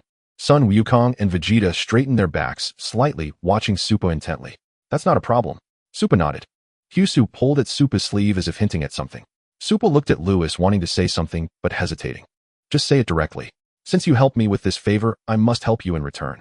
Lewis sensed Supa's expression and Hyusu's small actions. Supa said nervously, I don't dare to instruct the candidate god of destruction, but this matter is related to you. Related to me? Lewis frowned, glancing at Sun Wukong. If it is related, it must be related to this guy. After all, in the anime, it was he who fled here and learned instant transmission. Candidate god of destruction, I am the sage of Yardrat. Hyusu finally spoke. Originally, I predicted that a great disaster would occur on Yardrat, and in the end a golden-haired warrior would descend from the sky to save us. Hearing this, Lewis couldn't help but feel surprised. The sage of Yardrat is as formidable as the Grand Elder of Namek. If history hasn't changed, the golden-haired warrior Hyusu mentioned is Sun Wukong. Hyusu continued, his tone heavy. However, just over 2 months ago this prophecy suddenly reversed. The great disaster disappeared, and the golden-haired warrior also vanished. Since the great disaster of yours has disappeared, isn't that a good thing? Vegeta suddenly interjected. Sun Wukong nodded. Leader Supa spoke. No, the great disaster that the sage initially predicted has disappeared, but the sage has predicted an even more terrifying disaster. The atmosphere in the room became tense. Lewis pondered, so this new great disaster is related to me. Yes, if not handled properly, not only will Yardrat be in danger, but the entire North Galaxy will also suffer. Hyusu looked at Lewis seriously and said, Candidate god of destruction, I have predicted that this new great disaster comes from the Dark Demon realm. No one dared to instruct the candidate god of destruction to do anything, but this disaster was simply too terrifying. It just so happens that the new great disaster is related to Lewis. Hyusu and Supa dared to risk being destroyed to ask Lewis for help. The Dark Demon realm. Lewis' pupils constricted sharply. Soon he thought of the system's sign-in task, asking him to sign in front of Tawa. From his understanding of the system, it seemed that every sign-in could be just completed. That's it. It must be Tawa. She must be coming to the 7th universe to stir up trouble. Lewis stood up from his chair, his expression dark. Lewis, what's wrong? Vegeta was startled by Lewis' expression. Is this Dark Demon realm really that powerful? Sun Wukong hurriedly asked. Lewis is the candidate god of destruction. Something that could make him panic must be serious. Supa spoke weakly. Candidate god of destruction, this disaster. Lewis shook his head and then pointed to Sun Wukong and the others. You take them to learn instant transmission. Leave the Dark Demon realm matter to me. No wonder Supa and Hyusu would rather risk destruction than let him help. Even if it wasn't related to him, the appearance of the Dark Demon realm's people in the universe would require his intervention. After all, the Omni King's universe and the Dark Demon realm are opposing forces. Understood. Finally, Lewis left Yardrat. P.S. Thanks to Wuyo de Fongjing for the small gift. Lewis left the planet Yaderlat and arrived at a desolate expanse of starry sky. According to the mission issued by the system, coupled with Hyusu's prophecy, Tova must be coming to trouble him. In other words, a great disaster would befall Yaderlat, and he would be implicated. As long as he left Yaderlat, everything should be fine. How could Tova come to trouble me? Lewis spiraled in the starry sky, observing his surroundings, which were eerily silent. Unable to make sense of it, Lewis had no choice but to remain in this desolate starry sky. He hoped that he wouldn't inadvertently lead Tova to other places, causing a disaster. Time slowly passed. 3 days went by. The desolate starry sky remained utterly still. Strange. Lewis furrowed his brow. Logically, the system's sign-in task shouldn't take more than a week to complete. Why had 3 days passed without Tova's appearance? With the task uncompleted, Lewis had to continue waiting in the desolate starry sky. Unbeknownst to him, a captivating pair of eyes was watching him from the shadows. In the shadows, Tova had been observing Lewis for 3 days. The dimensional level has reached the divine level, yet his power hasn't even reached the divine realm. This was Tova's first impression of Lewis. What Tova didn't know was that Lewis was still in his normal state, and only upon transforming into a Super Saiyan would his power reach the divine realm. On the surface, Lewis seemed too ordinary, leaving Tova puzzled. According to the notes Ketla had given her, the candidate destroyer of the 7th universe was mysterious, capable of ignoring attacks. To deal with him, the only option was through sealing techniques. Is it really necessary to be so grandiose when dealing with a mere candidate destroyer? Tova internally scoffed. Having observed for so long, the time had come. Tova prepared to take action. Suddenly, she recalled a scene from the dark forest. Remember not to tip over in the gutter. Ketla had said this before leaving. Tova pouted inexplicably, feeling an ominous premonition. Fine, then let's perform the sealing technique. In the shadows, Tova extended her right hand, and a staff flew out from another dimension. Grasping it in her hand, she aimed at Lewis in the desolate starry sky, etching a spell in midair while chanting the sealing incantation. Buzz. The main star domain suddenly shook and Lewis in the desolate starry sky abruptly opened his eyes. Here it comes. A mesmerizing woman appeared in the sky dressed in a red magical outfit that seemed enchanting. Ding. Successfully signed in before Tova reward Super Saiyan full power. A warm current flowed through Lewis' body, and he instantly grasped this state. At that moment, a six-pointed star seal fell from the sky, descending with immense pressure, as if it would crush the cosmic starry sky.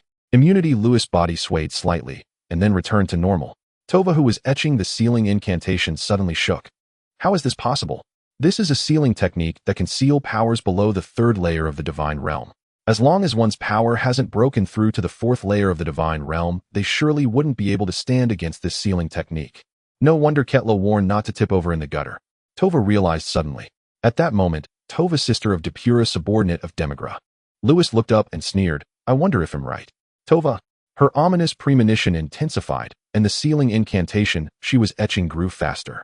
Seeing this, not good, it's the sealing technique. Lewis' scalp tingled. He had just gained immunity and recognized its weaknesses.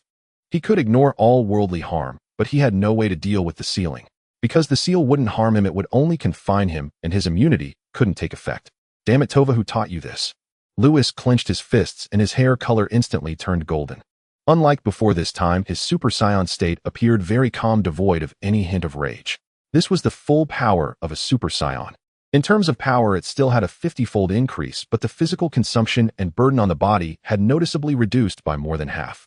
Coupled with the divine power within it, perfectly compensated for the physical strain brought on by the full power of a Super Saiyan. In other words, Lewis was no longer burdened and could maintain the full power of a Super Saiyan at all times, until his power was completely exhausted. Die for me. Lewis transformed into a golden beam of light, soaring into the sky. The power of the first layer of the divine realm exploded in the universe, shattering surrounding planets. The next second, he appeared before Tova. You want to seal me? Lewis looked at Tova, sneering. If you want to die, then I'll grant your wish. Boom.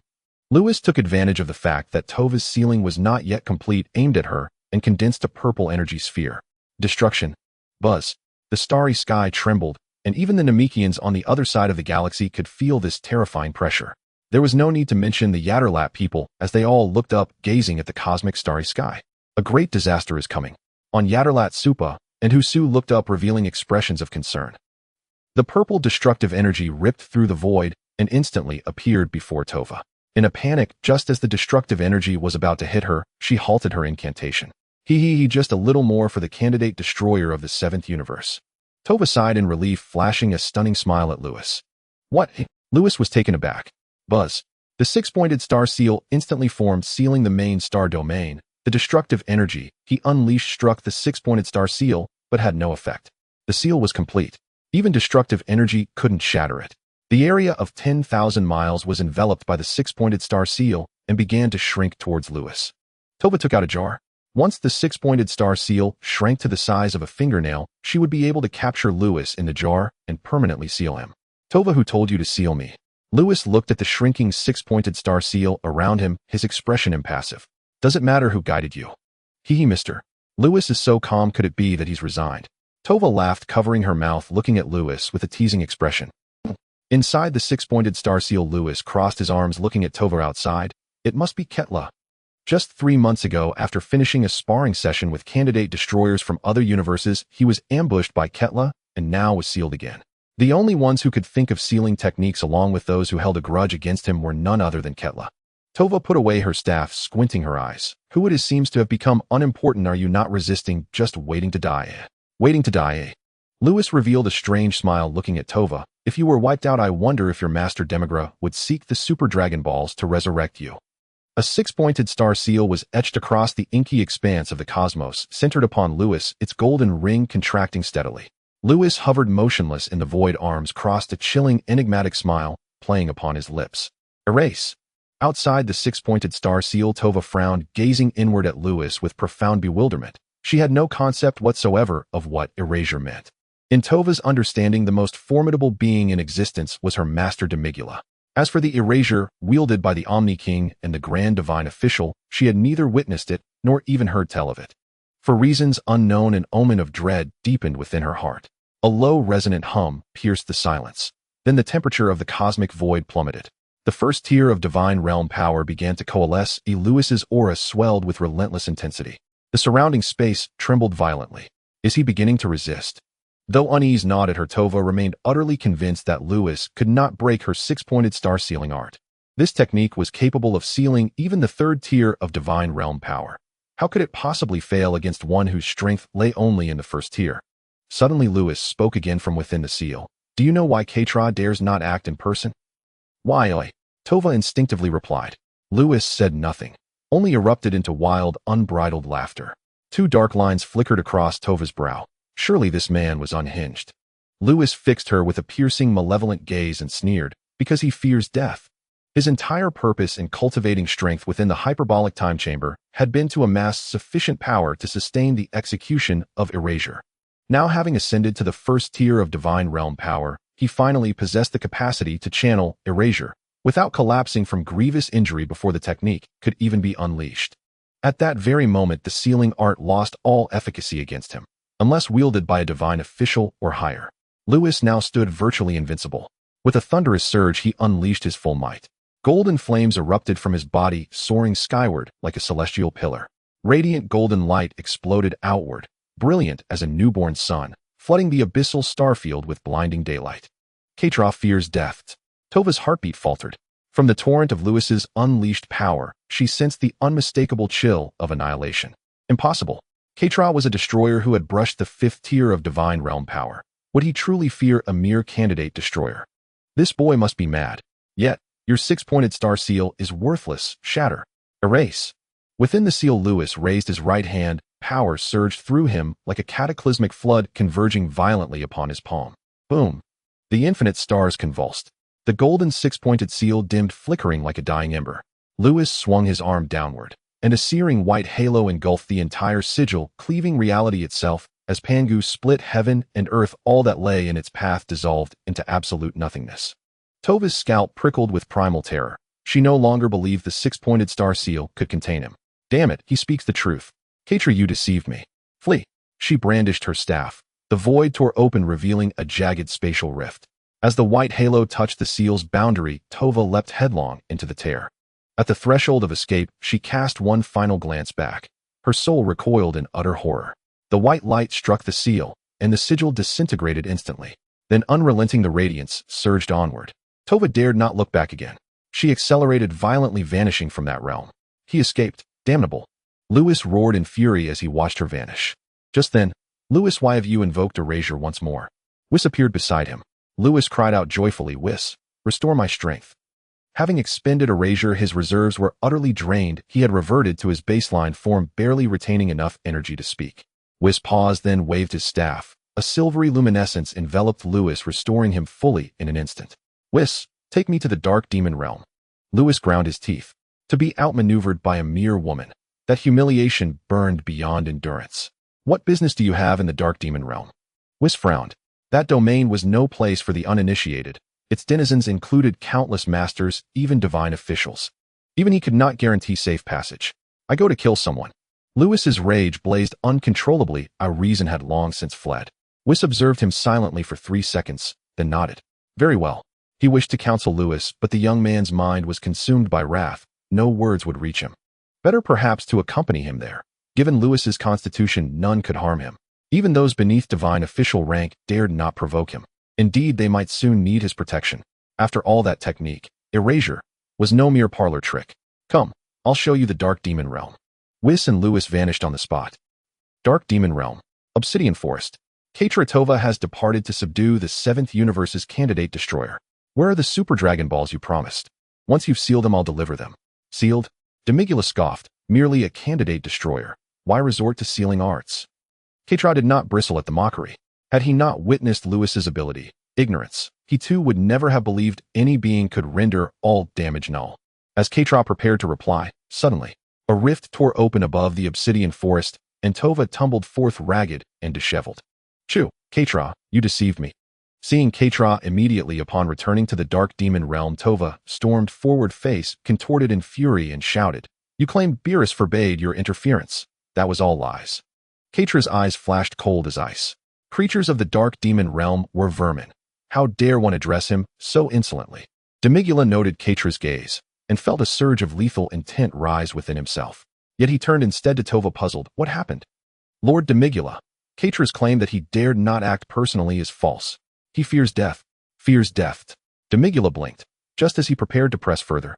A luminous aura descended upon the Dark Demon realm, the unmistakable signature of an angel from the Omni King's universe. An angel dares enter the Dark Demon realm. Demigula's smile twisted into something sinister. Katra recoiled violently. Demigula, I must leave at once. If the angels discover my presence here, I am doomed. With that, Katra masked his aura and fled the obsidian forest in haste. Tova stared after his retreating figure, voice trembling with urgency. Lord Demigula, Katra has lied to us. Tell me precisely what he concealed. Demigula's gaze remained fixed upward. Other powerful beings were already racing toward the angel's location. It began like this. A rift tore open in the sky above the Dark Demon realm, and two figures emerged from within. Vados, is this truly the Dark Demon realm? Lewis surveyed his surroundings. The realm's atmosphere was suffocatingly dim. At a glance, black clouds, black earth. Strange demonic winds swept intermittently across the land, carrying with them an aura of profound darkness. The entire world felt oppressively heavy. Yes. Vados nodded. It had been ages since his last visit. Someone's approaching. Stay alert. As Vados spoke, he couldn't help but shake his head. He was the one who truly needed to be cautious. Lewis sensed an overwhelming pressure surging toward them. In the next instant, a lithe, graceful figure appeared. Youthful in appearance, clad in form-fitting attire with emerald green hair and a slender staff held firmly in hand. The very fabric of space trembled violently around them. Clearly the newcomer possessed extraordinary power.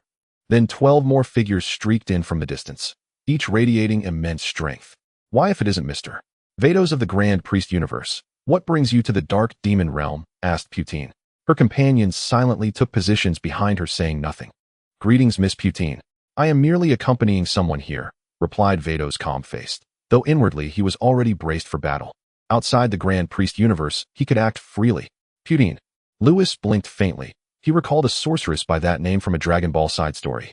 Putine, once a great sorceress of the celestial realm in ancient times, had later betrayed heaven alongside Giribi and Demigura, pledging fealty to Mechikapura, sovereign of the Dark Demon realm. Accompanying him, Putine shifted her gaze toward Lewis.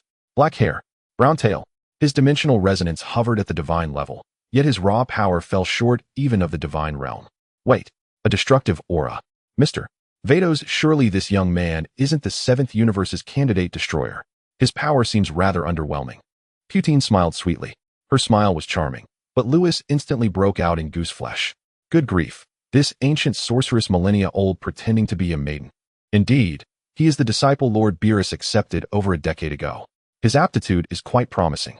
Vados and Putine conversed as though they were longtime friends. At that moment, Vados secretly transmitted knowledge to Lewis, revealing Putine's origins, information largely consistent with what Lewis already knew. Yet regarding her true power, Lewis remained ignorant. Only now, through Vados' explanation, did he grasp just how formidable this ancient sorceress truly was. Long before her betrayal, Putine had been one of the celestial realm's most powerful great sorceresses, an authority whose might had never waned. After defecting to the Dark Demon realm, she received the divine demon power bestowed directly by Mechikapura, sovereign of the Dark Demon realm, elevating her strength to the angelic tier. But what of it? Angelic tier power. Enough talk, Putine. I ask you plainly, where is Tawa? Lewis finally spoke. The moment Lewis uttered those words, the air itself stilled. Vados involuntarily swallowed. This boy dares speak so boldly. Vados, you've come searching for Tawa. Yet your manner of inquiry lacks all courtesy. Putine smiled serenely. To enter the Dark Demon realm and still behave so arrogantly, you are either a fool or utterly fearless. Glancing again at Lewis, she added with a playful lilt, My, your excellency, candidate destroyer, do you truly believe Vados' presence grants you immunity from consequence? Beside her, Vados looked slightly embarrassed. Putine was right, even he would struggle to escape the Dark Demon realm unscathed, let alone shield a mere candidate destroyer. But Lewis was no ordinary candidate destroyer. Would you stop smiling already? He frowned at Putine. You're nowhere near as beautiful as my Taisai. Your constant grinning is genuinely nauseating. Already enraged by Tawa, he found Putine's perpetual smile intolerable. Did she truly believe angelic tier power made her untouchable? Uffed. Vados clapped a hand over his mouth, but laughter still escaped. This boy's tongue is sharper than a demon's fang. You dare court death? Putine's face contorted with fury. Her refined composure shattered instantly, revealing the stern, ageless visage of a true sorceress. Kill him now. Her eyes locked onto Vados, forbidding him from intervening. Yes. With a thunderous surge, the 12 figures encircling them unleashed their full might. Hum. 12 pillars of obsidian energy erupted skyward, their crushing pressure descending upon Lewis like a divine verdict. Power equivalent to the 4th tier of the divine realm. A faint twitch tugged at Lewis's lips, their strength rivals that of the Grand Priest Universe's destroyers. Was he really that significant to them? Vados, who are they? The 12 demon lords of the Dark Demon Realm. They mirror the destroyers of the Grand Priest Universe. Vados explained calmly beside him, yet remained motionless, offering no aid. Putine watched puzzled. Is he abandoning the boy? Boom. The 12 demon lords lunged at Lewis, so swiftly he couldn't even react. Crash. Crash. Lewis was struck, immediately overwhelmed. Darkwood Forest. Lord Demigura, the 7th universe's candidate destroyer, is terrifying. He possesses a technique called erasure. What a... Demigura recoiled in shock. Erasure? That was a law-level comprehension reserved solely for divine officials. How could he possibly have mastered it? Lord Demigura. In the face of erasure, my sealing arts dissolved instantly. It was Katra who deceived us. Katra, driven only by cowardice, urged us into battle. I see. Demigura narrowed his eyes. Tawa would never lie. Thus the truth stood confirmed. Katra, how bold of you. Fury surged, but so too did bewilderment.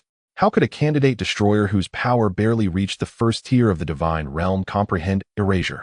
Moreover, Katra's manuscript described Lewis as impervious to all attacks, claiming only sealing techniques could subdue him. What nonsense was that? Rest assured, I'll ensure Katra regrets this deeply, Demigura murmured, lifting his gaze toward the distant horizon. At that moment, a cacophony of collisions echoed across the heavens. Let's go, see what unfolds. Demigura vanished from sight. Tawa followed, but her heartbeat quickened inexplicably as though foreboding some grave calamity. Horizon's edge. Boom. Blasts of radiant energy exploded outward, slamming into the earth in cataclysmic detonations. The ground lay scarred, cratered, shattered, desolate. Suddenly, whoosh, a figure plummeted from the sky, striking the earth with such force it carved a 100-meter crater. Cough, cough. Lewis's destroyer robes hung in tatters. He brushed dust from his chest, choking on the thick plume he'd kicked up. Damn it, ganged up on me again. These demon lords have 0 class.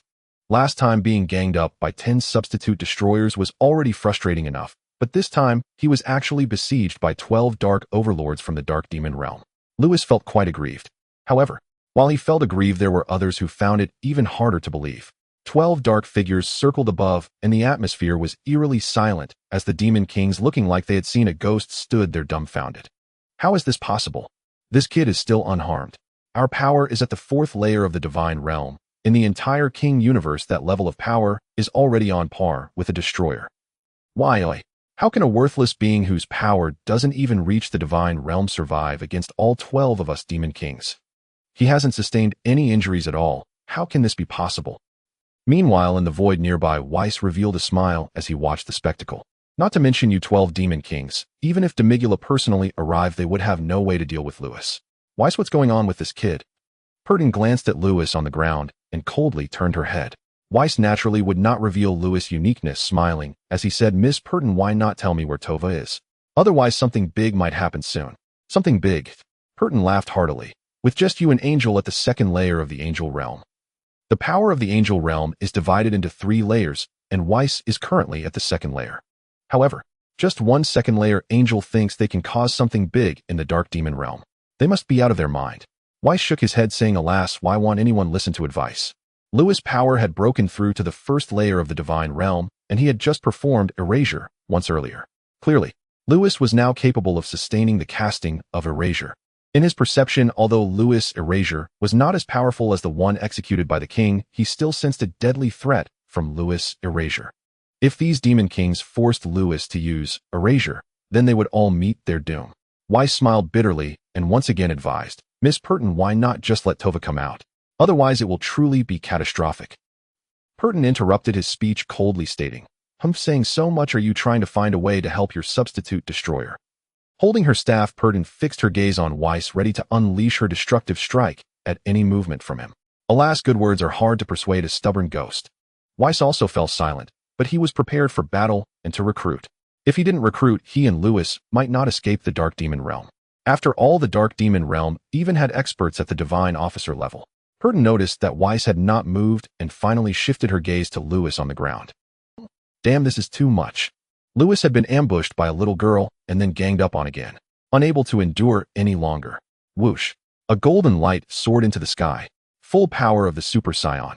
His power broke through to the first layer of the Divine Realm. What the hell? How can this kid's power break through to the Divine Realm? I said, how can a substitute destroyer not even reach the power of the Divine Realm? Enough of the nonsense, attack him and kill him. The dark aura on the 12 Demon Kings surged violently, twisting their bodies, and they instantly vanished. Dozens of blurred shadows flickered through the void, and the next second appeared around Lewis. Now it's my turn. Lewis looked at the surrounding Demon Kings and raised his hand, unleashing countless shockwaves. Purple energy streaked through the void, a mesmerizing sight. The Demon Kings raised their hands to block.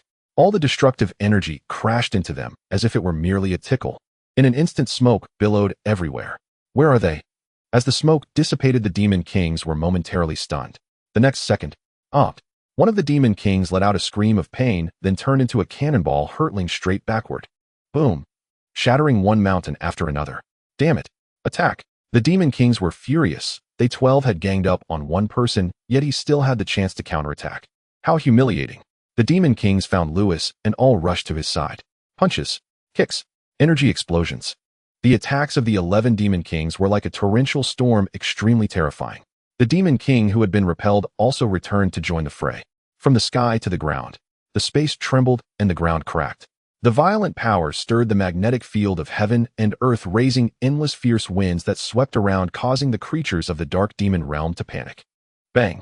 Midair, Lewis was hit in the face and his head shook slightly. Immunity, no damage taken. If you can take a punch from me as well.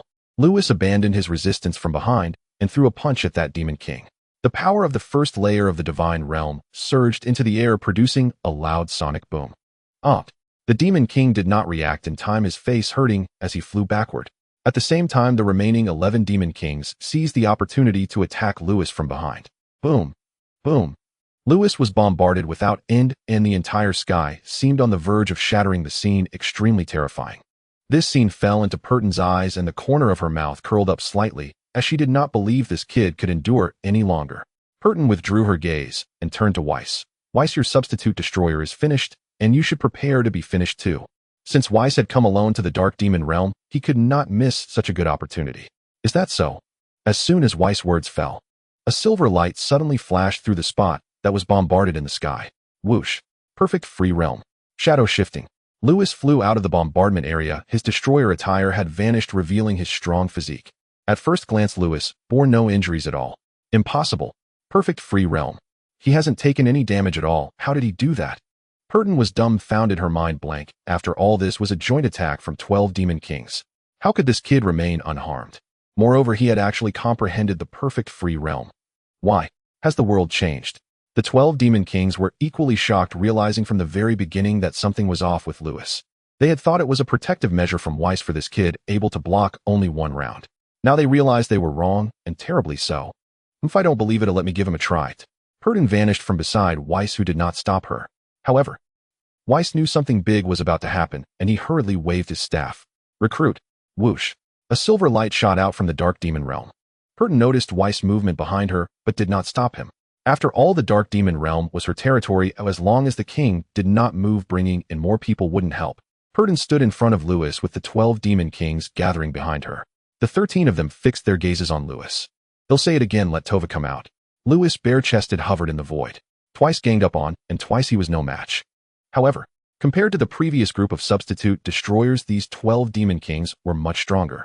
Fortunately, his power had cultivated to the first layer of the Divine Realm, and his Super Saiyan had also broken through to full power.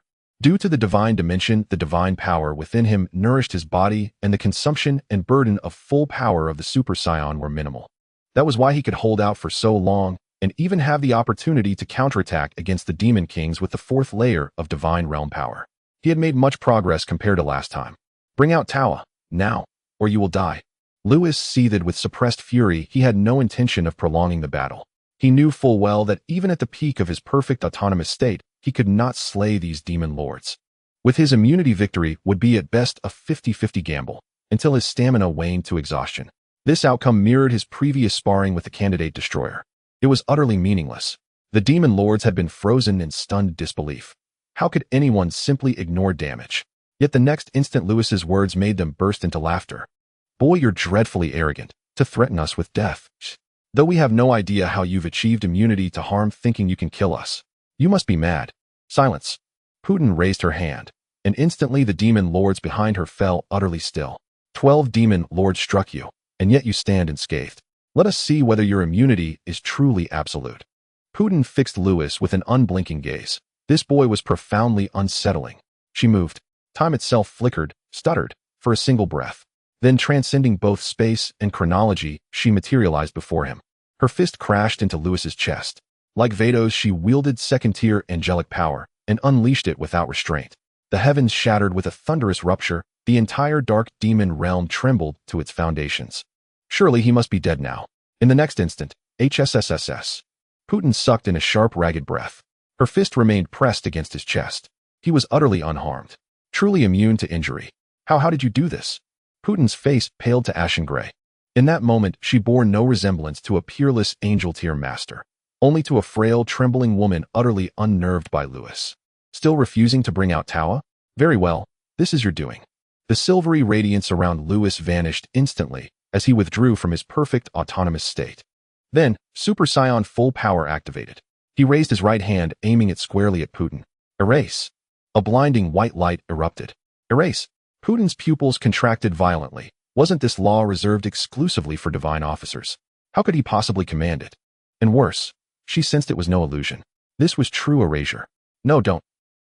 Demigra, hurtling toward them, shuddered mid-flight. Erasure. Has a grand divine officer arrived? Or even the Omni King himself? Frantic Demigra took a single stride, VRRM, and appeared before Putin in an instant. There stood a bare-chested man unleashing erasure upon her. Demigra exhaled in relief. So long as it wasn't the Grand Divine Officer or the Omni King, all was manageable. With a sweep of his arm, he conjured a blade of obsidian divine demonic energy and cleaved straight through Lewis's erasure. Boom! Two supreme forces collided, a cataclysmic detonation, as if reality itself were unraveling, sending shockwaves of residual power tearing across the entire Dark Demon realm. In that instant, the Dark Demon realm became a living hellscape.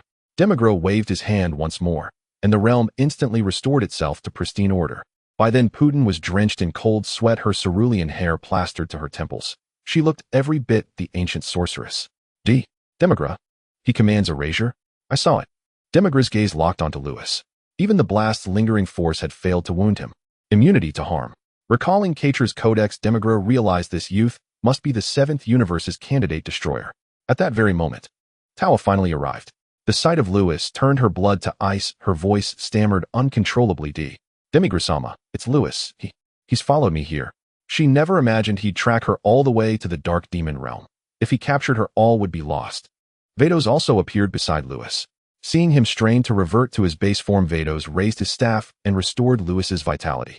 The two stood in silent confrontation against the 15 figures opposite.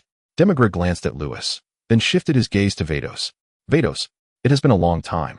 Indeed, a long time, Vados replied with forced composure. Demigra said coolly, you seem tense. Vados, his tension was hardly unfounded. Demigra was a divine officer-tier sovereign of the Dark Demon realm. Why not try standing before my father? See how tense you become. Vados said, calm and dry. Instantly the tension dissolved. A faint twitch tugged at Demigra's lip, standing before the Grand Divine Officer. No, that was unthinkable. The Grand Divine Officer's power dwarfed even Divine Officer rank. Demigra turned his gaze back to Lewis. Vados, just who is this boy? Ha, do you really think I'd tell you? Vados shook his head, fully aware of what Demigra sought to uncover. Naturally, Demigra wished to know Lewis's origins. But Vados himself had no answer. In his observation, Lewis was merely an ordinary Saiyan. Demigra continued studying Lewis, yet the longer he observed, the stranger the boy seemed. A destroyer's aura, an autonomous resonance, erasure, immunity. Such a youth, mastering so many profound powers. How was it possible? Demigra remained baffled. An oppressive silence settled over both sides. Lewis, now fully recovered, turned his gaze upon Tawa. and spoke at last, running away. Why stop now? His voice shattered the stalemate. Tawa flinched. Was this demon to pursue her from the Omni King's universe all the way to the Dark Demon realm? To utter such words here in the Dark Demon realm, you truly fear no death. Demigra stepped forward. Fear death? Humph. Lewis sneered. Had I not mastered erasure, I'd already be sealed away. Sealed. Vados stiffened beside him, then erupted in fury. Lewis, what's happened? He knew Lewis possessed immunity, yet its fatal flaw was precisely sealing. That weakness was absolute. Tawa ambushed me near the Adorata star system. I asked you to bring me here to the Dark Demon realm to confront her. Such a thing occurred. Vados suddenly understood. No wonder Lewis had been so enraged earlier. But now, his eyes narrowed upon Demigra. Speak plainly, who ordered the ambush on Lewis? From Lewis's account alone, Vados knew this was no trivial matter. For until now, Lewis had manifested immunity only within the Omni King's universe. If sealing was immunity's sole vulnerability, how had the Dark Demon realm learned of it? Clearly someone had orchestrated this from the shadows. Having noticed readers' discomfort with the protagonist's dual name, I have streamlined it. Henceforth he shall be known solely as Lewis. Beneath a dim, brooding sky, two forces stood locked in tense confrontation. Vis Demigula sneered. As you just said, do you truly believe I tell you? You. A rare fury flickered across Vis's usually serene countenance. After all, the High Divine Priest himself had entrusted him with Lewis's tutelage, and Lewis was the Seventh Universe's last hope. Someone dared scheme against Lewis, and worse, conspired with the Dark Demon realm to strike. Such betrayal left no room for calm. Lewis stepped forward, his gaze locking onto Tawa as a cold smile curled his lips. Only deities within the Omni King universe know I can ignore damage, and even as a candidate destroyer I doubt I warrant your attention. No one knew of my existence, yet you ambushed me and deployed a sealing art, and that very art happens to counter me. Is everything truly this coincidental? Lewis shook his head. Aside from Katra, who bears me ill will, I cannot fathom who else would betray me. In the distance, Tawa fell silent. How could this youth be so perceptive? Beside her, Vis frowned deeply. Lewis, was it truly Katra? The Dark Demon realm and the Omni King universe were sworn enemies. If Katra had indeed betrayed them, his treachery would be absolute. If my deduction is correct, it must be him. Lewis glanced at Vis, his fists clenching tightly. He has provoked me thrice already. Upon returning from this expedition into the Dark Demon realm, Katra's end would come without delay. At that moment, little Lewis, your imagination is truly remarkable. Though Katra had deceived him, Demigula withheld their secret pact, for Katra still owed him 7 Super Dragon Balls. Perfect autonomous state destruction, law, divine dimensional awareness at barely 20. Not to mention immunity to harm, and the power to erase. Indeed, Demigula narrowed his eyes. Each ability defies belief. How could such a prodigy not draw our gaze? The Omni King universe and our Dark Demon realm are mortal foes. Eliminating a genius like you is not merely justified, it is inevitable. Demigula turned, addressing Putin and the assembled demon lords. Putin nodded grimly. She had nearly been erased by Lewis's erasure moments before. The shock still lingered. Such a prodigy could never be spared. Lewis stared at Demigula's back, momentarily stunned. His logic held unsettling weight. Could Katra truly be innocent? Suddenly the air plummeted in temperature. Demigula's voice cut through the silence, glacial and final enough. Though I do not know how you grasp these powers, it no longer matters. Demigula pivoted, his gaze locking unblinkingly onto Lewis, suspended in the void. What? Do you intend to kill me? Even that old witch Putin failed. Do you truly believe you stand a chance? Lewis smirked coldly. You seek death. Putin erupted. How dare he call her an old witch? Humiliated yet powerless, she could not slay him. Seek death. Then come forth. Humph, sharp-tongued brat. If I cannot kill you, surely I can seal you away. Katra was now irrelevant. From the moment Demigula laid eyes on Lewis, he knew the boy could not be allowed to live. His existence alone would shatter the fragile equilibrium between the Omni King universe and the Dark Demon realm. Malicious intent saturated the air. The sky itself seemed to freeze. Oppressive aura pressed down. Demon lords struggled to draw breath. This was the crushing weight of a divine priest's wrath. Vis, take care. Above, Lewis positioned himself squarely before Vis, shielding him from Demigula's overwhelming pressure. Every ounce of that terrifying force absorbed by his own frame. Warmth stirred in Vis's chest. He had never imagined relying on Lewis like this. Unleash erasure boldly. I'll restore your stamina. And rest assured, I've already summoned reinforcements. Just hold on. Truth be told, Vis had been dragged into this peril by Lewis, but he felt no resentment. Instead, his blood surged with exhilaration. Then I'm at ease. Golden aura erupted from Lewis as he ascended once more into full-power Super Saiyan. The first tier of the divine realm surged violently through his being. Lewis and Demigula faced off in the void, golden radiance clashing with abyssal darkness. The sky bore witness to an impossible spectacle.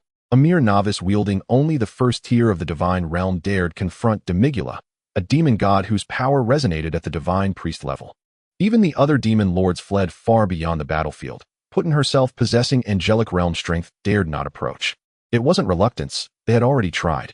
Aside from sealing arts, none of their techniques affected Lewis in the slightest. Moreover, Lewis wielded erasure. Ordinary seals proved futile against him. Only Demigula, a divine priest-level sovereign immune to erasure, held any advantage. The rest were utterly helpless. Vis too was powerless, but he refused to retreat. His duty was to replenish Lewis's stamina. In that moment, Vis was the fuel, Lewis the engine. When the engine faltered, Vis poured energy into it. I know you ignore damage, but I must test it once more. At that instant, Demigula moved. Dark energy exploded from his form, swallowing the heavens whole, like the gates of Rosen, hell tearing open. The vision was horrifying. Ignoring space and time, Demigula materialized directly above Lewis and swept his hand downward. A cataclysmic spatial storm erupted. With devastating force, vast swaths of reality shattered, crystallizing into razor-sharp, translucent blades that hurtled toward Lewis. Divine priests rarely relied on raw ki blasts. A Demigula's assault wove together the fundamental laws of space and time. Lewis had no time to react. He was struck instantly, yet immune. A radiant white light flared across his body. Clang, clang, clang. The white luminescence intercepted every shard, each impact ringing like steel nails striking armor. Not even Mechkapura himself could subdue me, let alone you.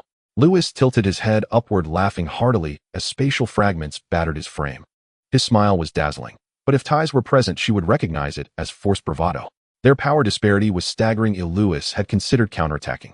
Without deploying erasure, even his utmost strength couldn't fell the 12 demon lords, an embarrassing truth, frankly. So he endured, passively absorbing blows. He'd weathered worse. One more onslaught changed nothing. Yet, how stifling it felt. Such arrogance. Demigula's eyes narrowed. Who was Mechkapura? A being on par with the Omni King himself. Then I shall seal you instead. Demigula steeled himself. Yet even then, Lewis's immunity left him shaken. He could not be permitted to live. Dark seal art. Demigula's hands blurred into rapid madras, the black energy coalescing into a sinister sigil as space itself froze around them. You wish to seal me? Then try. Lewis gazed up at the looming figure, a sly, defiant smile playing upon his lips. At that very instant, he raised his hand, summoning a soft white radiance. Erasure. But he did not aim it at Demigula. Instead, he directed it toward the ground of the dark demon realm. Vis watched the scene unfold and burst into snorting laughter. Lewis was utterly devious. Knowing full well that his erasure held no effect against Demigula, he shifted his strategy toward the dark demon realm. Lewis's erasure power fell short of the Omni King's level, yet it still posed a grave threat to angel tier beings. Should his erasure strike the dark demon realm directly, over half its territory would vanish into oblivion. At that moment, Demigula would inevitably intervene, but doing so would force him to abandon his seal upon Lewis. What a despicable youth, Demigula muttered, sensing Lewis's intent. He would never permit half the dark demon realm to be erased. Thus, Demigula relinquished his binding seal on Lewis and lunged forward to intercept the erasure. A blinding white radiance erupted violently from Lewis's palm. Demigula unleashed the might of a demon god. The two attacks were cataclysmic. Boom. They collided with a thunderous roar that shook heaven and earth. Demigula's power struck with perfect precision. Lewis's erasure dissolved entirely, and the dark demon realm remained unscathed. This is absolutely terrifying. He's only at the first tier of the divine realm. How can he possibly be this extraordinary? If that erasure struck me, I'd be dead, or at best crippled beyond recovery. Be confident. You wouldn't survive even a glancing blow. The demon lords swallowed hard, their faces frozen in stunned disbelief as they gazed upon the distant battle. Putin clenched her teeth in fury. As a master of the angel realm, she had been humiliated, twice, by a mere novice. Today had been unbearably humiliating. Lewis gasped raggedly, barely able to speak. Judging by your stamina, you can only unleash that erasure once. Now let's see how you die. Across from him, Demigula discerned Lewis's exhaustion. Lewis ignored the scoff and shouted urgently to Vis behind him. Vis, hurry. Here I am. Vis raised his staff. A silvery light enveloped Lewis, instantly restoring him to full vitality. Demigula, let's go again. Lewis roared with laughter and struck again, aiming once more at the ground erasure. Vis. Fury blazed in Demigula's eyes as he hastily blocked the attack. then glanced again at Lewis, now fully restored, and then at Vis standing behind him. Was this some kind of perpetual motion cheat? Humph. Eliminate Vis, and you'll have no way to recover. Oh no. Lewis's expression darkened. He himself could withstand attacks from a divine official, but Vis could not. He looked up, only to find Demigula had vanished. Lewis's pupils contracted sharply. Whirling around, he screamed at Vis, "Run, now!" Boom. Demigula materialized before Vis' eye. A sinister godlike, demonic energy coalesced around his fist as it shot forward. No, don't. Vis, run. Lewis's eyes bled fury and anguish. Vis was both his mentor and his closest friend. Vis had lived peacefully in the Omni King's universe until Lewis persuaded him to enter the Dark Demon realm. All of this was his fault. If anything happens to Vis, I will shatter your entire Dark Demon realm. Lewis roared in desperation, just as Vis was about to be struck. Time itself within the Dark Demon realm froze suspended in absolute stillness. In the void, Demigula's fist hovered a mere millimeter from Vis's forehead. Crack! An overwhelming force surged through Demigula, shattering the temporal stasis and restoring the flow of time. His fist surged forward, sky rent asunder. Yet, Vis had vanished. A masterful technique, Lord Demigula. A youthful crystalline voice rang down from above. Lewis jerked his head upward, and there she was, Kisu the tiny prodigy. And beside her, Vis. Vis, you're alive. Thank the heavens. Lewis's eyes burned with sudden tears. He had nearly doomed his mentor. Thank goodness. Thank goodness the reinforcements Vis had summoned had finally arrived. You brat, do you really want me dead? Seeing her elder sister arrive, Vis no longer feared Demigula. He walked to Lewis's side and gently ruffled his hair. He had taken the boy under his wing at just 6 years old and guided him ever since. Now Lewis stood toe-to-toe with a divine official like Demigula. Vis felt profound pride. Elsewhere, Demigula's pupils contracted in shock. When did you reach this level? Oh, quite some time ago. Kisu giggled, swinging her small head playfully. Demigula swallowed hard and fell silent. Divine official level power. Could the eldest daughter of the Grand Divine Official truly be this formidable? Lewis glanced at Kisu and noticed Demigula's stunned expression. Clearly, Kisu's power had ascended to the Divine Official tier. Her strength and innate talent left even Demigula awestruck. No wonder among all angels she stood utterly peerless. Kisu's talent truly was extraordinary. Oblivious to Lewis's thoughts, she fluttered before Demigula. Cheeks puffed indignantly. Lord Demigula, you sought to kill my younger brother, didn't you? Leave now? Demigula shook his head and spoke plainly. He had anticipated the Grand Divine Official's arrival in the Dark Demon realm, but never imagined it would be Kisu.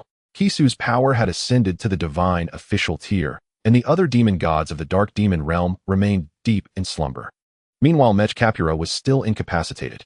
Facing Kisu alone, Demigula had no further chance to strike Vis. Better to let them depart, lest a full-scale clash unleash devastation capable of fracturing the realm itself. Just like that, we may simply leave. A sharp glint flashed in Kisu's innocent childlike eyes. Demigula's demonic god energy flared as he coldly replied, "Leave now, or I revoke my offer." Giggle giggle, what magnanimity, Lord Demigula. Kisu huffed. Vis, let's go. Wait. Lewis stepped forward. All eyes turned to him. Hand over Tova, he began, but did not finish. Do you wish to die? Go now. Vis seized Lewis and vanished instantly from the Dark Demon realm. Kisu smiled faintly and likewise disappeared. Only Demigula remained in the void of the Dark Demon realm, maintaining a stoic expression. In the distance, Tova, Putin, and the other demon kings returned here. Tova weakly asked Lord Demigula, what about that kid? Demigula fixed his gaze on the spot where Lewis had left silent, as if he were slowly coming to a realization, seemingly pondering something. Putin glanced at Tova and said they were rescued by Kashi. Now tell me, what did you do that made others come looking for you? She was infuriated to be called an old witch today. Putin's fiery eyes seemed ready to scorch the space around her. Tova shrank back, preparing to explain. Demigula looked over and waved his hand. All right, Putin stays. You all can leave. Yes. Tova felt as if he had been granted amnesty and hurriedly left the place. The Demon Kings were very curious about Lewis, but they dared not defy Demigula's order, and all vanished without a trace. Sealing that kid was a deal I made with Kvetra. In the void, only Putin and Demigula remained. Demigula revealed the details of his deal with Kvetra. That old rat actually deceived us. Putin, upon hearing everything, was so enraged that her chest heaved up and down. After a moment, she calmed down a bit. At least it's fortunate that Kvetra made a deal with us, otherwise we wouldn't have known about such a genius appearing in the whole universe. Putin looked at Demigula. By the way, it was just Kashi coming. Why did you let that kid go? Kex's power has broken through to the level of a divine officer. Demigula's tone was very calm, but to Putin's ears it sounded like a thunderclap. What? Divine officer level power? Putin was dumbfounded. When she had fled from the ancient celestial realm to the dark demon realm, her power was at the 5th level of the divine realm. At that time, Kex's power was only at the 5th level of the divine realm as well. Later, Putin was influenced by the power of the demon god, allowing her to break through to the 2nd level of the angel realm. What Putin did not expect was that someone else's power had also broken through into the level of a divine officer. The other demon gods are still in slumber, and Lord Mikakapura is still sealed. Putting her astonishment aside, Putin said, "Currently you are the only one holding up the dark demon realm. No wonder you let that kid Lewis go." She had also considered Demigula's concerns. After all, the battlefield was in the dark demon realm, and once 2 divine officer-level experts began to battle, the chaos would be apocalyptic. Perhaps the dark demon realm would even explode. "I didn't ask you to stay for that." Demigula looked at Putin with a serious expression. "Have you noticed that Lewis' physique is very similar to someone else's?" "Very similar to someone else's?" Putin furrowed her brows. What did Demigula mean? Suddenly, a flash of insight struck her mind. Boom. Shut up. Demigula shouted, then looked around anxiously, fearing that the walls had ears. Putin pressed her hands tightly over her mouth, not daring to speak again. Yet her pupils were filled with shock. It was evident that the identity of Lewis had a tremendous impact on her. After a while she muttered, "Ignoring damage it will erase, it will be in the realm of freedom." Putin swallowed hard. Demigula, for Lewis to possess this level of power at such a young age, he could really be that one. Demigula, after sealing the surrounding space, nodded slowly. That lord must have reincarnated after disappearing from the world. I suspect Lewis is him. Damn it. The people of the whole universe must have discovered the identity of Lord Lewis, which is why they are making him a candidate for the god of destruction. The previous insults Lewis had hurled at her seemed to have been completely forgotten by Putin, and her anger vanished. Instead, she became respectful. Fortunately, Lewis wasn't here, otherwise he would definitely give her a hard time, the old witch that disgusts him. Putin's fingers gripping her staff creaked. Her stunning beauty turned icy. They must want to take advantage of the fact that Lord Lewis hasn't awakened yet to pull him into the whole universe's camp. Demigula, we absolutely must bring Lord Lewis back to the dark demon realm. Putin almost shouted at the end. Demigula shook his head. There's no rush. What I just said was merely my speculation. I will first go to the place where Lord Mikakapura is sealed to inquire. Demigula initially hadn't reacted when facing Lewis. Now that he understood, he could empathize with Putin's reaction. The power of the dark demon realm is roughly equal to that of the whole universe. Or rather, the dark demon realm might be slightly stronger. But Kex's power has broken through to the level of a divine officer. As for the powers of the other angels, they have yet to be revealed, or there might be more than just Kashi, who has broken through to the level of a divine officer. In this case, the situation in the dark demon realm becomes very passive. If Lewis is indeed that one and is brought back to the dark demon realm, then the current situation will flip around. This is also the reason why Putin is so agitated. Demigula, you must hurry. Okay. In the 7th universe, the god of destruction realm, 2 streams of colorful light descended from the sky, and 3 individuals appeared by the lakeside. Weiss tugged at Lewis' ear, annoyed. Others have let us go, yet you still dare to make demands. Are you truly unafraid of death? Ouch, ouch, ouch. Lewis was being pulled, standing on tiptoe and making exaggerated cries. Weiss rolled his eyes, replying, "You little brat, what pain are you talking about?" Nevertheless, he still released his grip. Hee, I knew you wouldn't want to hit me." Lewis lay on the ground, staring up at the sky with a silly grin. Weiss pursed his lips. Although this fool had caused him trouble, he recalled how this little brat had stood in front of him and uttered those cheesy words. He felt a twinge of emotion. It truly wasn't in vain that he had taught this kid for so many years. At that moment, little guy, how did you manage to let Weiss take you to the dark demon realm? Kashi crouched beside Lewis. Am I the little guy? Lewis lay on the grass looking at the cute little dumpling's silly expression, his mouth curled slightly. Am I not small? You should ask my sister Tais about that. However, I must say this little dumpling is truly strong. She actually forced the demon god Demigula to retreat. If I'm not mistaken, it must have been Kvetra who leaked the secret. Lewis sat up from the grass, his expression dark as he revealed everything. Weiss listened to Lewis' detailed speculation and said coldly, he has always had a grudge against Lord Beerus. It's just that due to Lord Zenus' orders they haven't fought. After a pause, Weiss looked at Lewis and continued, Kvetra's personality has always been dark. He holds grudges. Previously he had ambushed you, and then you went to the 4th universe and seriously insulted him. The grudge against Beerus and your hatred, all of this is enough for him to take such actions. Weiss turned to Kashi with a serious expression. Sister Kvetra is very likely to have betrayed the whole universe. Kashi, upon hearing this, replied indifferently, I originally thought that your enmity with Kvetra would end after preventing his erasure. I didn't expect you to have such an incident again. Kashi furrowed her brows, standing up from the grass. Then let's go kill Kvetra. What? Lewis jumped up from the grass, horrified. Beside him, Vados also flinched in surprise.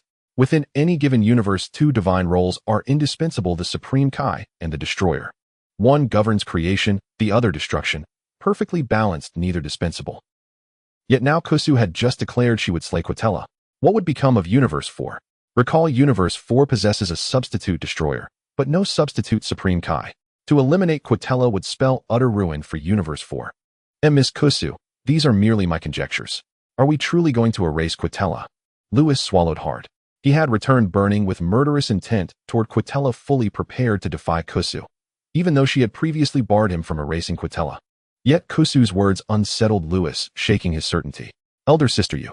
Vados began to ask something, but Kusu cut him off. Enough. Betrayal against the Grand Priest is an unforgivable sin. Then she cast a long, penetrating glance at Lewis. Let us go. Lewis, oblivious to the gravity in her expression, thrilled at the prospect of finally erasing Quitella. So you've come after me, again and again. I'll obliterate you. Though Lewis missed the subtle shift in Kusu's demeanor, Vados noticed, and frowned in quiet confusion, poised to speak.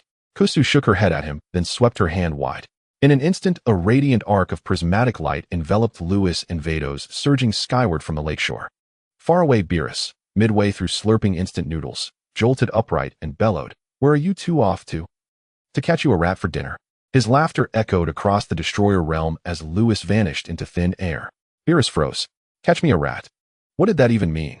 Stunned, Beerus stood motionless, his noodles slipping unnoticed from his fingers onto the ground. After the Adradian star cataclysm subsided, Son Goku and Vegeta began mastering instant transmission. At the Galactic Patrol headquarters, the Saiyans confirmed King Vegeta's return and verified the existence of the Super Saiyan transformation. The Saiyan warriors trained relentlessly, each aspiring one day to ascend to Super Saiyan. All unfolded normally in Universe 7, yet in Universe 4, Quitella paced uneasily. Inside the Destroyer Palace of Universe 4, Cornic watched Quitella stride back and forth, puzzled. "Lord Quitella, what troubles you?"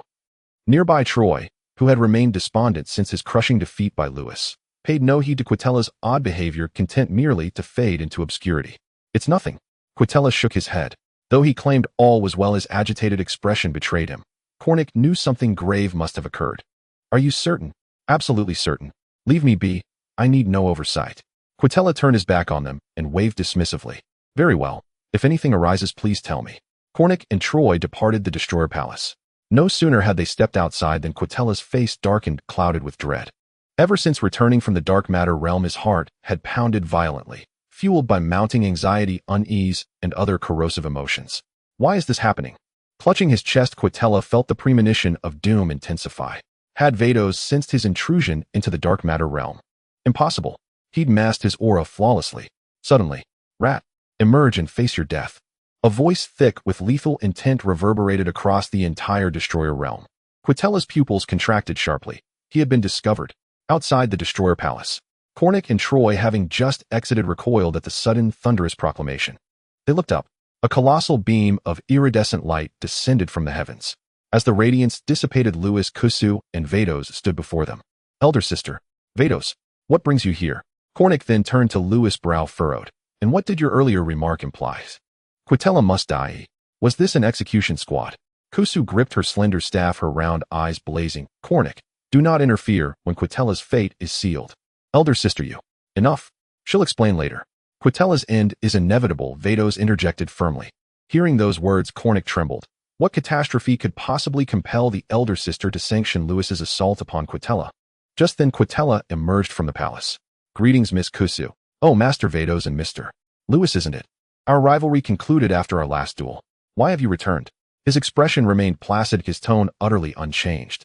"Lord Quitella, what have you done?" Cornic stepped forward, only for Vados to gently restrain him. When Cornic caught Kusu's sharp, silent shake of the head, his heart sank. Quitella's gaze sharpened instantly. Then, turning to Lewis and the others, he offered a faint, practiced smile. "What seems to be the matter?" No one spoke. No one moved, except Lewis. He strode forward, halting inches from Quitella, voice glacial. "During our sparring, you ordered Troy to kill me. Later, you ambushed me on Namek. Rat, you should count yourself fortunate Miss Kusu intervened, last time sparing you from erasure." Lewis thrust his face inches from Quitella's rodent-like visage, murder blazing in his eyes. Quitella's expression hardened into stone. "I admit my fault. I wrongly projected my hatred for Beerus onto you. Yet our feud ended with our last encounter. What more do you demand?" Quitella staggered back a step and roared, "Will you never let me be?" His voice cracked with wounded despair, his pitiful, pleading expression stirring unexpected sympathy in Cornic. When had Cornic ever seen Quitella wear such a look? "Mr. Lewis, Lord Quitella has acknowledged his error. Might we not lay this matter to rest?" "Lay it to rest." Lewis shook his head. "He sought my death repeatedly, and failed each time. Now he dares play the victim. That alone might be forgiven. But collusion with the dark matter realm, that cannot be absolved." Lewis leaned in voice a razor-edged whisper, "Lord Quitella, am I correct?" As Lewis' voice fell, the entire realm of the Destroyer God was engulfed in silence, with only the sound of the cold wind blowing. At that moment, the atmosphere in the fourth universe's Destroyer God realm turned ominous. Conic trembled and hurried over, grasping Quitra's shoulder. "Lord Quitra, is what Mr. Lewis said true? Have you really colluded with the Dark Demon realm?" "No." Quitra shook his head resolutely. It was only at this moment that he realized others had truly discovered his dealings with the Dark Demon realm. However, admitting it now would mean certain death. Quitra glanced at Kess beside him and then at Conic in front of him.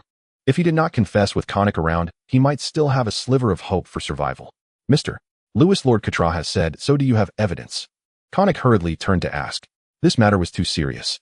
Once confirmed, Quitra would undoubtedly die. Though angels are generally not swayed by emotions after spending so many years with Quitra, Conic truly did not want to see him perish just like that. "I have no evidence." All of this was merely Lewis' speculation, yet the truth was close to being revealed. Looking at Conic, Lewis furrowed his brows. Even Kess did not stop him. Was Conic going to take action to intervene? "How can you act without evidence?" Conic had not finished speaking when Kess interjected. "Lewis, there's no need for so many words. Oh, just kill him." With a wave of her small hand, a beam of light enveloped Quitra, and she transferred Quitra's Destroyer God divinity to the silent Troy. This scene left Conic dumbfounded. It was as if he were saying, are they really going to take action? Can they casually kill a Destroyer God without evidence? Lewis and Weiss were equally shocked, but upon hearing this, Lewis wasted no time and directly took action. Erasure. Lewis was afraid Kess might change her mind. He entered the full power state of a Super Saiyan. With the power of the first layer of the realm of gods enhancing him, streams of white light erupted from his hand, swirling and forming a terrifying radiance. The void trembled. "No, don't. I truly did not collude with the Dark Demon realm. I was wrong, spare me." Quitra sensed the aura of death and let out a desperate cry. At this moment he felt endless regret. Regretting why he had placed his hatred for Beerus on Lewis. Regretting why he had sought out Demigra. "Stop." Conic's expression changed. "Oh, Lewis, erasure," made him tremble. Seeing Lewis take action, Conic wanted to stop him, but with a wave of Kess' small hand, Conic was frozen in place and unable to move. A flash of white light passed. The world lost its color. When the light dissipated, Quitra had completely vanished, having perished under the power of the fifth layer of the realm of gods. The universe was not destroyed. The Destroyer God simply died first, marking the first time such a thing happened in the universe of the Omni King. No one spoke in the fourth universe's Destroyer God realm. It fell into silence once again. After a while, "It's over." After erasing Quitra, Lewis collapsed to the ground, exhausted and unable to shout. Weiss was startled and approached him, asking, "What's wrong with you, kid?" He quickly restored Lewis' stamina. Lewis had killed Quitra and was in high spirits. He got up from the ground and foolishly laughed. "When I left the seventh universe, I said I would catch a mouse for Lord Beerus to eat, and now Quitra has been utterly obliterated. You have gone too far." Conic erupted in anger. After serving the Destroyer God for so many years, Quitra had been erased by Lewis, and now he was being insulted like this. This is simply excessive. Lewis coldly glanced over. "What's wrong? Do you have an opinion?" Hearing this, Conic recalled the scene of Quitra being erased and trembled. "Enough." Kess waved her hand. She directly transmitted Lewis' earlier speculation and identity to Conic's mind. "Conic, take good care of Troy." With just this sentence, she took Lewis and Weiss away from the fourth universe, leaving only Conic and Troy behind. The two remained silent for a long time. Troy looked at the shocked Conic and asked, "Mr. Conic, what should we do now?" Conic said nothing, as he was still stunned by the information Kess had transmitted to him. It turned out Lewis' identity was that of the Omni King. Sighed. Conic finally understood why his sister did not ask for evidence and directly allowed Lewis to erase Quitra. It turned out she wanted to pull Lewis into the Omni King's camp before he awoke. "Troy, cultivate well. I will teach you in the future, and remember not to provoke anyone from the seventh universe again." "Yes." At the barrier of the Omni King universe, a figure circled, closely watching the fourth sphere of light in the Omni King universe. Quitra actually died. What a pity he died before obtaining the Super Dragon Balls. But he was killed by Lord Lewis, and there is nothing I can do. This figure is none other than Demigra, who had just returned from the sealed land of Mechikabura. Demigra had verified with Mechikabura that Lewis' power matched that of the one he knew. Lewis was essentially the reincarnation of that being. In the end, Demigra left the barrier of the Omni King universe and returned to the Dark Demon realm. After killing Quitra, Lewis finally breathed a sigh of relief, no longer needing to worry about that dead mouse causing trouble. He and Weiss were brought back by Kess, who then left. Before leaving, Kess finally raised a question that had been troubling Lewis. Since she had just agreed to his erasure of Quitra without evidence, why had she previously tried to stop him? Kess merely smiled, said nothing, and left Lewis with a meaningful smile before vanishing. Weiss was equally perplexed about Lewis' confusion. It seemed that his elder sister knew everything, and even other siblings were aware, but had not told him. The two clueless fools in the Destroyer God realm exchanged glances. What about the mouse you mentioned, Lewis? Beerus tossed the instant noodles in his hand into the lake, cleared his throat, and stared intently at Lewis. Beerus' expression made it seem like he really wanted to eat a mouse. Lewis, feeling a bit distressed, weakly replied, "MMR. Beerus, do you really want to eat a mouse? It's quite normal for a cat to eat a mouse." Yet Beerus, as a Destroyer God, was merely joking. Why does he actually like eating? Seeing Beerus in silence, Lewis sighed. "Since you like eating mice so much, I'll go get you a duck neck, or rather a dead mouse to eat. Is that all right?" "Duck neck? What on earth is a duck neck?" Beerus' mouth twitched faintly as he glared at Lewis. "Stop evading the question. Did you go to Universe 4? A preposterous suspicion suddenly surged in his mind. Could it be that Lewis had slain? Lewis fell silent, took 2 steps forward, then turned back and said, "Yes, I killed Quitella." Boom. Beerus' pupils contracted sharply, his spirit recoiled under the staggering impact. Only days earlier he had mocked Quitella mercilessly, yet here was Lewis having truly ended him. "Does Lord Beerus blame me?" Seeing Beerus' incredulous expression, Lewis frowned. That wasn't right. Wasn't that wretched rat his sworn enemy? Killing Quitella should have delighted this feline, so why such dismay? Suddenly, haha, blame you? Why on earth would I blame you? Haha, I've long wanted that vermin dead, and now you've done it for me. Excellent work. Beerus danced wildly beside the lake, convulsing like one possessed. Whis, Lewis, Whis, has Lord Beerus lost his mind? The two exchanged glances. Probably not. Then why is he performing such grotesque contortions? I believe Lord Beerus has lost his mind. The sight in the Destroyer realm was too harrowing. A purple cat gyrating in nauseating spasmodic dance. In the end, Lewis and Whis could bear it no longer. They departed the Destroyer realm immediately and traveled to Earth. The Omni King's palace. "Father, I have returned." Kusu entered the Grand Hall, yet the Omni King remained absent. The Grand Priest stood below watching her approach. Good, you're back. Father, why did you instruct me to stop Lewis?" Not only Lewis had been bewildered, Kusu herself was deeply perplexed. Ahem. The Grand Priest flushed slightly and cleared his throat twice. "I merely intended for Quitella to serve as sparring fodder for Lewis. But that young fool proved utterly ungrateful, even allying himself with the Dark Demon realm. Couldn't he simply have remained a docile experience bag?" Shaking his head, the Grand Priest added quietly. Kusu stood dumbfounded. The truth was far more absurd than she had imagined. "So when I allowed Lewis to slay Quitella, was that truly the Omni King's command?" "Indeed, it was His Majesty's decree." Earth. Unable to endure Beerus' manic theatrics any longer, Whis and Lewis retreated here. "Brother-in-law." In the courtyard, Bulma linked arms with Taisai. Spotting Lewis's return, she hurried over, dragging Taisai along. "Brother-in-law, where have Vegeta and Goku gone?" "Exactly, where are they?" During her time back on Earth, Taisai had grown thoroughly familiar with the Z fighters. "They've gone to learn a mystical technique." Lewis walked up to Taisai and embraced her tightly. Bulma rolled her eyes.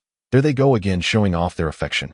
Still learning of Vegeta's safety finally eased her anxiety, so she quietly left the courtyard.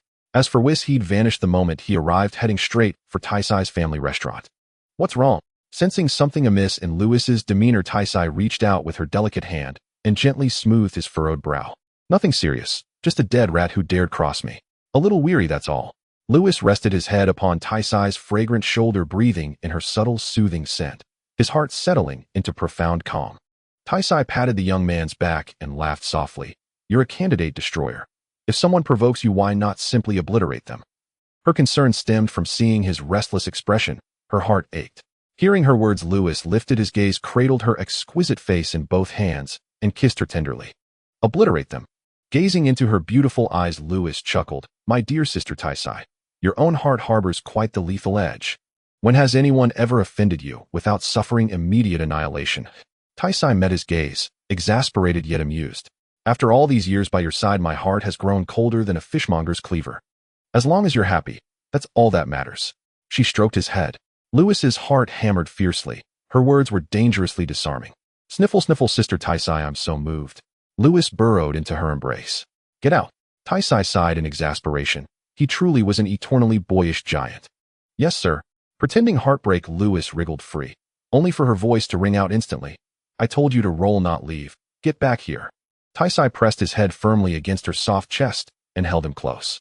In that sunlit courtyard, time itself seemed to pause, suspended in their quiet, wordless embrace. Lewis's inner world had never known such stillness. After a while, Taisai murmured, "Oh, by the way, a girl came looking for Kakarot." She mirrored his speech, calling Goku exactly as he did. Who? Lewis released her gently, then lifted her into his arms as they reclined together on the beach chair. Her name is Shishi. Shishi. Lewis sprang upright from the chair, gripping Taisai's shoulders urgently. Taisai, has the 23rd World Martial Arts Tournament concluded? Ah, you mean last year's tournament. Their matches were dreadfully dull. In the end, the champion was still that Namekian. Having visited Namek, Taisai knew precisely what Namekians looked like. Last year. At last, Lewis recalled Dragon Ball's timeline. Of course, it was last year, when Goku, having completed his training in Otherworld, was meant to compete in the 23rd World Martial Arts Tournament. There Goku would meet Shishi, and in the final match, he would face Piccolo, ultimately claiming the championship. Yet reality had diverged. Goku never attended the 23rd tournament. Instead, Lewis had taken him to King Kai's planet to master the Kaioken and the Spirit Bomb. This year, Goku had even journeyed to Namek, guided there by the millennia-old runner-up, and following Bardock's death, ascended effortlessly to Super Saiyan. Who would have thought Kakarot's lost love would seek him out all on her own? Lewis mused inwardly. Upon receiving news about Chi-Chi, Lewis naturally would not let the love of the fool son Wukong simply vanish. After all, the strongest warrior from the Dragon Ball universe had yet to be born. In the end, Lewis instructed Tais to keep Chi-Chi at the estate and to teach her more about the common knowledge of the universe. Lewis was attempting to change Kiki's belief that studying was the only way out, hoping to enable Sun Wufan to succeed in becoming the strongest warrior. Tais naturally followed Lewis' words to the letter. During the following time, Sun Wukong and Vegeta trained in instant transmission on Yardrat, while Chi-Chi and Bulma waited for them at home. Every day, Tais seized the opportunity to find Chi-Chi, telling her about the dangers she had encountered in the universe. Only with powerful force could one survive such dangers.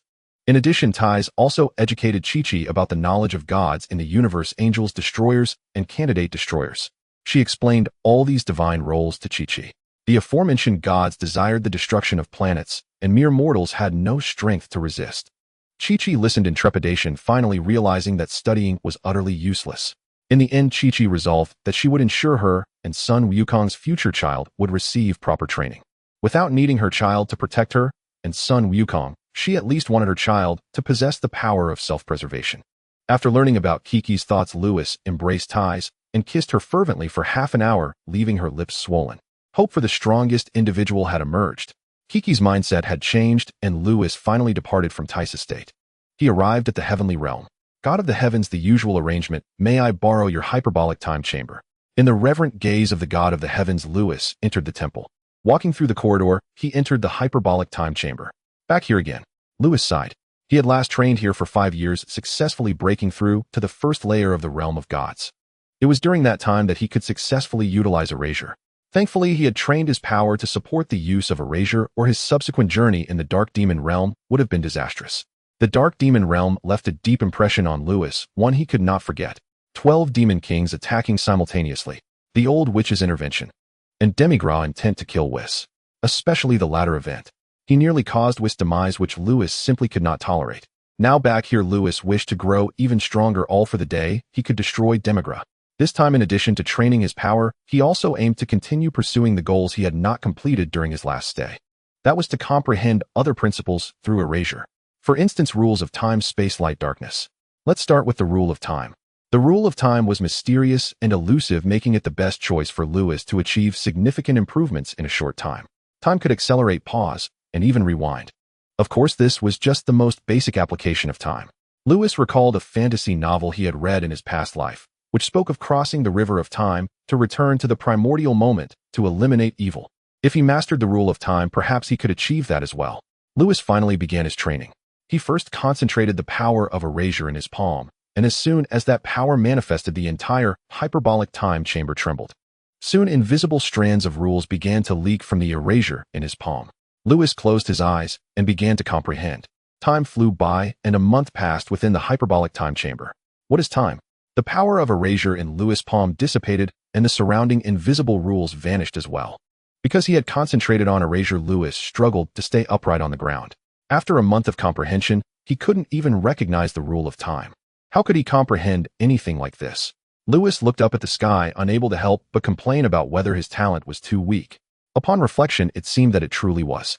Every time he trained, his breakthroughs were all due to the system's influence. Immunity, the embryonic form of the free realm. Super Saiyan. All these were possible because of the system. System, is my talent really that poor?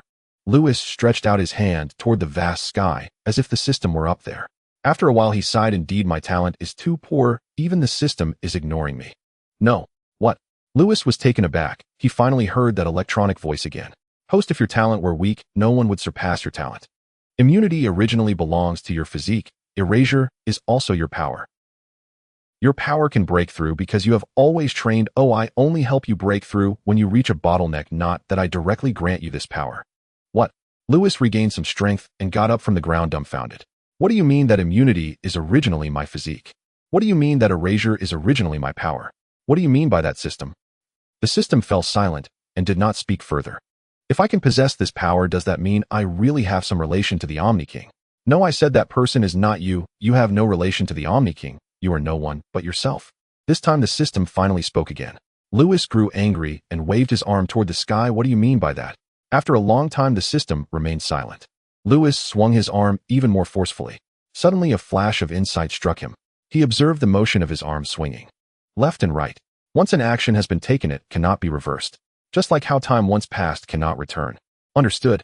Lewis could no longer afford to focus on the system's riddles and sat cross-legged to begin meditating. As he fell into deep meditation, invisible strands of rules began to emerge. To comprehend the rule of time in just a month, how could that be weak? The system murmured. Another year passed. Lewis had trained in the hyperbolic time chamber for over a year, which equated to just a little over 1 day in the outside world. Buzz.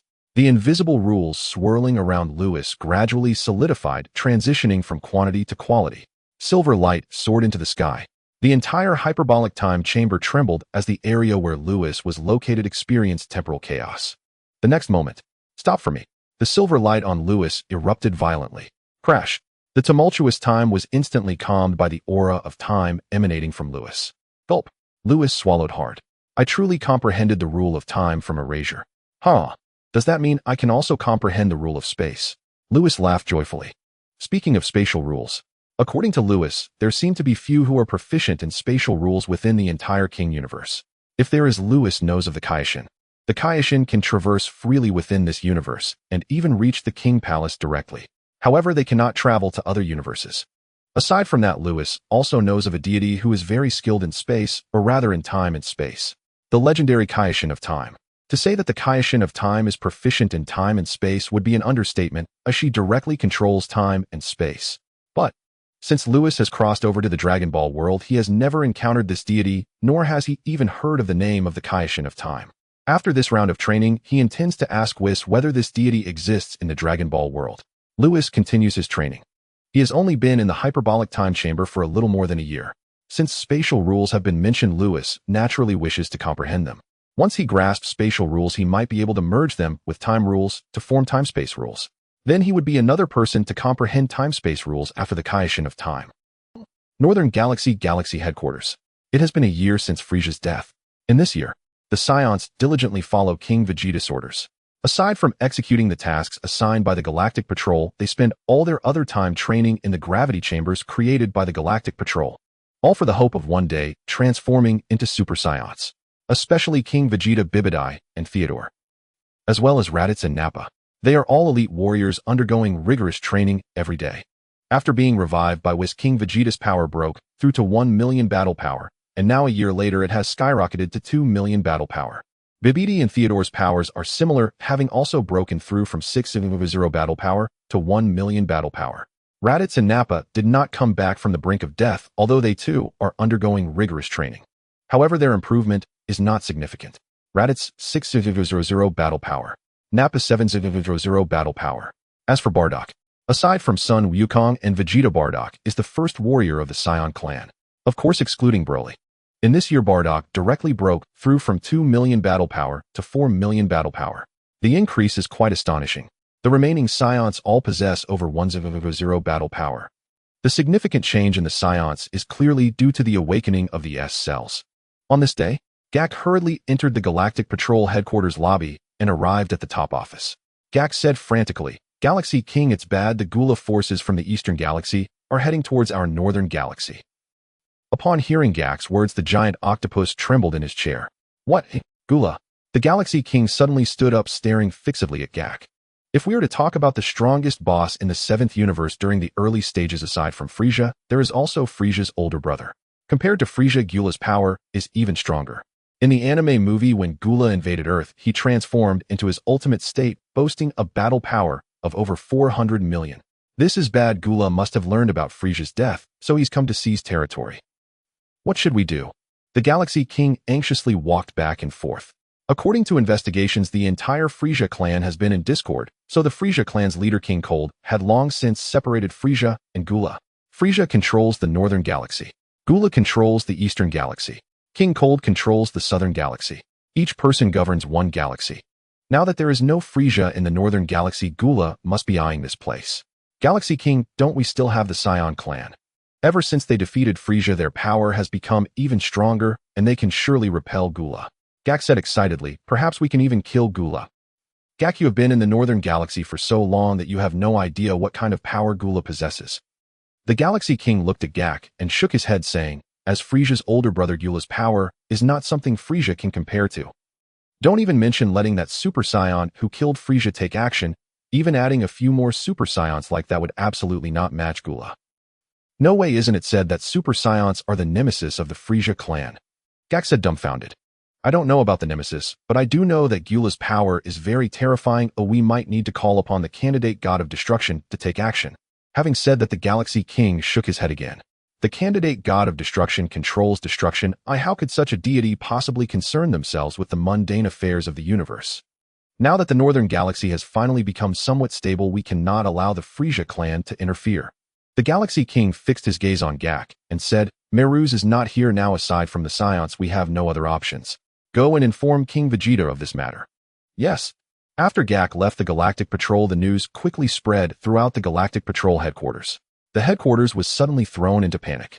Fortunately, the Saiyan clan is still around. Upon receiving the news, King Vegeta immediately ordered Bardock to lead the Saiyan elite forces into action. Other Galactic Patrol members felt a wave of relief upon seeing this scene.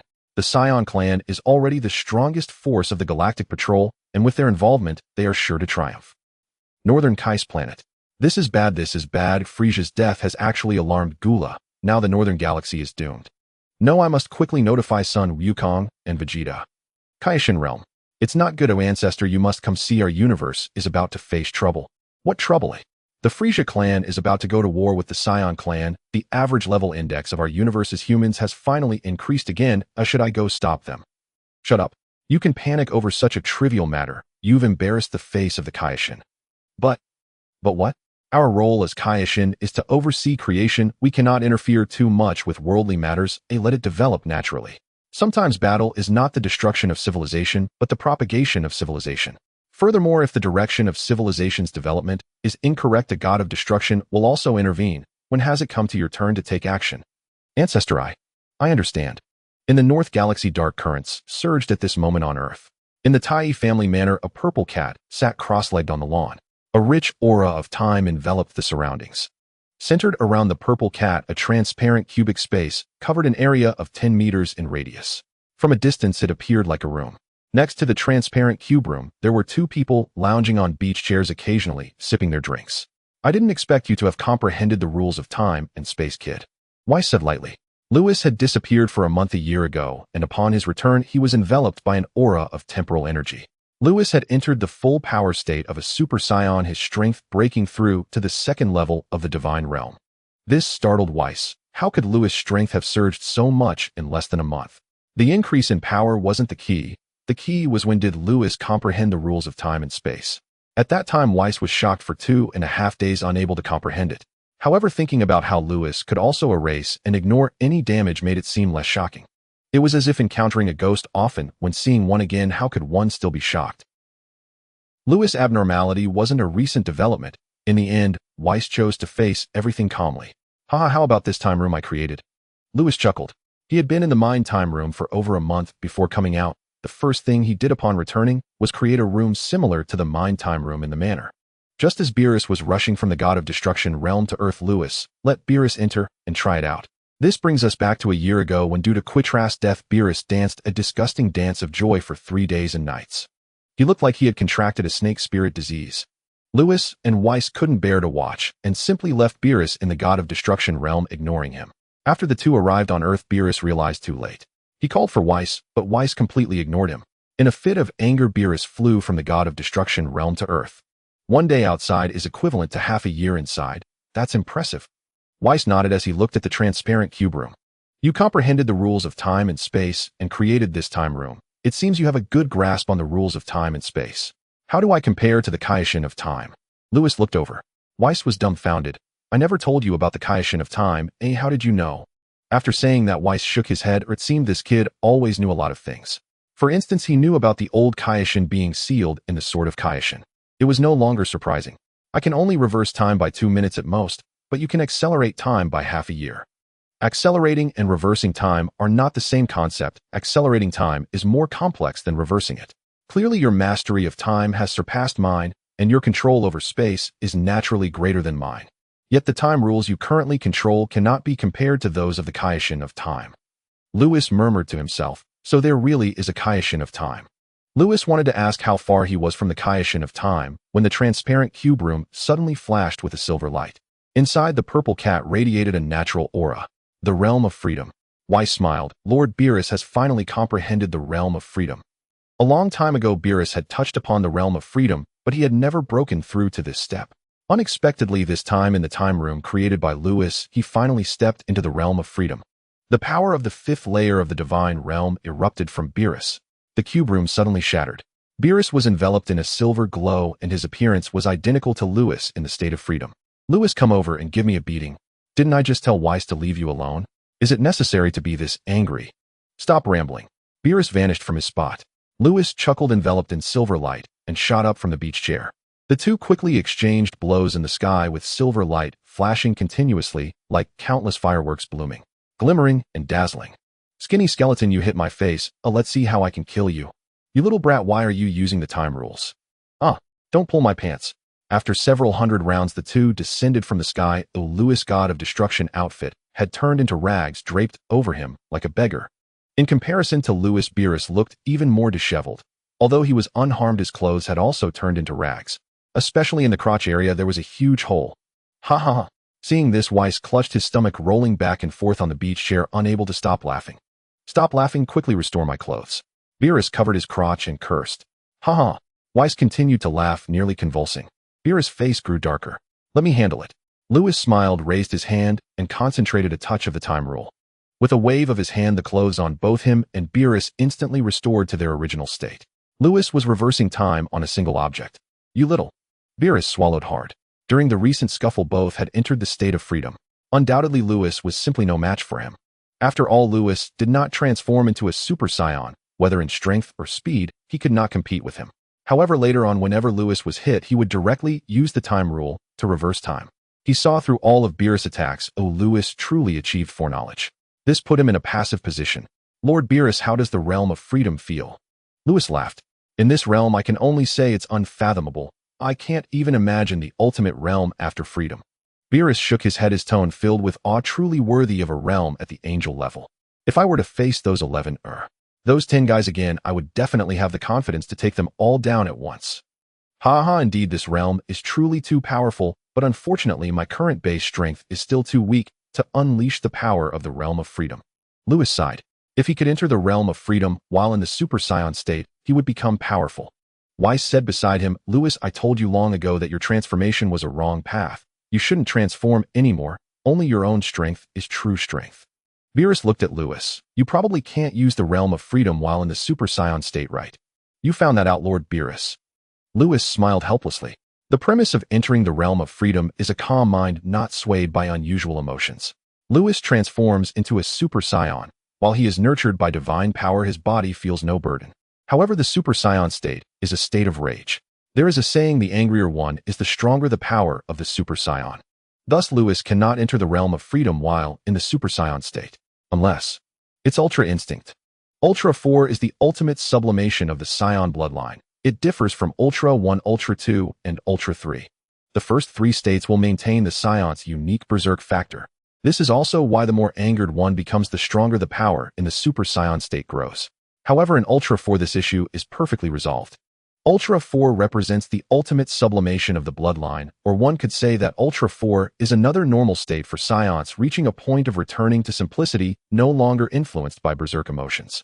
The drawbacks that burden the body will also completely vanish. Alright, let's not talk about this anymore. Even if we discuss it, you wouldn't listen. Beerus knows what kind of character Lewis is. He definitely won't turn back until he hits a wall. However, with the power Lewis possesses, even if he indulges in transformation, it seems to be no problem. After all, Katra has already fallen at his hands. If he continues to cultivate, who else could be his opponent? He walked over to the beach chair and laid down. Beerus took a sip of his drink. Now, let's talk about your time and space rules. Weiss looked over. Why are you staring at me like that? Isn't it normal for me to understand the rules of time and space, since I can even erase them?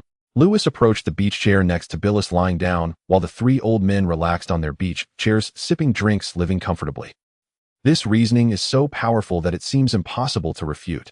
Especially Weiss, he knows what erasure signifies. Erasure is a collection of various rules. Only by comprehending various rules can one qualify to understand erasure. Time and space are also two of those rules. Therefore, it seems reasonable that Lewis can comprehend the rules of time and space. Lord Beerus, you should thank me. If I hadn't created this time house, you wouldn't have been able to break through to the free realm. What credit do you think you have? Without your time house, I could have broken through in this recent period anyway. Beerus scoffed. He had never seen someone so shameless. Just like that fat cat from Universe 6, equally shameless. Burning bridges. I wasn't talking about you, I was talking about a purple kitty, Lewis said nonchalantly. Weiss, who was drinking nearby, suddenly spat out his drink. He didn't mention Beerus, but the purple kitty is indeed Beerus. You. Upon hearing this, Beerus felt both angry and amused. Lewis was so cute as a child, how did he become so infuriating now? Lord Beerus, I have comprehended the rules of time, so even if I don't use erasure, you won't be my opponent in the future. Another critical hit. Boom. Furious, Beerus stood up from the beach chair, cursing loudly. Damn, Brad, I want to challenge you to a duel. Weiss looked over and laughed heartily. Lord Beerus, you should refrain from dueling. After all, Katra has fallen at the hands of Lewis, so it's normal that you can't win against him. The corners of Beerus' mouth twitched slightly. Weiss seemed to have a point, but why did it sound so helpless? It made Beerus so furious that he was stomping around while Lewis was quite pleased. The three of them chatted a lot more, discussing the average level of humanity in Universe 7. As the Saiyans grew stronger, Universe 7 first rose from second to last place, and now it has ascended to the fourth from the bottom. This made Beerus extremely happy. Alright, Lord Beerus, it's time for us to go have some fun in other universes. Lewis still remembered that previous spar, which was the first time he was ganged up on. After that, he was ganged up on again in the Dark Demon realm. Just thinking about it makes him furious. Now that his power has surged, he must go back and take revenge. Sure, the average level index of humanity in Universe 7 has skyrocketed, and I have comprehended the free realm. I must go show off a bit. Beerus' eyes lit up, licking his lips, especially to visit Universe 6. Thinking of that fat pig's astonished expression made him unable to contain his excitement. Beerus' face was flushed with excitement, which made Weiss and the others laugh. Beerus and his brother are truly peculiar. The three were preparing to set off. Lewis, I have learned instant transmission with Vegeta. Suddenly a voice came from outside the yard. 5 people walked in. Bulma, ties Vegeta's son Wukong, and Shishi. Son Wukong hurriedly approached Lewis, followed by a stunning woman in a Cheongsam. Wukong, don't run so fast. Shishi came up, tightly hugging son Wukong's arm. Lewis was taken aback. Kakarot, when did you return? Just returned. Son Wukong scratched his head. I studied instant transmission with Vegeta for a year and finally learned it, but I couldn't sense your energy, so we returned to Earth first before coming here. Lewis nodded. A year ago, he had taken son Wukong and the others to Yardrat, and after a year, son Wukong should have learned instant transmission. This is about the same amount of time spent in the anime. Also, it is quite normal that son Wukong said he couldn't sense his energy. Mortal beings cannot sense the divine energy unless son Wukong breaks through to Super Saiyan God. Vegeta learned it too. Lewis looked at Vegeta, whose gaze made Vegeta furious. Vegeta cursed. What kind of look is that? Can I learn it? Shouldn't you? Lewis frowned. With your talent, you shouldn't be able to learn it. In the anime, Vegeta didn't learn this move. Boom. Vegeta exploded with rage. Was Lewis implying that his talent is worse than Sun Wukong's? A humiliation, a blatant humiliation. Lewis, I want to challenge you to a duel. As soon as this was said, Weiss and Beerus nearby twitched their mouths. Another person who was broken by Lewis. Vegeta, shut your mouth. How do you talk to your brother-in-law? Bulma walked over, pulling on Vegeta's ear and speaking loudly. Vegeta immediately wilted. Ha ha. Seeing this, everyone burst into laughter. The proud Prince Vegeta was unexpectedly so afraid of Bulma. Lewis noticed Sun Wukong laughing heartily and glanced at Shishi next to him. In his heart, he muttered, Kakarot, don't worry, you will soon fear Shishi too. He then glanced at Tais next to Bulma, and fortunately his sister Tais wasn't that fierce. Since you all have returned, you should teach Bardock and the others how to transform at the Galactic Patrol headquarters. Alright, I'll return with Kakarot in a couple of days. Vegeta nodded, and as soon as he finished speaking, a familiar voice came from above. Wukong, Vegeta, something big has happened. Beside him, Beerus furrowed his brow, wondering why this voice sounded so familiar. Lord North Kai, is something wrong? Son Goku looked up. Vegeta suddenly had an ominous premonition. Others raised their heads in unison. Upon hearing this, Beerus was enlightened, thinking it was someone else's voice, but it turned out to be that short pumpkin North Kai. The air was silent for a long time. Suddenly, gulp. It was the sound of North Kai swallowing, followed by, I have met Lord Beerus. North Kai's voice was stammering, sounding quite nervous. Lewis smirked slightly. How could he not be nervous? After all, Beerus had once obliterated his planet with a single punch. Beerus coldly said, North Kai, what is it that you wish to say? He originally intended to go to another universe, but was interrupted by the short pumpkin, feeling quite angry. Speak. It's Gula from the Eastern Galaxy attacking the Northern Galaxy. Who is Gula? Except for Lewis, everyone else present was slightly taken aback. Even Beerus was momentarily stunned. Soon after, he realized, isn't Gula Frisia's older brother? The entire Frisia clan serves him. If they attack, then let them. As long as Earth isn't destroyed, I couldn't care less. Beerus ignored North Kai's words, looking at Whis and Lewis. Let's go, we're heading to the 6th universe now. Wait a moment. Lewis halted Beerus, smiling. Lord Beerus, do you want to see the average power level of humans in the 7th universe skyrocket again? Beerus' eyes lit up. What do you mean by that? The others couldn't understand their conversation, and Son Goku only sensed that something big was happening. Especially Vegeta, who was very clear about what Gula meant. If Frisia is the emperor of the universe, then Gula is his brother. Hearing such words was like being enlightened. Lewis, unaware of Vegeta's thoughts, looked at Beerus and said with a smile, Lord Beerus, if our Saiyan race all transforms into Super Saiyans, to what extent do you think our average power level in the 7th universe could rise? Hiss. Beerus inhaled sharply. He knew that a Super Saiyan could enhance their base power by 50 times. If every Saiyan could transform. Boom. Upon thinking of this, Beerus was so excited that he trembled, tightly gripping Lewis' arm. Lewis, can you really make that happen? It's no wonder Beerus was so excited. The average power level is crucial to the ranking of the universe, and if what Lewis said was true, the 7th universe's ranking would definitely rise again. It might even rise to the mid-level ranks. Achieving such a feat in just over a decade seemed unbelievable. Also, isn't this the perfect opportunity to show off in other universes? Such a grand achievement would come in handy. Last time Kakarot transformed into a Super Saiyan because of Frisia, and then Vegeta broke through under my encouragement. Lewis pointed at Son Goku and Vegeta, then continued. As for transforming the entire Saiyan race into Super Saiyans, that's definitely not possible yet, but in a decade or so, it should be fine. Many things come step by step. This time Gula has his sights set on the Northern Galaxy, so perhaps another Saiyan will transform. Yes, there's no rush to go to other universes. If any of you Saiyans can transform, then our 7th universe will prosper. Beerus was breathing heavily. Thank goodness. Thank goodness he didn't destroy the Saiyan race back then for Lewis's sake. It turns out that the Saiyan race has such high potential. Then let's see what Gula wants to do. Lewis looked at Son Goku and Vegeta again. You two go together. Without you, Bardock and the others might end up dead. Dead without a complete corpse. Son Goku's body trembled, and he hurriedly asked, is Gula really strong? Bulma and the others stared intently at Lewis, shocked by his words. Lewis waved his hand. You'll know once you fight him. You've learned instant transmission, so hurry. If you delay, Bardock and the others might really be in trouble. Alright. Son Goku became anxious, looking at Shishi beside him. Chi-Chi, I'll marry you when I come back. Vegeta also looked at Bulma. Bulma, wait for me at home. Oh, I will definitely come back safe. Shishi and Bulma nodded vigorously. In the end, Son Goku and the others vanished in an instant. As Lewis prepared to leave, Bulma hurriedly said, "Brother-in-law, can you protect him if Vegeta is in danger?" "Don't worry." Lewis waved his hand. In fact, even if Vegeta and Son Goku encountered danger, Lewis had no intention of intervening. Because Son Goku and Vegeta had learned instant transmission unless they wanted to die or encountered an extremely powerful opponent. Otherwise, no one could kill them. Lewis left with Beerus and Whis. Only Tai Si and the three women were left behind.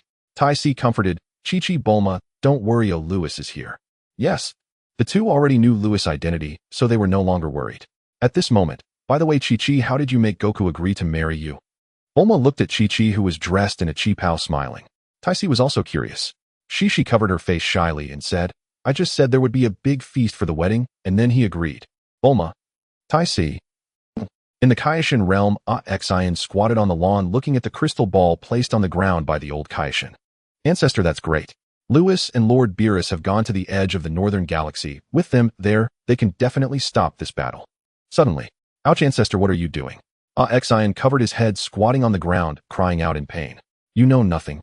The old Kaioshin said angrily, "Do you think that Skinny Ribs and Lewis will intervene to stop this great war?" Skinny Ribs. Fortunately, Beerus wasn't there, otherwise the old Kaioshin would have gotten a beating again. "Isn't that so?" Saiyan shrank his neck, said weakly. Seeing Zin's expression, the old Kaioshin was exasperated. "Did I not tell you before? Sometimes war doesn't lead to the extinction of civilizations, rather it can promote their propagation. Only the strong can prevail. This is the survival of the fittest." The old Kaioshin said blandly, "Just watch. Despite the Saiyan race being highly gifted, if they cannot defeat the Frieza clan, neither Skinny Ribs nor Lewis will intervene. This is the role of a god of destruction." Lewis expressed that old Kaioshin should not drag him into boasting. It would have been fine if the Saiyan race had been wiped out before. Now that they are truly on the brink of extinction, just watch, and I won't lift a finger. Junior, there's still much for you to learn. The old Kaioshin turned his back to Saiyan, finally smiling. Perhaps after this war our seventh universe will truly take off. At the juncture of the North Galaxy and East Galaxy, a colossal warship soared at the forefront with countless smaller ships trailing behind. It was as if a swarm of locusts had invaded. In the pitch-black cosmic void, this sight felt particularly oppressive.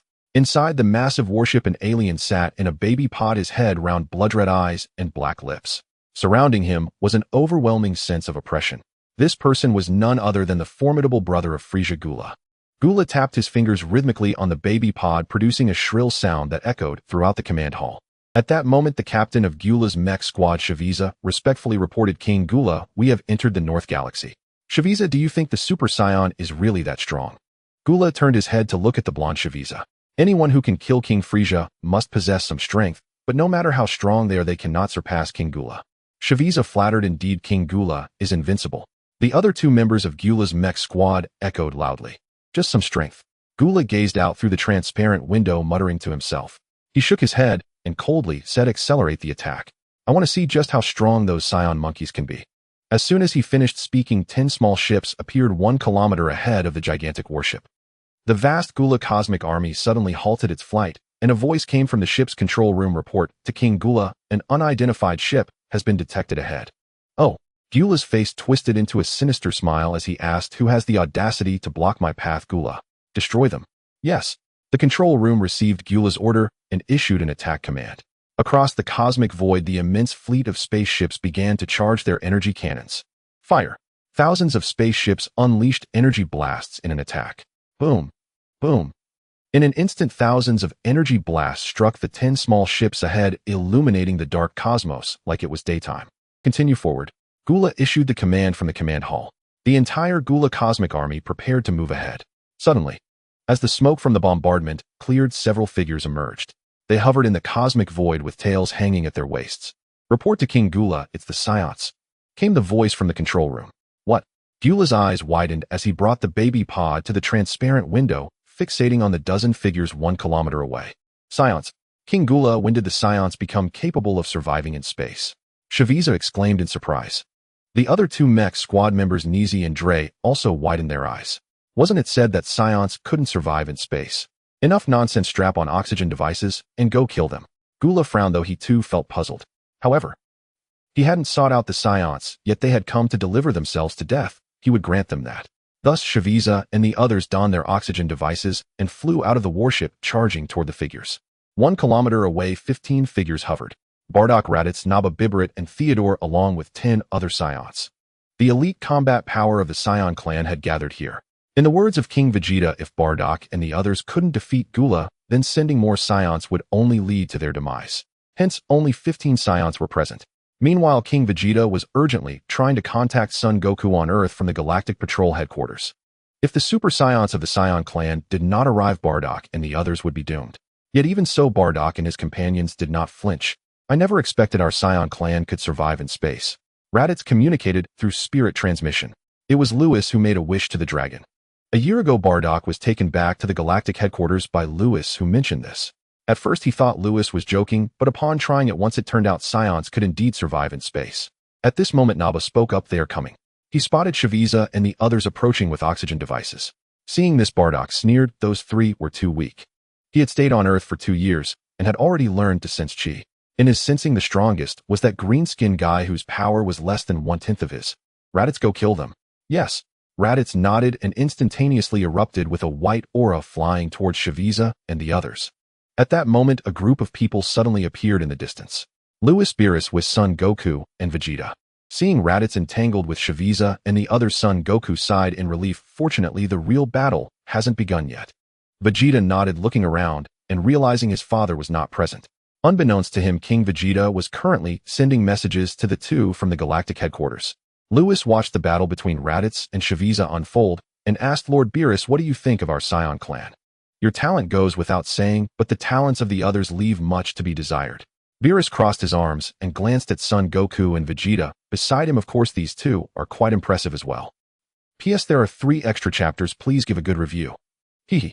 During his time on Earth, Beerus had become acquainted with all of Earth's sea fighters. Son Goku had defeated Frieza. His innate talent was indeed exceptional. As for Vegeta, his power lagged slightly behind Goku's, yet his combat drive burned fiercely.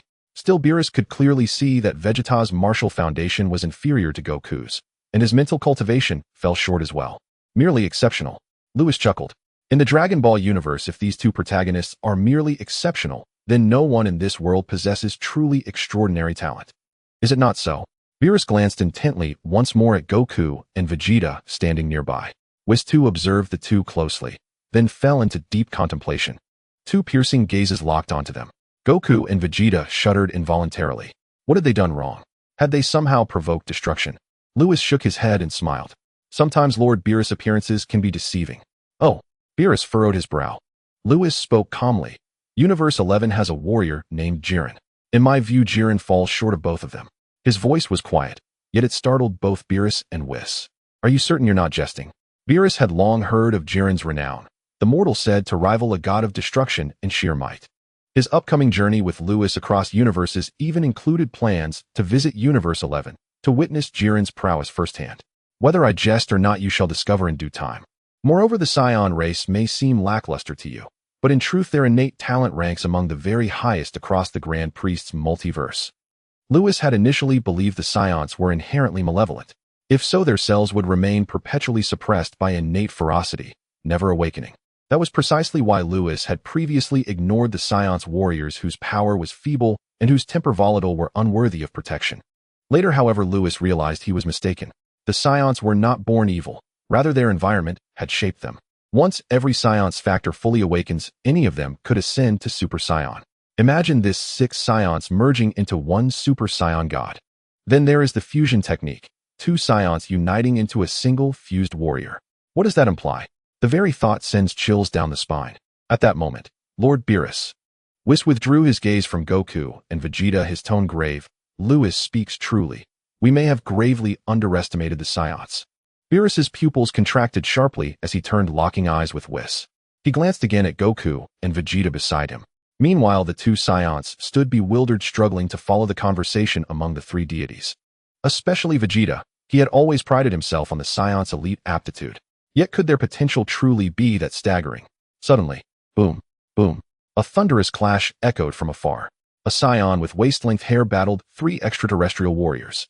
Countless energy waves erupted, illuminating the starless void like the break of dawn. In moments, Raditz obliterated the 3 members of the Gura Mech Corps. When did my older brother grow this strong? Goku swallowed hard. Not bad, Vegeta murmured, sensing the formidable power radiating from Shugish Zarbin and Dodoria.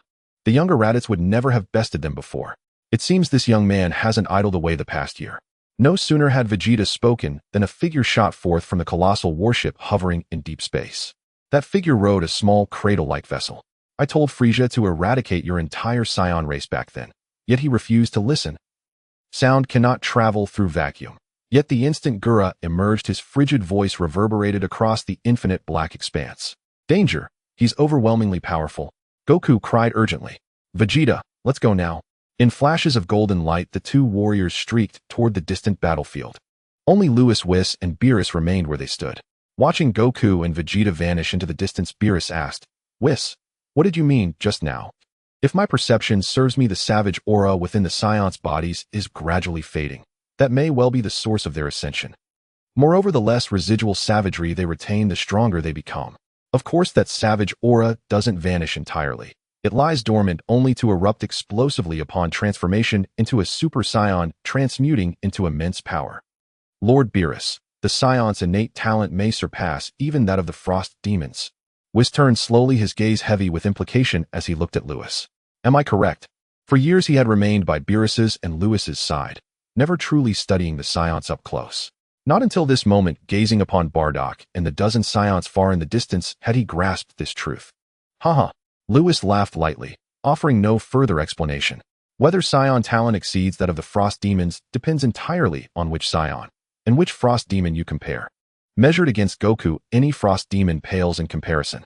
But set Raditz and his peers against Frost Demons, they fall far short. Lewis. Beerus stared at him, breath quickening.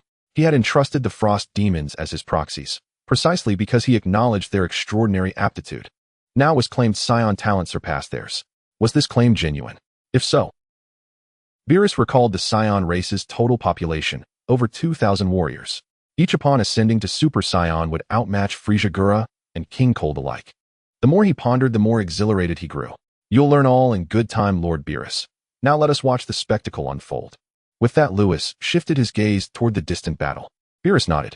He knew Lewis's uniqueness well, and with Whis' confirmation, the conclusion was inescapable. Saiyan talent did surpass that of the Frost Demons. A revelation, magnificent beyond measure. The three deities gazed silently into the vast, star-strewn distance. In the pitch-black cosmic starry sky, an alien sitting in a baby carriage hovered in front of a gigantic spaceship. Gyula's cold gaze flickered as he glanced at the floating chunks of flesh in the universe. These are all fragments of Shavi Za and his companions. He looked ahead at the dozen or so Saiyans and remarked, I never expected my mech troops to all perish at the hands of a single Saiyan. No wonder you were able to kill Frieza. It seems you do possess some strength. Gyula laughed heartily from his baby carriage, showing no sorrow for the deaths of Shavi Za and the others. The Frost Demons are indeed the embodiment of coldness and ruthlessness. Hemphai had long wanted Frieza to eliminate your Saiyan race, yet he treated my words as mere whispers in the wind.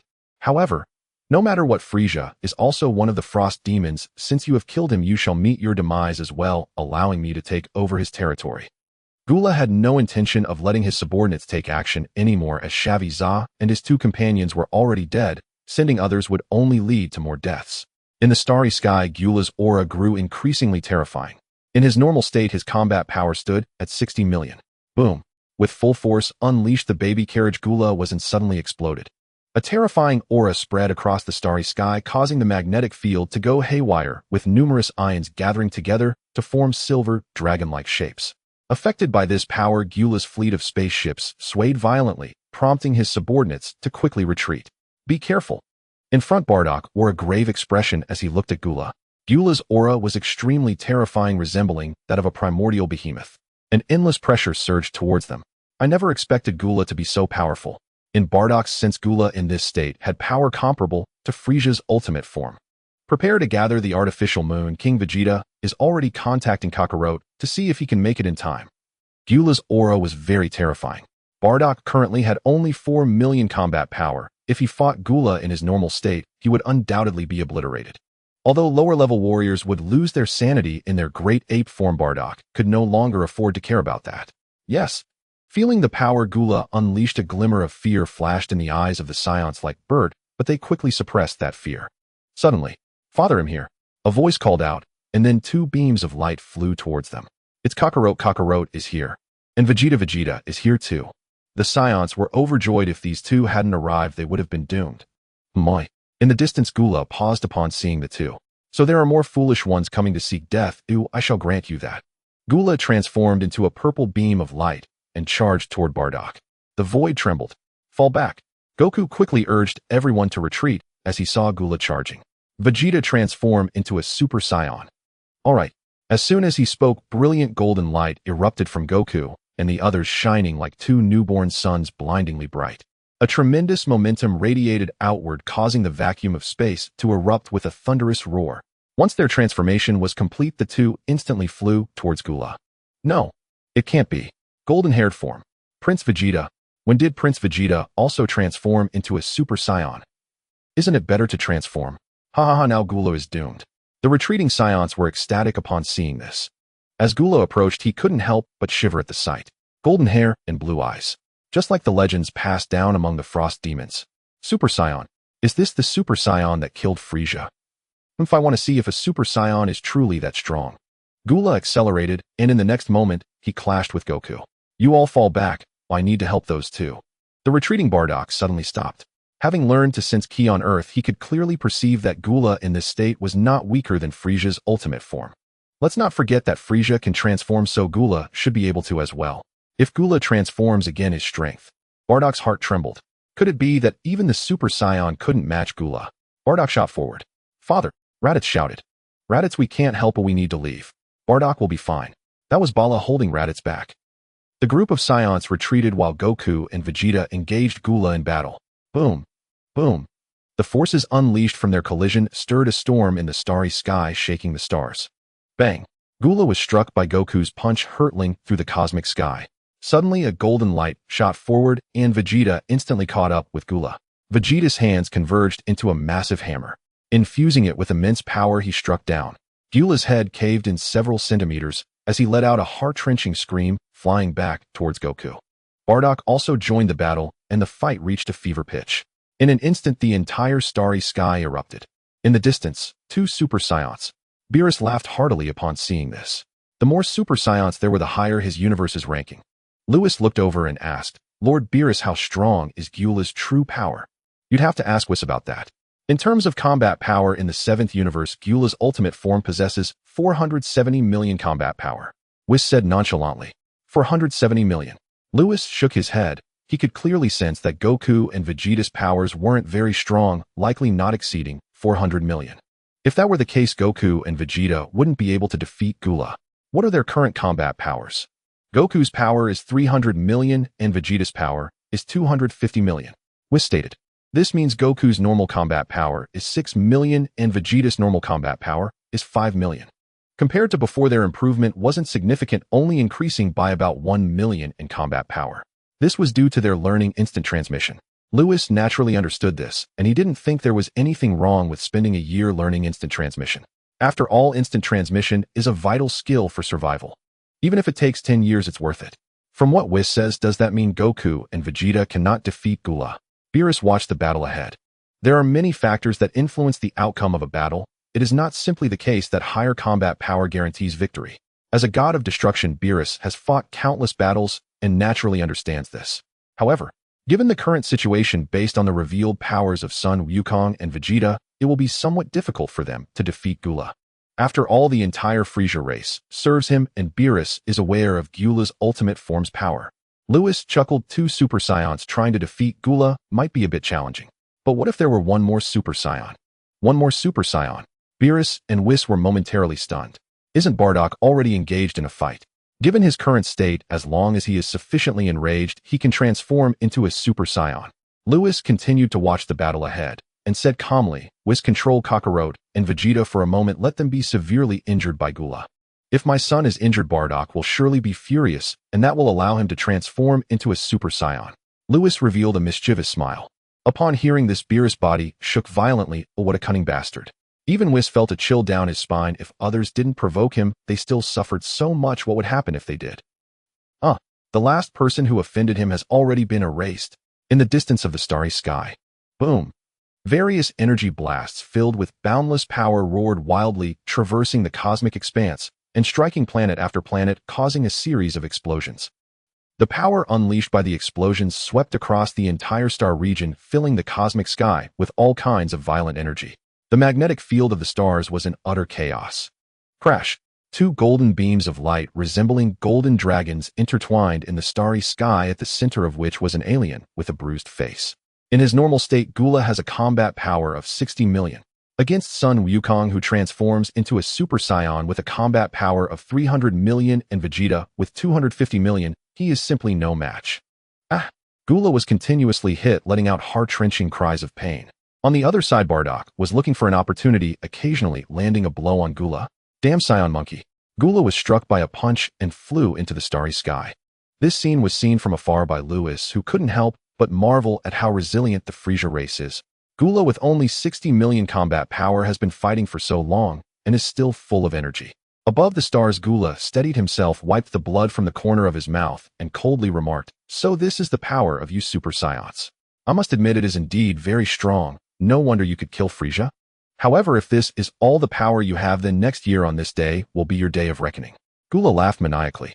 A terrifying aura suddenly erupted from him, enveloping the entire star region in a chilling, murderous intent, as if it were a frozen abyss, bone-chilling cold.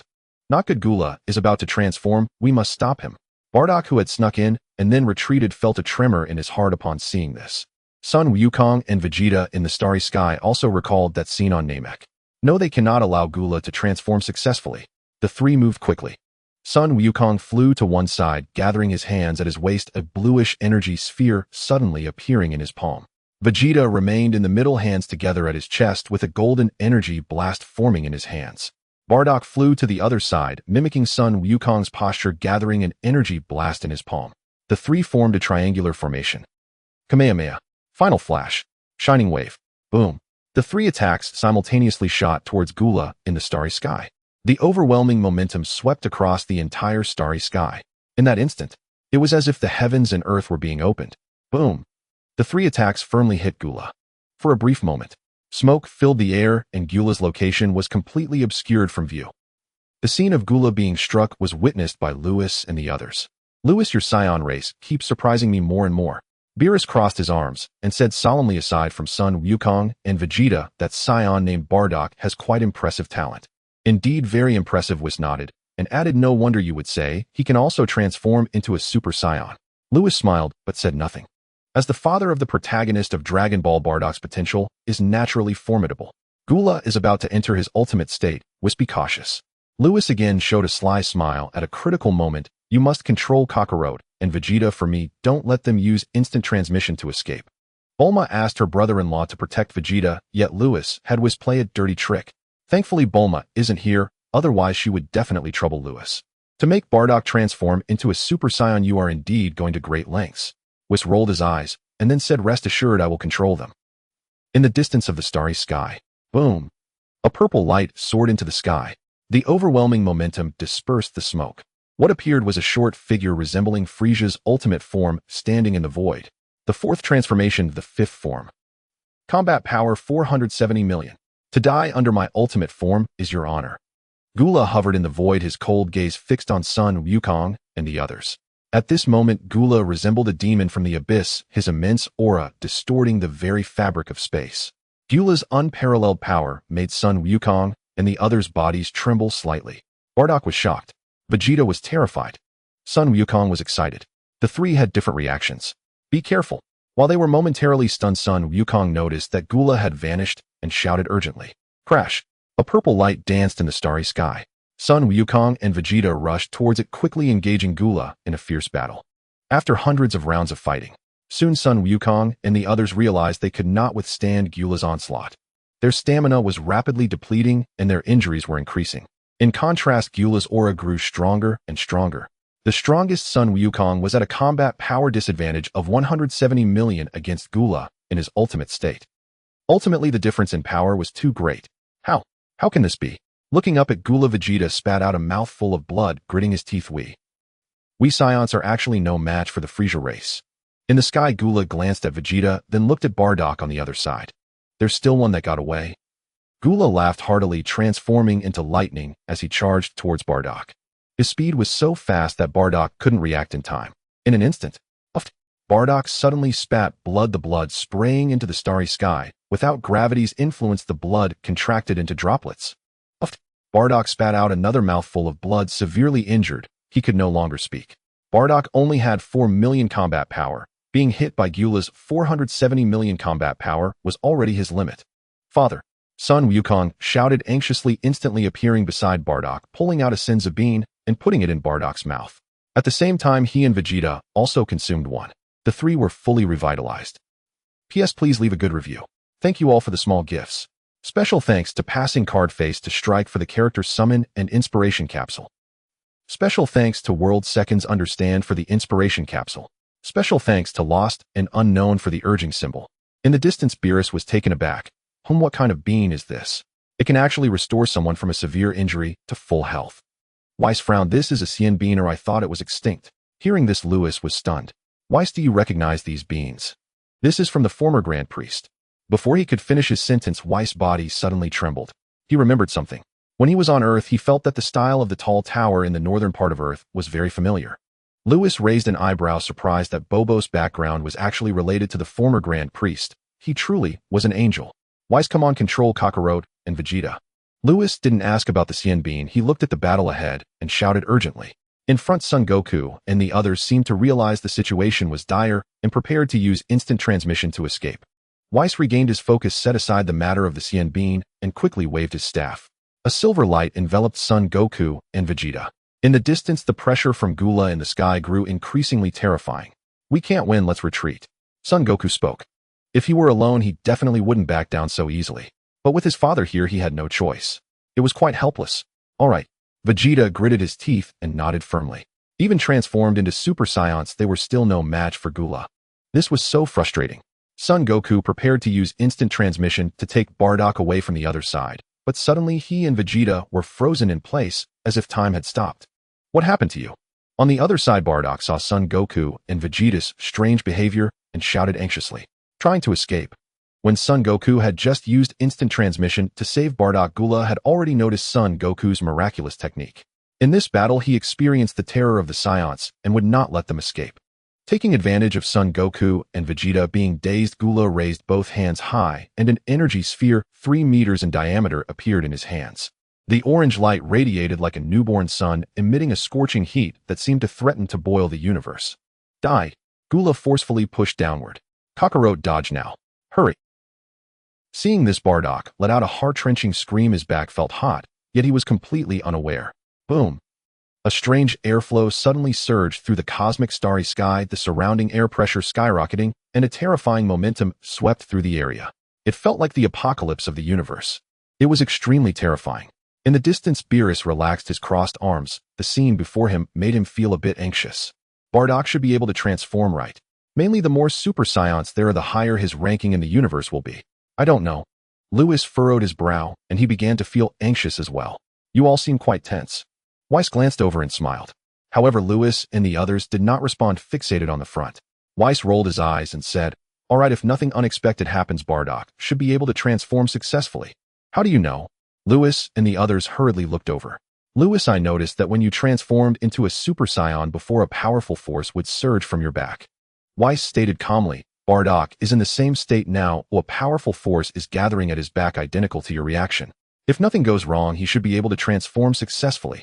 Although he didn't possess Lewis' terrifying physique or the ability to erase as the master of the god of destruction, his vision was not something ordinary people could compare to. He saw through the power at Bardock's back at a glance. Lord Beerus, let's begin watching the moment when the 3 Super Saiyans unleashed their fury. Lewis clenched his fists and laughed heartily. If 2 Super Saiyans couldn't defeat Gula, what about 3 together? In the cosmic starry sky, the enormous orange energy sphere was descending at an increasingly rapid speed. No. Kakarot, Vegeta, you better dodge. Bardock's eyes widened and the aura around him grew stronger. The chaotic magnetic field around them became even more turbulent. Quick dodge.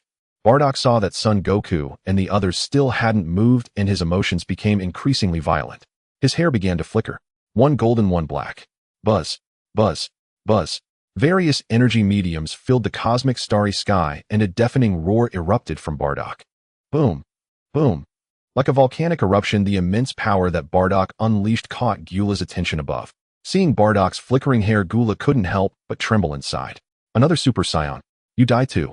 Gula shouted loudly, raised his hand, and condensed another giant energy sphere, throwing it towards Bardock. Seeing this, Lewis shouted from a distance, Weiss, release Kakarot, and the others. Weiss complied. Once freed, Son Goku and the others looked at the giant energy sphere, aimed at them, wanting to curse loudly. However, they still used instant transmission to leave the spot first. The next second, the two giant energy spheres thrown by Gula suddenly exploded. Boom. P.S. There will be one more chapter later. Please give a good review.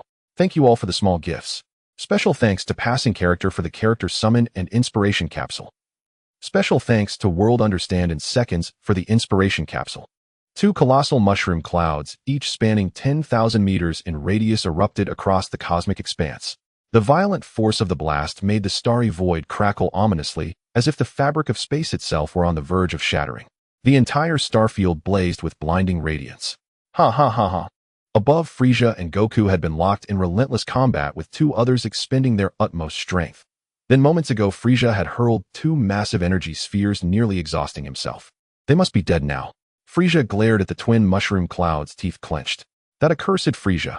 How dare he leave such a calamity upon our Frost Demon clan? This time, entering the northern galaxy, I shall eradicate the entire Saiyan race, without mercy.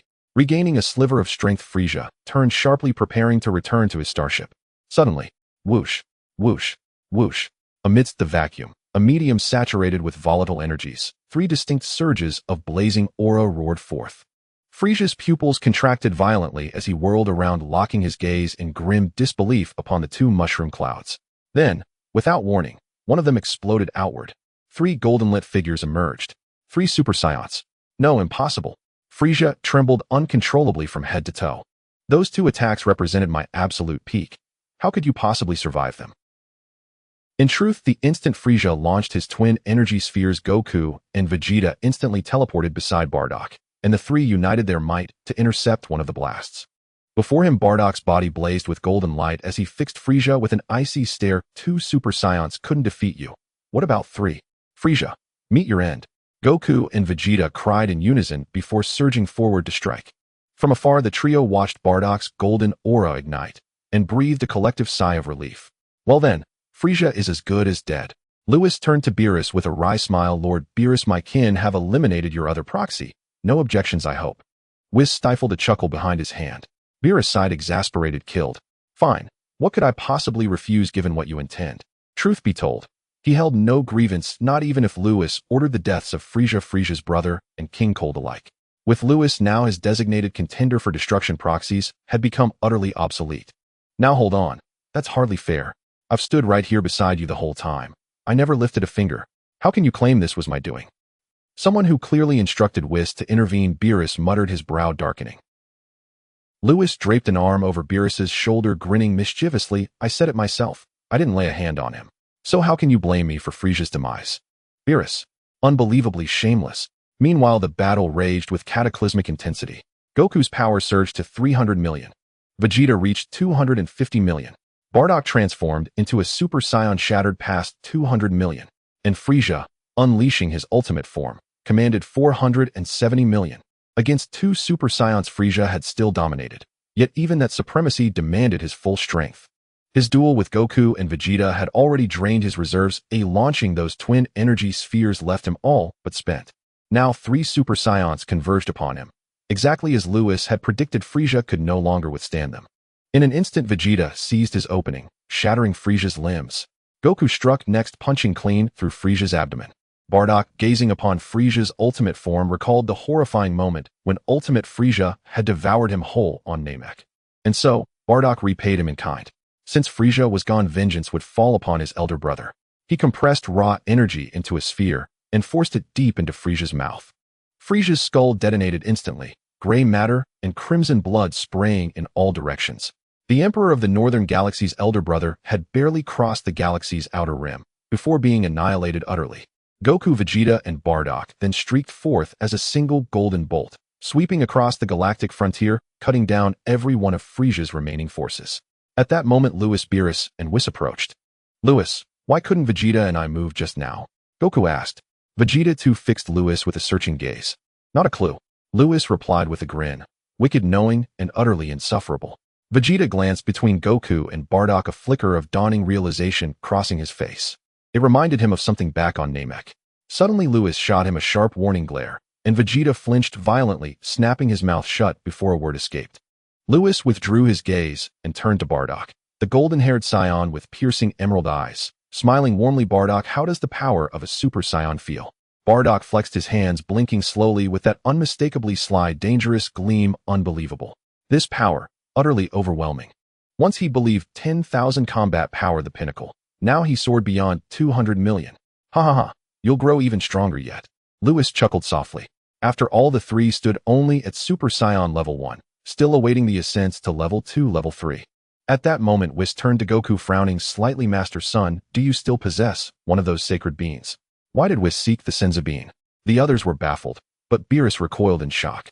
Whis had once slipped, revealing the bean's connection to the former Grand Priest. When had there ever been a former Grand Priest? Unlike Beerus, Lewis had long suspected Popo's angelic nature, but even he hadn't imagined Popo was the former Grand Priest. A bean. Goku blinked, then pulled a single Senzu bean from his pocket. You mean this one, Mr. Whis? What is it? Yes, this is it. Whis examined the bean closely, then shook his head regretfully. Alas, it now functions only for mortals. Lewis sighed inwardly. Upon arriving in this world, he planned to collect every Senzu bean, but awakening his system, becoming Beerus's contender for destruction, and gaining Whis's guidance had rendered them far less essential. Hearing they worked solely for mortals sealed his indifference. He was now a deity. Finally, Whis returned the bean to Goku. His odd behavior puzzled the trio, but they asked no further questions. Kakarot, how many Senzu beans remain on Earth? Lewis finally spoke. Plenty, plenty. Lewis stared dumbfounded. He'd assumed Yajirobe had devoured them all. Yep, they were hoarded by Yajirobe at first, but when Vegeta arrived on Earth, he seized them all. Goku scratched his head, beaming innocently. So that was how it happened. Lewis turned to Vegeta, eyes alight with quiet admiration. For the fighters, the Senzu bean was an irreplaceable healing sacrament, vital both early on and even in later battles where warriors would split a single bean into 10 fragments to stretch its power. Yet Vegeta had upended that scarcity. Catching Lewis's approving glance, Vegeta tilted his chin upward, haughty, proud, and unapologetically smug. Such a miraculous being. He'd never let that gluttonous fool waste a single one. Across the cosmic void, fragments of starships and debris from shattered planets drifted silently. 3 radiant golden auras blazed conspicuously against the infinite blackness of space. Speaking of Senzu beans, Lewis recalled the Saiyan physiology. You must have noticed, when Saiyans recover from near-death, their power surges dramatically, haven't you? Lewis glanced at Vegeta, Bardock, and Goku, then smiled. You could leverage the Senzu beans, intentionally wound yourselves, then consume them to recover. A sharp flash of insight ignited in Vegeta's and Bardock's minds. Ever since their last brush with death and subsequent recovery, they had sensed this unique Saiyan trait. With Senzu beans at hand, why not use them? Excitement surged, euphoria swelled. Even Goku grasped the idea, instantly exclaiming, Lewis, you're brilliant. Indeed, your intellect has reached half of mine. Vegeta's lips curled faintly. Bardock. Vegeta's gone mad, Lewis muttered, not even glancing at him, then waved dismissively. Actually, I don't recommend this method. Cultivation admits no shortcuts. Sudden artificial power surges inevitably carry hidden drawbacks. Take myself. I've always trained until hitting a bottleneck, only then did the system intervene to shatter my constraints. As for those erased enhancements, the system insists they were always part of my innate strength. Those don't count.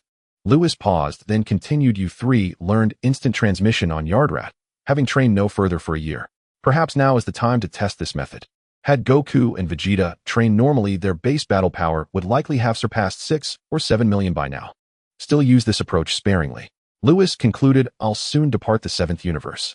Earth and the Saiyans will be in your hands. Beside him, Beerus spoke calmly, it matters little if your Saiyan race goes extinct, but do ensure my Earth remains unscathed.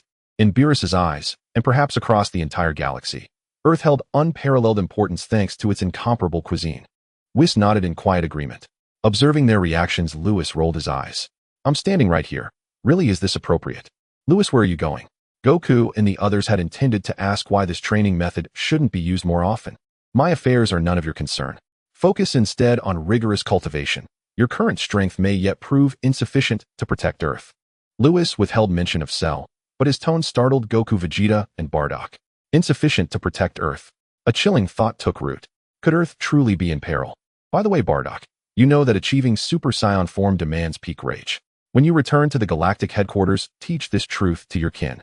With that, Lewis, Vegeta, and Bardock vanished. Only Goku remained in the starless void, gazing wordlessly at his companions, each pair of eyes reflecting shared bewilderment. From afar, over a dozen figures streaked toward them, Raditz and his comrades. Upon seeing Bardock's golden hair, they froze. Bardock, your hair. You've become a Super Saiyan too. Father, have you transformed as well? North Kai's planet. Against 3 simultaneous Super Saiyan assaults, Frieza stood no chance. Unbelievable power. The Saiyan race has ascended to such heights. Witnessing Frieza's explosive demise, North Kai leapt gleefully in place. Realm of the Kais. Shin crouched before a crystal orb, shouting ecstatically, Ancestor. Another Super Saiyan has emerged. Remain calm. Though the Elder Kai spoke sternly, his trembling frame betrayed him. Gazing upon Bardock's golden aura within the orb, even he could scarcely contain his exhilaration. 1 or 2 Super Saiyans might not fully reveal the race's innate potential, but 4. That changed everything. Especially when one of them was the 7th universe's candidate god of destruction. Could a race entrusted with such divine responsibility possibly possess mediocre talent? With Saiyans wielding immense power and candidate gods of destruction executing planetary destruction missions, the 7th universe would flourish beyond measure. Its average human aptitude index might even ascend to first among all universes under the Grand Kai. The more he contemplated it, the more elated the Elder Kai grew. His face flushed crimson. Shin stared dumbfounded. Wasn't he supposed to stay composed? Beyond the northern edge of the galaxy, this battle electrified not only the Elder Kai, but Beerus as well. As supreme deity of the 7th universe, he seldom intervened, preferring indolence over governance. Yet he still wished his universe to thrive, and after witnessing this battle, he saw the Saiyans' extraordinary potential firsthand. Imagine over 2,000 Super Saiyans converging, a blinding, overwhelming spectacle dazzling beyond description. At that moment, Lewis departed the galactic frontier and returned to Earth. Beerus and Whis remained behind in the Destroyer realm, awaiting his return, with Tights. Earth, West City. Tights' room. It was early afternoon. Golden sunlight streamed through the window, bathing the chamber in warm light. A languid serenity hung in the air. A breathtaking woman lay asleep upon the bed, her cascading golden waves spilling across the pillow. Her lithe form half turned, her eyes gently closed. Her lips parted softly, breathing in gentle rhythm, like a slumbering fairy tale princess radiating irresistible allure. With a soft shimmer, Lewis materialized beside the bed, his gaze softening as he beheld her graceful figure. He settled onto the bed beside her, gazing tenderly at her sleeping face. Her small mouth moved faintly, adorably innocently. The sight melted his heart. A gentle impulse stirred within him. He extended a finger and lightly brushed her lower lip. Warmth. Softness. The gentle heat of Tights flowed up his fingertips straight into his soul. Sister Tights is utterly enchanting. Propping his head on one hand, Lewis watched her intently. Then, unable to resist any longer, lowered his lips and kissed her softly. Sweet. Silken. She stirred faintly, eyelids fluttering open. Then, seeing her beloved, her brows curved into crescent moons. She closed her eyes again, leaning into the kiss. 10 minutes later, she touched her lips, tenderly smiling sweetly. You're back. Did you defeat Frieza? Yes. Kakarot and the others have already vanquished him. Lewis nodded, hesitating before speaking further. Tights asked gently, what is it? Is there something else you wish to say? I wanted to ask, would you like to travel to another universe? Will you go too? Yes. I'll be accompanied by Beerus and Whis. Then of course I'll join you. She added softly, wherever you go, I follow. A thunderous surge erupted within him. Her words were utterly forbidden, devastatingly potent.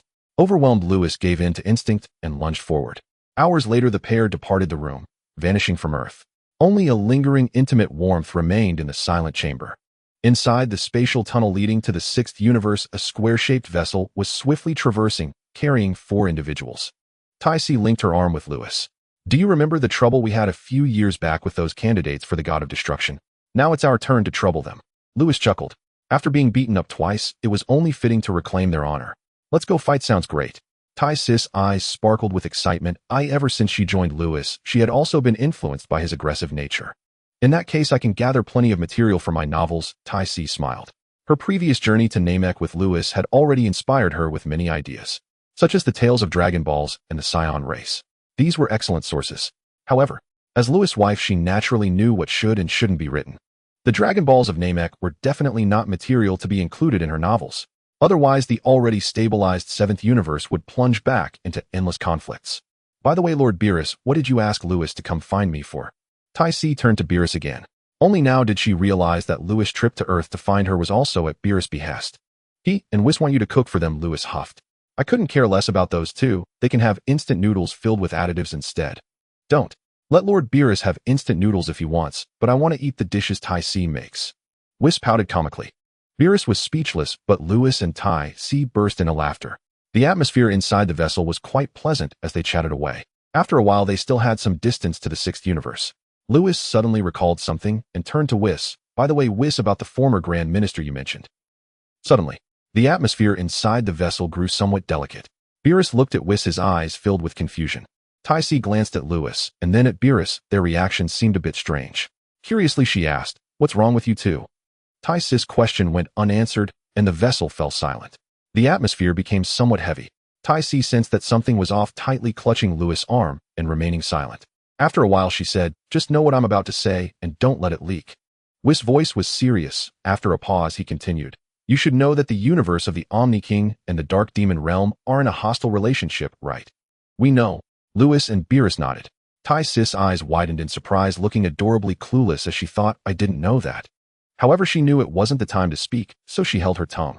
Whis continued, "In fact, this world originally had only 3 realms. The universe of the Omni King, the realm of dragons, and the nest of time."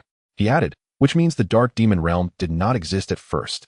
However, long ago, a powerful being from the universe of the Omni King fell into darkness, and after leaving the universe, he opened up a new world outside." As Whis said this, Lewis blurted out, "Are you talking about the Dark Demon Realm's king, Mechikabura?" Why was Whis mentioning this? Could it be that Mechikabura had some relation to the former Grand Minister? "You know about Mechikabura?" Whis shook his head, aware of Lewis' uniqueness, and did not press further. He continued, "I'm not talking about him. Mechikabura is merely his agent." "Whis, if that person you're talking about isn't Mechikabura, then who is he? And what connection does he have with the former Grand Minister?" Beerus looked at Whis. He had never heard Whis mention this secret before. "I'm not sure about that powerful being's identity. Oh, I only know he seems to have some connection with Lord Zeno." Whis narrowed his eyes, his voice grave. "As for the relationship between the former Grand Minister and that powerful being," he enunciated clearly, "the one whom the former Grand Minister served is him."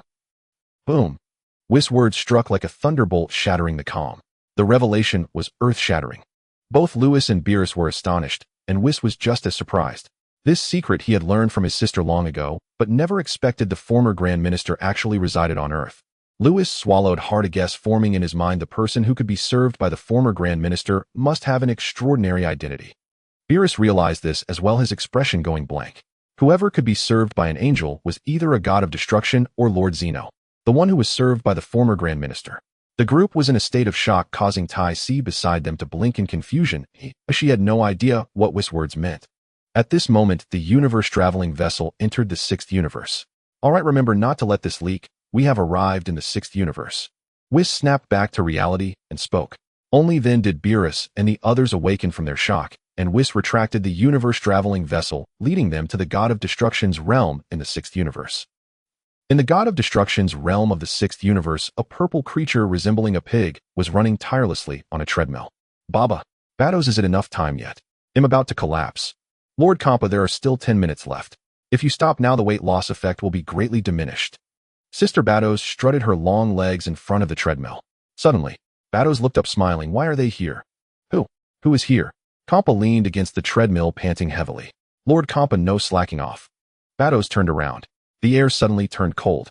Kampa shrank his neck and continued to run on the treadmill, not daring to take a break, mainly because his serving angel was far too cunning. Just then, a colorful beam of light appeared in the sky, abruptly descending before him. "Skinny ribs?" Kampa was taken aback, disregarding Bados' reaction, and jumped off the treadmill, coldly asking, "What are you doing here?"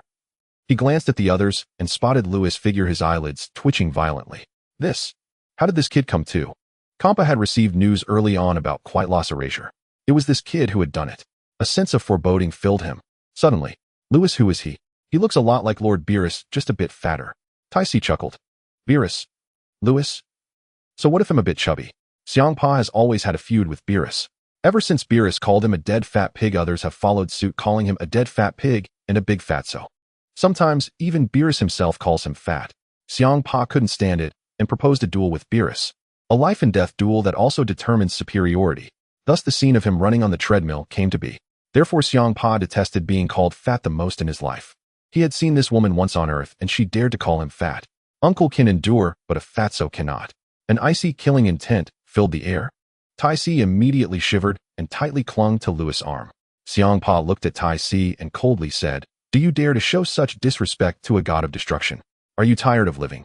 Lewis stood in front of Tai Si protecting her and said lightly, "My lord Xiangpa, what's wrong? Can't people say that if they're a bit chubby?" Seeing Lewis stand up for her, the killing intent around Xiangpa abruptly vanished. However, Lewis was also calling him fat, and he couldn't take it anymore. Xiangpa roared, "So what if I'm fat? I'm proud of being fat, much better than that skinny twig Beerus." Beside them, Beerus' face darkened to a shade of ink. "I can tolerate other insults, but when you call me a skinny twig, I can't stand it." A vast destructive aura burst forth, causing violent tremors in the sixth universe's realm of destruction.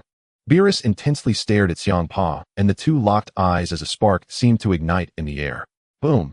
The two destructive auras clashed, creating an extremely terrifying scene. Weiss and Bardos exchanged glances, and both covered their faces. Whenever these two brothers clashed, there was never a peaceful outcome. The troublemaking couple Lewis and Tai Si had retreated to the side to watch the show. Tai Si, holding a sunflower seed, cracked one and asked, "Lewis, who is this big fat pig? He looks so much like Lord Beerus." "My sister Tai Si, could you keep your voice down? Don't you think you're fanning the flames enough already?" Lewis snatched a handful of sunflower seeds from her hand and said, "I told you before, the sixth universe and the seventh universe are actually twin universes.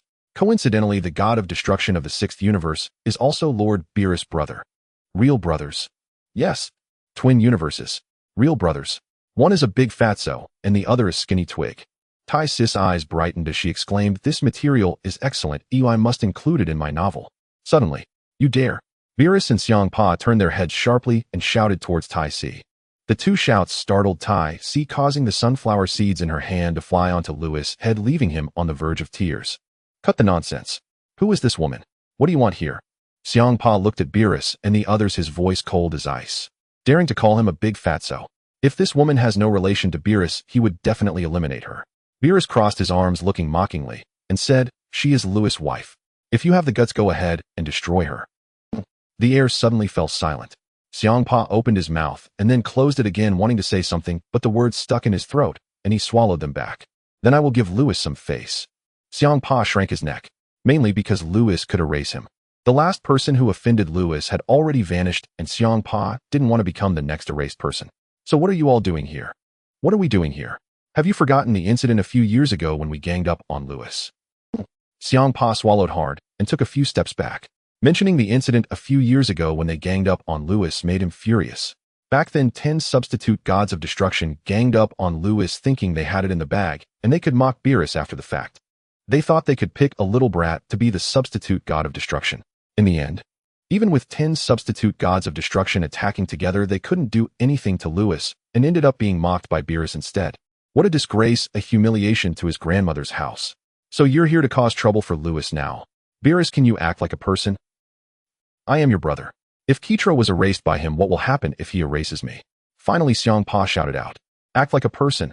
Beerus picked his nose, looking nonchalant. "Sorry, I'm a cat, not a person." "And you say we are brothers? Did you think of me as your brother when you called me a skinny twig?" At this moment, Beerus shot Lewis a glance. Meanwhile, on Lewis' side, Tai Si was helping him remove the seeds from his head. Lewis turned his head, surprised. "How, what happened?" "Xiangpa. Beerus." Soon Lewis realized what was happening and unleashed a destructive aura, obliterating the seeds on his head. His expression turned serious as he approached Xiangpa. Tap, tap, tap. The sound of Lewis' footsteps echoed in the silent realm of destruction, each step making Xiangpa's heart skip a beat. Panic, unease. He wouldn't be erased, would he?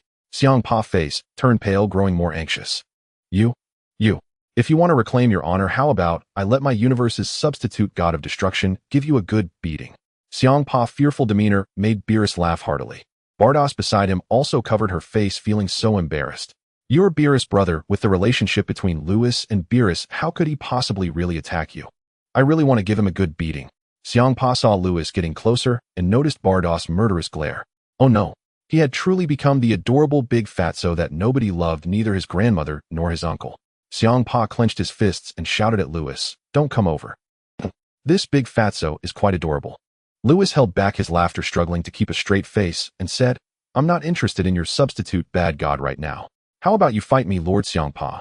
After the fight, I won't trouble you anymore." "Fight me?" Xiangpa was taken aback, then weakly said, You wouldn't take the opportunity to erase me, would you?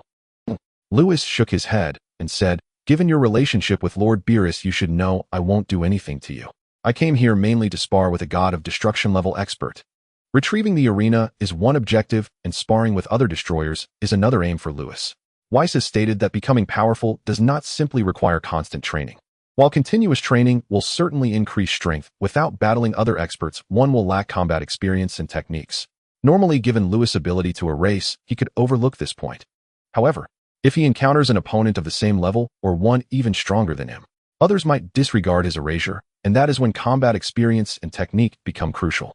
Beerus agrees with this view. Throughout his life, he has fought countless battles, and the combat experience and techniques he possesses are incomparable to those of ordinary destroyers. This is also why Beerus is regarded as the strongest destroyer.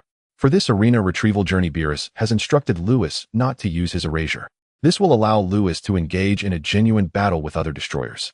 They will start from the 6th universe and fight through all 11 universes of the Omni King to accumulate combat experience and skills. How wonderful it would be if you were the candidate destroyer of my 6th universe. Upon hearing Lewis' request, Kampa shook his head. Beerus was displeased, approaching Kampa and grabbing his collar angrily, exclaiming, "What?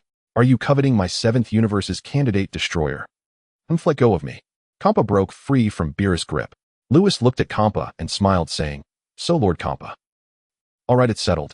They'll have a duel with you, and the incident of you being ganged up on last time will be overlooked."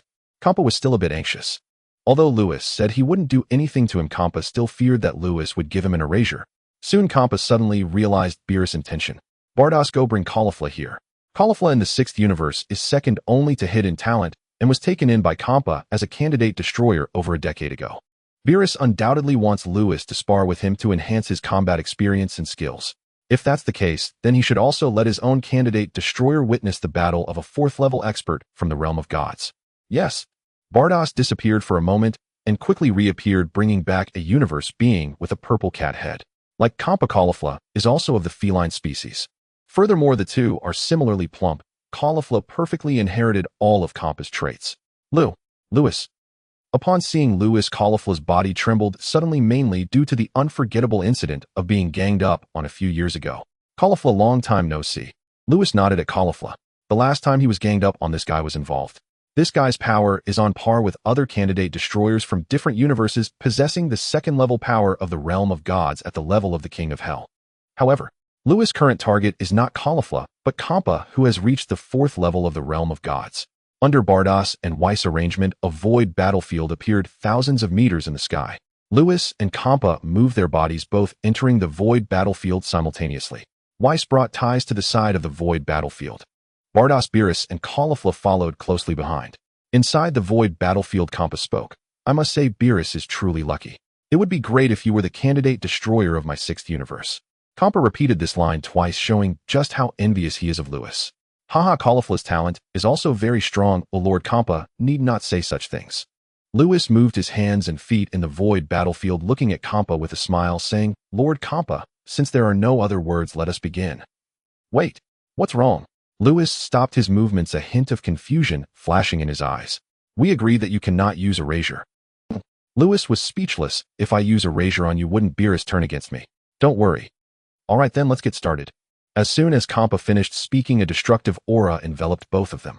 The two destructive auras clashed. The space suddenly twisted. At the edge of the void battlefield, seeing this, Bardos raised an eyebrow. "Lord Beerus, your universe's candidate destroyer has become even stronger. A few years ago during that sparring, Lewis didn't break through to the realm of gods, even when using all his strength." Bardos knew that Lewis could transform. Now Lewis' regular strength is nearly on par with his previous transformed strength. "Haha, it's not bad." Beerus laughed heartily. In reality, he was also astonished. After just 2 visits to the earthly realm, Lewis returned at full strength and had already broken through to the 2nd level of the realm of gods. It's simply incredible. Ties looked at the two in the void battlefield and asked, "Why can Lewis win?" Naturally, she hopes her big boy can triumph. However, Lewis' opponent is a long-established destroyer, and it is uncertain whether he can defeat Kampa. Weiss replied calmly, "Without using erasure or other methods, it will be difficult for Lewis to win against Lord Kampa. If Lewis were to use erasure, winning against Kampa would naturally pose no problem. As for other methods such as manipulating time and space, if he were to utilize these methods, he might not win, but he would certainly gain the upper hand." Just like when Beerus first entered the State of Freedom and sparred with Lewis, Beerus was directly taken down by Lewis. Ties opened her mouth wide. If Lewis were to lose, he wouldn't be too upset, right? Inside the void battlefield. The void battlefield was already enveloped in a destructive aura with powerful forces exerting pressure in space, producing crackling sounds. Champa and Lewis faced each other, their auras becoming increasingly intense. Suddenly, Lewis moved. Seeing this, Champa, who was confronting him, shook his head. The young man still lacks composure. Champa transformed into a streak of light, flying backward, tightening his fist, and lunged forward. The space shattered. A shadow suddenly emerged from the void, then crashed backward. In just one exchange, Lewis found himself in a passive position. However, this is normal. In terms of strength, Champa possesses the 4th level power of the realm of gods, and he knows that Lewis can ignore any damage, so he is using all his power. Meanwhile, Lewis still hasn't transformed into a Super Saiyan. His regular strength barely touches the 1st level of the realm of gods, and doesn't even reach the 2nd level. The speed possessed by this level of power is also simply inferior to Champa's, making it easy for Champa to catch on to Lewis' movements. In terms of combat experience, taking the initiative will lead to a disadvantage. As soon as Lewis made a move, Champa sensed his intentions, thus easily countering. After all, no matter how plump Champa is, he is still a destroyer with countless battles under his belt. His combat experience is not something Lewis can compare to. Incredible. Lewis crashed violently onto the void battlefield, then sprang upright like a leaping carp, twisting his neck and limbs. His joints cracked sharply. Lewis gazed upward at the stout figure hovering above. Within a single exchange, he had already sensed the chasm between them. Truly worthy of the title Destroyer God. With a thunderous shout, golden light flared across Lewis's body. His hair blazed gold in an instant, while violet destructive energy coiled around him like a furious aura. Gold and violet intertwined. An endless radiance seared the eyes. Super Saiyan, full power. Dimension Divine Realm. Power level 2nd tier of the Divine Realm. This power had been forged within the hyperbolic time chamber, cultivated simultaneously with the laws of time and space. Even in his base form, his strength brushed against the Divine Realm. As a full-power Super Saiyan, it surged past into the 2nd tier. To hold back against a Destroyer God would be sheer folly.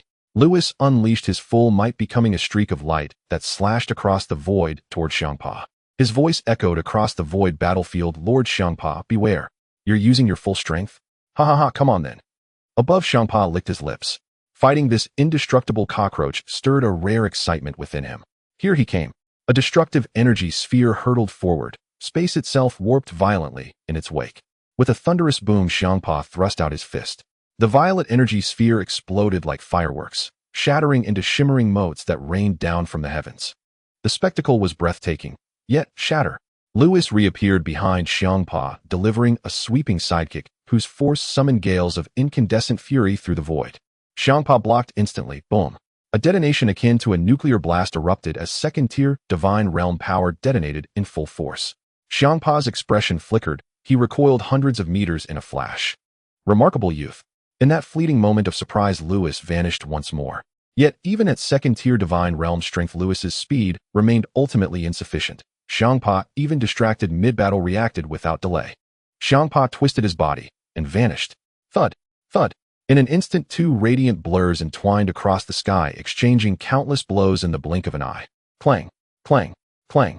Immune. Every strike struck Lewis, yet each impact rang with a piercing metallic shriek. An infinite radiance burst forth, blinding, overwhelming. 2 phantasmal figures clashed from heavens to earth. Shockwaves of raw energy surged outward like a cataclysmic flood. Space warped. Magnetic fields collapsed. 10 minutes passed, and Xiangpa grew increasingly unsettled. Within those 10 minutes, Lewis absorbed combat experience like a sponge soaking up seawater. His instincts, reflexes, and techniques surged at a staggering pace. It wasn't that Lewis had neglected Lewis's martial cultivation before. Rather, Lewis's prior strength had been too feeble. Merely 75 billion battle power still within the realm of mortals. Lewis's training of Lewis had thus focused only on the level of a Destroyer God candidate. True Destroyer God tier combat artistry had been far beyond Lewis's reach. Who could have foreseen it? That within just a few years, after only 2 brief ascents to the heavenly realm, Lewis's power would explode into the 2nd tier of the Divine Realm. Lewis was utterly unprepared for this turn. At the edge of the void battlefield, the duel raged on. Lewis's growth was visible to all. Watching closely, Kale swallowed hard. Good heavens, this boy is still human. Not only Kale stood stunned, Avados gripped her staff so tightly her knuckles turned bone white. In truth, several years earlier Vados and other angels had visited the Grand Priest's chamber in the Omni King's palace, and they learned of Lewis's extraordinary identity, even his connection to the Omni King himself. Yet, within mere years Lewis had shattered into the second tier of the divine realm. And now after only a dozen minutes battling Xiangpa, his combat intuition and mastery were already nearing Xiangpa's own. Whis, your Lewis is absolutely monstrous. Vados' mouth hung agape. Hearing this, Taisu pouted. What's so great about my Lewis? None of your business. Ha ha, the boy's always been this absurd. I've long since grown accustomed. Whis chuckled. Just average really. Beerus folded his arms, humming cheerfully, his mood radiant. No one had asked how he was feeling. Whis and Vados exchanged a subtle twitching grimace. Then all eyes returned to the void battlefield. Inside the void battlefield, Lewis's destroyer armor lay in tatters, revealing rippling sculpted muscle. Xiangpa bore no visible injury. The disparity was unmistakable. Lewis was being overwhelmed one-sidedly. High above, their gazes locked once more, and they collided again. Boom. A fist slammed into Lewis's face. Immune. He ignored the damage, but was hurled backward with brutal force. A violet streak tore across the sky, closing fast on Lewis, only to reveal the stout figure raining furious blows upon him.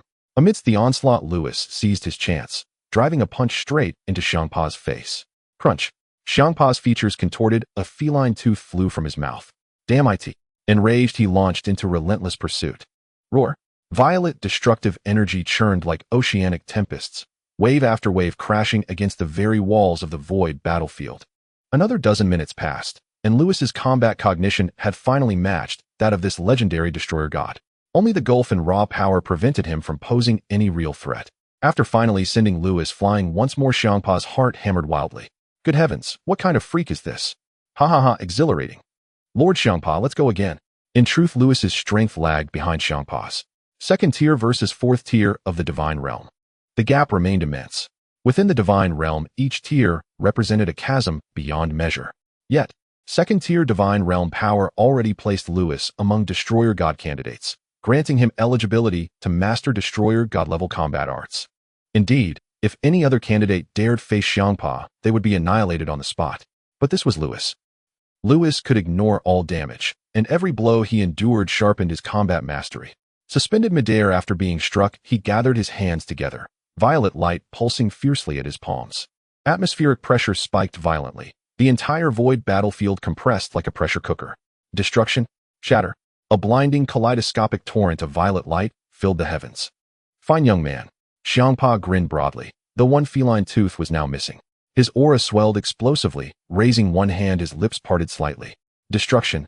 From across heaven and earth, two destructive edicts surged forth, clashing heat-en. A tsunami of annihilation rolled outward, threatening to rupture the void battlefield itself. In the next instant, the two destructive edicts collided. At their epicenter, a blinding white light erupted, like primordial chaos shattering. Where it passed, all existence dissolved into nothingness. Heat-en collision. Xiangpa's destructive edict was terrifying, crushing Lewis's back with overwhelming force. Such horrifying power. Veins bulged across Lewis's arms as he poured every ounce of strength into resistance. Yet it availed him nothing. Suddenly, Lord Xiangpa, I cannot defeat you. Lewis laughed heartily, his eyes darting sideways. He abandoned the clash of edicts entirely. Unfazed, Lewis watched the crushing wave of destruction surge toward him. Do you want to use your ability to ignore any damage to withstand this attack? This was the first thought of Xiangpa and the bystanders Kyle and Vados. However, Beerus and Whis at the edge of the void battlefield burst into laughter, covering their mouths. Nothing, just thought of something funny, Whis said, laughing heartily. Beerus joined in the laughter. This left Vados, Kyle, and Tai C puzzled, and Vados was about to ask further when suddenly a voice echoed from within the void battlefield. Time reversal. A hum resonated as vast temporal rules surged from Lewis, enveloping the entire void battlefield. The destructive rules unleashed by Xiangpa began to reverse, and the air pressure within the void battlefield suddenly diminished. How is this possible? Vados stared dumbfounded. Kyle gasped, his pupils filled with disbelief. When did Lewis comprehend the rules of time? What is this? There will be even more outrageous things to come. Beerus said playfully. He had previously been caught off guard under Lewis time rules. Every time he thought of it, it made him furious. However, this rascal Lewis was about to target Xiangpa, which was truly exciting. Soon there would be more than just him being caught off guard. At that moment within the void battlefield, spatial shifting. Time reversed to the moment before the two were about to clash with destructive rules. Lewis waved his hand, creating a spatial rift, and jumped inside. In the next second, he appeared in front of Xiangpa. Peach explosion. Lewis unleashed a condensed energy ball and pressed it down towards Xiangpa. Ah! Xiangpa clutched his groin, letting out a heart-wrenching scream.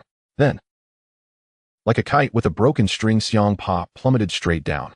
He fell onto the void battlefield, foaming at the mouth, his body twitching. Seeing this, Beerus and Whis leaned against each other, laughing so hard they could hardly breathe. They were almost going insane from laughter. Battles, Kyle, and Tai Si finally realized that these two had known what was going to happen all along. In the end, watching Xiangpa still twitching in the void battlefield, Tai Si couldn't help but laugh. Kyle and Battles also wanted to laugh, but since Xiangpa was the god of destruction of the sixth universe, they had to hold it in. Their faces turned completely red. It was evident how hard it was for them to hold back. Above, Lewis was gasping for breath. Seeing Xiangpa's miserable state, he grinned. This is for hitting me earlier. In fact, Lewis' combat skills could soar to such heights precisely because he had been relentlessly beaten by Xiangpa. After all, the power difference between the second and fourth layers of the God realm was immense. It was only thanks to Lewis' immunity that he survived Xiangpa's onslaught. This sparring match ended in such a farce. As Whis had said before, without utilizing erasure or other means, Lewis would never have been able to defeat Xiangpa. In the end, it was the use of time and space rules that changed the situation in an instant. Half a day later, in front of the god of destruction's palace, various foods, drinks, and fruits were laid out. Tai Si was preparing a feast while Lewis assisted her. At the nearby table, Xiangpa sat in a chair, looking resentfully at Lewis' back. Gritting his teeth, Xiangpa said, "Skinny ribs, when did this rascal comprehend the rules of time and space? He used these two rules to ambush my peach, causing me to be humiliated. This is truly a disgrace." Battles and Kyle stifled their laughter, but upon hearing Xiangpa's question, they quickly perked up their ears. "You fat pig, I told you not to call me skinny ribs." Beerus didn't even look at Xiangpa, grabbing a cup of pudding from the table and pouring it into his mouth. It was just recently. So can Lewis combine these two powers? Battles blurted out. When time and space rules merge, they become the rules of space-time. It's possible. Whis said while eating ice cream, glancing at Beerus with a smile. Lord Beerus has also made a new breakthrough thanks to Lewis' space-time rules.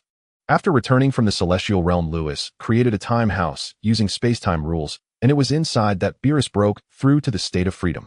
The moment Whis finished speaking, the air fell into a deathly silence. Xiangpa suddenly turned his head, staring intently at Beerus. A new breakthrough. What does that mean? Did he break through from the fifth layer of the power god realm to the angel realm? Battles also looked at Beerus, observing for a moment, and finally discovered something. Battles swallowed hard. Lord Beerus, it's just a minor state of freedom, isn't it? If even Lewis can do it, why can't I? Beerus waved his hand. On the surface, Beerus appeared very calm, but the corner of his mouth curled up and his high-raised tail betrayed him. It was clear that Beerus was quite proud and delighted to have comprehended the state of freedom. Impossible. Xiangpa's pupils constricted, sharply pointing at Beerus. I don't believe it, you must be lying. The state of freedom is an angel-level realm. He would rather believe that Beerus liked to eat feces than believe that Beerus could comprehend the state of freedom. If it's true, it would be more painful than killing him. Seeing Xiangpa's incredulous expression, Beerus grinned widely, clearly enjoying himself. He came to the sixth universe not only to settle a score, but also to show off in front of that fat pig. Now Beerus felt like he was floating, utterly elated. Don't believe it, huh? Beerus radiated a silver light, becoming agile as he instantly vanished from his seat. In the next moment, he appeared next to Xiangpa and gave him a hard knock on the head. Do you believe it now, eh? Ouch! Xiangpa covered his head, his eyes blazing with fire. Skinny ribs, I want to challenge you. Lord Xiangpa, please finish your meal first, and then we can have a duel later.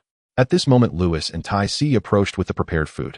Before they even arrived, the tempting aroma of the food wafted over. Xiangpa and Beerus' noses twitched wildly, and the two brothers looked like little dogs, squinting their eyes with their tails wagging. Lewis brought over the tempura, sushi, and takoyaki that Tai Si had prepared and placed them on the dining table. Beerus transformed into a silver light, leaving Xiangpa's side and instantly returning to his original position. Once Tai Si brought over the last dish, Beerus and his brother used all their strength to quickly grab the food from the table. Whoa, I finally get to eat Earth's delicacies again. It's so delicious. Why doesn't the sixth universe have this kind of food? I had it once and it was unforgettable. What will I do without it in the future? Xiangpa shed tears as he ate, looking as pitiable as could be.